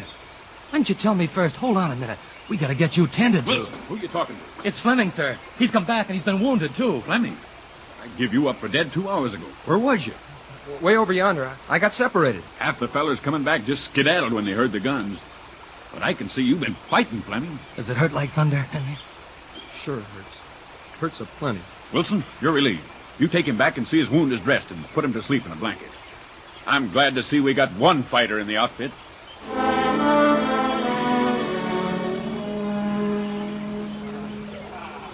Here, Henry. Let me straighten that bandage. The ball just grazed you. Raised a queer lump, but it must have stopped bleeding a long time ago. It did? Sure does hurt, though. How's the bandage now? Feel good? Sure. In the morning, you'll most like feel that a number 10 hat won't fit you. There. Sure good to be back with my own regiment again. You just rest easy now, Henry. You've been as brave as anyone, and you need to get some rest. Thank you, Wilson. Forget it. You know, I'm clumsy like a blacksmith when it comes to taking care of sick folks, and you never squeaked once. You're plenty brave, Henry. Most soldiers would have went to the hospital and never come back at all. Not me. I brought you my canteen full of coffee. Just drink it all up if you like. Here, now, get over by the fire. That blanket'll keep out the cold, I reckon. Hold on. Where are you going to sleep? I got your blanket. What are you going to use? I'll be right here. Now shut up and go to sleep. You'd be making a fool of yourself. You need it more than I do. The campfires gleam rose and orange light, and all about you the soldiers lie in death-like slumber. The fire crackles like music, and you feel warm and good. The last sound that you can hear is the far-off howling of a dog, a lonely sound. You lie there, half asleep, half dreaming. I don't want you to ever do anything, Henry, that you'd be ashamed to tell me. Just think as if I was a-watching you. You keep that in your mind always. I guess you'll come out about right. I don't know what else to say to you, son. Well, if a whole lot of the boys started to run, I suppose I'd run. And once I started, I'd run like the devil. But if everybody was a-standing and a-fighting, I'd stand and fight. I bet I would. I'm scared, and I can't help it. I wouldn't tell that to everyone, but I'm scared. My first battle, there was an awful lot of noise, you know. I thought the sky was falling down. I thought the whole world was coming to an end. Oh, I was scared, all right. Don't do a thing you'd ever be ashamed of, son. Don't come near me. Don't touch me. I don't want you to touch me. Where are you wounded, boy? Does it hurt you bad? Where are you wounded? Come back. Come back. Oh, please. I didn't mean to run away. No. Henry! Here, Henry, wake up. Oh, you've been having bad dreams, boy. Now, just take it easy. Just get some rest. Oh, thank you, Wilson. You're a good fellow. You're a dandy. I didn't tell you, did I? Jim Conklin's dead. I seen him die. I forgot to say. Is he? Jim Conklin? I seen him. Shot in the side he was. You don't say.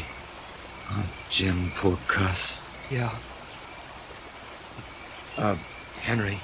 Yeah? I guess you might as well give me back the packet and letters and things I gave you to keep for me to send my folks. Oh, sure. They're here in my pockets. Here. Thanks, Henry. Oh, that's all right. Well, good night. Well, Henry, old man, how you feel this morning? Oh, pretty bad. My head feels like it's swole up like a melon. I was hoping you'd feel better. Oh, I feel better, all right. Thanks for everything you did for me, Wilson. Oh, want nothing. Here, I brought you some breakfast. Thanks. Say, thanks. There's a battle going on, I guess. Over beyond the hill.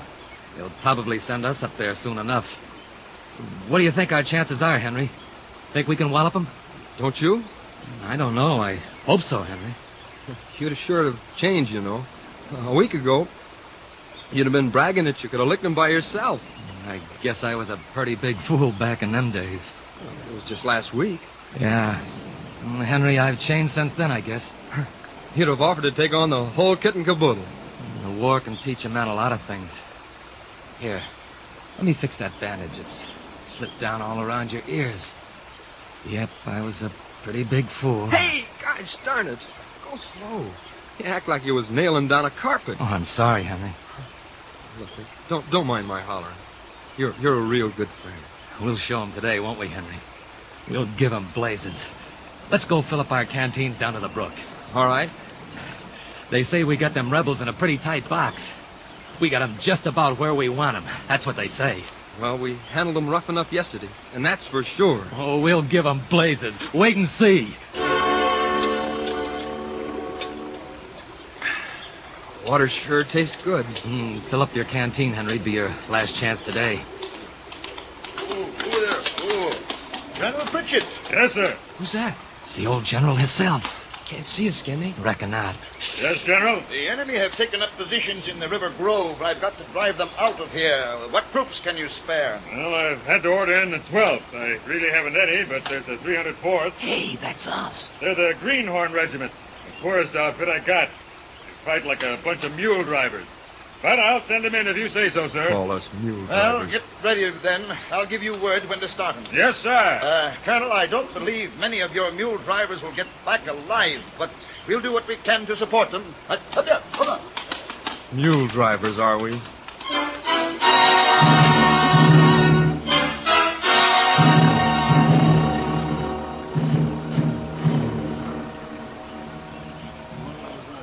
Fleming, Wilson, where the devil you been to? You kept the whole regiment waiting. We're going to charge. We're going to charge. How do you know? As sure as shooting, I tell He you. ain't lying. We heard him give the order. Who? The old general himself. General? Great Jerusalem. And the colonel says we was a bunch of mule drivers. But the general, he says send them. Oh, Lordy, we'll all be swallowed out. Come on, men. All in. We're going to march.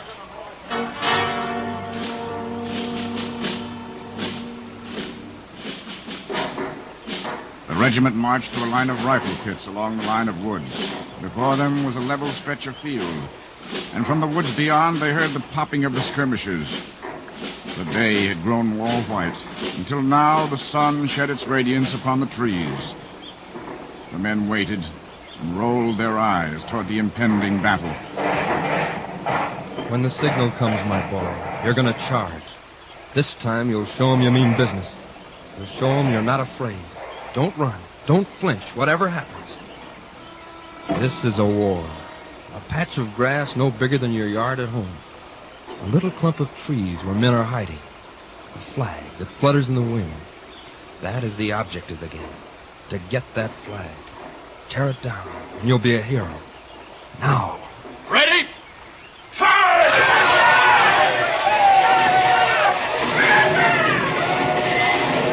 The trees quivered with the firing. The ground shook from the rushing of the men. Sunlight made bright twinklings of the steel. Bullets buzzed and spanged into the tree trunks. Come on, you fools. You can't stop here out in the open. You'll all get killed. Come on, Wilson. We gotta get across that patch of grass. Across there? All the way? Come on, Fleming. No lagging there. Fleming, what's the matter with you? Don't be cowards, boys. Come on yourself, then. Up there ahead, flashing through the drift of smoke, you see their flag. The banner of the enemy. Seize it, Henry. You alone must rip it down. It's mine. It's mine. I'll get it. Plunge forward, clutch it, cling it, wrench it free. The color sergeant falls and turns his dead face to the ground. I got it. I got it. Boys, look, look. We licked them, man.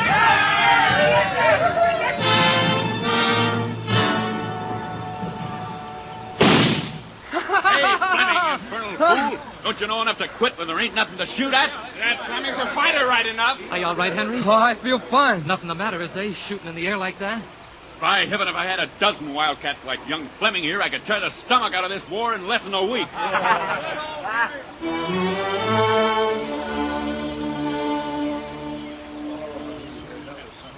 By thunder, I bet this army will never see another regiment like us. You bet. Hey, look who's there. It's the colonel, fellas. Look. Ah, good work, Mr. Hasbrook. Thank you, sir.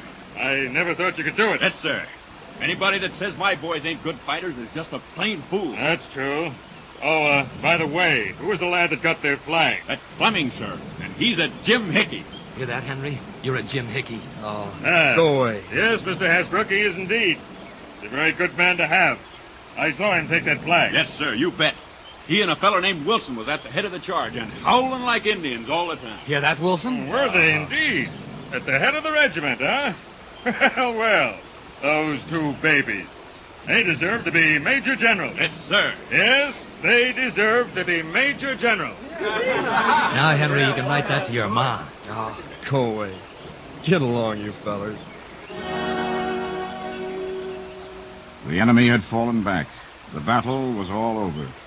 Now the orders came for the bluecoats to retrace their steps the way they'd come. That afternoon it rained, and the procession of victorious soldiers soon became a draggled train, despondent and muttering, marching with churning effort through thick, black mud beneath an ugly sky. What are they marching us over this way for? If you ask me, I'd say it was going down here a ways, swing around and come in behind them. What do you know about it? Telling me we're coming around in behind them. Well, it's over, ain't it, Henry, for a while? Yep, it's over. You're being mighty quiet, boy. What you thinking about? Oh, nothing. Oh, dang it. It'd have to rain today for anyhow. Rain. Gee. But you don't mind the rain, do you, Henry Fleming? Your shame is gone and your fear. And that's the thing that counts. You feel a sense of quiet manhood, of strong and sturdy blood that's flowing in your veins. You know that you won't flinch again, or ever run from danger. You've been out to touch the great death, and found that after all, it is but death. You were a boy.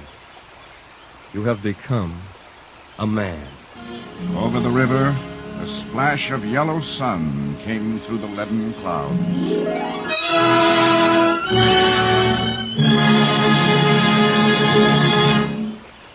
You have been listening to The Red Badge of Courage, an NBC University Theater production of the Stephen Crane novel, starring John Agar as Henry Fleming. Next week at the same time, we will bring you another classic of Anglo-American literature, The Heart of Darkness by Joseph Conrad. The present semester of the NBC University Theater is devoted to the classics of Anglo-American literature from the time of Henry Fielding to that of Henry James. If you wish, you may learn more about these authors and their works by enrolling in the college-supervised courses now being offered in connection with the NBC University Theater. The University of Tulsa in Oklahoma, Washington State College, and Kansas State Teachers College have now completed their plans for offering such a course in the coming months, thus joining the University of Louisville, whose established home study plan is already serving listeners in another area of the nation. For information, then, as to how you may enhance your knowledge through these courses, write to NBC University Theater, in care of the University of Louisville, Louisville, Kentucky, Washington State College, Pullman, Washington, the University of Tulsa, Tulsa, Oklahoma, or Kansas State Teachers College, Pittsburgh, Kansas. The Red Badge of Courage was adapted for radio by Brainerd Duffield and Emerson Crocker. Our intermission commentator was Mark Van Doren. Starred as Henry Fleming was John Agar, who appeared through the courtesy of David O. Selznick, producer of Portrait of Jenny, starring Jennifer Jones and Joseph Cotton. Our cast included Ted Von Elst, narrator, John Daner, William Lally, Noreen Gamil, Lee Millar, Jack Lloyd, Frank Gerstle, Tom Charlesworth, Harley Bear. Your announcer, Don Stanley. The original musical score was composed and conducted by Dr. Albert Harris. The director of the NBC University Theater is Andrew C. Love. Next week, be with us again for the NBC University Theater dramatization of Joseph Conrad's enthralling short story, The Heart of Darkness, starring Brian Ahern.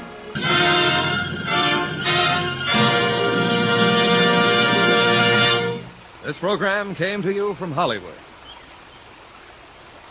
Welcome back, dear listeners, to the nighttime show here on WOTR Radio. We're just starting our 7th hour together, and dawn is not far off on the eastern horizon. It's a gorgeous 66 degrees with clear skies, and you can expect a beautiful day with highs in the mid-70s and lots of sun. If you've stayed up late with me all night so far, I hope you've enjoyed the great old-time radio shows I've played for you, and if you've been dozing peacefully with us in the background, I hope you've had pleasant dreams. A reminder that Miss Tamby's Diner on Hawthorne is featuring their pulled pork dinner special all next week, which includes a heaping plateful of their famous slow barbecued pulled pork, green beans or corn on the cob, and iced tea or lemonade, all for the low price of just $5.99. You can't beat that price, and if you've been living in this town for any length of time, you already know that Miss Tamby is famous for her barbecued pulled pork. Grab the family and head over to Miss Tamby's Diner between 5 and 8 for this great special. Okay, we're coming up on our final presentation of the nighttime show, and we've got a great one to cap things off tonight for you. The Theater Guild on the Air's adaptation of the famous Noel Coward play, Still Life. It describes the chance meeting, brief love affair, and eventual breakup of a married woman and a doctor. Their secretive affair is contrasted with another couple's uncomplicated and open relationship throughout.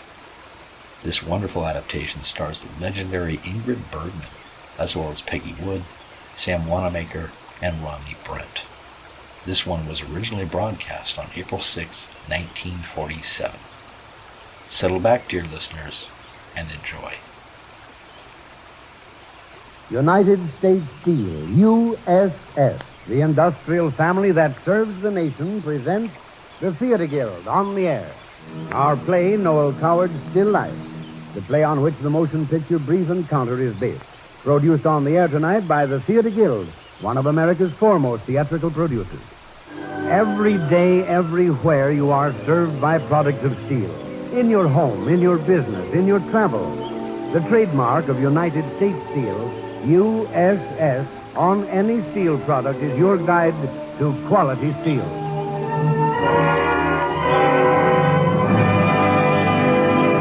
And now from Broadway, direct from the stage of the Vanderbilt Theater, the United States Steel Corporation brings you Still Life by Noel Coward. And here is Roger Pryor speaking for the Theater Guild.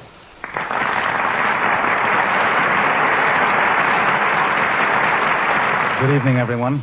Tonight, the Theater Guild is honored to present the distinguished actress of stage and motion pictures, Ingrid Bergman, in one of her infrequent radio appearances since her return to Broadway to star in her current success, Joan of Lorraine. Tonight, Miss Bergman plays Laura Jetson in the radio version of Noel Coward's Still Life, the tender, moving story on which is based the current Cine Guild J. Arthur Rank picture, Brief Encounter. Those featured with Miss Bergman are the well-known star Peggy Wood as Mary, Sam Wanamaker and Romney Brent, both currently playing with Miss Bergman and Joan of Lorraine, appear tonight as Alec Harvey and Fred Jetson. And now we raise the curtain on Still Life, starring Ingrid Bergman. A small, comfortable home in Glen Cove, Long Island, 30 miles from New York, It's 10 o'clock in the evening. The two children were tucked in bed long ago, and now everything in the house is quiet and peaceful, except that... Bobby, get back into bed up there. How do you expect to sleep when you keep wandering out in the hall? What? Not yet, Bobby. Of course, I told you that before. Now quiet before you wake Kathy up. Oh, heavens, now you wake the sister. Bobby, will you get back into bed before I get angry and come upstairs and... Oh, Laura. Hello, Fred. Darling, thank heavens you're home. Listen to those two up there. They just won't settle down till you say Well, good I'll night. go right up. Coming, children. Oh, Laura, what's the matter? What do you mean? You look so pale. Oh, I'm all right there. I'm coming, children. Quiet now and into bed with you both. Did you bring me anything, Mom? Oh, What did you bring Kathy, me? still awake at this time of night. Did you bring me an atomic pistol, Mom? No, no atomic pistol. Now in bed both. I'm in. Oh, that's right. Cover up. Are you both good today? Yes, Mom. Did you obey Miss Spaulding? Sure. I think she's the best fiddle we've had, Mom. That's fine. Now listen. Next week, if you're both good, perhaps you can go to town with me. We'll go to the circus. The circus? Yes, and now, let's not hear another word. Good night, children. Good night, Mom. Good night. Oh, that beautiful silence. I think I'll be quiet. I guess it takes a woman. I've been at them ever since Miss Spaulding left. Did you pay her, Fred? Oh, yes, and I told her next Thursday as usual. Thanks. Come and sit down now, By the fire? A lovely fire. What is the matter, darling? Oh, Fred. Well, tell me. Oh, I knew something was wrong the moment I saw you. Now, here, sit down. Shall I call a doctor? No. Here, put your feet up on the ottoman. There. Now, what on earth is it? Nothing, Fred. I had a dizzy spell in town today at the Penn station. I suddenly felt sick, and I thought I was going to faint, but I'll be all right. I'm just tired. Maybe you ought to see the doctor tomorrow for a checkup. No, Fred. It's nothing. Now, please. Well, just as you say. Now, take it easy now, Yes. Would you like some music on the phonograph? Yes, Fred. Well, there's a favorite of yours on here now. It's some concerto or other. I'll try that,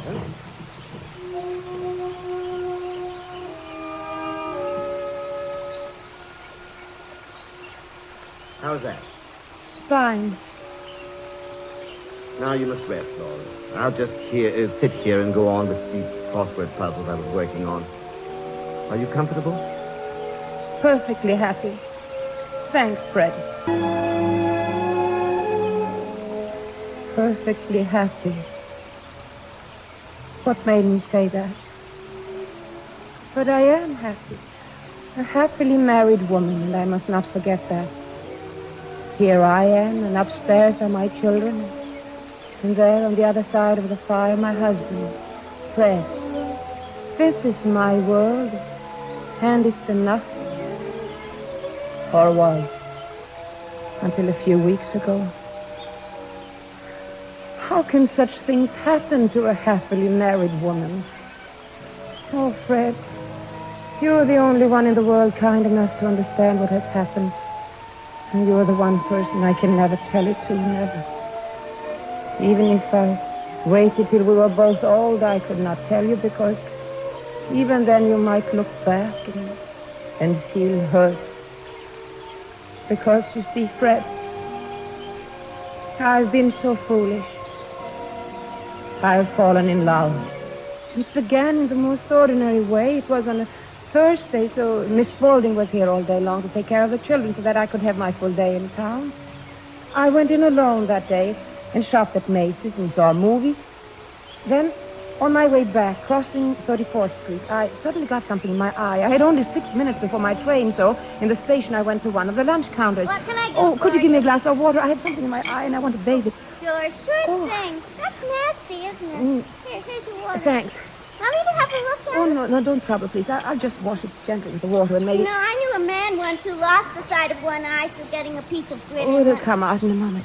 Thing like that can cut right into your eye. It's mean. It'll be all right. Now, may I help No, you? really, it's just something in my eye. Please let me look. I happen to be a doctor. Oh, it's very kind of you. Look, Doc, try pulling her eyelid way down. Turn around to the light, please.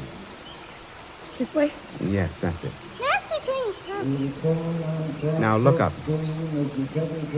Now look down. Yeah, I can see it. Now keep still. I can get it with the tip of my handkerchief. There we are. Oh, Good work, Doc. what a relief. It was agony. Looks like a bit of grit, you see. Oh, thanks. Can I have some Coca-Cola, please? Be right with Thanks so much for taking it out. Well, it was nothing. Lucky for me you happened to be here. Well, anyone could have done it. Well, you did, and I'm very grateful. Oh, heavens, I have to catch a train to Glen Cove. And either one for Bayshore. Goodbye. Goodbye. That's how it began. With a piece of dust in my eye. The whole thing meant nothing at all to me. At least I didn't think it did. But then, the next Thursday, I was in town again, and on my way home, I stopped at Cushman's in Penn Station to buy a coffee ring. Then, while going to my train, I ran into him, also with a package under his arm. Hello. Hello. How's the eye? Fine, it's safe. That's good. I've just been buying a book for my wife. I've just been buying a coffee ring for my husband. What exciting lives we lead. How don't we? Well, I've got to catch my train. Me too. Bye. Goodbye. Again, it meant nothing. Except that a few minutes later, our two trains pulled out of the city to Long Island about the same time on adjoining tracks, so that we suddenly found ourselves traveling side by side, grinning at each other through the train window, until his train moved away toward the South Shore and mine to the North Shore. And I wondered if I would ever see him again. The next Thursday, when I got to New York, I had lunch in one of the station restaurants. It was very crowded, but I luckily got a table. Then I saw him come in. There was nowhere for him to sit, so I smiled and he came over. Hello. Would you like to join me? I'd like to very much. You'll have to wait in that line if you don't. Well, it's very nice of you. In fact, it's a very pleasant surprise. For me, too. Your order, please. Well, what are you having? Well, I've ordered oyster stew. Very fattening, I'm afraid. Nonsense. I'll have the same. Oyster stew, half cream, half milk. Right. Yes, sir. Now, should we introduce ourselves? I'm Alec Harvey. I am Laura Jessup. How do you do, Mrs. Jessup? How do you do, Mr. Harvey? Do you live in Pennsylvania Station? No. Every Thursday out in Glen Cove, I have a sitter to look after my children, so that's my day off for shopping and the movies. I used to come in with a friend, but we had dinner together, but she lost her sitter, so for the last few weeks I've come in alone. I see. Well, Thursday also happens to be my day in town. Oh, you're a doctor, aren't you? I remember you said so. That's right. I have a general practice out in Bayshore. Oh. But, once a week, I take over for a friend of mine at the medical center here, Stephen Lynn. Gives him a chance to get out of town, gives me a chance to study the hospital patients. Is that a great advantage? Well, of course. Oh, I see. Tell me about those children of yours. Oh, do you dare to get me started on them? How old are they? The oldest, Bobby, age 9. Very high-strung and bright and wonderful. And the other? Kathy, age 5. Very pretty, with complete power over her father. Mm-hmm. What does he do? He works in the bank out in Glen Cove. I see. And your wife? What's she like? Small, dark, very intelligent, and sensitive. You said that very proudly. Oh, why not? Oyster stew? Oh. Looks good. There you are, sir. Thank you. It smells good. too. Wonderful. Well, plunge in. Tell me, are you going to the movies this afternoon? I think so. Oh, what a coincidence. So am I. Why don't we go together? Oh, I thought you were going to the hospital. Well, as a matter of fact, I killed off several patients last Oh. Thursday, so there's almost nothing for me to do today. How can you be so foolish? Seriously, there is very little for me to do. I was there this morning and finished up everything. So I'm either going home or to the movies. Now, what do you say? Do you think we should? Well, why not? We're adults. I suppose so. Besides, I can sit downstairs and you can sit upstairs in a Lowe's all by yourself. Oh, Lowe's is too expensive. All right, then. If you insist, we'll sit together. Right then. I suppose I should have had a premonition. But I didn't. Then on our way back from Pennsylvania Station, we had a bite to eat at a little French restaurant just across from the station. All the time we were so full of gaiety and talk. There seemed endless things to talk about. What were you like when you were a little girl? Oh, that was in another world. It hardly seems to have happened to the same person. Can I pour you some more coffee? Are you ever bad-tempered? No, thanks. Of course. Sometimes I'm furious. I don't seem able to imagine you being furious. Why should you be able to? Well, there are often signs around the eyes. Do you feel guilty at all? I do. Well, why should we feel guilty? Sort of instinct. How nice you are. Now, go on, eat up your pastry. It's very bad for you. Now you're laughing at me. A little, but I'm laughing at myself, too. Why? For feeling a little pang when you said that about feeling guilty. Well, there you are, you see. But we haven't done anything wrong. Of course we haven't. The movies, a bite to eat. What could be more natural? Besides, we're both respectable people with children and responsibilities and work to do. What time is it? 7:45. What's the matter? The matter? Yes, you suddenly went away. I thought perhaps you were being rather silly. Why? Oh, we're such complete strangers. It's one thing to close a window and another to slam it down on my finger. I'm sorry. Please come back again. All right. How nice you are. You said that before. Oh, I thought you hadn't heard. I heard all right. Is coffee really bad for a person? If this is a professional question, my fee is $5. It's almost time for your train. We ought to go soon. I hate to think of it ending our supper. I am sorry now. What for? For being disagreeable just now. Oh, I don't think you could be disagreeable. Tell me about your work. Now, don't tell me you're encouraging me to talk shop. No, you said something about the advantage of being able to examine the hospital patient here. What did you mean? Oh, well, that has to do with my special pet field. What is your special pet field? Preventive medicine. Oh, I see.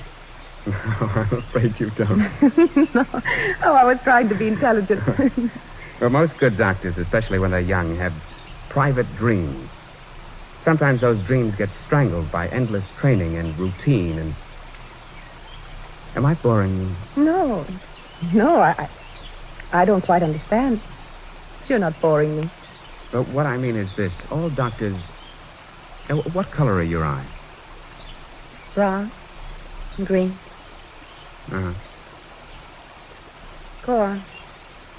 Yeah, well, doctors have to have a sense of vocation, a deep-rooted, unsentimental desire to do good. Yes, I can see that. Well, obviously, one way of preventing disease is worth 50 ways of curing it. That's where my specialty comes in. I see. There's a little cigarette ash on your chin. Do you mind if I wipe it away? Thanks.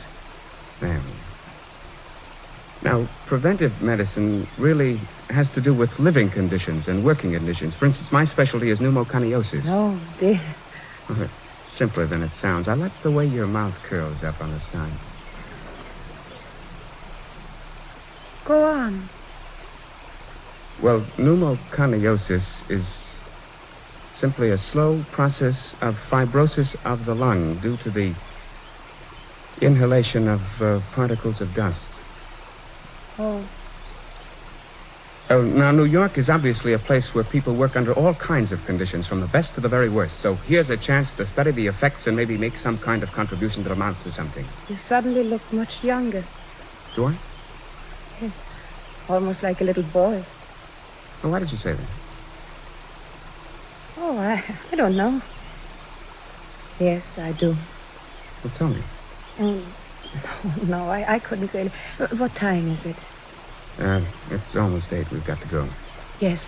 I'll leave the money here for the waitress. Come on. Yes. We've only got a few minutes. I know. We'll have to hurry. Oh, yes, you mustn't miss your train. Come on, the light screen over there. We can cross the street. I'm with you.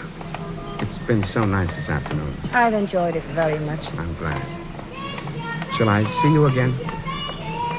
Here. Through this door, quick. You'll have to run for your train. Don't worry about me. Shall I see you again? Of course. Why not? Perhaps you could come out to Glen Cove one Sunday. It's far, I know, but we'll all be very happy to see you. Please. What is it? Next Thursday at the same time. No, I can't possibly. Please, I ask you humbly. I can't, no. Please. Don't ask me. I beg you. All right. Bye. I'll be there. Next Thursday. Thank you, dear. Thank you. Now run. Run.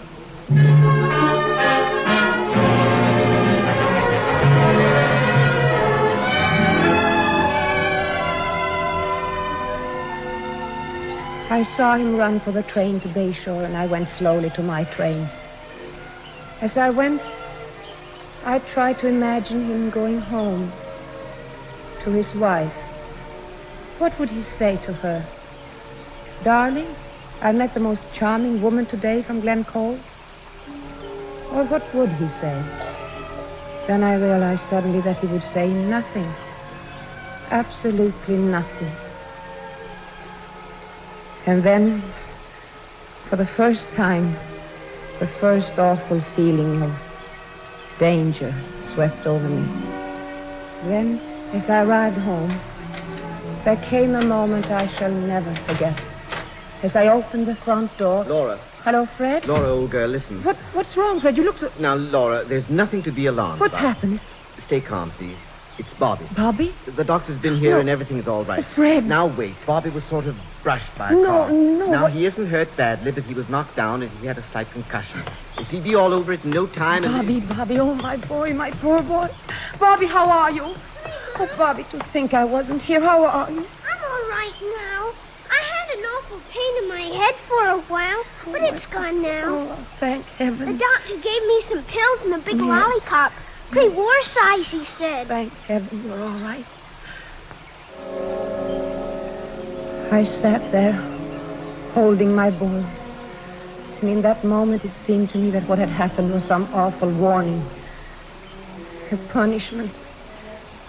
And then you, Fred, came into the room and we said goodnight to our son, and you and I came downstairs, Fred, and sat before the fire. As we're sitting now, listening to music. And you worked on your crossword puzzle as you're doing now. And I sat here and resolved I would not see Alec Hardy again. I would not meet him the following Thursday. Oh, 100 times during the following week I swore I would not meet him. But, oh, how can I explain it? I did meet him, Fred. I did.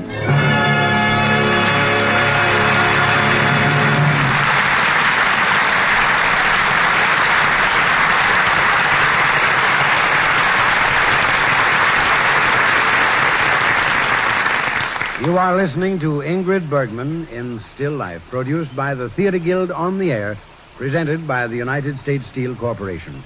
And here speaking for United States Steel is George Hicks. Good evening. Usually when I talk to you about United States Steel, I tell you about some of the many jobs done by this organization and about the men and women who work for it and own it. Tonight I'd like to tell you about where its money goes, how much is taken in, and how it is paid out. When we talk about the financial affairs of companies with nationwide activities, we naturally get into large figures, and that's often confusing. For instance, when I tell you that United States Steel received $1,496 million for the products and services which it sold in 1946, the largest amount in any peacetime year, that sounds like a colossal sum of money, and it is. Still, this vast amount is only about equal to the book value of the assets of United States Steel. To put the matter in simple language, United States Steel required in 1946 almost $1 of investment in its business in order to secure $1 of sales. Now, what became of these large gross receipts in 1946?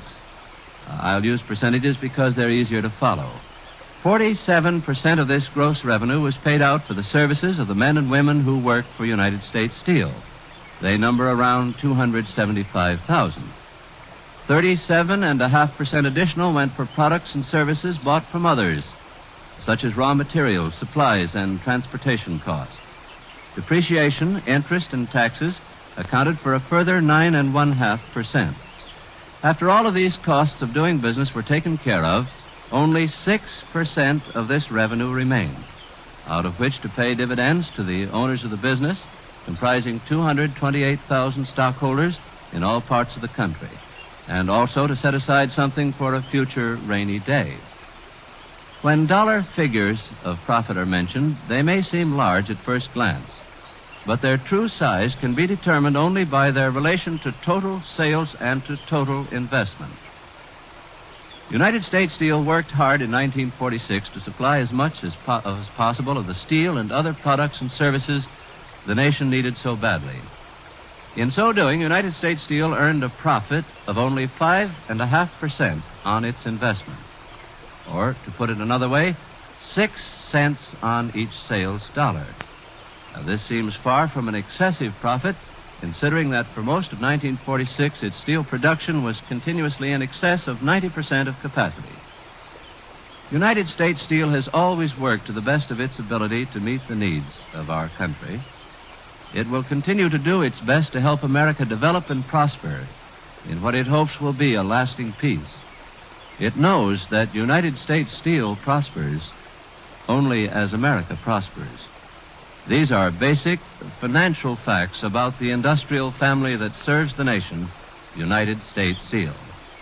And now the curtain rises on the second act of Still Life, starring Ingrid Bergman as Laura and featuring Peggy Wood as Mary, Sam Wanamaker as Alec, and Romney Brent as Fred. Are you comfortable, dear? Yes, Fred. Thanks. I like this concerto. Yes.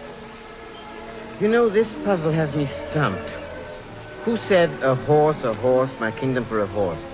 Richard, wasn't it? I think so. Well, I wish he hadn't. It spoils everything. Hang it. Oh, my husband. Sitting there across from me working on your puzzle. Didn't you feel during the past month that you were suddenly beginning to live with a stranger? No, you didn't. And it would hurt you if you learned now, and that's why I can never tell you.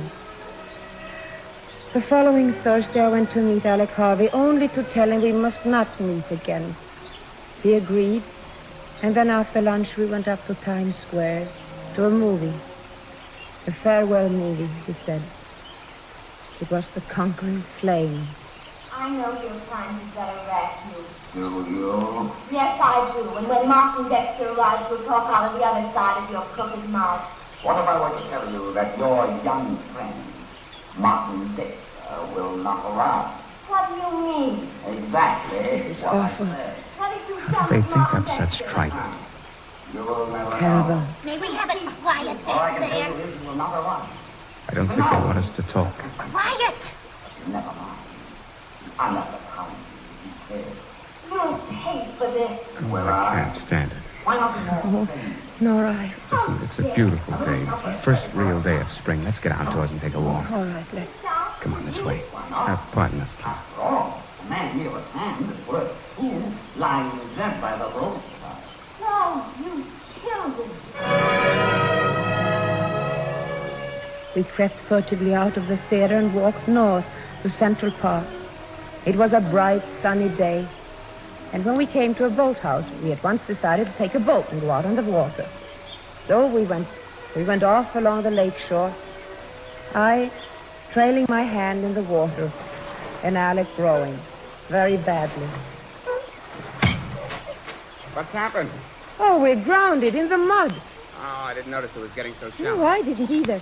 Well, never mind. I'll give it a push with the oar. Oh, Alec, do you have to stand up? Uh-huh. More leverage. Shall I help you push? You want to. Get up and take hold here. Yes, all right. Now then. Push. Push. Oh, we're moving. Alec, get the oar loose. I can't. It's stuck in the mud. Oh, look out. Let it go. I don't dare. Help me pull it out and I'll pull. No, look out, Alec. Oh. Oh, no, look at us soaked to the knees. And there goes our boat drifting out to the lake. What are we going to do, Alec? Well, the management will have to retrieve the boat. We'd better step ashore at least. Come on. Oh, it is so gooey. And then let's get over to that boathouse and get... Oh, are you all right? Don't get your feet wet, I always tell my patients.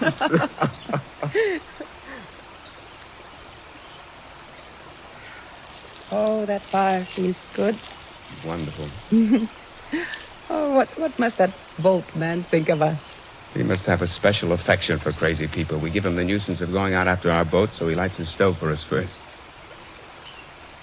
I feel so wonderful. Then why do you have that worried look in your eyes again? Oh, Alec. What? I suddenly thought how free and released I felt all afternoon with you. And then I thought how shameful that I should feel that way with someone who is not my husband. Someone I hardly know. You know what's happened, don't you? We've fallen in love.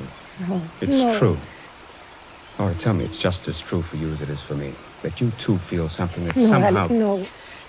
No, there is still time. Time for what? Time for us to be sensible and avoid something we can't let happen. Laura, I know what you mean, and you're right.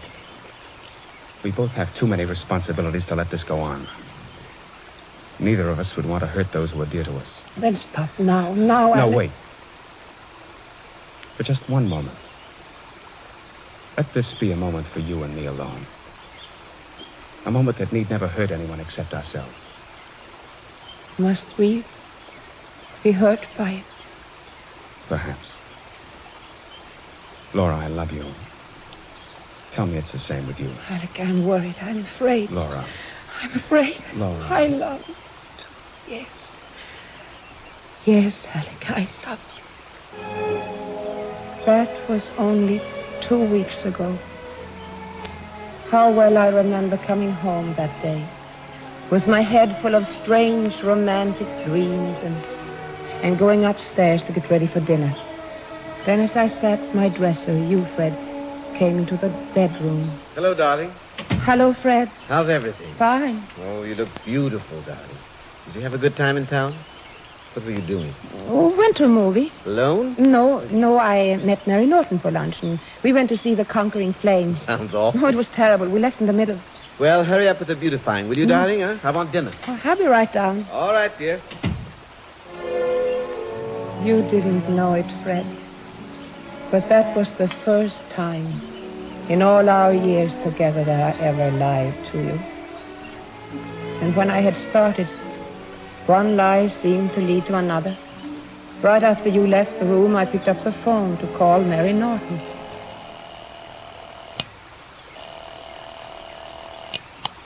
Hello? Mary? Laura. Laura, I haven't talked to you for a couple of weeks. Oh, I've been awfully busy. What have you been up to? Oh, nothing much. Mary, will you back me up in a very awful domestic lie? Oh, bad as all that? My life depends on it. Sounds exciting. Tell me. Oh, it's just that I was shopping for a birthday surprise for Fred today, and I didn't want him to know about it, so I told him I had lunch and went to the movies with you.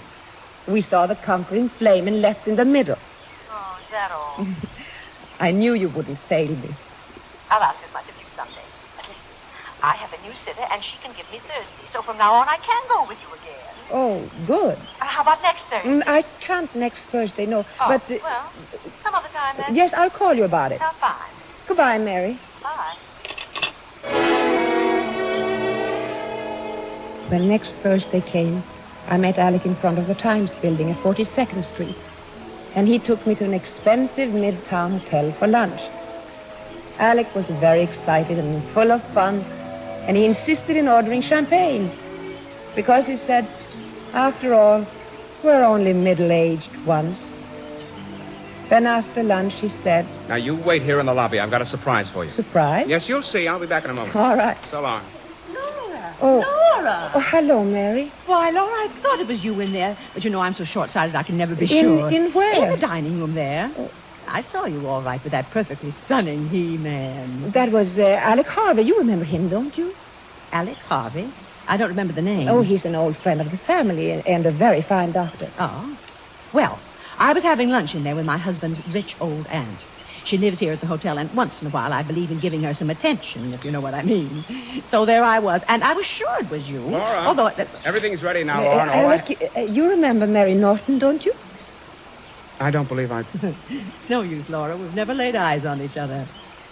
Well, I've got to be running along. Goodbye, Dr. Harvey. Goodbye, Mrs. Norton. Awfully glad to have met you. So long, Laura. And I certainly envy you your champagne. So long, Mary. Goodbye. I'm terribly sorry. It was awful, awful. She was in the dining room with her husband's aunt, watching us all the time. She's a neighbor of ours from Glencoe. Bad luck she was there. What will they think? Let them think whatever they want. Oh, Alec. I know. But look, forget about it. Come outside. My surprise is all ready, and if we wait much longer, there'll be a ticket on it. Here, this way. Now then, there you are. What do you mean? That car? Right, it's Stephen Lynn's. He's gone out of town for a few days and loaned it to me. So hop in. How wonderful. I thought we'd take a drive.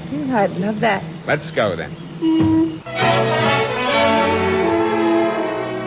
We started off, and then for a couple of hours, Alec drove me along the parkways. not talking much. But then we returned to the city, and finally by the East River, we drove out onto an empty wharf and sat there in the car, at the end of the dock, looking out on the river. There, with the great city at our backs, we seemed to have left the world behind. Pretty fine, isn't it? Hmm. Smell the ocean in that breeze. Are you happy? Not very. I know what you're thinking.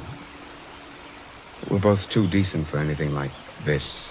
That our love, if we let it live, will be made ugly by all the lying and dodging we'll have to do. Isn't that what you're thinking? Oh, Alec, what have we done? But, darling, we can't break it off all at once. No, not all at once. This is something we can't measure by our ordinary lives. Why should it be so important, Alec? Why must we let it be so important? We can't help ourselves. Perhaps we still can. If only we're strong enough. Why is it strong to deny ourselves something so real? Mightn't it be weak and not strong to run away from such a tremendous thing? Is it so real to you? So tremendous? Don't you know that it is? It's so difficult. I'm lost. Oh, don't say that. Loving you is hard for me. When I've left you and go home, I'm more lonely than I've ever been in my life. Darling, listen.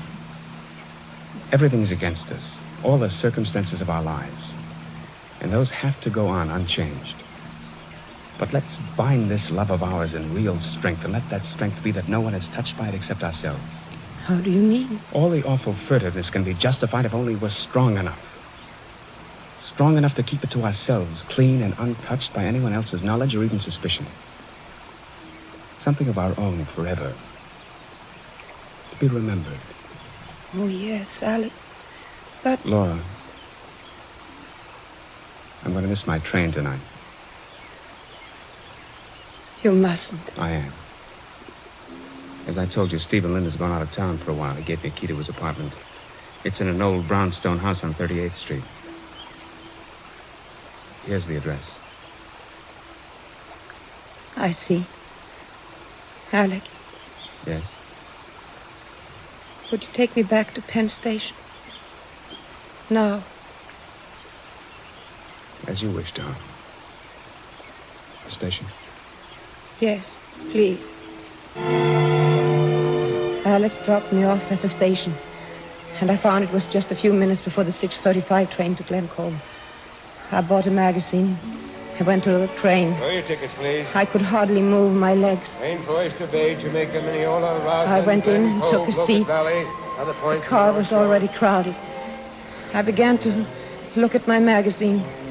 A young girl sat down next to me. All aboard? Suddenly I got up. Excuse me, please. You want to get by? Yes, I forgot something. Oh, well, why don't you make up your mind? Conductor, please. You want to get off? Yes, my must. Well, go ahead, quick. Oh, thank you. I got off, and the train started. I walked back out of the station, and a few minutes later I rang the bell at Stephen Lynn's flat. Laura, Alec, come here. I can only stay for a minute. Of course. Let me take your coat. We'll just sit down. Take it easy. I had to talk to you. Come in the living room. I built a fire. It seemed a little chilly. Oh, how nice. A nice room. It's one of the old-fashioned New York houses cut up into apartments. They've built in a kitchenette back there. I had to come back and talk to you. I got in my train, and then I got out again. Must have seemed crazy. My darling. Oh, Alec. Whatever shall we do? I love you so. Kiss me.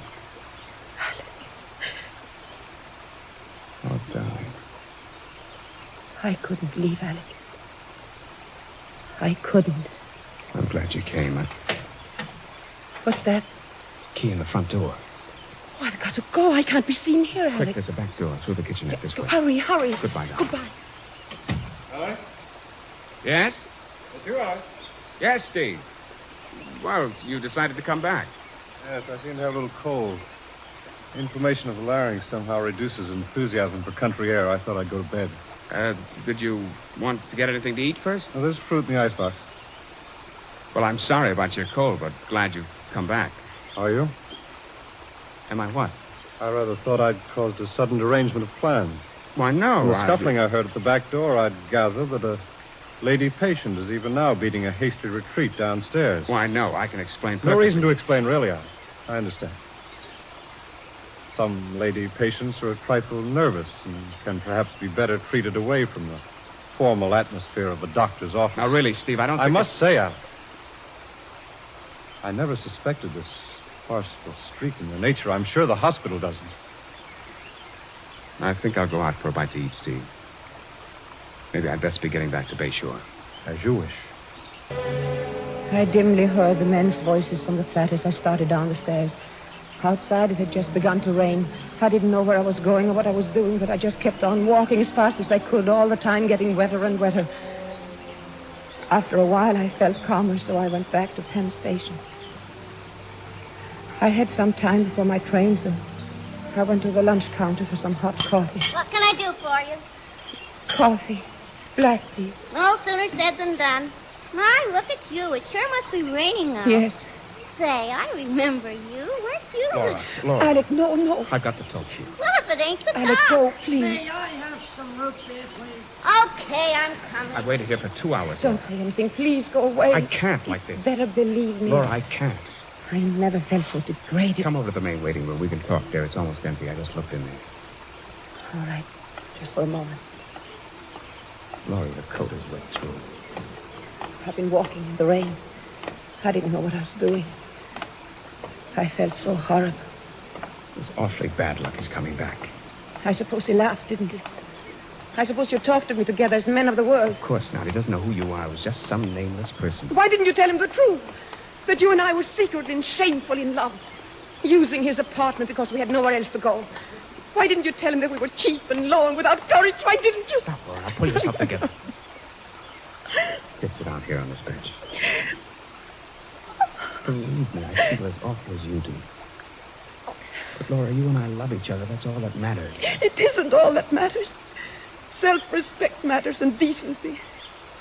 I can't go on any longer. Could you really say goodbye and not see me anymore? Yes. If you'd help me. Then listen, Laura. I love you. All the shame that the world might force on us wouldn't touch that. Still, I know that our being together must end. Yes, it must. But not quite yet, darling. I know how you feel about this evening. I know about the strain of our different lives and the feeling of guilt. There's too much to pay for the few hours of happiness we might have. Laura. Yes, Alice. I'm going away. How do you mean? Now, I want you to promise me something. What? Promise me that however unhappy you are, that you'll meet me next Thursday as usual. Not at the apartment? No, not there. I'll have to be at the hospital till 5. Could you meet me up there? Yes, I promise. We'll talk then, and I'll explain. But what do you mean about going away? How can you? You can't give up your practice. I'll tell you next week when the plans are complete. All right. Laura, darling. Laura, can you ever forgive me? Forgive you for what? For everything. For having met you in the first place. For taking a piece of grit out of your eye. For loving you. For bringing you so much misery. I'll forgive you. If you'll forgive me. Next Thursday? Next Thursday.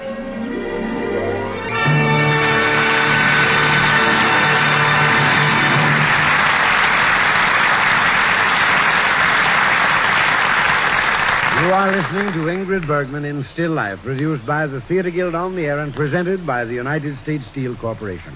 And here again, speaking for United States Steel, is George Hicks.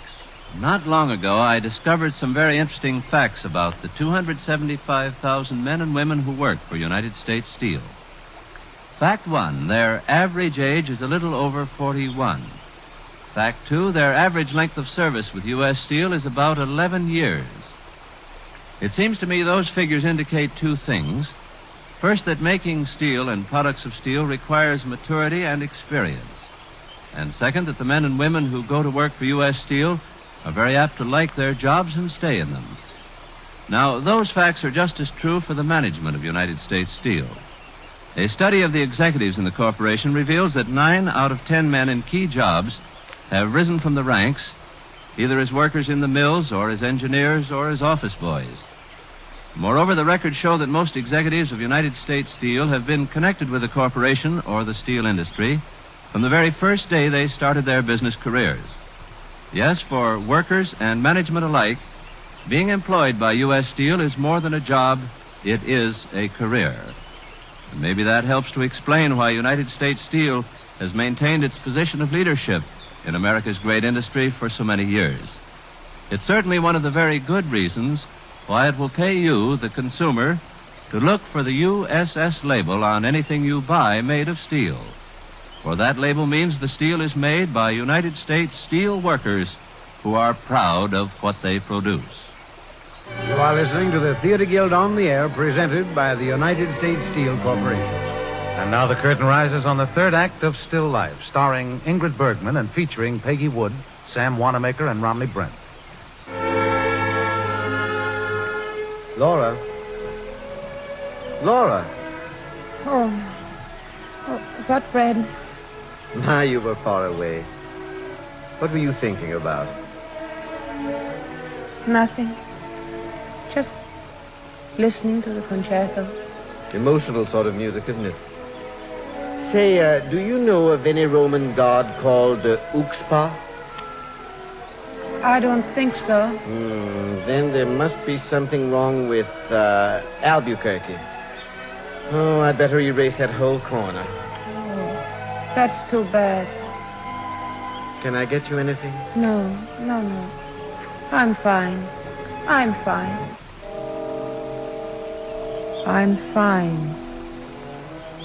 How could I say that? When just 1 week ago, Alec and I agreed that it must end.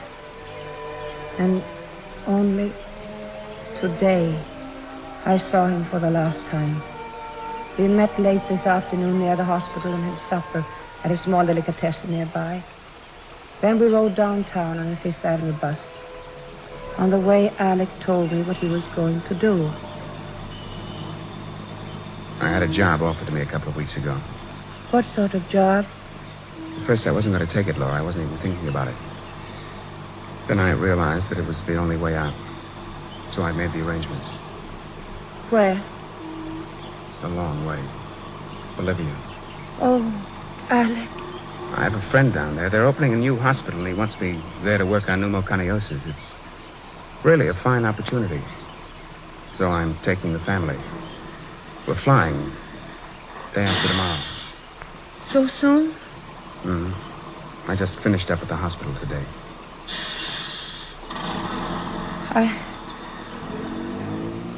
I don't know what to say. Would you have wanted me to do anything different? No. Even no. now, I would do whatever you wanted me to do. Oh, my dear. Laura, don't. Please don't. Oh, I'll be all right in just a moment. I love you. I know. We knew we might get hurt. I'm being so foolish. Here's my handkerchief. Thanks. Look, there's Central Park where we had our boat ride. Yes. There are so many places here I'll never be able to see without thinking of you. I know. I'll at least have different places to look at and new work to do. Soon we'll be at the Penn Station. I know. Would you like to go back to that lunch counter where we first met? Have a cup of coffee? Yes, I'd like that. Fine, we'll just have time.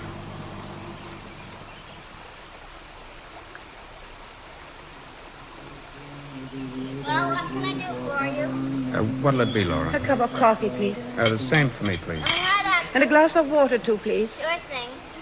Say, I remember you, too. Oh. Why, sure, you're the girl who... What's the matter, honey? You got something in your eye again? No, I'm all right. May I please have a glass of milk? Be right with you, bud. There is so little time. I know. I want to die. If only I could die. No. No, I want to be remembered. I know. I do, too. We still have these few minutes. Thank heaven. Few minutes for just you and me. Yes, Alex. For us to look into each other's eyes. Few moments no one can take away from us. No one. A few moments in which to tell you that no matter what happens, I shall always, all my life... Laura? Oh, what luck finding you here. Are you taking the next train to Grand Cove? Mary, Oh, yes, that's fine. Then we can ride out together. I hate sitting in those trains alone. The ride is so dull. Oh, yes. Dr. Harvey, isn't it? Yes, that's right. Yes, I remember this time. Are you taking the same train? No, I'm not. Alec goes to the South Shore. I'm a general practitioner out in Bay Shore. He's leaving for Bolivia in a couple of days. How exciting for a long time. Oh, perhaps even for good. Oh, that reminds me. Laura, did you hear about Nettie going to Florida? How nice. For a divorce, my dear. Yes. Her husband has been carrying on with some red-headed model in town, and it seems that Nettie had private detectives on him all the time. So now she's handed the evidence to the lawyer and trotted off to Florida. Well, her husband has plenty of money, so I wouldn't be surprised. And those were our last minutes together. Mary chattering without stopping. The three of us walked together to Alec's train. There was never a final moment, a last goodbye. We stood at the gate of his train, and then Alec just pressed my arm quickly and walked away. And so, even at the very last, the world was against us. I wanted to run after him and throw myself under his train, but instead I rode out here to Glen Cove on the old suburban local, while Mary chattered and I felt sick. And now, here I am, sitting at my own fireplace, and you, Fred, my husband, are sitting opposite me, and you do your crossword puzzle as we listen to the concerto.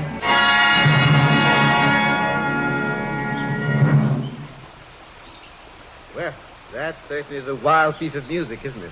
Kind of feverish. Yes, it is. I watched your face while you were listening. You were miles away. I suppose I was.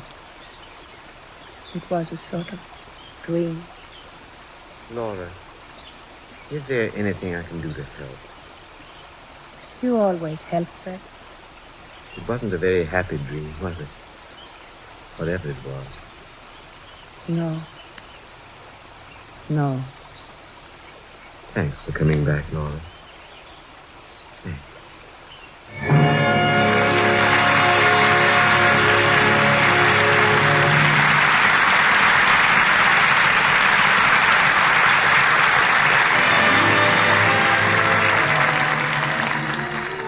The curtain has fallen on the Theatre Guild on the Air production of Still Life by Noel Coward, sponsored by the United States Steel Corporation, starring Ingrid Bergman as Laura, and featuring Peggy Wood as Mary, Sam Wanamaker as Alec, and Romney Brent as Fred. Other members of our cast included David Anderson, Jimsy Summers, Carl Frank, Betty Breckenridge, Bob Dryden, Cameron Prudhomme, Barbara Weeks, Peter Capell. And now, here is Roger Pryor with a word about next week's play. Next week, ladies and gentlemen, the Theatre Guild on the Air brings into your home a current Broadway success, Oscar Wilde's The Importance of Being Earnest, with the entire Broadway cast and starring the celebrated actor-producer John Gielgud. The Importance of Being Earnest is now an outstanding success on Broadway, and next Sunday, the Theatre Guild on the Air brings you the radio version of this charming comedy, played by John Gielgud and his entire company. Remember next week The Importance of Being Earnest, starring John Gielgud Company. And remember, too, that the trademark of United States Steel USS on any steel product is your guide to quality steel. The Theatre Guild on the Air is under the supervision of Lawrence Langner and Teresa Helburn, with Homer Thicket, director, Carol Irvin, production executive, and Armina Marshall, executive director of the radio department. The concerto, written especially for tonight's production and dedicated to Ingrid Bergman, was composed and conducted by Harold Levy, and the play was adapted for radio by Eric Barnow. Miss Bergman will soon be seen starring in the motion picture Arch of Triumph. Your announcer is Norman Brokenshire. The United States Steel Corporation hopes that you'll be with us next Sunday at the same time.